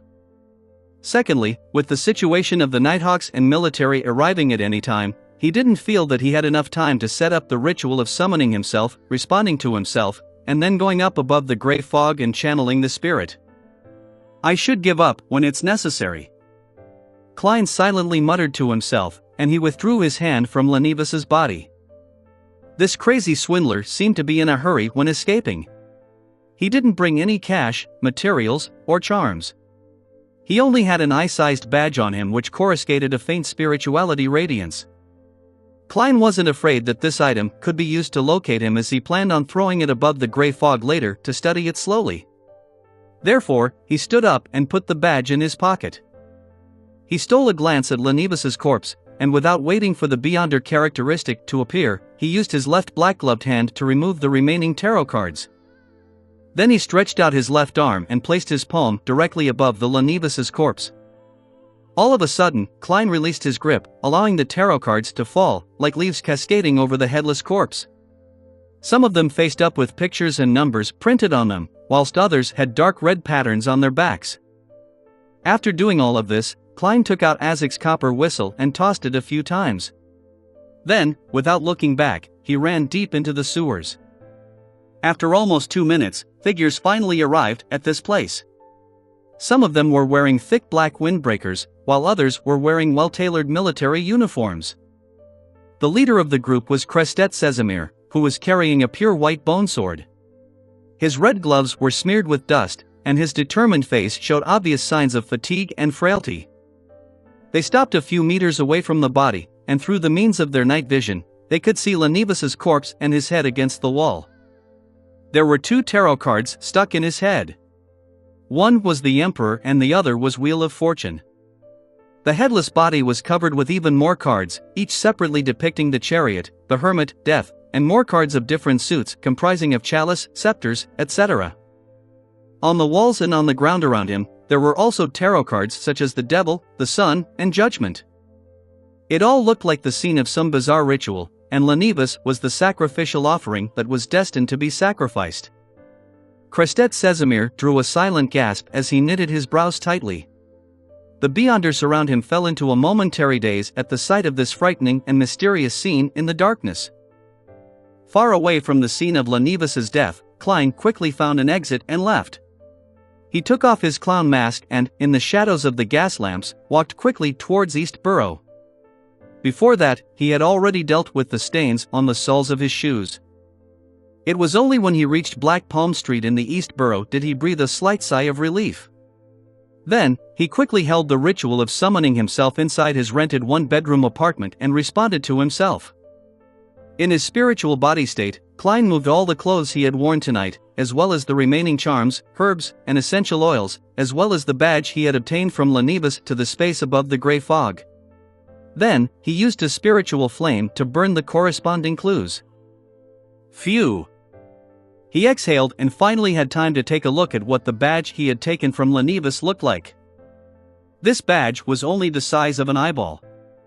On the front was a symbol that depicted fate and concealment, and behind it was a ring of tiny and compact words in ancient Hermes. You can join if you have this item. What does it mean? Was Lenivus also a member of some secret organization? Klein rubbed his temples. In a situation where he was physically and mentally exhausted, along with the fact that the timing wasn't right, he decided to give up on his research and leave it till after the Tarot Club's gathering. He quickly left the mysterious space above the gray fog, changed into another set of clothes, and removed his disguise. However, he was in no hurry to return to Minsk Street. He planned to sleep for the night before leaving. This was because it was easy to be inspected after midnight, especially when such an accident had just occurred. He lay down on the bed, looked out the window at the moonlight's encroaching of the darkness, and gradually calmed down. After completing his initial revenge, he felt that he had relieved himself of a lot of his burdens and lost a lot of his pressure. His mental state was clearly much better than before. The present me is incapable of handling its Zangwill and sealed artifact 0-08. Besides, the gap between us is huge. Only after becoming a high-sequence Beyonder, a demigod, would I have the qualifications to involve myself in such matters. Before advancing to Sequence 4, I'll act as though they don't exist. Yeah, for the foreseeable future, my goal is to work hard to improve myself. Now that I've completely digested the clown potion, I can advance to magician once the Beyonder ingredients are gathered. There's still Faceless, Nimble Right Master, and the corresponding Sequence 4 which I don't know the name of. Other than that, I'll just be an ordinary detective. Klein's mind was calm and peaceful, and his thoughts were scattered as he thought about his future arrangements. He was no longer cranky or that depressed. As he thought about it, the corners of his lips curled up slightly as he silently muttered to himself. Captain, Benson, Melissa, I believe all of you would prefer to see me like this. At dawn, a group of people wearing surgical hats and white masks came to the Dot Union's dormitory. They were all dressed as doctors. The elder in the lead appeared to be rich in experience as he said to the puzzled and confused residents, "We've discovered an infectious disease in this building. A person named Kevin has already passed away because of it. We will provide free treatment. This infectious disease has a special drug, and as long as you take it in time, you'll be fine." Kevin? One by one, the guests exclaimed in astonishment as they looked around for their colleague named Kevin. However, they didn't find him at all. That was Lenivus's alias. Seeing that the charity medical team was accompanied by police officers, the residents no longer had any doubts and began to line up nervously to collect their medicine. The first was a middle-aged man with a bushy beard. He nervously asked all sorts of questions, afraid that a single bottle of medicine wasn't potent enough to fight off the infectious disease. It wasn't until the doctors showed their impatience that he drank the blue bottle of medicine. Then, he was helped to the side and aimed his mouth at a hole that was of the same size. Ugh! Ugh! Ugh! The man suddenly felt nauseous as he violently vomited a putrid blob of a bloody substance. He was about to prop himself up and cast his gaze to see what he had just vomited when two strong nurses yanked him away. The mouth-sized hole was located above an iron-black metal barrel. The bottom of the barrel was dark and deep, with almost no light coming from it. And right there, a pool of yellowish-green liquid was quietly resting at the bottom. In the middle of the pool was a small piece of blood-colored meat. Ugh! Ugh! Ugh! One by one, the residents took the medicine and vomited in front of different metal barrels. In Empress Borough, the opulent villa of Count Hall. Why did you suddenly visit so early? Audrey looked at the sky outside, then she looked at Viscount Glaint. Glaint looked around and only found a golden retriever sitting beside him. Hence, he whispered, I was planning to go to the turf club, but I met Cance on the way. He told me something very interesting. It's truly interesting. Since I was passing by here, I thought of coming to share it with you. What is it? Audrey asked with interest. Glaint didn't deliberate over his words as he replied, You should have heard of the Aurora Order, right? It was the Aurora Order that assassinated the Intis ambassador. They were caught, with several important members killed, and a very large ploy was foiled as a result. I thought it was something related to the godhood of the true creator. Zio and Furs sent someone to report the information yesterday evening, and it just so happened that an operation was held last night. Wait, the Aurora Order apparently worships the true creator. Audrey's eyes lit up. She pressed in a reserved tone, What ploy? I don't know, Cance refused to say. He just told me that the person in charge of this ploy was once a wanted swindler, a swindler named Lenivus. Glaint spread out his right hand. As expected. Audrey nodded indiscernibly. She didn't conceal her curiosity and asked, Was he caught? He's dead, but he wasn't killed by our people. Glaint paused for a moment. This is what I meant by interesting. When his body was found, it was covered with many tarot cards. Same for the surroundings. You can imagine that scene. Tarot cards? The body was covered with tarot cards? Audrey was startled at first before it hit her. This was done by our tarot club. It was Mr. Fool's Adorer, Chapter 289, Conjecture and Investigation. Chapter 289, Conjecture and Investigation. Translator. Atlas Studios. Editor. Atlas Studios. Audrey, who thought she knew the truth, couldn't help but imagine the scene described by Viscount Glaint. Lenivus lying in the mud in the darkness, covered with rows and rows of tarot cards. There's the Fool, Justice, the Hanged Man, the Sun, the World, and the other major arcana cards and numerous numbered cards. They would either be overturned or facing right up, and there would be some left unturned, exposing only their backs, as if they were all part of a large-scale, eerie tarot divination. This kind of scene must be very shocking. I wonder where the card for justice landed. How would the Beyonders of MI9 and the Church view this matter? Would they believe that a new secret organization has appeared? By possessing the godhood of the true creator, the ploy between Lenivus and the Aurora Order must definitely be significant. It definitely would have brought a terrible disaster to Backlund and the kingdom. Yet, this ploy was so easily foiled because of a simple mission Mr. Fool had issued. This is a tussle at the level of deities? Mr. Fool and the true creator are considered archenemies? It's no wonder he calls the other party the fallen creator. Many thoughts flashed through Audrey's mind as her body trembled faintly and imperceptibly. What are you thinking about? Viscount Glaint, who was sitting opposite, finally couldn't hold it in any further as he asked in puzzlement. Audrey abruptly snapped out of her reverie. Slightly cocking her head, she smiled and said, Didn't you tell me to imagine the scene of the corpse being covered with tarot cards? Ha ha. Glaint awkwardly smiled and sighed. I wonder which secret organization's member killed Lenivus. It really matches how I imagine such things to be like. It's so cool. It's our tarot club.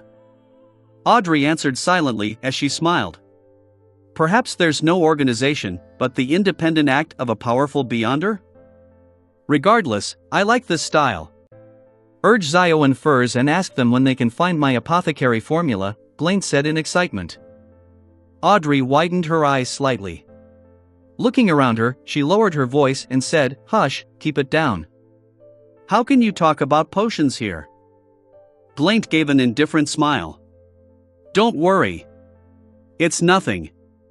I had already confirmed that other than you and me, there's only a dog. The huge golden retriever, Susie, unconsciously shifted her position. Northborough in Backland. Inside a room beneath the St. Samuel Cathedral. Daly, who was wearing a black hooded robe and makeup with blue eyeshadow and red blush, gave off a charming yet cold feeling. She randomly found a seat and picked up the document on the table. She swept through it before her gaze suddenly froze. Her brows immediately furrowed, and she suppressed something as she asked, "Lenivus? Why wasn't I informed of this matter? Why didn't you inform me about the operation last night?" Sitting at the seat of honor, Crestet Casimir, who had hidden his chin and lips back into his propped-up collar, said deeply, "I was afraid that you wouldn't be able to control your emotions. That would have brought unnecessary danger to the operation, so I didn't get anyone to inform you." "I can understand how you feel. A Nighthawk from the Tingen Squad is currently undergoing guidance and training at the Holy Cathedral. He plans on joining the Red Gloves, and his performance is about equal to yours. But as the person in charge of the operation, and as a high-ranking deacon of the Nighthawks, I had to eliminate all unstable elements." Daly looked at the other Nighthawk squad captains and deacons, and she sneered. "Why do you think I won't be able to control my own emotions? I'm very calm and I won't act rashly. My anger will only erupt after Lenivus is caught. This is the professional bearing of a veteran Nighthawk and a deacon. If I had caught Lenivus, I would let him know that men can be weak too. I would make sure that a cold, rotten, yet stiff corpse would be situated behind his buttocks. I would make sure that a pungent white bone filled with thorns would be situated in front of him. I'd make it so that those cold little fellows enter and leave his body wherever they can." "Damn it! You actually managed to let him die just like that." Crestet Casimir looked at Daly calmly and sighed after silently listening to her until she was done. "How long have you been putting up with it?" Daly froze, then muttered in frustration, like a deflated ball, "For a very long time." Casimir retracted his gaze and cast them towards the other deacons and captains. "Got anything?" "From our preliminary investigations, the person who killed Lenivus is a member of the Secret Order, a Sequence 8 of the potion name, Clown. He's adept at using paper cards as flying knives. A deacon reported based on the findings. However, we are unable to confirm this guess. The tarot cards scattered across the corpse don't seem like they were concealing something. After all, the Beyonder didn't deal with the cards on the wall and in Lenivus's head. We all believe the final scene was more of a ritual or a symbolism. Therefore, we suspect that the Beyonder might belong to an organization we don't understand. Of course, the scene might also just be a personal preference of his." Casimir nodded slightly and said, "We can start from that point and proceed with a follow-up investigation." "Ire, any updates on the person who tipped us off?" The charming middle-aged man, Ire Harson, flipped the papers in his hand and said, "We investigated the person and discovered that his actions were directed by a bounty hunter. In the process of looking for the wanted criminal, Lenivus, the Balaam's companion was killed by a member of the Aurora Order. In order to exact revenge, she secretly carried out an investigation and eventually locked onto the target at the Workers' Alliance Tavern in East Balaam Dock. Based on the target's actions and lifestyle, she discovered Lenivus. Her actions have basically been verified by witnesses. There isn't anything strange about it. We also used Beyonder means to confirm that she has no connection with the person who killed Lenivus. She's in hiding now, and it's very hard to find her." Casimir added while seemingly in thought, "This fits very well with Lenivus's description that the radical and insane members of the Aurora Order were helping him out. Is there any problem with the reporter who did the interview at the Union that afternoon?"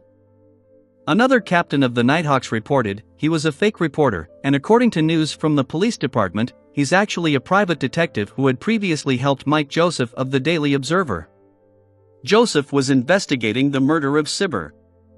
We suspect that he got some kind of lead, found the dock union and disguised himself to get in touch with everyone who was suspected of being the killer. This guess has already been confirmed by Isengard Stanton. Casimir acknowledged it before switching to ask about other people who had recently come into contact with Lenivas, but similarly got answers that there was nothing wrong with them. Towards the end, he said after some deliberation, "I'm very confused by the lack of motive for the murder of Lenivas. That mysterious murderer deserves our attention. You should continue to follow up on this matter." In addition, according to common sense, the Aurora Order definitely wouldn't only have Beyonders at the Rose Bishop and Shadow Ascetic level in a big city like Backland. There should at least be an Oracle, or perhaps even a Saint.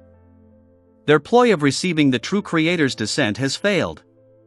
With their crazy and irrational traits, I'm worried that they'll launch a series of retaliatory acts. All of you are to be on high alert in the near future. I'll also be staying in Backland. "Yes, Your Grace," the deacons and captains replied solemnly. Crestet Casimir paused for a few seconds before adding, "The events of the Megos incident in Tingen and last night's incident with Lenivas have revealed a problem. The industrial area, the dock area, and East Borough have become hotbeds for the descent and nurturing of evil gods. You are to send people to investigate and gather the truth about the situation. If it truly is as Lenivas had described, I'll raise this matter at the Council of Cardinals, formally exerting pressure on the kingdom and the government to bring about the corresponding changes as soon as possible." Klein slept in and didn't wake up until it was late. However, it still wasn't bright enough outside. The area was still shrouded in fog, making it dark and cold. "This doesn't fit with my splendid mood," he grumbled. After changing his clothes and taking his key, he returned to Minsk Street unnoticed. After changing from his worker's uniform to casual home attire, a shirt and sweater, and after confirming that no one came investigating his identity as a private detective, he was completely at ease. He leisurely went out to the butcher and grocery store to buy food in preparation for a sumptuous lunch for himself. There was some afternoon sun in Backland, and Klein lazily basked in its warmth, momentarily having no desire to do anything. He waited until 15 minutes to 3. Then he took out his golden pocket watch for a glance before returning to the bedroom and going above the gray fog. After conjuring the fake world and familiarizing himself with its controls, he sat down on the high-backed chair at one end of the table and gave a message to the sun that he was to prepare for his participation in the gathering. At precisely 3, according to Backland time, streaks of crimson light soared out of the vast and ancient palace, outlining blurry figures which were equally indistinct. Audrey directly looked towards the seat of honor and said cheerfully, "Good afternoon, Mr. Fool. The simple mission you entrusted has been completed." She had deliberately emphasized the word simple in order to ascertain from Mr. Fool whether Lenivas had really been eliminated by his adorer. She wanted to know if the tarot card-covered death scene was a symbol of the Tarot Club. Klein deliberately acted composed as he said with a smile, "I'm already aware." After saying that, he sighed. In such an age, in such a place like Backland, in such a place in the East Borough, the dock area, and the factory district, they're the hotbeds for an evil god's descent. What? Alger was stunned for a moment, wondering if there was something wrong with his ears. Why would a simple mission involve hotbeds for an evil god's descent? Chapter 290, Affecting Change Indirectly. Chapter 290, Affecting Change Indirectly. Translator. Atlas Studios. Editor. Atlas Studios. I remember that the simple mission given by Mr. Fool was for the sole purpose of examining two people for their candidacy of joining the gathering. The general idea was to find the person in the portrait, and that person was confirmed to be in Backland. Alger Wilson tried to remember what had happened the last gathering, and he couldn't understand what it had to do with the hotbed of an evil god's descent. Wasn't it just the search for someone? Furthermore, it was the kind of task which didn't pose much of a threat.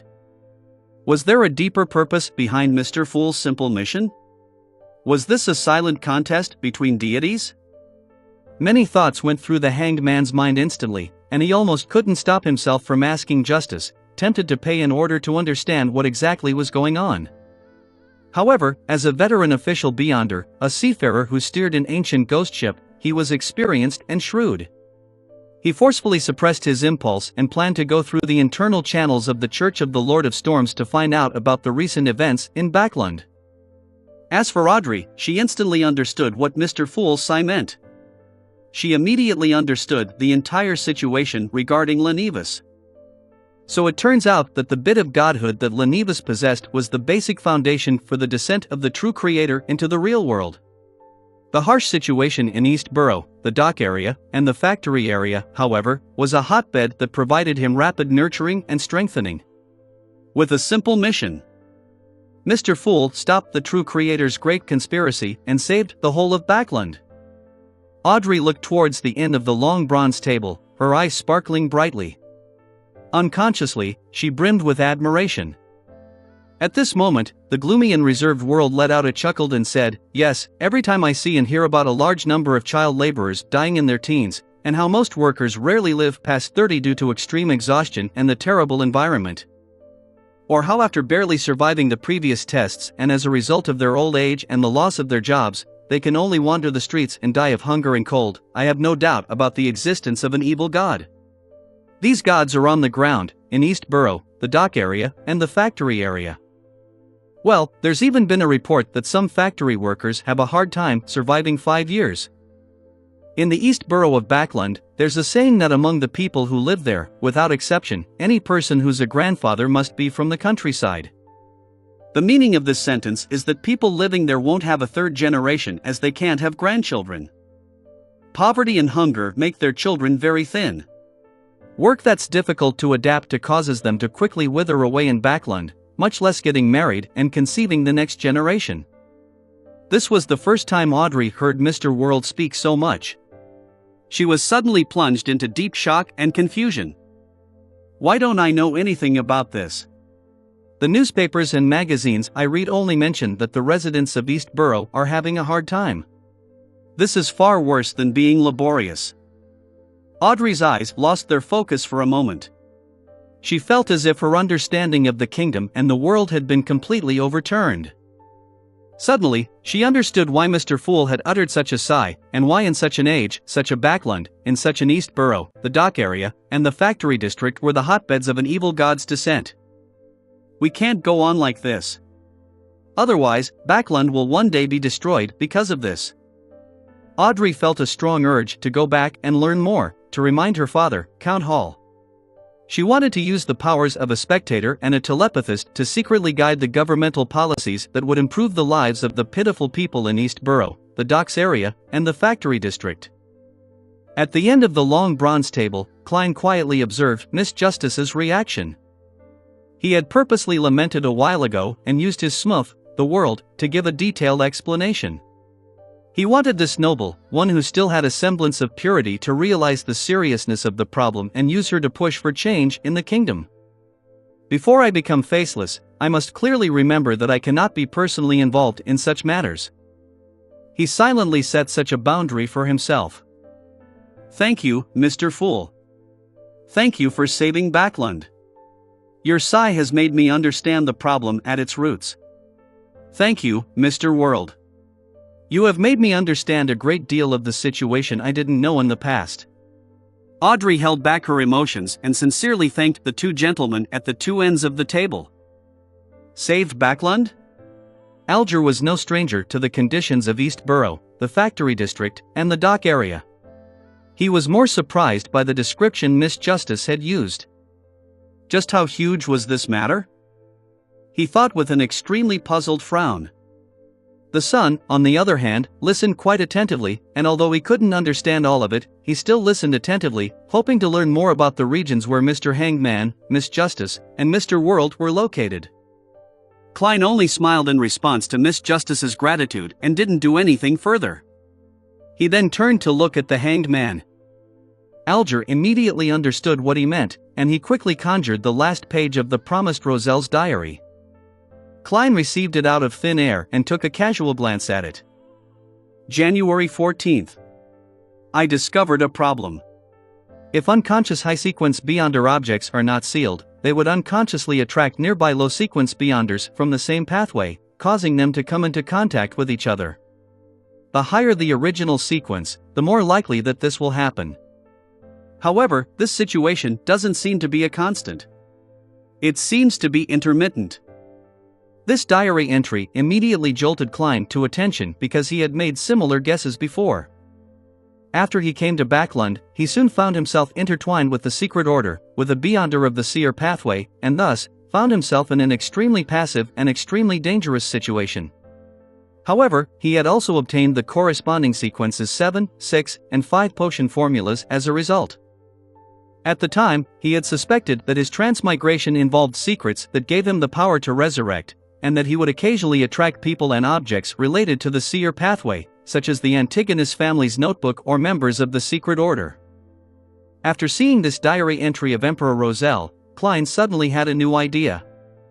He used the corner of his eyes to scan the thick gray fog and the illusory dark red stars below him. He muttered to himself in silence.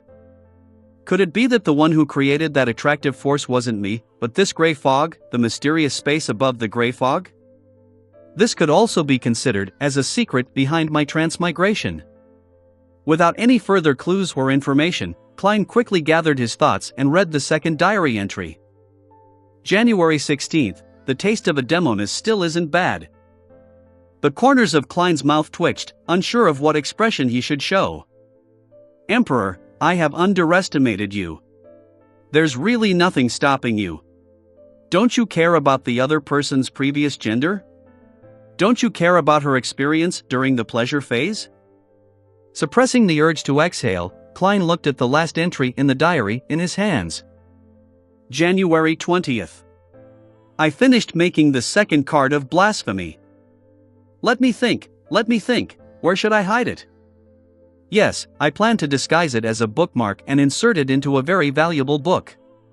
If the person who obtains it isn't someone fated, it would be hard to imagine that the most valuable thing in the book is actually that seemingly ordinary bookmark. Not bad, that's a good idea. Emperor, why can't you explain more clearly? Which book did the bookmark go into? Before I read this, I was so happy thinking that I can follow the clues and obtain a card of blasphemy containing the profound secrets of the deities. Klein was disappointed and let his gaze linger on the last paragraph. I hope that there will be more specific information in the future entries of the Emperor's diary. He comforted himself with this sentence, leaned back, and said with a smile, You can start your discussion freely now. At that moment, the son Derek raised his hand, having learned it from Miss Justice, and said, Mr. World, the Beyonder weapon you gave me far exceeds my expectations. I've already accumulated enough contribution points to trade for the ingredients to advance to Sequence 8. I'll use the remaining contribution points to hire helpers to obtain a chance to obtain the true root and juice of the Miss Treyant. I'll be able to complete the deal soon. He explained in great detail, worried that his reputation of keeping his word would be suspected and destroyed. Of course, he was telling the truth. Although the axe didn't match some of his expectations for a Beyonder weapon, its power shocked him. That axe can create a powerful lightning bolt in just 2 or 3 strikes, and with the temporary boost from my bard's powers, I can easily fight in close quarters with a Sequence 7 monster. If I were to encounter a monster that's afraid of lightning, I could even easily finish it. I'm now a light suppliant with a certain level of magical spells. My strength has been raised qualitatively, and I can fight against even more powerful monsters. Derek Berg felt that he had fallen in love with that Beyonder weapon. In the City of Silver, its potency was one of the reasons to like it. The surrounding darkness and monsters in the depths of the darkness forced them to obey this rule for generations. All right. The gloomy world nodded under Klein's control. He then looked around and asked again, Lady, sirs, do you have any clues regarding the dark-patterned Black Panther spinal fluid or Spring of the Elves marrow crystals? Audrey shook her head without hesitation. After musing for a few seconds, Alger suddenly said, There will be a grand event held on the Sonia Sea soon. Ships from the 4 pirate kings and the 6 pirate admirals will be participating. I should call them the 7 pirate admirals. Another person has joined the ranks. There'll definitely be transactions of Beyonder ingredients at such an event. It's very likely that the not very rare dark patterned Black Panther spinal fluid or Spring of the Elves marrow crystals will appear. I have the opportunity to participate in this event, but what can you offer in exchange? I'm sure you don't have the potion formula for Windblessed and that it'll be very difficult for you to find it in the future too. Chapter 291 Seller and Notary in 1. Chapter 291 Seller and Notary in 1. Translator Atlas Studios. Editor Atlas Studios. High probability of appearing. Klein controlled the world and made him laugh deeply. Yes, I really don't have the potion formula for Windblessed, nor will I have the means to obtain it anytime soon. However, I have an incomplete formula for a Sequence 4 potion. Even though it's incomplete, I think you should know its value very well. It can be exchanged for at least 10,000 gold pounds, and most of the time, you can't even buy it with money worth several times that. This is a crucial step that will lead to a human's qualitative change.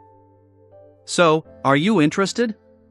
The spinal fluid of a dark patterned Black Panther is worth between 500 and 700 pounds, and the Spring of the Elves marrow crystals is between 300 and 400 pounds. I believe you'll still need to prepare an additional 9,000 pounds in cash or an item of equal value. Klein had long since speculated that the sequence of the Sun Sequence pathway, Unshadowed, could be swapped with the same sequence of the Sailor and Reader pathways, and this conjecture had been indirectly confirmed by Mr. A's request and in the information provided in Roselle's diary.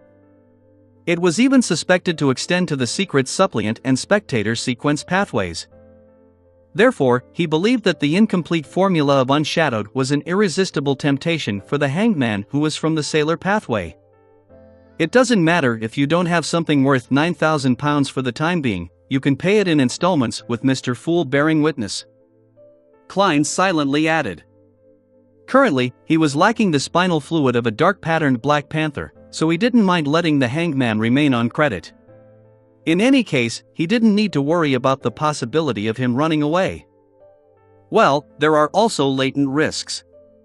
I would be at a huge disadvantage if Mr. Hanged Man suddenly dies. With such an expensive deal at hand, Klein couldn't help but feel a little apprehensive. The incomplete formula of a Sequence 4 potion? An incomplete formula that leads to the path of a demigod? This is something that you can't even buy with money. Audrey's eyes lit up.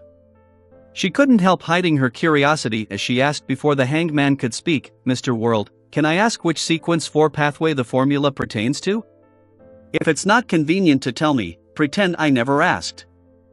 Mr. World actually has a Sequence 4 potion formula.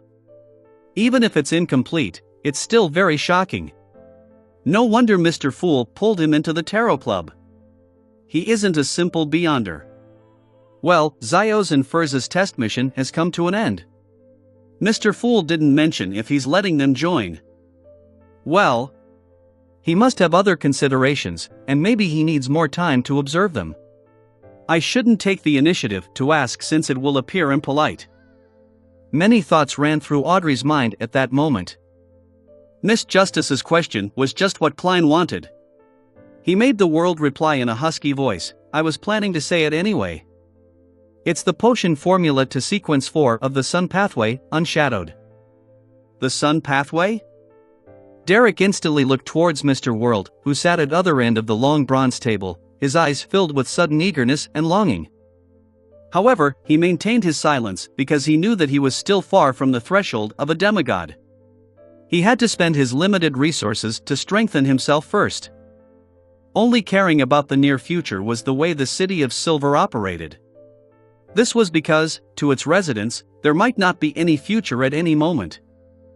Unshadowed, Audrey nodded gracefully, then happily said, Thank you for your answer, Mr. World. She felt like she had learned something important again. Unshadowed, Alger muttered slowly before calmly replying, I'm sorry. I have no need for it. No need for it? Klein was taken aback. This was completely different from the script he had imagined. In his shock, he indirectly caused the World to pause, looking incredulous. It took quite a few seconds before he said, You can first owe a portion. With Mr. Fool as witness, I believe you'll definitely make up for the rest. No, I really have no need for it. Alger shook his head. No need for it. He really has no need for it. He's confident that he would gain the favor of the Church of the Lord of Storms and be bestowed with the corresponding potion directly? Or does he actually have the Sequence 4 potion formula to the Sailor Pathway? The name was Cataclysmic Interrer? Klein quickly thought of two possibilities. What should I do? Don't tell me that I should trade the Witch or Demoness of Pleasure formulas with him? Klein silently mocked himself, deliberately making the world silent for a few seconds before saying, other potion formulas, or some secrets I know? Such as, secrets of the peak level sequences. Alger changed his seating posture a little as he deliberated before answering, I personally know some secrets of peak level sequences. How will you guarantee that there's no overlap? How will you guarantee that the secrets you will tell me is equal in value to the dark-patterned Black Panther spinal fluid and Spring of the Elves marrow crystals? We'll each give the peak-level sequence secret to Mr. Fool and let him decide if there's any overlap and determine their values. Mr. Fool, is that all right? Klein manipulated the world and asked himself this question. Then, he said with a supercilious attitude, sure. Alger slowly nodded. I have no problems with that. Let's begin. I really want to know the secret of the peak level sequences. But I haven't had any extra money lately to buy it. Audrey looked enviously at the world and the hanged man as they each conjured a piece of goatskin parchment. Having never worried about money since she was young, she finally experienced the taste of poverty. Very soon, Klein received the content written by the two members. Without a doubt, he first looked at the goatskin parchment from the hanged man and discovered that the content was simple. There was only one sentence. The peak level sequence conceals the path to divinity. Phew. Great. Otherwise, there would be a need to use other information for the exchange. Klein carefully examined the world's goatskin parchment before chuckling softly. It doesn't overlap. To most Beyonders, the secrets Mr. World is providing is of no value, but in the eyes of others, it's extremely important. This cannot be measured with money. Hearing this conclusion, Alger immediately fell into a dilemma. To him, getting two Beyonder ingredients at the same time wasn't a small burden. He had to sell many valuable items in order to trade for them. To pay such a price to hear a secret that might not be very useful to him? Alger considered it for nearly 20 seconds before saying, Mr. Fool, can you provide more hints? I can't make a decision yet. Can't make a decision? The corner of Klein's mouth moved slightly. He knew that the words he had said to maintain his image had the opposite effect and had been ineffective. He hesitated for a moment and then smiled. The content he describes is a detailed supplement to The Secret You Know. Detailed supplement? A detailed supplement to the path to divinity? Alger didn't hesitate any longer. He turned his head to look at the world and said in a terse and firm voice, deal. Then, he immediately added, I'll help you exchange for the spinal fluid of a dark-patterned Black Panther and the Spring of the Elves marrow crystals within the week. Of course, the premise is that they'll appear at the Pirates' Meet. Although the probability is very high, we still have to believe that anything could happen. If that happens, I might have to postpone it to next week, the following week, or even the next month. But don't worry, I will keep my promise. No problem. With Mr. Fool as witness, there's no need for me to worry, the world answered hoarsely.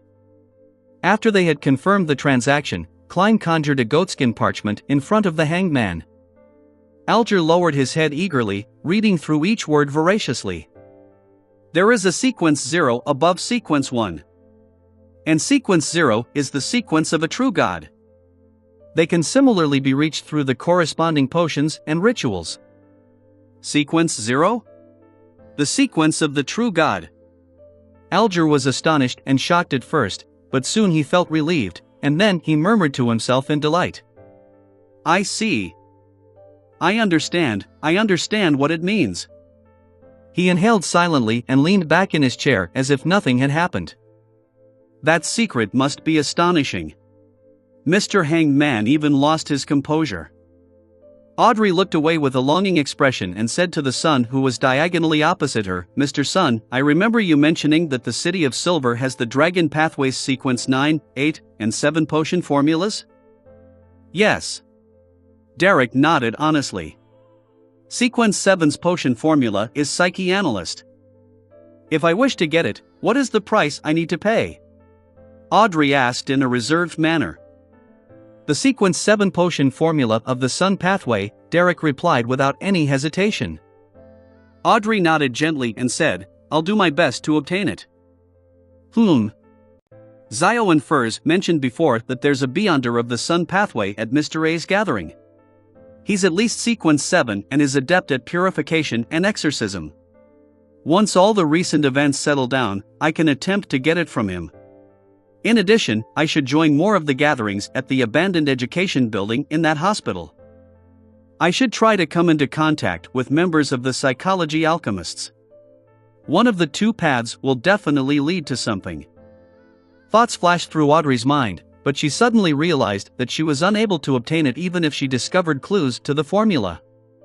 This was because she would be experiencing a financial crisis for the next few months and was barely holding on. The price of a Sequence 7 formula is around £800, so if I scrimp, I should be able to produce that. It's already October, it's almost New Year's. I'll be an adult then, and I'll have the freedom to handle a lot more of my money. Or should I use the knowledge I was taught by Mr. Fool to trade? I wonder what attitude he has towards this kind of behavior. Audrey's thoughts gradually dispersed. She decided to wait until there was hope for the formula before she asked Mr. Fool. The transaction segment came to an end. Klein originally wanted to use the knowledge he knew to exchange for a mystical item without many negative effects, but after sensing how tight the hangman was, he knew that the other party would pay a large price for those two Beyonder ingredients. It was unlikely that he had any extra assets, so he could only give up in regret. As soon as the free exchange segment began, Alger took the initiative to mention, Rear Admiral Hurricane Kalengos' ship and crew was subdued, giving rise to a new pirate admiral. Chapter 292, Exchanging News. Chapter 292, Exchanging News. Translator. Atlas Studios. Editor. Atlas Studios. Audrey was interested in the pirate admiral and asked, "What's his name? What was his current title?" "There hasn't been any related news in Backland." Alger nodded slowly. "She's a lady and was a famous pirate in the past. You should have heard of Ailment Girl Tracy, right?" "No, I don't know much about such things." Audrey shook her head in honesty. "Me too." Sitting at the end of the table, Klein added inwardly. Alger fell silent for 2 seconds, and without wasting any time explaining, he said, "In short, she subdued the crew of Kalengos' crew last month. She proved herself with actual action that she had the strength of a pirate admiral. She changed the name of Kalengos' ship to Black Death and calls herself Rear Admiral Ailment. In the past, she acted independently and was someone who specialized in curses, black flames, and ice. Her enemies would always suffer from sudden ailments of various kinds. At present, no one knows which pathway she belongs to, but they're certain that she's at Sequence 5. Audrey listened with relish.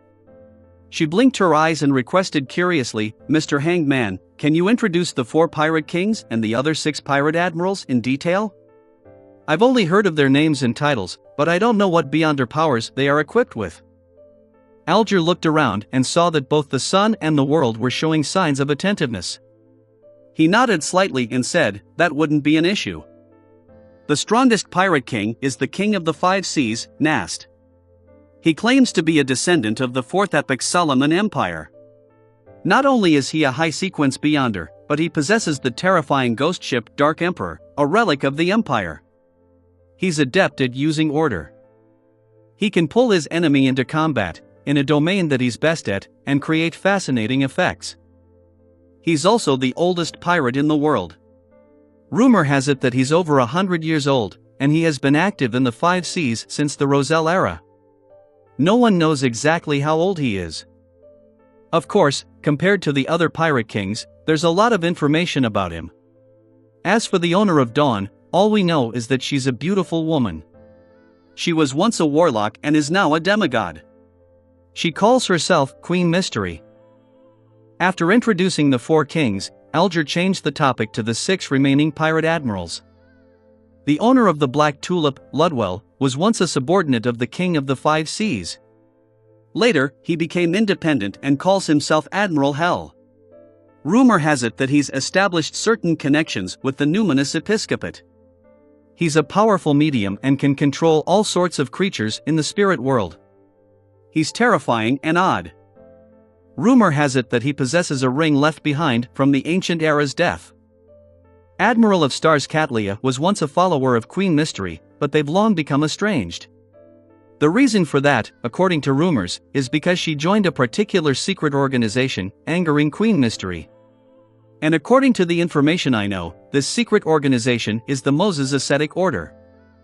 The Moses Ascetic Order. The Mystery Prior Pathway. The Hidden Sage. Klein suddenly thought of old Neil's loss of control and the evil god who would whisper temptations into the ears of low-sequence beyonders of the same sequence. This was the first time he learned news regarding the Moses Ascetic Order through reality instead of books. Then, Alger introduced Admiral of Blood Seigneur, who was suspected to be non-human, Rear Admiral Deepsea Hull Constantine, who possessed a bloodline that was partially from sea monsters, Rear Admiral Iceberg Edwina Edwards, and Rear Admiral Dusk Bulatov Yoan. Thank you so much for sharing. I'm beginning to yearn for the sea, Audrey said, filled with longing. I don't know when I'll be able to truly travel. No, Miss Justice, it's absolutely not as nice as you imagine. From my point of view, it's an amalgamation of blood, chaos, murder, desire, and horror, Alger calmly doused her enthusiasm. Audrey nodded and switched topics. There have been 11 serial murders in Backland recently, but one of them has been proven to be a copycat crime. The serial killings are against women who were street girls but are now working normal professions. The murderer cuts open their stomachs and removes all of their internal organs. This sounds like something to do with devil worship.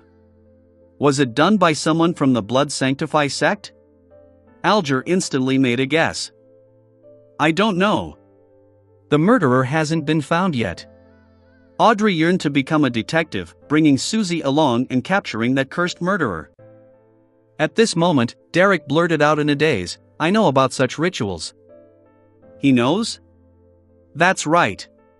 Before the Cataclysm, especially during the Second Epoch, devils were active in the real world where they lived on the ground. They were the object of hatred for both giants and dragons. It's normal for the City of Silver to have relevant records. Their history hasn't been tampered with, nor has there been any blanks over the generations. Klein looked thoughtfully at the son, waiting for him to say more. You know about this? Audrey asked in joy. Derek nodded. It's mentioned in our devil studies. It's rather ancient.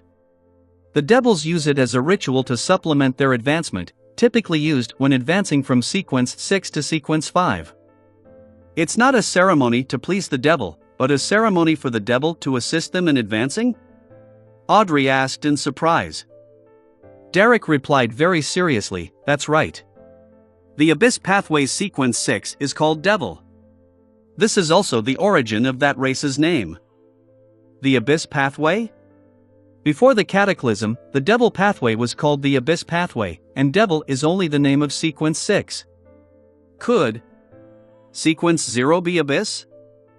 Again, Klein discovered the value of the sun. A lot of knowledge and mysteries were lost across the river of history, but the City of Silver still possessed them. Is that so? Audrey nodded indiscernibly. Mr. Sun, are you aware of the actual details of the ritual? Derek nodded and said, the minimum requirement is 13 and the highest is 49. The more complete the ritual, the higher the chance of advancement. Between 2 murders, there must be a minimum of 3 days. Otherwise, it would be easy to lose control, but the interval will also not exceed 9 days. That will cause the ritual to be reset. Every time a murder occurs and after every partial ritual, the devil will eat the victim's organs. From this point on, he'll be in a violent and bloodthirsty state, wishing to harm others until that desire is satisfied once again. That's really scary, Audrey sighed from the bottom of her heart, feeling that she couldn't even bear to imagine it. Klein sat in the thick gray fog, quietly listening and remembering. After discussing the case of the serial killer, Audrey looked at Alger and organized her words. Mr. Hanged Man, there's something that I've been wondering about. I've attended several Beyonder gatherings and find that very few people sell potion formulas. Even if there is one, it would be very difficult for the transaction to close. Why is this? Alger chuckled and said, that's because a potion formula is easy to fake, and Beyonder gatherings are relatively hidden and not too binding. Therefore, no one dares to risk their lives. Are you going to prepare 2 sets of Beyonder ingredients and conduct an experiment with animals first? That price is too high. Audrey suddenly felt a little guilty. Moreover, that's not the only extra cost. Animals can lose control more easily than humans after taking potions. You have to hire a few Beyonders to protect you to prevent you from dying during your experiments. So, for most Beyonders, even if a formula appears, they wouldn't dare buy it, Alger added. Audrey felt even guiltier. Alger didn't notice her reaction and continued, because of this, unless the host or a member of the gathering has the ability to appraise the authenticity of the potion formula and has already won the trust of most members, it's difficult for a formula trade to close. Well, the old Mr. Eye of Wisdom can. Mr. A is a shepherd, so he should be able to. Klein leaned back in his chair and muttered something to himself in silence. A thought flashed through Audrey's mind as she asked, "Can it be done by making an oath?" "Honorable lady, this is an underground gathering. Do you think it's suitable to make an oath in the name of one of the 7 orthodox gods? This isn't something that can be resolved with an oath. A corresponding ritual is needed." Alger chuckled. As for other evil gods or devils and mysterious existences like the Hidden Sage and the True Creator, unless you're their believers, who would dare to swear an oath in their name? Wouldn't they be wishing death upon themselves? At this point, he sighed. In addition, without them knowing the acting method, potions easily lead to a loss of control, easily turning people into monsters. Furthermore, the corresponding ingredients are hard to obtain and rather expensive. Therefore, as long as the 7 churches don't allow such trades to be officially recognized, there's no need for them to deliberately control the spread of potion formulas on a wide scale, much less talk about advancement. So that's how it is, Audrey murmured to herself, clearing a huge question in her mind. No wonder. Klein suddenly came to a realization. 7 orthodox gods? Derek really wanted to ask which 7 they were, but he ultimately held himself back. He thought for a moment and said, "The City of Silver has recently organized an expedition to explore deep into the darkness and found a semi-destroyed temple.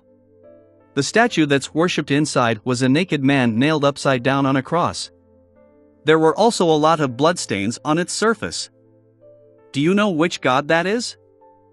This is the True Creator. The Forsaken Land of the Gods actually has a temple of the True Creator. Judging from what the Sun said, the True Creator shouldn't exist before the Cataclysm, otherwise, it would be impossible for the City of Silver to not recognize it." Klein used his clown ability to control his expression to prevent the shock from showing on his face. Justice, the Hanged Man, and the world exchanged looks, shook their heads, and said in unison, "We don't know." Just as they finished speaking, they heard Mr. Fool in the gray fog say in a deep voice, "That's the fallen creator." Chapter 293, Derek's Worry. Chapter 293, Derek's Worry. Translator. Atlas Studios. Editor. Atlas Studios. The fallen creator? Derek frowned immediately. The residents of the City of Silver had always believed in the omnipotent and omniscient God, the Lord that created everything. Therefore, when he heard a similar name with the word fallen tagged to it, he couldn't help but instinctively reject and feel uncomfortable about the notion. Fallen creator. That's the way Mr. Fool addresses the true creator. So that's the image of this evil god. But why would his statue and temple appear within the City of Silver's exploration confines? that place is suspected to be the forsaken land of the gods. Or perhaps, before it was abandoned by the gods, there was already the faith of the true creator. Could the holy residence that the Aurora Order always talks about be the forsaken land of the gods? Many thoughts came to Elger, but he couldn't make an accurate judgment because the history before the cataclysm had long evolved into myths and legends. It couldn't simply be described as information shrouded in fog. He thought for 2 seconds and deliberately said, "We have another name for the fallen creator. It's the true creator. The faction that believes in him is in control of the Beyonder pathways such as the Secret Suppliant, Listener, and Shadow Ascetic. The subsequent sequence includes the Shepherd you mentioned before." Shepherd? The silent Derek sat up straight, his eyes filled with horror. He wasn't unfamiliar with the Beyonder pathways which the Hanged Man had referred to, other than some of the sequences being described with similar words in the City of Silver. For instance, the Whispered and Listener. So that strange and evil statue represents the Secret Suppliant pathway. Elder Lovia is already a shepherd. She's been acting more and more strangely. Derek suddenly started to worry about the 6-member council's newly advanced elder and the safety of the City of Silver. In the past, when they explored the surrounding areas, the City of Silver had found a few cities that were completely destroyed. In those places, only a few pieces of rubble had been carved with words that proved the existence of such a civilization. These words were all variations of Dragonese, Jotun, and Elvish, and most of them repetitively described one kind of existence. That existence was called Evil God. The residents of the City of Silver who was involved in the expedition were guessing that those cities were destroyed by evil gods. So, after finding out that Elder Lovia's pathway was probably controlled by an evil god, how could Derek not be shocked, worried, and terrified? He returned to his taciturn state, disappointing Audrey, who had been waiting to hear more stories about the City of Silver. After so many gatherings, after her purchase of the dragon race's intelligence, her interest towards the City of Silver had grown even more. His reaction is a little different from what I expected. Alger observed calmly for a while, but he failed to gain anything from it. For a moment, he couldn't find a point of entry into the conversation. And if he asked directly, he suspected that the son would request payment, which wasn't an easy task for him since he was burdened with the debt of 2 Beyonder ingredients. It was at this moment that they simultaneously heard the sound of the table being tapped gently. Klein concealed his fatigue with the thick gray fog and said with a chuckle, "Let's end today's gathering here. Your will is our will." Audrey immediately stood up and curtsied with her illusory skirt.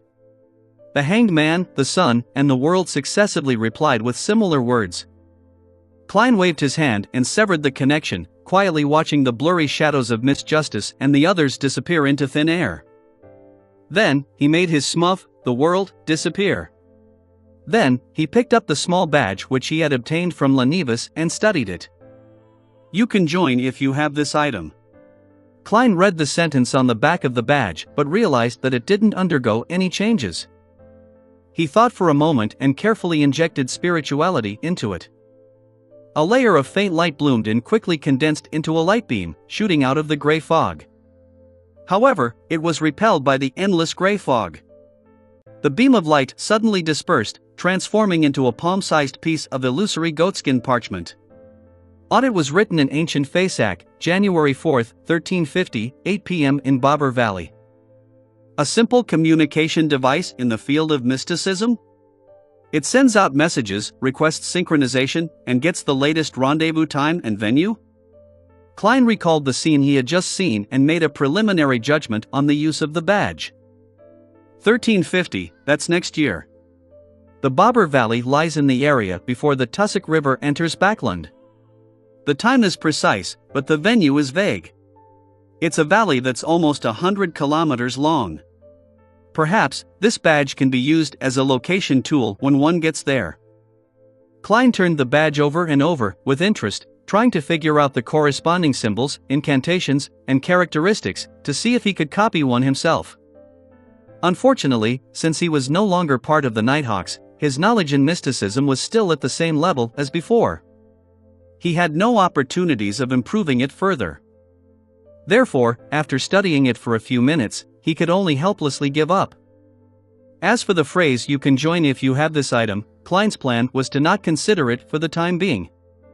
If I can become a faceless by the end of this year, then I can head there in disguise.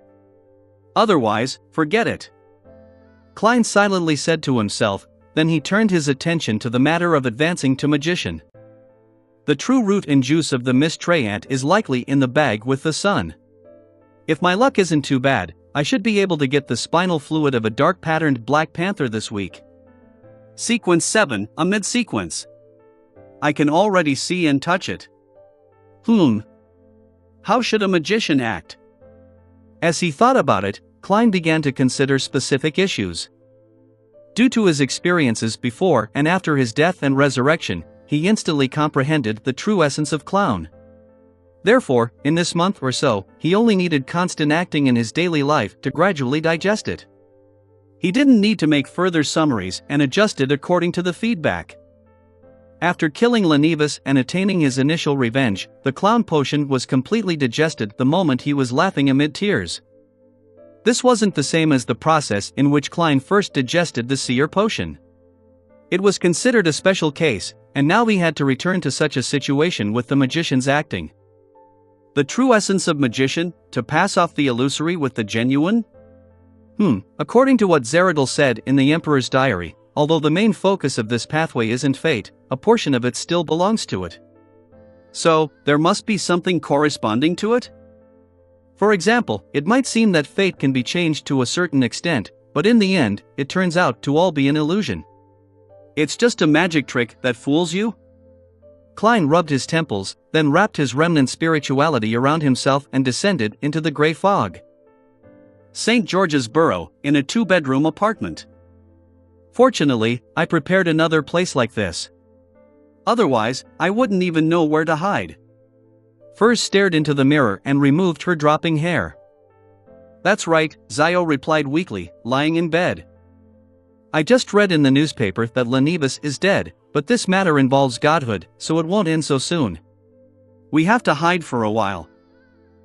No, it's you who's going to hide, not me. I'm an upright clinical doctor, the author of a bestseller. Furs looked at herself in the mirror and began putting on simple makeup. Zio couldn't provide a rebuttal as she slowly sat up and said, thankfully I was sufficiently clever and possess rich experience. When I got someone to make the report, I didn't directly say that it involved the godhood of the true creator. I only described it as seemingly very dangerous and that the target had experienced huge changes like he was praying to evil gods. If not, I wouldn't even dare to stay in Backland. To be embroiled in high-level battles sure is troublesome and dangerous. I don't want to take on any more of Miss Audrey's missions again. Really? Furs asked without looking back. Zio fell silent for a few seconds and said, actually, there was no need for us to mention the godhood. Since Miss Audrey was able to discover this on her side, the Church of the Goddess would definitely be capable of doing so. They've most likely killed Giant, right? I can't be sure, Furs replied without mincing her words. Zio froze, then let out a long, slow sigh. Furs stopped what she was doing, turned her head to look at her, and said, this mission was basically completed by you, so I won't be sharing the payment with you. There's a total of £200, so with the £70 you've saved up, even if you deduct the expenses, you should be close to obtaining the first Beyonder ingredient for the sheriff potion.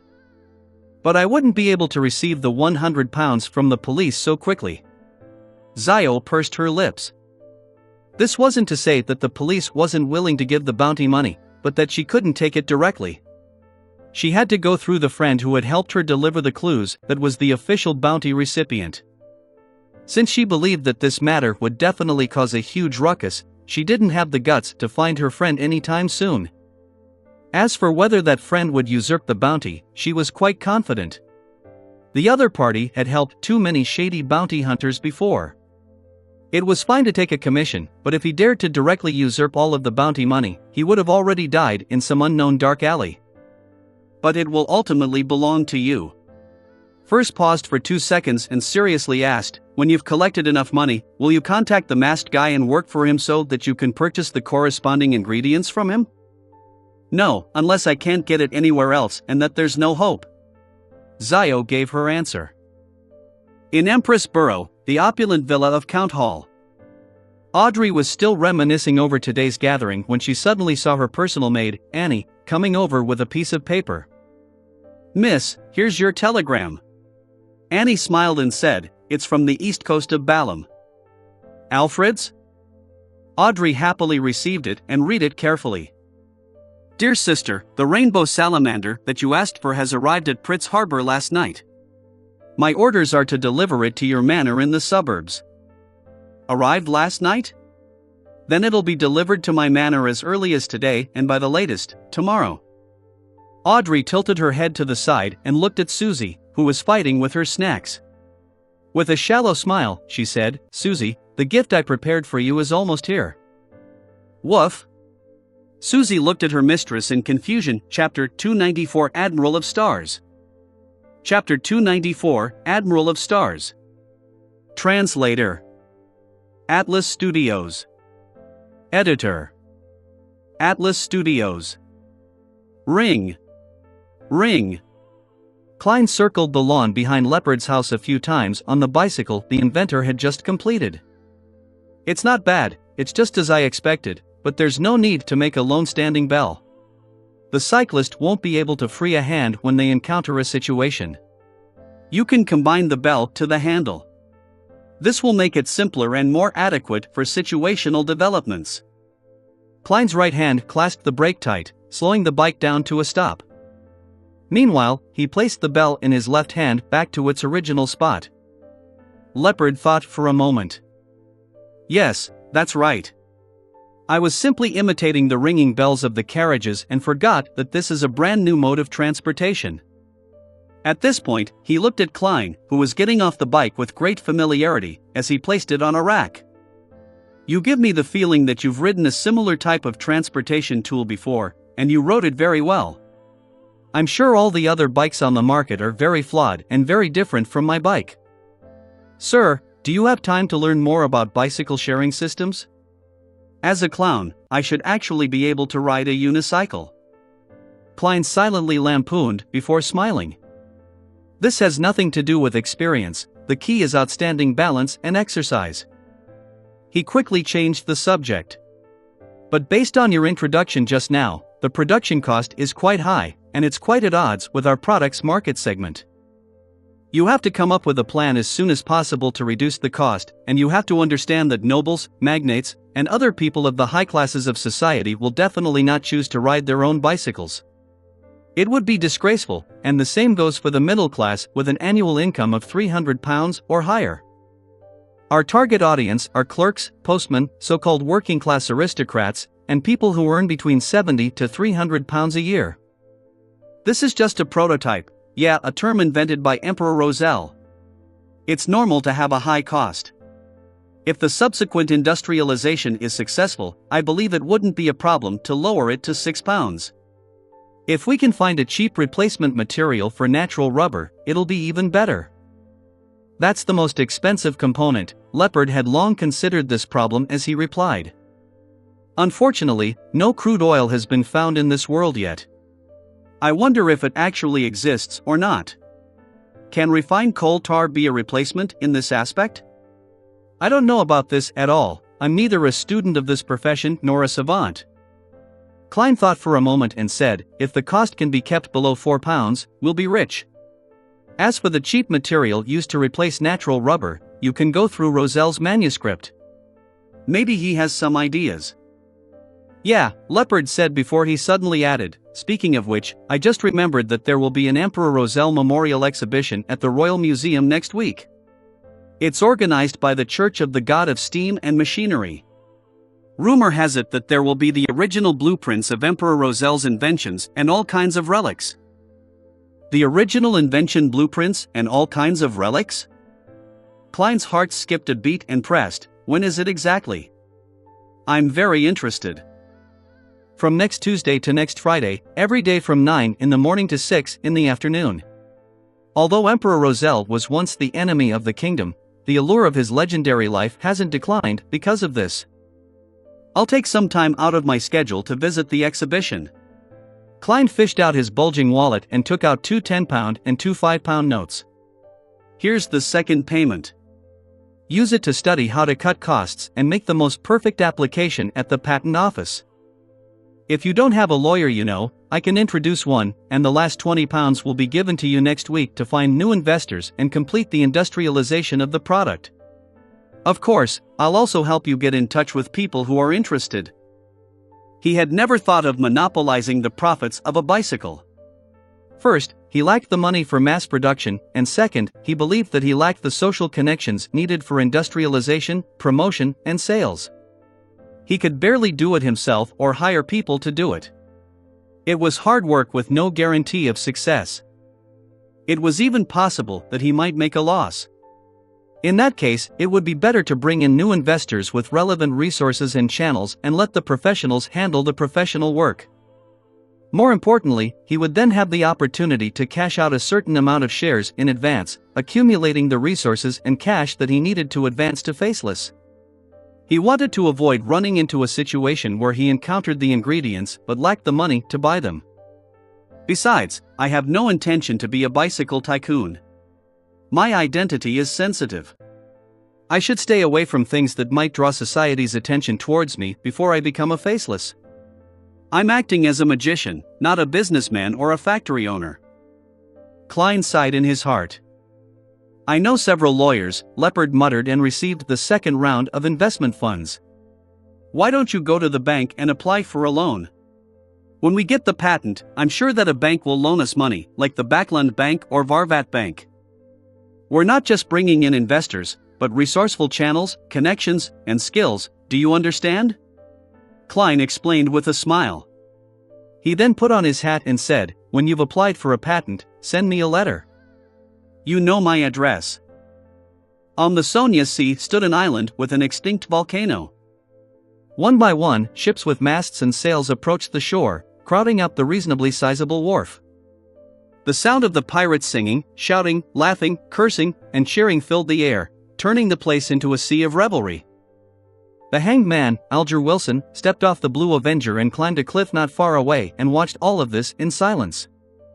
With the exception of the 4 kings and the 7 pirate admirals, the rest of the pirates only received the news of the event a week ago. Most of them won't be able to arrive in time, as this will prevent the navies of the different countries and the powerful beyonders from the various churches to launch an assault. Alger watched the pirates carrying out buckets of ale without his attention on them. He knew that the Lone Kingdom already had a new generation of ironclad warships, but he wasn't worried about meeting one here. This was because only 4 months had passed, and the advertised invincible fleet still needed more ironclad warships, and different types of ships for support, as well as the time to train military officers, sailors, and gunners. There was no way they could create a combat force without a year's time. Even as Alger's thoughts drifted away, the pirates on the ships and wharf suddenly cried out in alarm. Some ran deep into the islands, some hurriedly steered their ships away from the wharf, as if they were running from devils and the plague. In just a few minutes, the bustling scene from before was reduced to a desolate mess and silence. Alger turned his head to look at the sea and saw a ship painted black with a huge white flag with a skull hanging from its mast. The skull was pitch black, and its eye sockets burned with a ghostly blue flame. Black Death. Alger whispered. He understood why the pirates had scurried off. Wherever Rear Admiral Ailment Tracy passed, she would leave a wake of people who got sick for no reason. Black Death approached the shore slowly as a figure wearing a white linen shirt and dark red coat appeared at the ship's bow. The figure was quite a beautiful lady, and she also exuded a heroic vibe. Her beautiful black hair was coiled up high, and she had a white scarf wrapped around her head. She wore beige pants and had a tall and slender figure, and it had no lack of elegance. What attracted the most attention was the woman's long, straight eyebrows and the sharp, bright blue eyes. As she looked around, her eyes would occasionally lose focus, making her look adrift and exceptionally alluring. A wandering poet who had mixed himself with the pirates had arrived at the edge of the cliff at some point. He began reciting. She will always be a girl. She indeed brings ailments. Oh, I'm sick. My mind is full of her. A number of pirates who left, gathered once again as they looked at ailment maiden Tracy, mesmerized. Alger held back his feelings of contempt as he glanced at the pirates and scoffed inwardly. Truly a bunch of fellows with no future or will. All they knew was hide moments ago, but now, they'd become seduced by her beauty.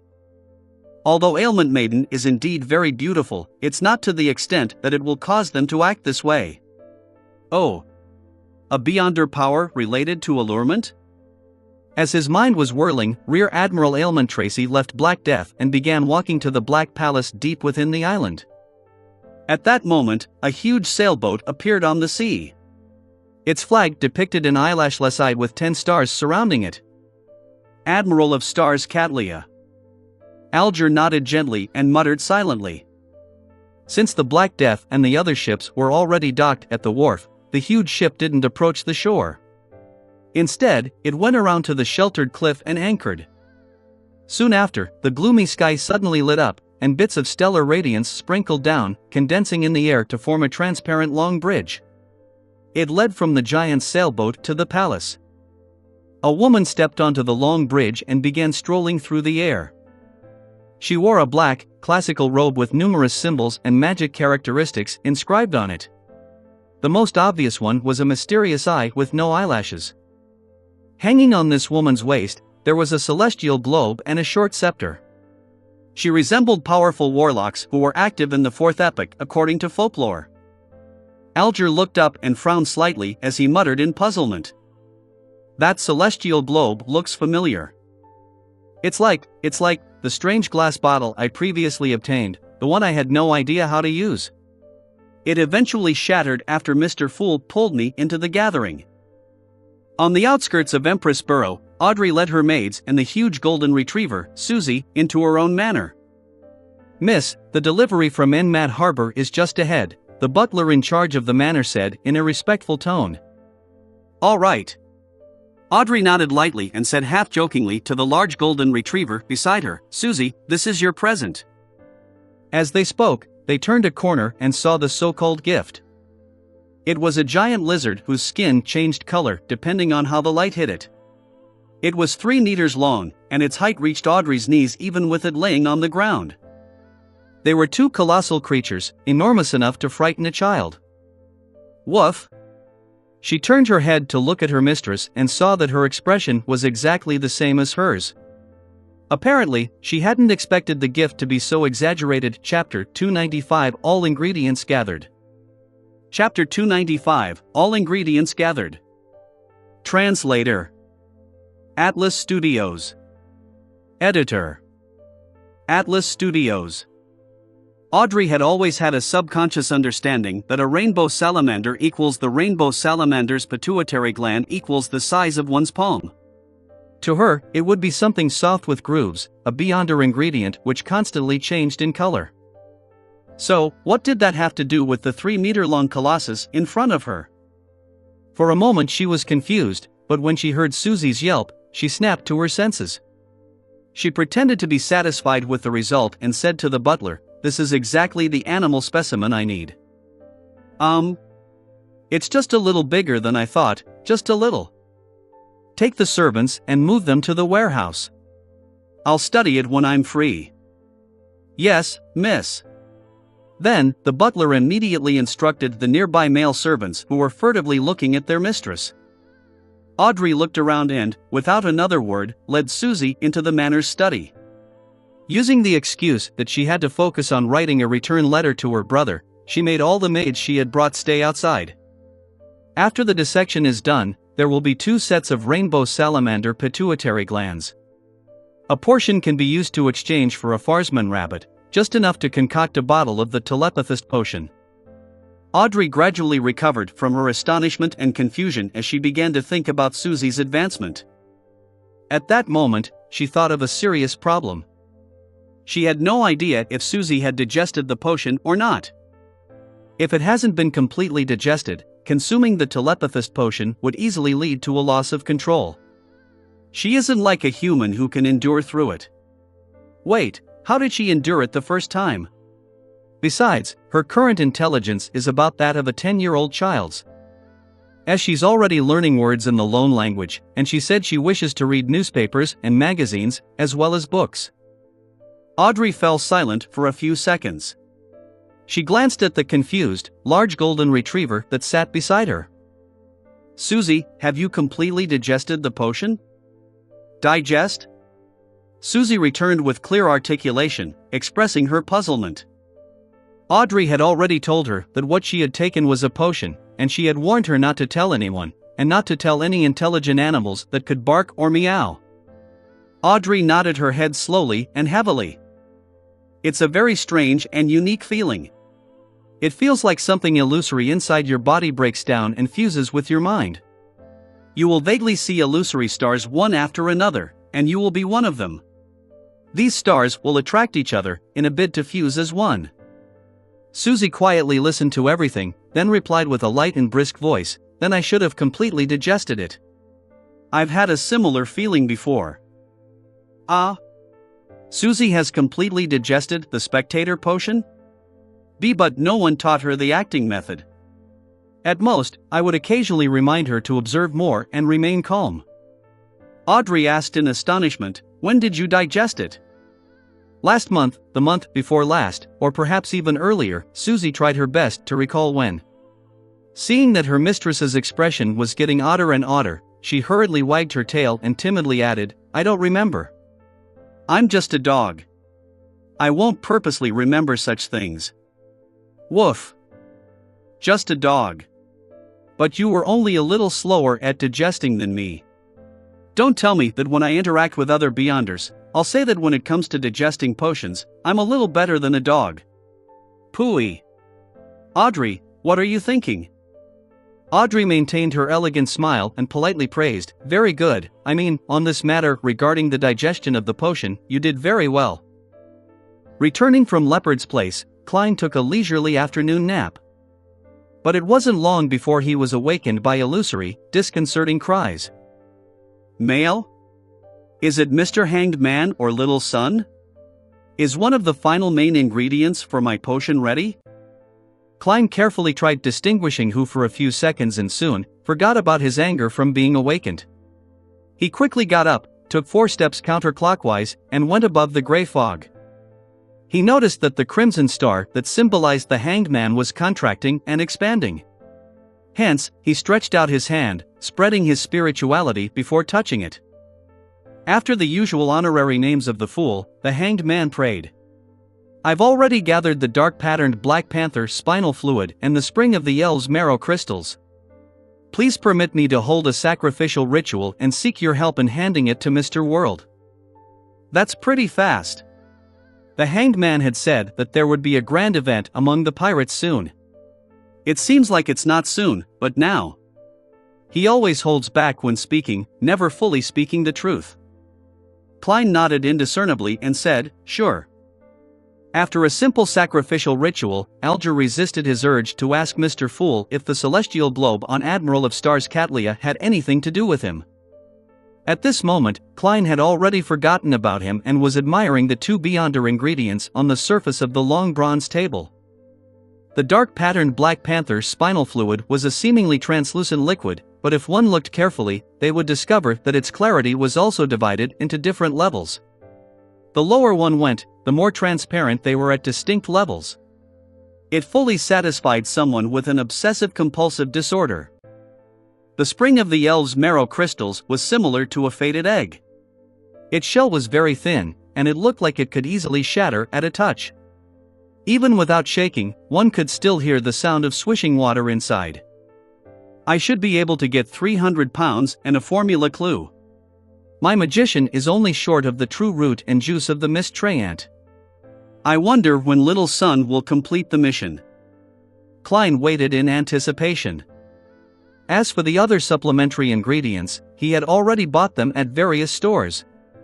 For example, the droplet gem he needed to buy was purchased from a jewelry store and he had ground it into powder. 5 grams was about 2.5 pounds.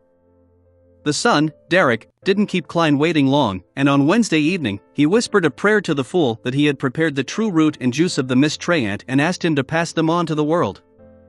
The mist treant's true root was heart-shaped, brown, palm-sized, and wrinkled. It looked like an old man's skin, but its back was as smooth and exquisite as a gem. It was slightly expanding and contracting, as though it had a certain amount of vitality.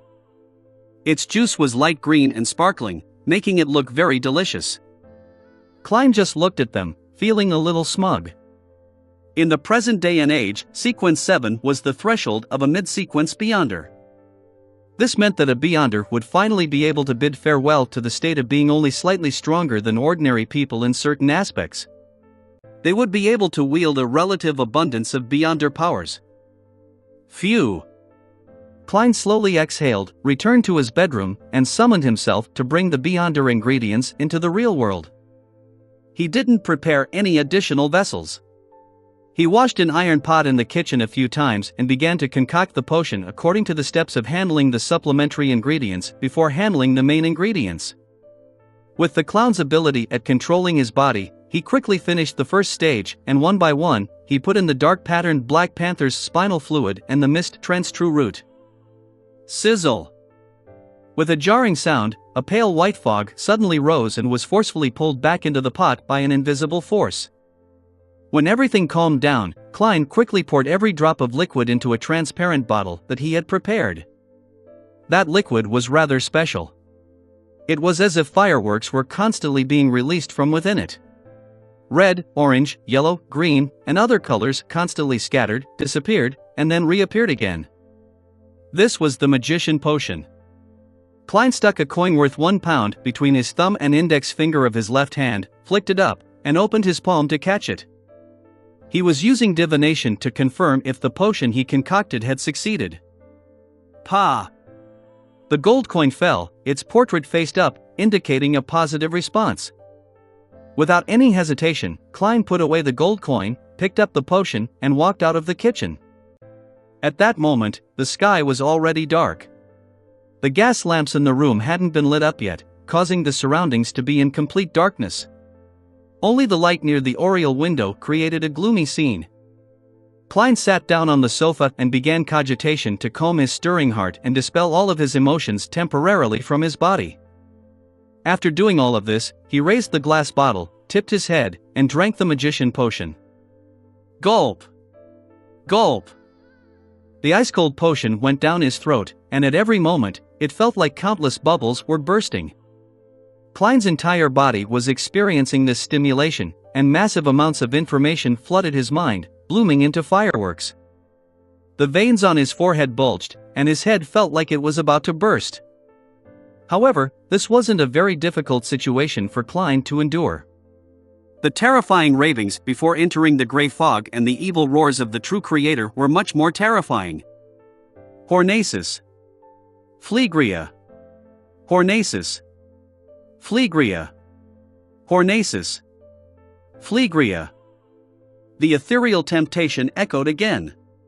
Klein's head expanded and contracted repeatedly before he gradually recovered his thoughts.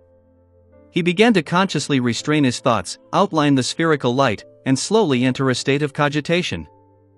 After an unknown period of time, his vision recovered. At the same time, he felt an itch all over his body, with his arms feeling the worst. Klein rolled up his sleeves and was surprised to see that one of his arms was deeply wrinkled, like a centenarian. The other arm had lost its color and had become translucent. He could directly see his blood vessels, muscles, and veins. Could it be that I had nearly lost control? No, it shouldn't be. This should be the remnant influences. Klein sat on the sofa in the dark, leaning forward as he watched the anomaly in his arms warily, as if it were a breeding ground for monsters. And all of this had nothing to do with Klein. He sat quietly on the sofa in the darkness, watching his creased skin and the translucent state of his arms slowly recover. 5 to 6 minutes later, Klein silently sighed as everything finally returned to normal. It's a good thing that no one came knocking on the door or ringing on the bell. I only chose to advance after completely digesting the Sequence 8 potion. With such severe effects, it would be hard for those Beyonders who depended on time to grind through the potion. It really is difficult to pass this stage. No wonder Captain took 9 years. No wonder Swain, the former captain of a mandated Punisher squad and owner of the evil Dragon Bar, didn't dare to consume the Sequence 7 potion, Seafarer. After sitting silently for more than 10 seconds, Klein slowly stood up. At that moment, he was already a mid-sequence Beyonder. At that moment, he was already a magician. Chapter 296, Magician. Chapter 296, Magician. Translator. Atlas Studios. Editor. Atlas Studios. He took 2 steps forward and passed the coffee table. Klein stretched his body and shook his wrist, but he found nothing unusual. He looked at the gas lamps outside the oriel window which illuminated the darkness and gloominess and said to himself thoughtfully, "My hands are more agile and I'm more nimble. Even if I don't have Beyonder powers, as long as I work hard enough, I can become a top magician." This was his first impression of his own transformation. And just like what was recorded in the Nighthawk records, if a potion provided a specific magical power, then the Beyonder would become aware of it after ingesting it. They would grasp the specific details as though the corresponding knowledge would be injected and imprinted into the mind through a mysterious method. Just now, my head nearly exploded. Klein smiled and shook his head, carefully recalling what he had felt and the corresponding magical spells. It had to be said that Magician was indeed considered a powerful Sequence 7, with it possessing many miraculous abilities that could all be cast very quickly. Among them, there were 3 which Klein valued and liked the most. The most important one was damage transfer. As long as he didn't die instantly, as long as his hands could still move, he could transfer the vital wounds to unimportant areas like his arms, turning fatal wounds into minor injuries. This was a very useful Beyonder ability for life preservation in actual combat. The only problem is that at Sequence 7, wounds can only be transferred around my body, and there's only one opportunity. Perhaps as my sequence is raised, the wounds can be transferred to other items or people. It really does feel like magic. Klein imagined the future. The second spell was Flaming Jump. Within a range of 30 meters, he could phase between a fire spark that he had left behind and the original flame. It was similar to teleportation, which seemed to have a uniqueness of gaining help from the spirit world. Well, it can be used to its fullest when performing magic. Klein mocked himself inwardly with great satisfaction. More importantly, as he digested the potion and raised his sequence, the range of Flaming Jump would increase significantly. The third type of Beyonder spell was the air bullets, which Klein had seen the suited clown from the Secret Order use. The magician could produce air projectiles with power and speed comparable to that of the bullets fired from a custom revolver just by snapping his fingers or mimicking sounds. Furthermore, the effect would improve along with the digestion of the potion and the raising of his sequence. Klein suspected that at Sequence 4 or 5, he could create his own cannonball. This way, I don't need to buy more revolvers and bullets anymore. No, I still need to buy one. There are many matters that don't need me to expose my Beyonder powers. Any problem that can be solved with guns isn't a problem. Klein nodded indiscernibly and began to examine the other spells and spell-like abilities. The fourth type was paper figurine substitutes. At a critical moment, the magician could temporarily change the paper figurine into him while he swapped places. It was a relatively simple substitute spell that could not only block a fatal blow but also weaken the damage from hexes. So this is the use of all the paper figurines that Nimblewright Master Rosago had brought with him.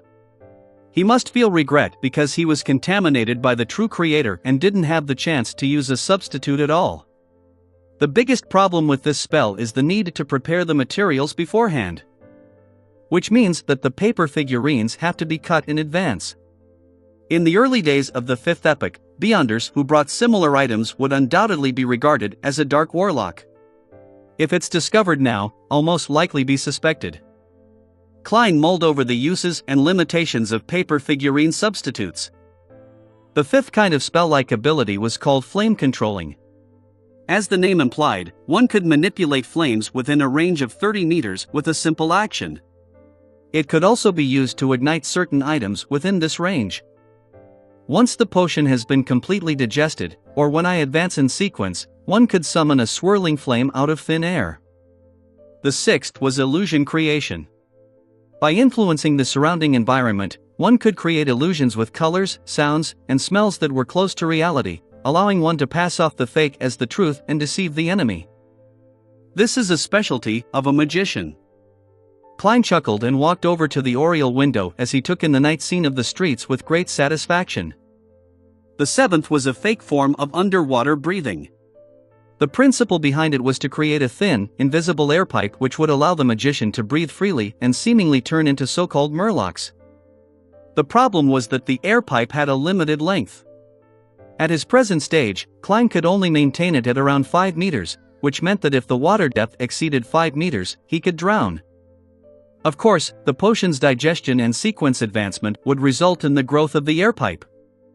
The eighth was a spell-like ability, bone softening. This helped a magician break free from handcuffs, ropes, and chests. It's also a specialty. Klein thought in a good mood. The ninth was the evolution of the clown's ability to turn paper into throwing knives, called drawing paper as weapons. Not only could it turn paper into sharp objects, but it could also temporarily turn into weapons such as bats or bricks, etc. These were the 9 main spells or spell-like abilities of a magician. Although they weren't particularly strong in both the offensive and defensive aspect, nor were they particularly bizarre, they stood out for their variety. They allowed Klein's strength to instantly rise by more than 1 level, and his life preservation and means of escape became even better. Moreover, magicians had the ability to cast spells at high speeds. This was a sequence of beyonders who didn't need to chant or inject spirituality. With just a simple action, they could cast a corresponding spell or spell-like ability. In addition, the potion made Klein attain some tiny tricks, but they weren't very practical. I can barely be considered quite a good beyonder. Klein sighed silently. Just as he was about to go out for a stroll and get another revolver and replenish his bullets at the Braveheart's bar, the gas lamps outside the oriel window which tainted the crimson moon's moonlight suddenly turned darker and deeper. Klein looked up in surprise and saw that the dark clouds and mist had dispersed, clearly revealing the red moon, which was a little more than a semicircle. Its outline rapidly turned into a full circle, and in just a few seconds, it had turned into a full moon that was as red as blood. It had only been 2 weeks since the last full moon. According to the normal calendar, according to astronomy, there were still about 10 days left until the next full moon. This is the blood moon?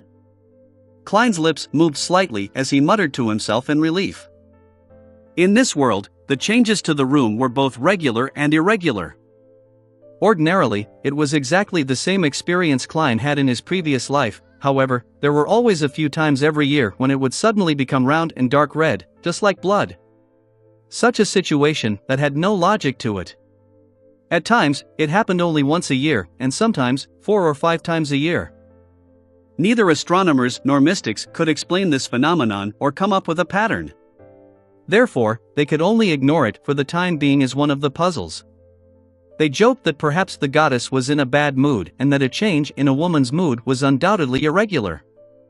Of course, not knowing the reason and not being able to understand the essence of the phenomenon didn't mean that there was no corresponding conclusion. In mysticism, people called this situation the blood moon, believing that it would bring about the rise and eruption of negative emotions, and that it would strengthen the power of the underworld and the spirit world. Even if the dead were summoned, they might still be able to climb out of their graves. This is the second time this year, right? Klein stood by the oriel window, admiring the clear sky, and the disc-like full moon which was red and glistening. He felt he was in a relatively good shape. In an apartment in Sherwood Borough. Furs Wall, who had participated in a gathering that night, was unable to make it back home to the 2-bedroom apartment in St. George Borough. She sat cross-legged on a sofa in the living room, chewing on a new type of bread which had meat and vegetables in it. She had let down her hair as she thought over the plot of her next novel. Suddenly, she frowned and threw away the food and pen in her hand. The moonlight outside the window grew stronger and redder, and the look on Furz's face became more and more painful. Every full moon, she would hear those ravings that would drive her mad. Bam! She fell off the couch, her body writhing as she struggled. After a while, she pulled out a clump of her hair, but the pain did nothing to ease the explosive sensation in her head or to calm the urge to end her life with a knife. Here it comes again, Furs muttered in pain as her legs were stretched taut from the spasms of pain. She chanted the name of the god she believed in with great difficulty, seeking redemption. Great God of steam and machinery. You are essential, the embodiment of. You are an artisan, a protector. You are the glory of technology, glory. As she repeatedly chanted, Furz's suffering didn't abate, and instead it grew more intense. Bam! She tumbled around violently, toppling the coffee table and sweeping the books on it to the ground. Unable to endure it any further, Furz frantically used her nails to scratch the wooden leg of the coffee table, creating one deep scratch after another along with jarring screeching sounds. Pa! Her fingernails broke. Her hair was growing abnormally long. At that moment, she felt that she would lose control that very night and become a monster. She had already chanted the honorable names of several gods, but she had failed to receive any reprieve. I'm going to die. I'm going to die. As she writhed and rolled about, she suddenly saw a piece of paper with the words in ancient Hermes written on it. It was the mysterious incantation Zio had found in the history of the Lone Kingdom's aristocracy. Her chanting of it had even attracted an existence suspected to be an evil spirit. Even if it's an evil spirit. As long as you can help me, I'm willing to accept. Such a thought flashed through Furz's turbid mind. She struggled to look over as she used all her strength to whisper, "The fool that doesn't belong to this era. The mysterious ruler above the gray fog. The king of yellow and black who wields good luck. Save me, Chapter 297, The Full Moon's Ravings. Chapter 297, The Full Moon's Ravings. Translator. Atlas Studios. Editor. Atlas Studios. Klein had just put on his double-breasted frock coat, picked up his half-top hat, and was walking toward the door when he heard a series of illusory prayers. Who is it? He frowned slightly and listened, but he could only confirm that the supplicant was a woman and that her voice was staccato, as though she were in great pain. Since he had nothing particularly urgent to tend to, the newly advanced magician, Klein, casually tossed his half-top hat onto the coat rack accurately, and he returned to his bedroom. After taking 4 steps counterclockwise, he entered the majestic palace.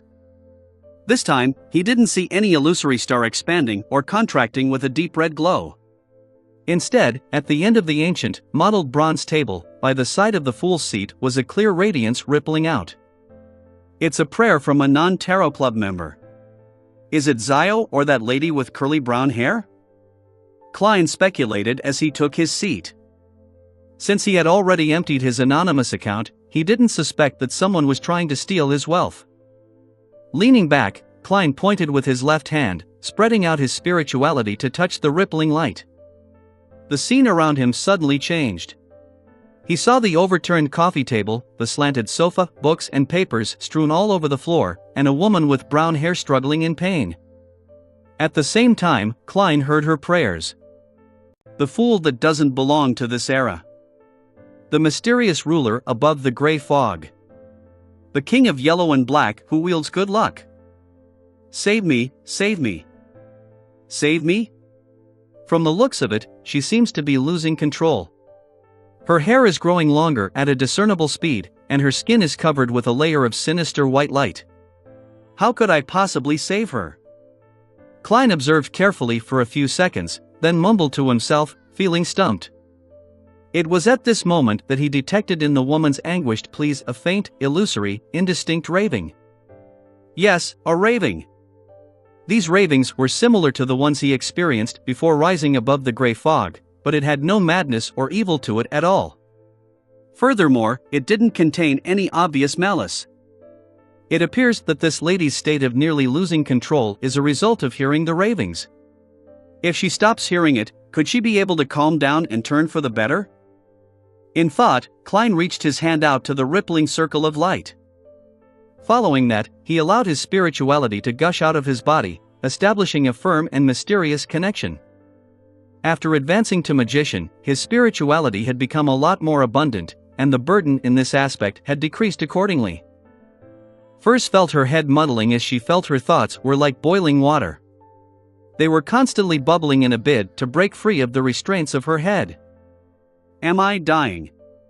I don't want to become a monster. Just as she was woefully thinking this in her mind, the pain flooded over her like a tidal wave. Suddenly, she was wide awake. The pain, the irritation, the madness, and the despair, which she felt so deeply in her bones, seemed to no longer exist, as though it was only an illusion. I managed to endure through it so quickly today? Isn't it longer during a blood moon? Confused, Furs opened her eyes, which she had unconsciously closed. She found an endless grayish-white fog beneath her, and in front of her was an ancient, mottled bronze table. Where is this place? Surprised, she looked around and saw numerous towering stone pillars, as well as a towering palace that was propped up by those stone pillars. Then, at the very end of the long bronze table, she saw a mysterious figure shrouded in thick gray fog who seemed to be overlooking everything from above. What is this place? Who is he? Furs turned wary and questioned inwardly. Then, she remembered what she had just done. Under her extreme pain, she had chanted the mysterious incantation which Zio had found in the history of the Lone Kingdom's aristocracy, an incantation that was suspected to be directed at some evil god. No, not just evil spirits.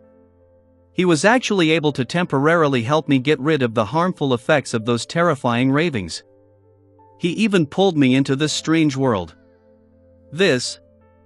While Furs suppressed the fear in her heart, she half stood up and bowed. May I know who you are? At that moment, she suddenly recalled the contents of the incantation as she blurted out, You are the Fool.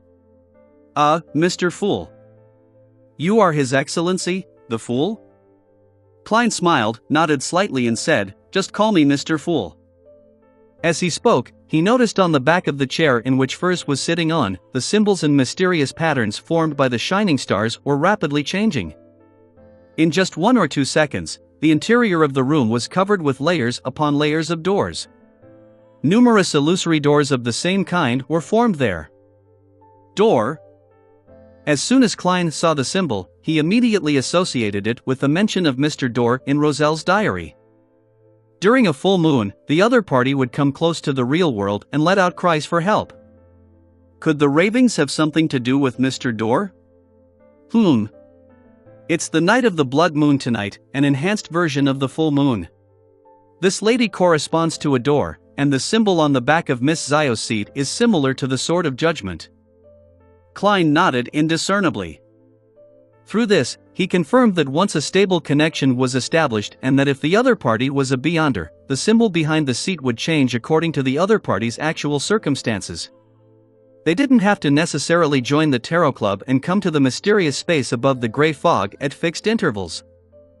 At that moment, waves of shock rose up in Furs's heart. The Fool. It's indeed the Fool. That honorable name does point towards a powerful existence. What does he want? Will he want to make a transaction with my soul? At least. It's at least better than losing control from those ravings. I guess I managed to claw my life back. Whatever happens in the future would just be a bonus. While she was still lost in her thoughts, she suddenly heard Mr. Fool ask with a smile, You hear ravings from nowhere every full moon? How does he know? Furs looked over in surprise and replied in a daze, Yes. Before she finished her sentence, she suddenly thought of a possibility and asked, Do you know the origin of those ravings?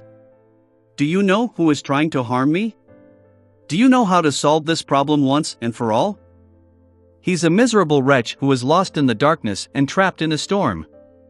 Klein had intended to reply with the words that would shape his image, but when he thought about it, he couldn't be sure that the woman in front of him had indeed heard the words coming from Mr. Door.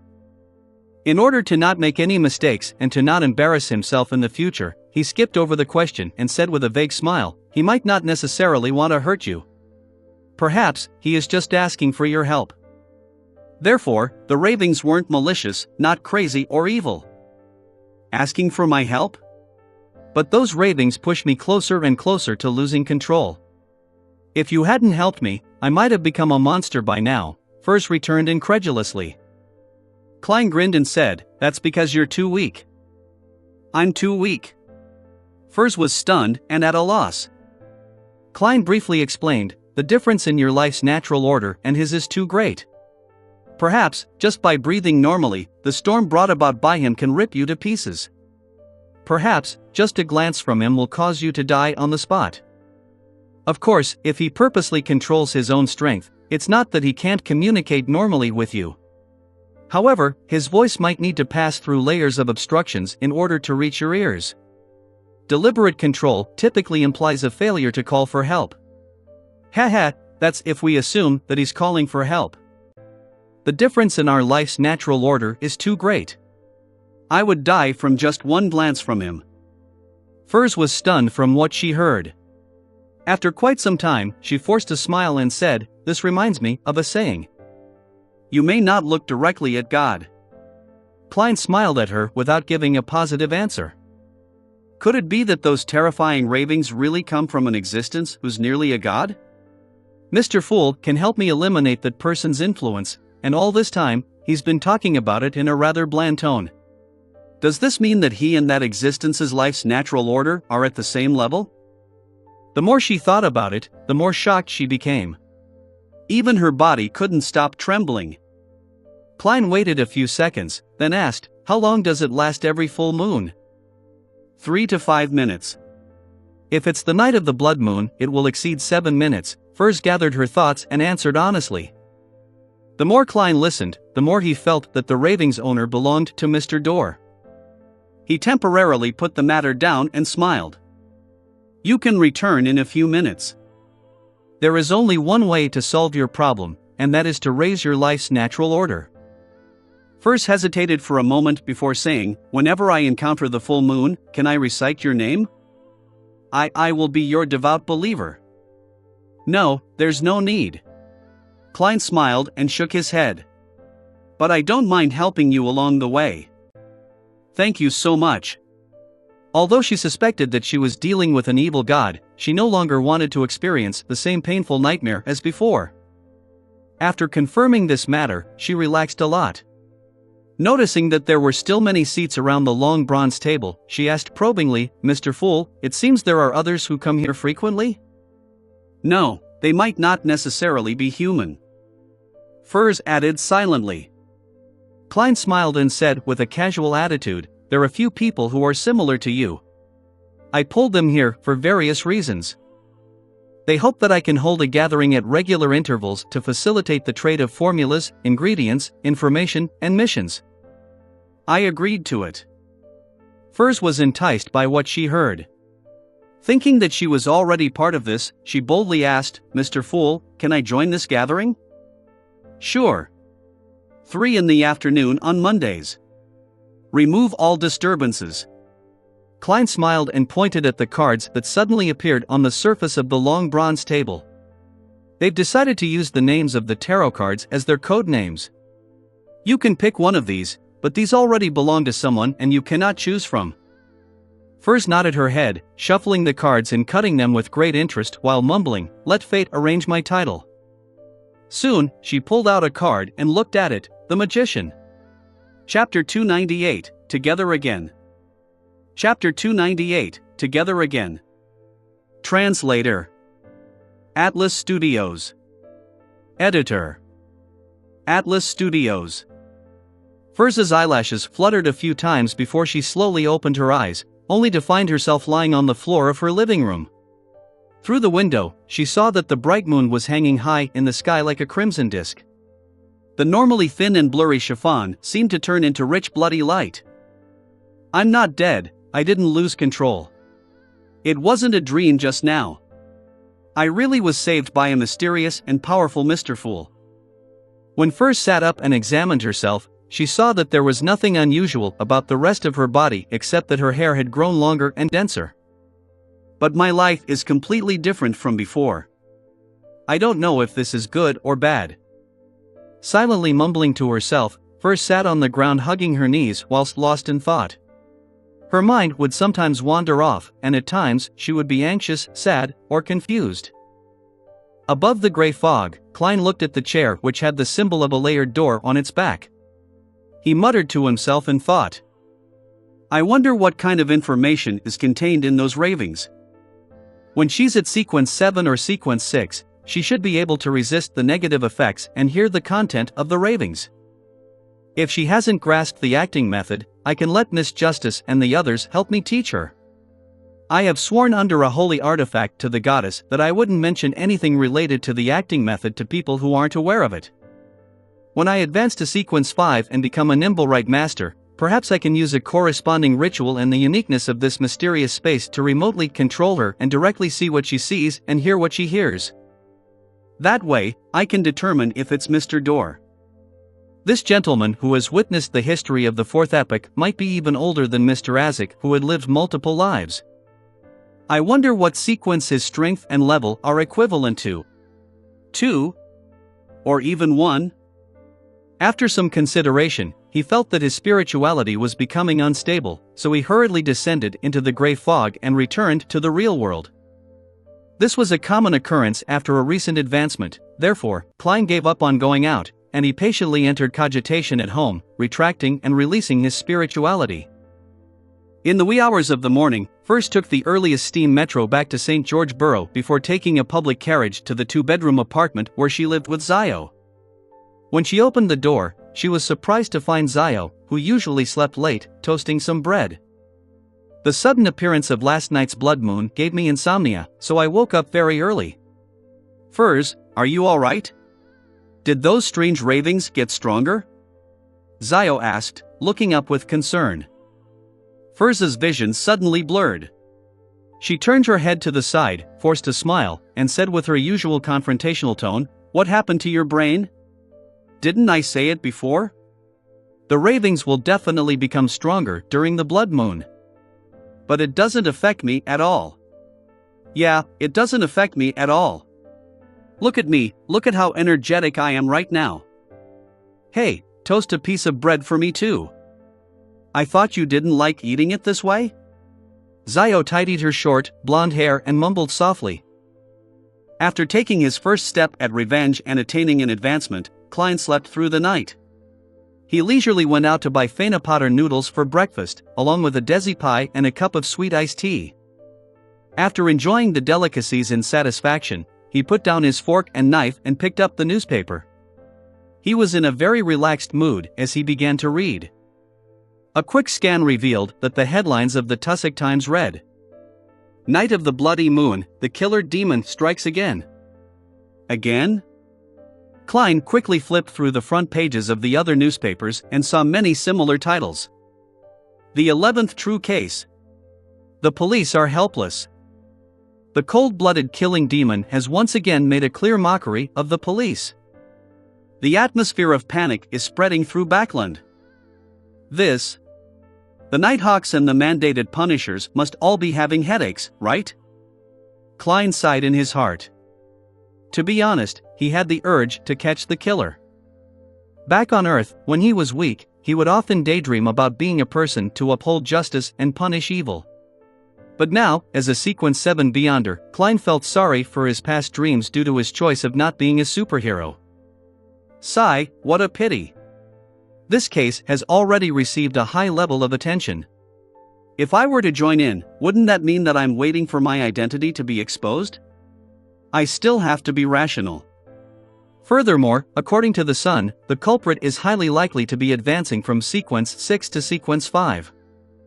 Although I won't be afraid of him, I might not be able to catch him even with the new spells and spell-like abilities I gained. It's quite risky. After thinking about it, Klein still chose to follow his deepest beliefs and remain an ordinary citizen. He believed that with the strength of the few churches, if the killer were to continue committing crimes, there was a high chance of them getting caught. After flipping through the news, Klein glanced at the Backland Morning Post and found that the advertisement for the Ernst firm's purchase of goods had appeared again on the 5th page. "There's going to be a gathering tomorrow night at 8 o'clock.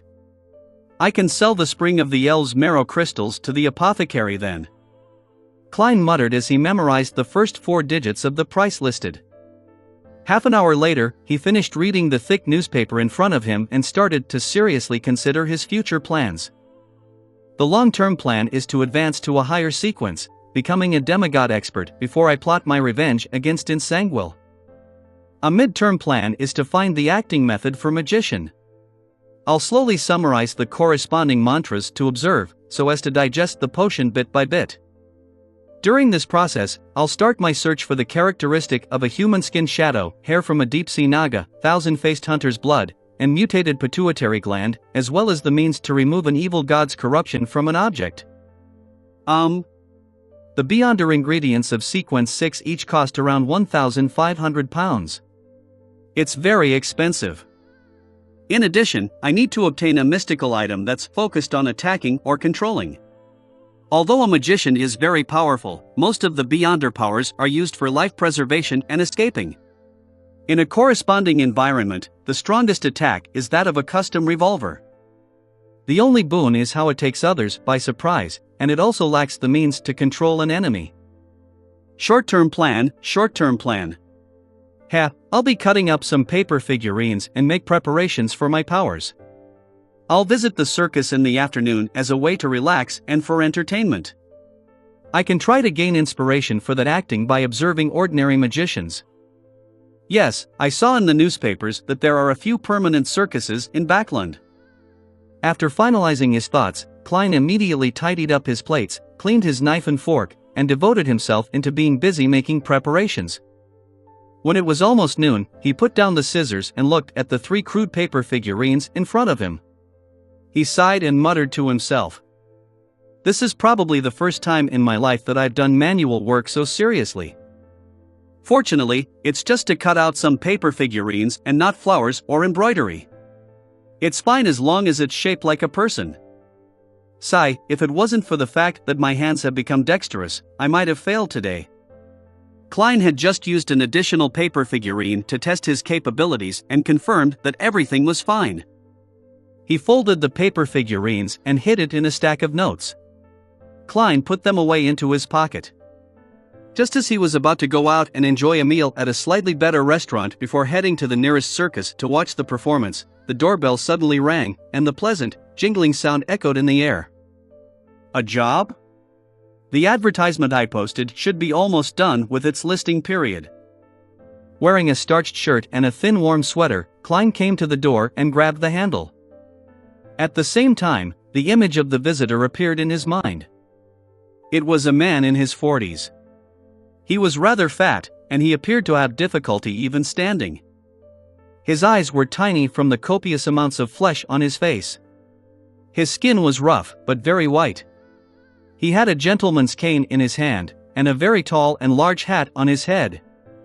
Even though Backland was cold in October, the man's forehead was dripping with sweat. Beside him were 2 attendants in bright red coats, supporting him from both sides. I don't know him. Klein mumbled, and before his spiritual perception could respond, he opened the door. Good afternoon. The weather is truly scorching hot. The fat middle-aged man took out a handkerchief and wiped the sweat off his forehead. As he spoke, a cold wind blew, causing the 2 attendants beside him to shiver. Good afternoon. Is there anything I can help you with? Klein asked politely. You are Detective Sherlock Moriarty? I have something that I want to entrust you with. The middle-aged man forced a smile and said, I forgot to introduce myself. I'm Rogo Kalaman, a jewelry businessman. Please, come on in. Klein smiled and made way. Rogo Kalaman stepped in with heavy footsteps and sat down on the sofa, causing the old furniture to emit a resistant groan. What is it exactly? Klein took out a copper penny and deftly rolled it around his fingertips. Rogo sighed and said, I wish for you to protect my son until tomorrow afternoon. He has offended some lunatics. Until tomorrow afternoon? Have you found a solution? Why not call the police? Klein asked unhurriedly. Rogo remained silent for 2 seconds before saying, Adel got into some bad company and was led to do bad things by them. Oh, it's nothing too serious, but ones that can land him in prison. Unless it's necessary, I don't want to call the police. He recently had a falling out with those bad friends of his. As a result, he suddenly broke down and kept yelling that those people wanted to kill him. I was very worried, so I hired 6 senior bodyguards from a security company to keep watch outside. Then, I hired another 4 private detectives to take shifts watching over Adel, even if he's sleeping. But one of the detectives suddenly had an accident at home and will only be able to return tomorrow afternoon. Therefore, I can only hire another detective at the last minute. I'm sorry, I can only hire you for 1 day. Yes. The reward is £10, and if you were to encounter danger, I'd add more. You'll definitely be satisfied. Is that so? £10 for a day. That's equivalent to a week's salary of Mr. Sammer from next door.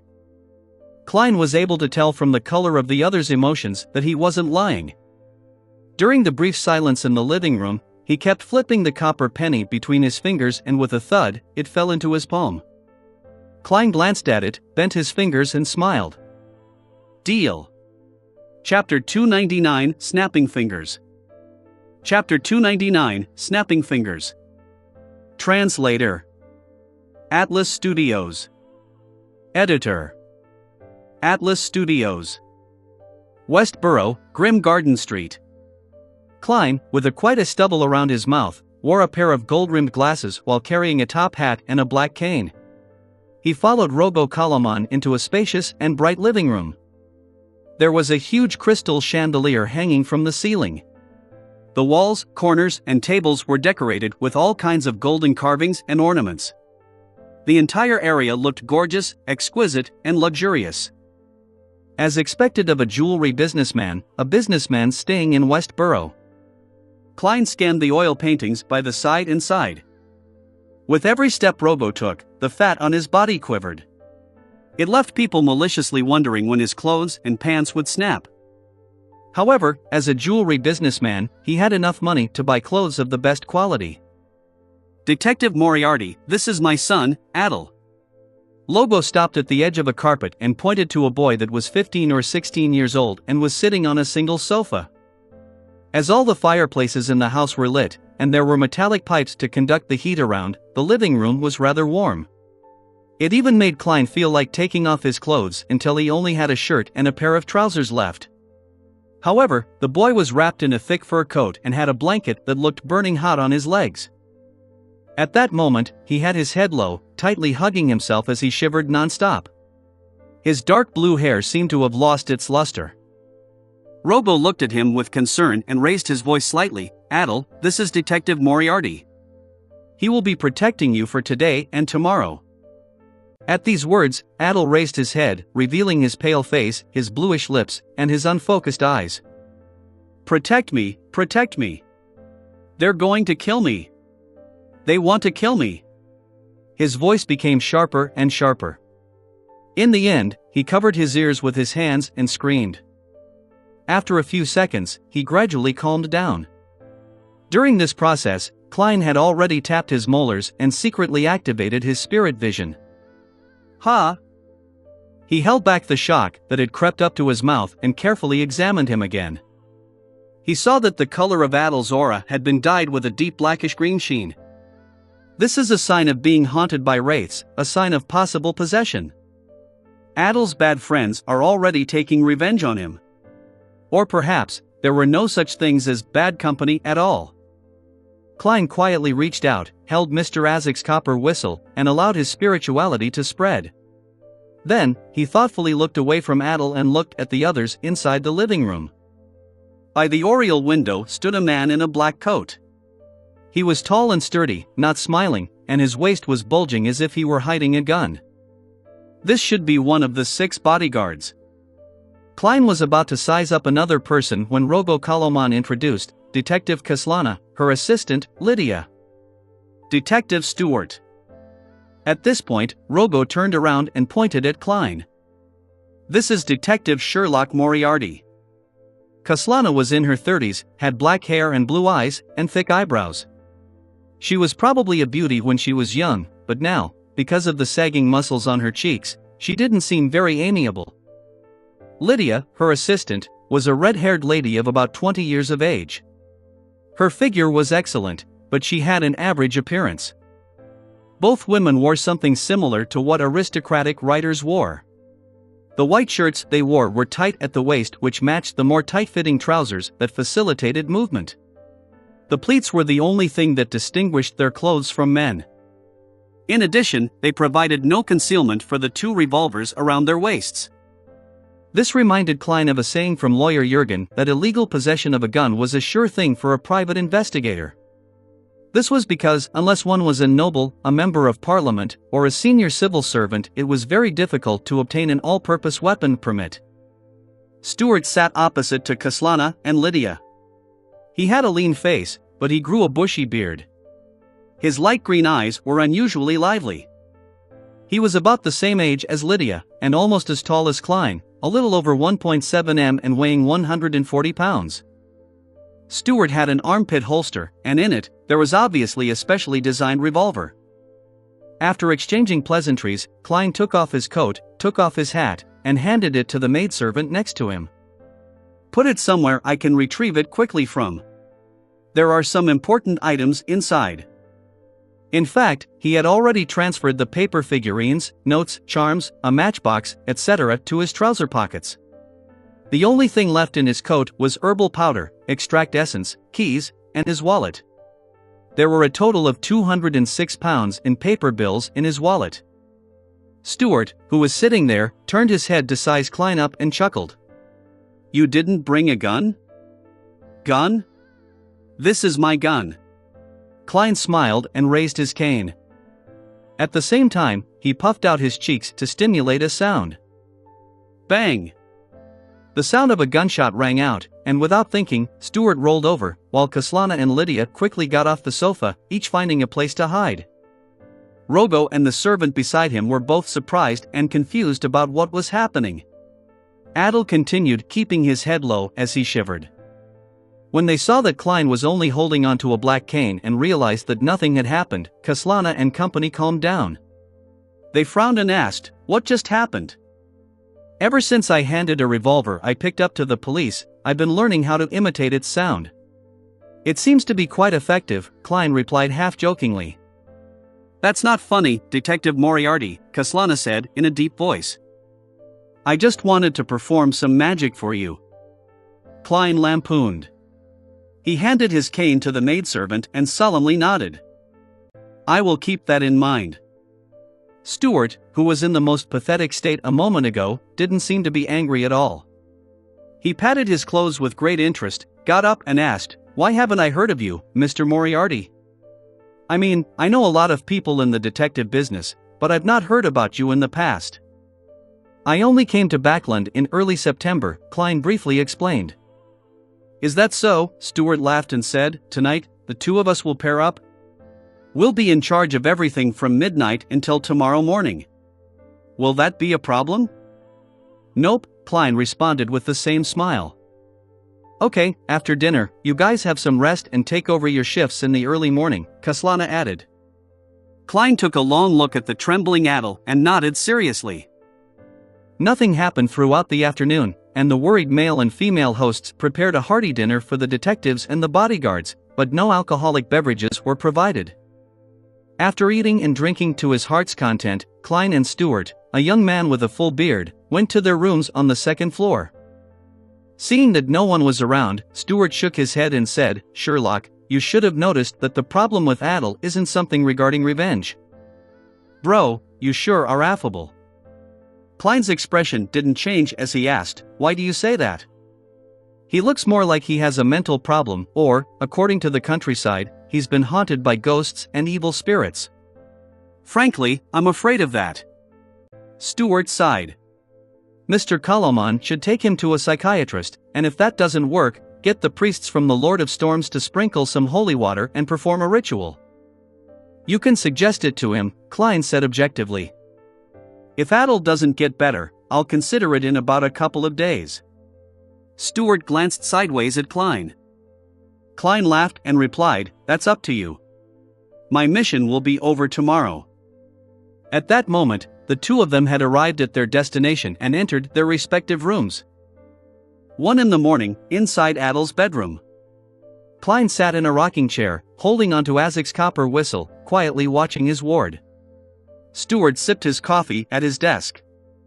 The two of them didn't speak, afraid that they would wake the sleeping Adel. As time passed, a cold chill swept through the room. Adel sat up and opened his eyes. "What's wrong?"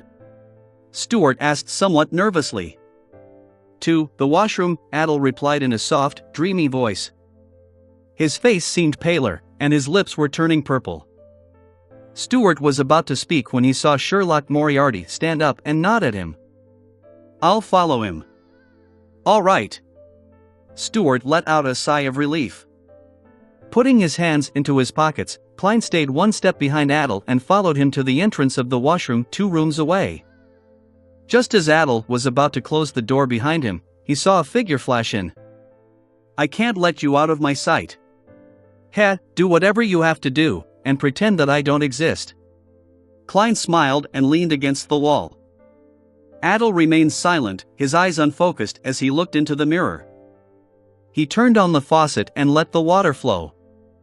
At this moment, Klein took out a box of matches and lit a matchstick, as though he wanted to smoke. However, he didn't do so. He blew on the air and allowed the match to go out. "Pa!" Klein casually threw the match in front of him and took out another item. Adel, whose back was facing him, suddenly straightened up. The figure in the mirror was so pale that it looked like a corpse. Whoosh! In the washroom, a cold wind howled. While keeping his lower body fixed, Adel turned around and glared at Klein's left hand, at the delicate copper whistle that was being tossed up and down. Whoosh! A gust of cold wind blew across Klein's face. He continued smiling and snapped his fingers. With a loud bang, a flame rose from the ground, igniting an invisible figure. The figure struggled for a few moments before completely dispersing. The flames extinguished as a result. Klein put away Isaac's copper whistle and looked calmly at Adel, whose eyes were beginning to focus. Adel appeared to have finally awoken from a long nightmare. He saw a young man standing a few steps away.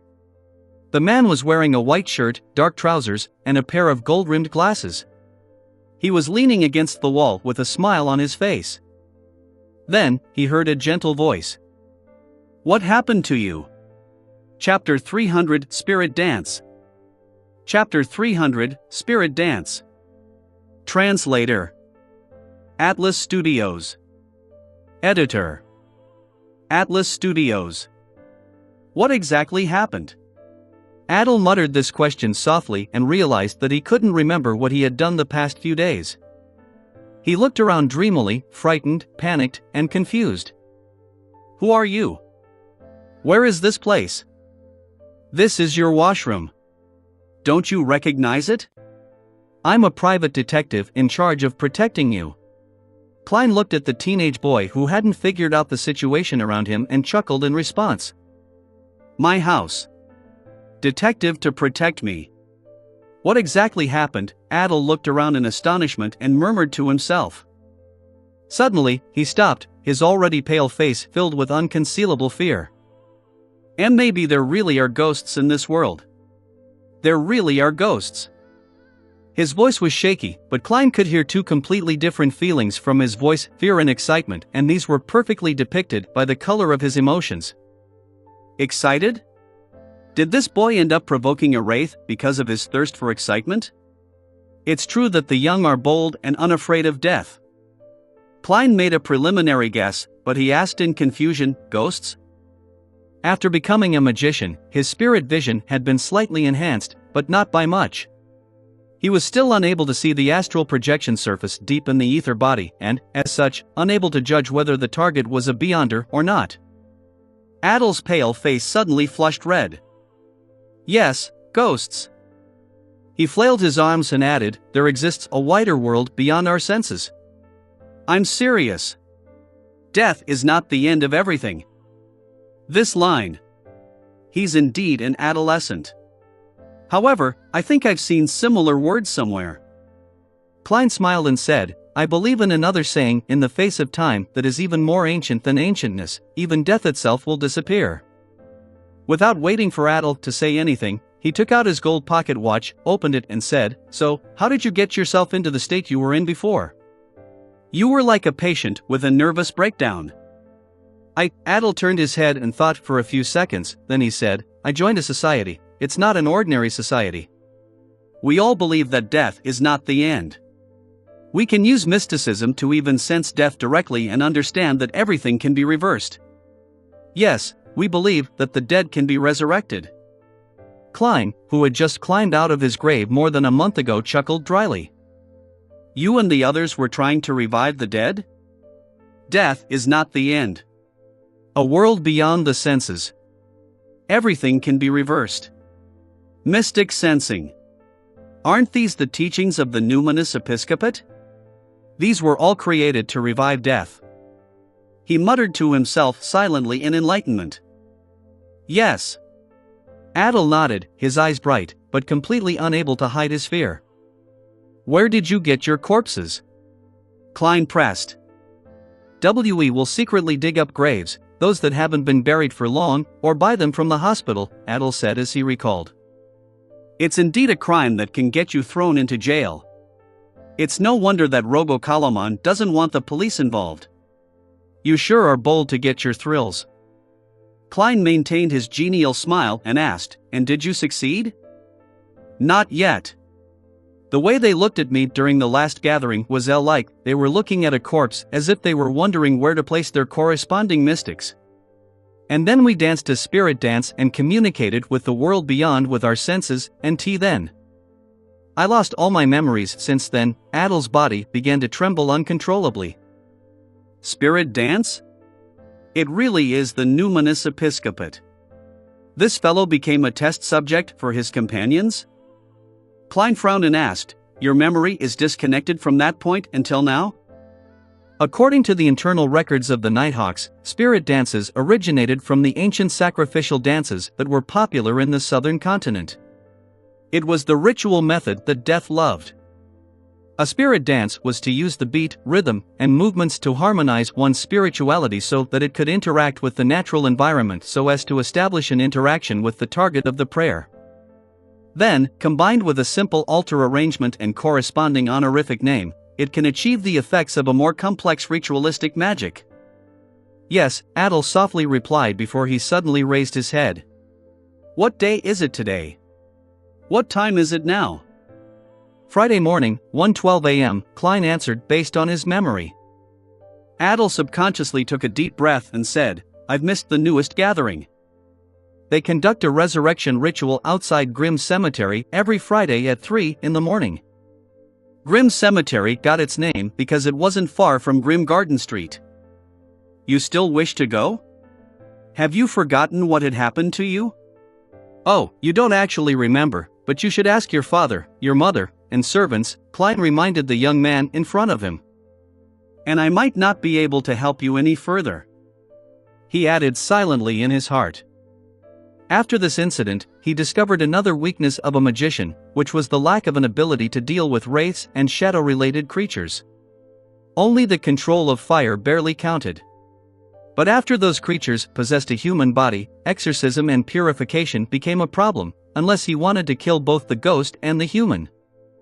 Of course, Klein wasn't completely helpless in this aspect.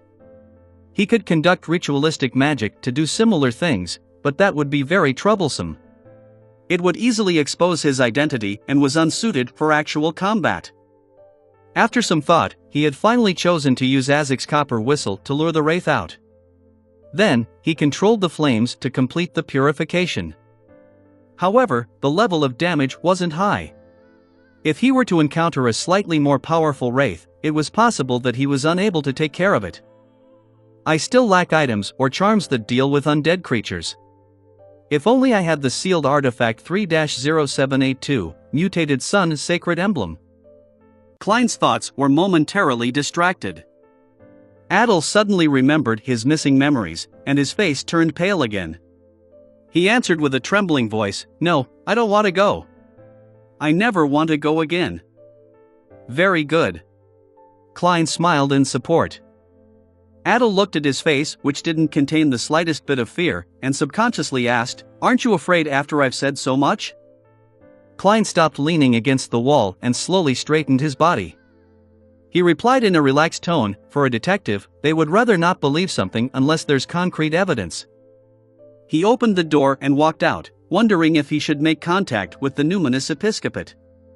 After all, this might involve the mystery of Mr. Isaac's life. Adel looked at the private detectives back in a daze. It took him quite some time to realize that there was no one in the washroom other than himself. Furthermore, the moonlight outside was so gloomy that it left long shadows, making it seem as though something invisible was lurking and watching. He shivered and hurriedly shouted, "Wait for me." As he spoke, Adel quickened his pace, rushed out of the washroom, and followed closely behind Klein. He knows fear and is apprehensive. That means he's still redeemable. Klein mumbled before inserting his hands into his pockets. When he returned to his bedroom, Stuart didn't notice that Adel had already turned for the better. He still wore a serious expression from the ghost story he imagined himself, so he didn't dare to walk around recklessly. After Adel fell asleep again, Klein took out a copper penny and let it move between his fingers. When it was close to 2:50 a.m., he threw up the coin and caught it firmly before standing up and whispered to Stuart, "I'll be heading to the balcony to smoke a cigarette." "Be quick," Stuart urged with somewhat taut nerves. Klein put on his long gown and walked slowly out the door to the balcony at the end of the corridor. Then, he hid in the shadows. Then, he pulled out a rather crudely cut paper figurine. "Pa!" Klein violently shook his wrist, causing the paper to make a crisp sound. The paper quickly expanded and turned into a human. The person was about the same height as Klein, a wax statue intrinsically carved with the same exact facial features. This was one of the uses of paper figurine substitutes. Soon, Klein focused his mind, clenched his right fist, and lightly tapped his body. Without a sound, the figurine seemed to come alive.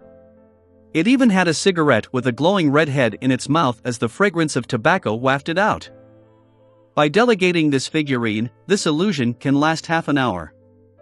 I'm really a magician. Klein put on his gloves, reached out, and pushed himself over before sliding down the balcony stealthily, avoiding the patrolling security.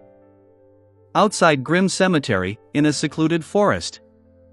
Klein stood among the treetops as he looked at the relatively open and flat area not too far away.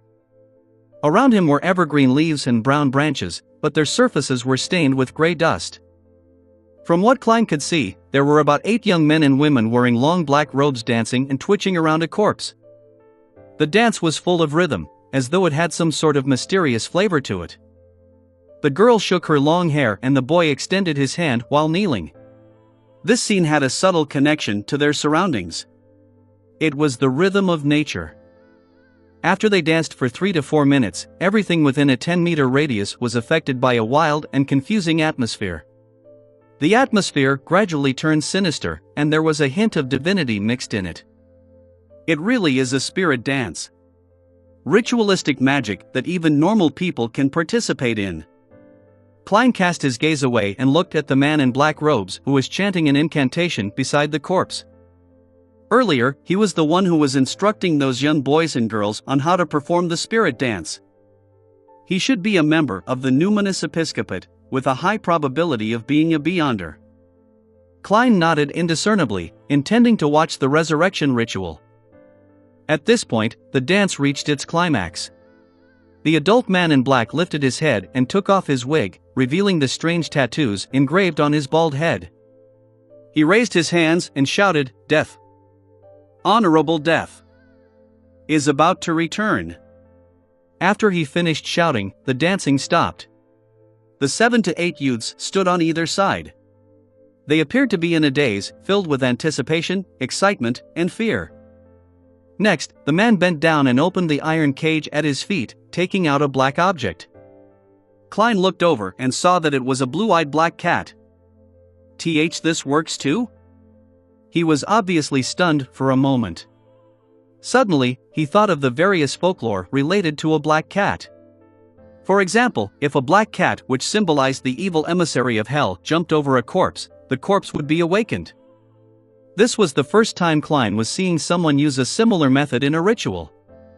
The man stepped forward while restraining the black cat from struggling before throwing it at the corpse. Meow! All the black cat's hairs stood on end as it hissed and leaped over the corpse. At that moment, Klein felt like he could understand cat language. He believed that the cat must have said one word, fuck. If you enjoyed this video, don't forget to click the notification bell, like, and subscribe buttons. For me, please click the new channel's follow button. To ensure you don't miss the footage, there is a link to subscribe to the new channel under the title. If you think this narrative is entertaining, please leave a comment saying so under the video and assist the Light Novel Podcast channel reach 1,000 likes when it posts the next segment. A little amount. This channel has a relatively small number of likes and subscribers. Until the next clip, bye.